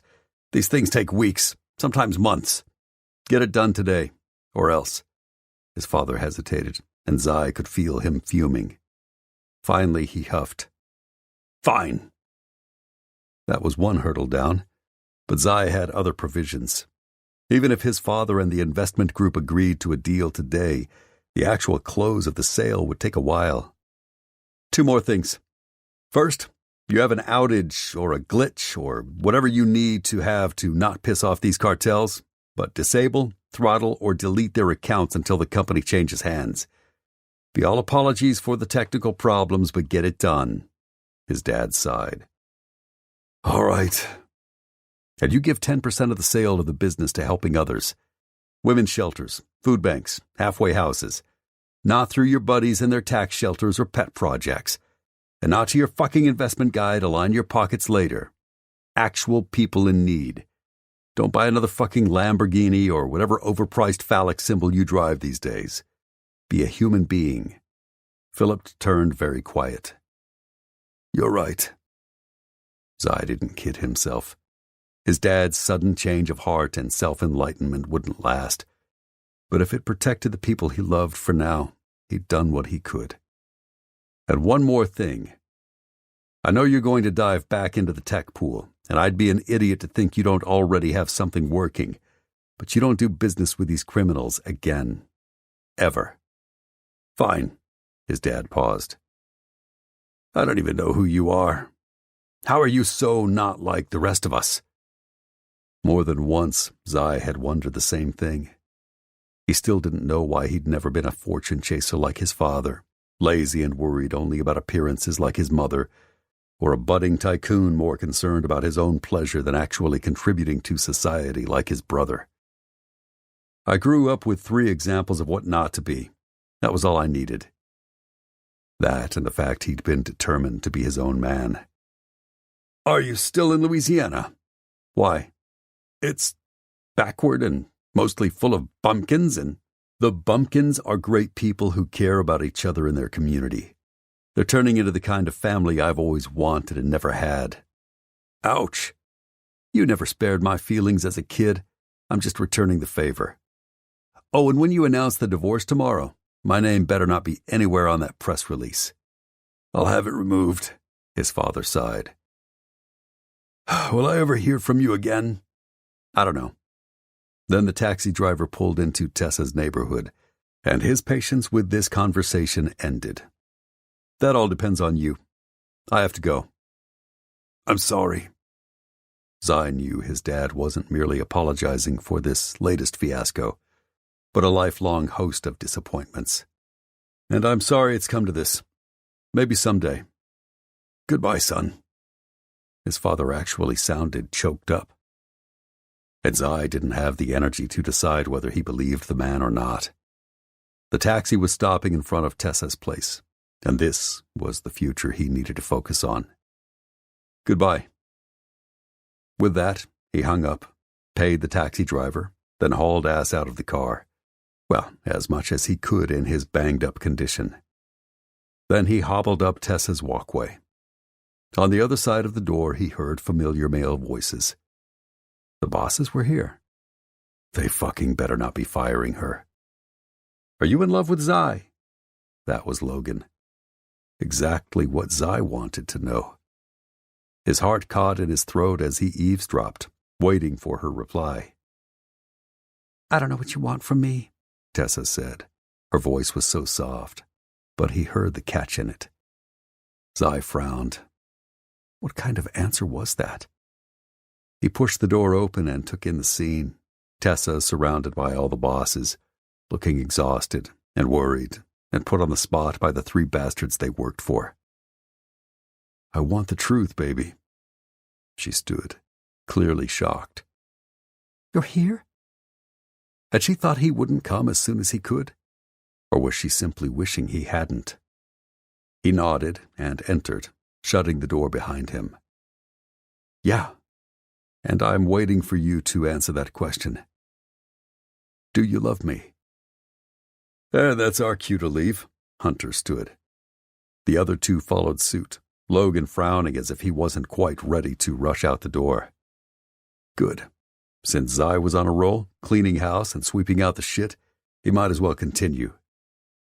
After you 3 apologized for lying to her and manipulating her. She gaped. I'm the one who owed them the apology. I passed on company secrets. I didn't do what I should have when Hallie went missing and... You've already owned up to it, Hunter put in. And that's good, Zai added. But what they're not telling you is why they suddenly removed the restrictions in our contracts keeping us apart. Tessa frowned and turned to the trio. Hunter grimaced. When we suspected you or Trees of being our mole, we assigned Zai to investigate you both. He was pissed and he resisted. After weeks of almost no progress, we decided to change the contracts, which, as you know, we finalized on Monday. Then we told him he had 2 weeks to prove which of you was our mole. If he didn't, we planned to fire you all. She gaped, then lifted trembling fingers over her pretty pink mouth. You put Zai in a terrible position. He nodded. The worst. And I'm sorry for my part, baby. I should never have suspected you. I gave you reasons to. She looked down contritely, then turned to the bosses. I understand why you did what you did, but I wish you'd come to me directly instead of putting Zai in the middle. Logan sighed and elbowed his older brother. Hunter looked grumpy but nodded. Yeah, in hindsight we should have. So we're apologizing to both of you. And we'll try to be less asshole-ish in the future, Logan added. Joaquin rubbed at the back of his neck. This management thing is still new for us. We're, feeling our way through, and sometimes we're a little blind. I understand, she murmured. And I hope you find your sister soon. If there's anything I can do, let me know. You'll be in the office next week? Hunter asked. Maybe not first thing on Monday. Of course, she needed more time with her daughter. But then she looked up at him, a silent acknowledgement that they had unresolved issues. But soon. Same here, Zai cut in. I'm not medically cleared for the next 48 hours. Concussion protocol, he nodded. If I have one, it's mild. I lost consciousness at the scene and woke up with a bitch of a headache, but it's getting better. They monitored me for hours, even after all the tests, but they still want me to be cautious. Gotcha. Apology accepted? You coming back soon? Logan asked, like it very much mattered to him. Yeah. They might have fucked up, but they meant well. After dealing with his dad, he knew how critical that distinction was. Thanks. We don't know when or if we'll return to normal, so, keep on being in charge. All right, but we should spell Kane. He needs a break. Yeah, call us later. Jack and Deke are willing to loan us one of theirs. We haven't met Trevor except in passing, but he's got to be a good guy if his nickname for 1 mile is serial killer. They all forced a laugh at the joke, but the truth was, after everything they'd been through, nothing felt light or humorous. And if they didn't recover Kimber, Zai didn't know if anything ever would again. After that, the trio filed to the door. Tessa shut it behind them. Zai followed her and locked it. They were alone. She set the alarm that hadn't been there before, and he wondered who had installed it and when. But that was a question for later, not the one burning hottest through his brain. He braced his hand against the door, above her head, caging her close to him. Where's Hallie? Is she all right? She turned to him. Yes, thank goodness. The doctors at the ER could hardly find a scratch on her. She's sleeping now. She was exhausted. I'm glad she's okay. I worried like hell about her. She sent him a little smile. I could tell. You risked your life for her. Saying thank you doesn't begin to express how grateful I am. You don't have to thank me. I think of her as my own. That choked Tessa up. I worried about you. I waited hours today without any word. I asked, but no one would tell me anything, even where to find you. I hoped you'd call, but... He pulled the phone from his back pocket. It died shortly after we reached the ER. She placed a soft hand on his arm, and even that touch was enough to send a shudder through him. Are you okay? Really? Better now that I'm here. With you. I'm better now that you're here, too. Can you stay? Her soft entreaty gave him hope. That depends on you. Me? You never answered my question, you know. She shook her head, her body so close he couldn't resist cupping her cheek. What do you... I don't... Zai, if there's even a chance you have a concussion, you should sit and rest and... After we've talked. Tessa looked away. You don't have to say anything. The bosses explained why you investigated me. I'm still so sorry I betrayed everyone, but especially you. The guilt will eat at me for a long time. I hope you can forgive me. Baby, I absolved you the second I heard why you'd done it.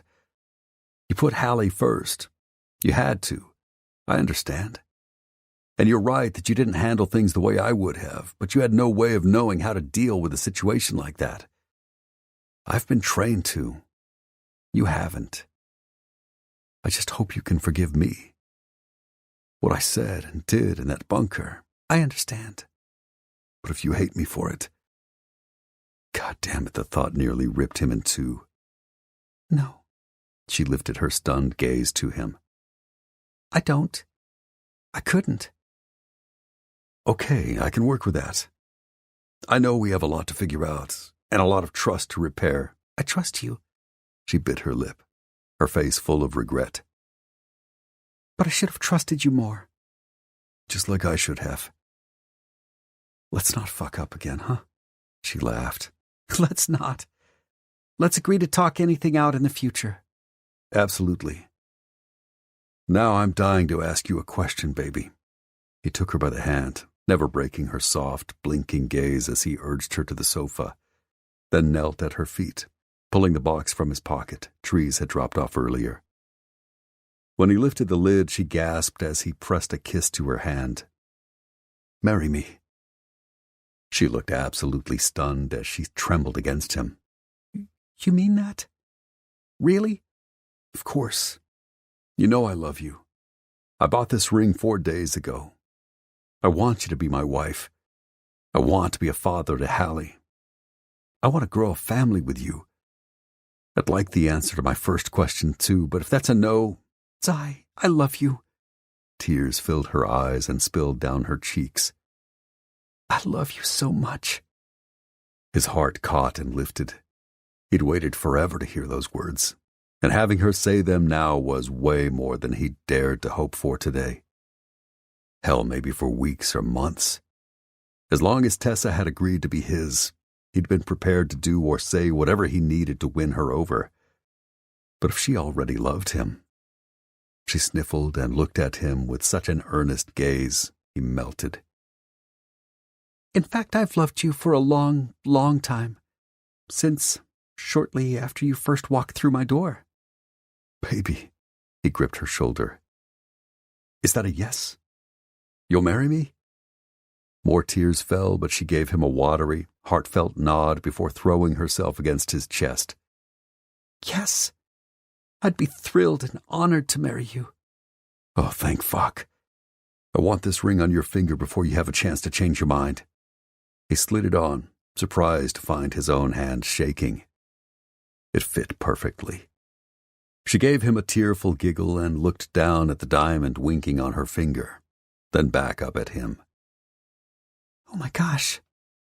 I'm going to be Mrs. Garrett. Damn straight. Zai couldn't resist another second. He kissed her. for the first time finally knowing he could claim her mouth every day for the rest of his life. The sooner the better. I can't wait. My life is complete now because I have you. Same, baby.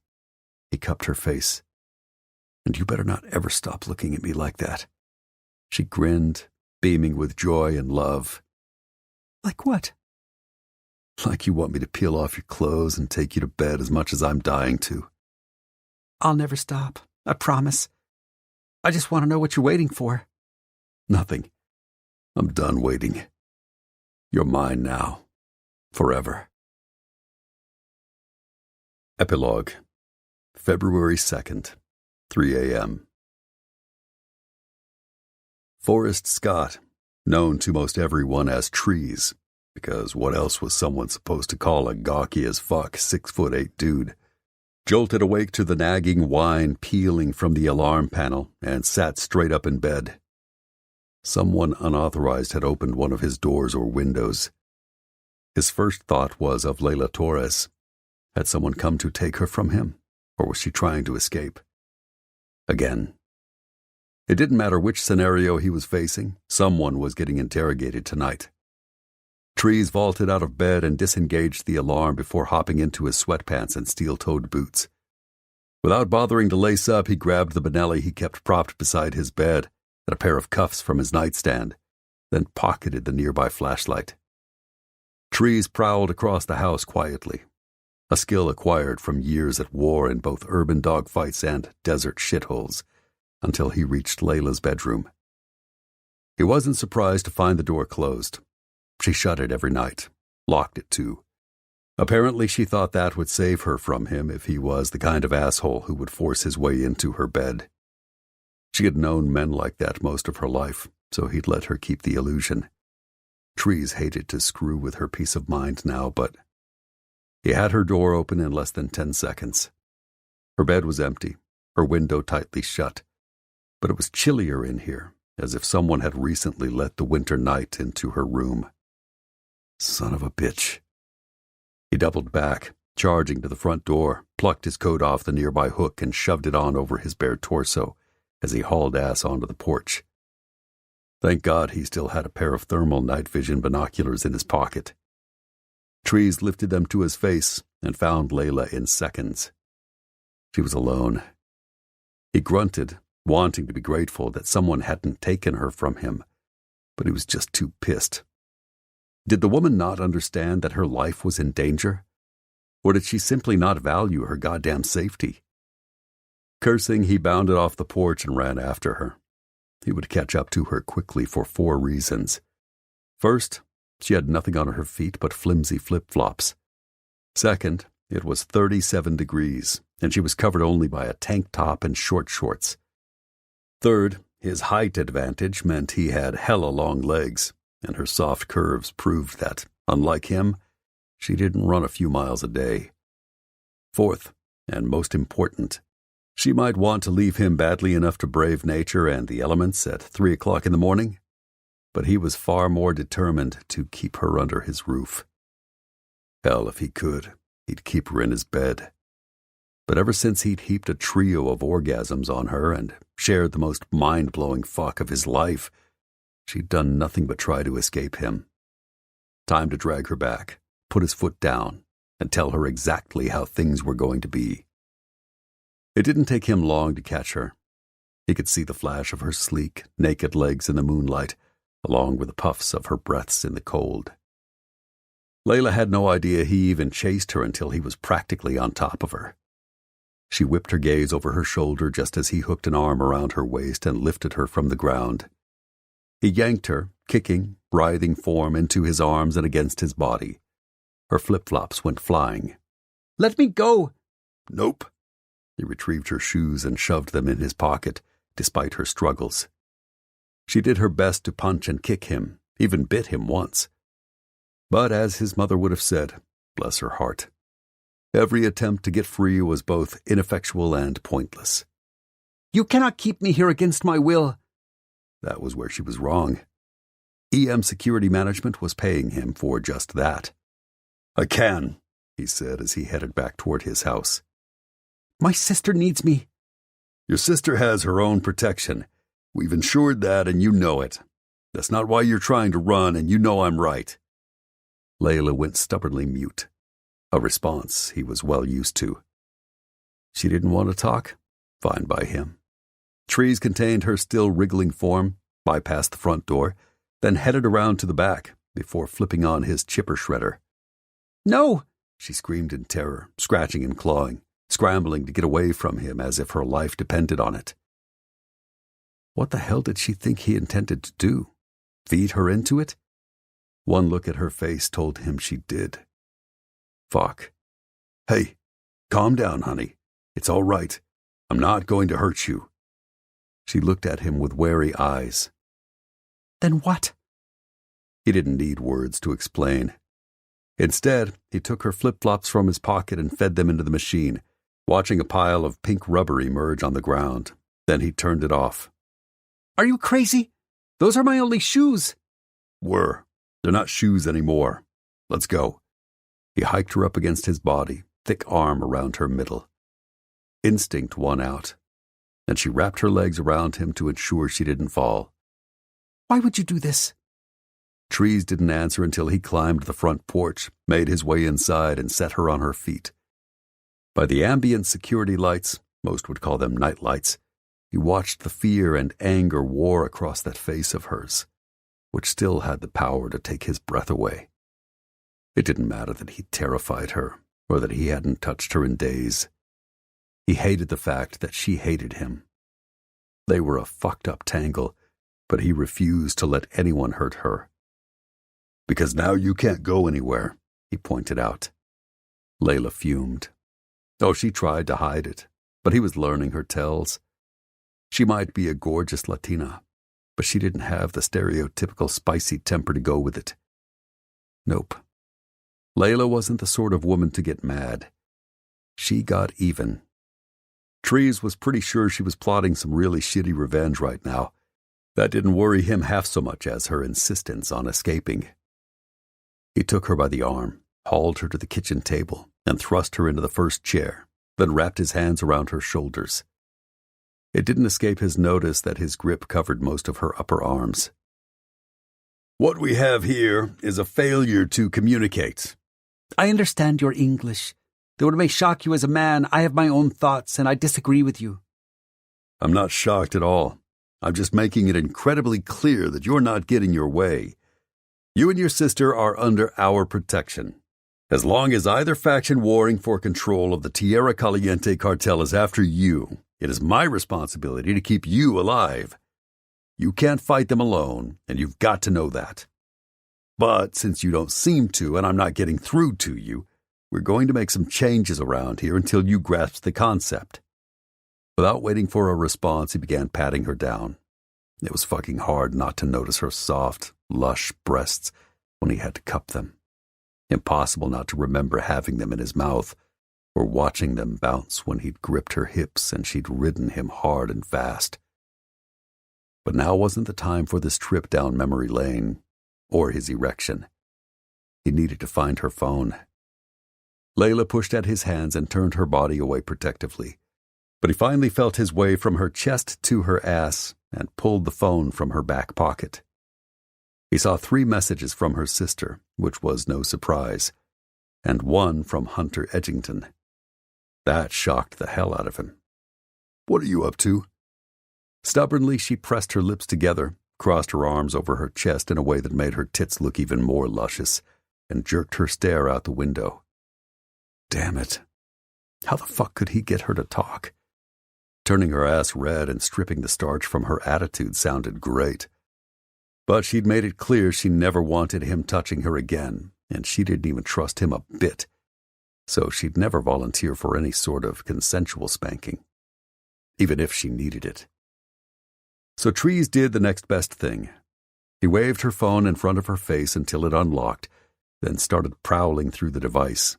"No!" She lunged out of her chair and reached for the phone. Trees merely held it level with his face, kind of amused as he watched her jump for it. There were occasional benefits to being freakishly tall. Finally, he found the message string he'd been looking for, scanned and scrolled, then nearly lost his fucking mind. Why were you planning to have a conversation with one of my bosses? With a frustrated huff, she plopped in her seat again. Because she realized the jig was up? It is none of your concern. The hell it wasn't. With a sigh, he flipped on the overhead light and headed to the coffee pot. If he was going to interrogate her, he needed some damn caffeine. Days and days without a full night's sleep were catching up to him. The instant he turned his back, she shoved out of her chair, legs scraping across the tile, and sprinted for the door. She'd barely reached it and pulled it open when he caught her around the waist again, lifted her petite curves, kicked the door shut, then carried her back to the kitchen. He pulled out the cuffs. Her eyes widened. What are you doing? He ignored her, managed to slap one cuff around her wrist before she started fighting like a hellcat. But she was too late. He'd already looped the chain around the rungs of the chair and grabbed her free hand. You cannot do this. He clicked the second cuff into place. I just did. Now we're going to talk. Want a blanket? He hoped like fuck she said yes because he was getting a full frontal of her under the kitchen lights, yet it was impossible to miss her thick, beaded nipples. Fuck me. He loved tits, and she had a great pair. And that really wasn't the number one subject on his brain. Well, it shouldn't be. What will I owe you for it? For a fucking blanket? Nothing. She hesitated. Fine. Then yes. Please. He nodded as he grabbed a quilt from the corner of his bed. When he draped it over her, they both breathed a sigh of relief. Then Trees turned the nearby chair backward and straddled it, resting his arms over the top. Let's start over. Why were you asking to talk to my boss? Layla proved once again she was as strong-willed as she was beautiful when she refused to answer. You want to tell him we fucked? See if that will get me in trouble? Are you hoping he'll assign you a guard you can slip past? But as soon as the words were out, Trees realized he was wrong. She'd had days to throw him under the bus. For some reason, she hadn't. And if she thought for a minute she'd be able to slip past someone else on the EM security team, she would have already done her best to swap him out. But she'd met enough of them by now to know better. So what was her angle? Layla wouldn't beat his gaze, so he took her chin in his grip and forced her to look at him. As always, her soft hazel eyes undid him, not to mention that pouty, fuck-me mouth he remembered kissing feverishly in the dark. How many times had he jacked off to that memory? Why would you want to talk to Hunter without me knowing? Her white teeth bit into that pillowy lower lip and he stifled a groan. She had no idea what she was doing to him, and he couldn't let on. She'd already used his desire against him once. Trees wouldn't let it happen again. Since she still stubbornly refused to say a word, he'd have to puzzle the answer out himself. If Hunter, Logan, or Joaquin had an issue with the job he was doing based on her complaints, they would have called his ass on the carpet by now. If it wasn't about the sex he'd once stupidly taken her up on, and it wasn't about the fact he was keeping her captive at his isolated compound, he could only think of one other thing, and it fucking pissed him off. Were you arranging to use yourself as bait to catch whoever's after your sister? Layla glared at him as if debating the wisdom of answering with anything close to the truth. Finally, she yanked her chin from his grasp. Don't touch me. Then answer me.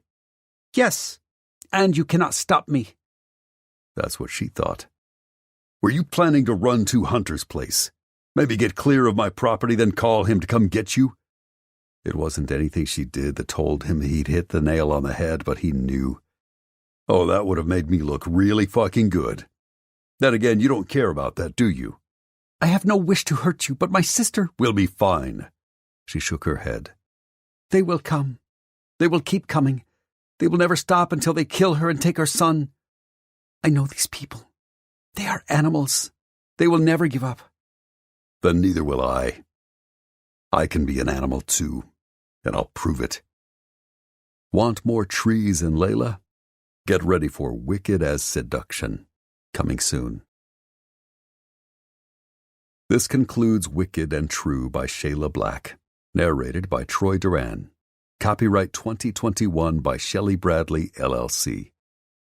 This unabridged audiobook is published by arrangement with Shelley Bradley, LLC, care of the Whalen Agency Limited, and was produced in the year 2021 by Tantor Media Incorporated, a division of Recorded Books, which holds the copyright thereto. Please visit Tantor.com for more information on our growing library of unabridged audiobooks.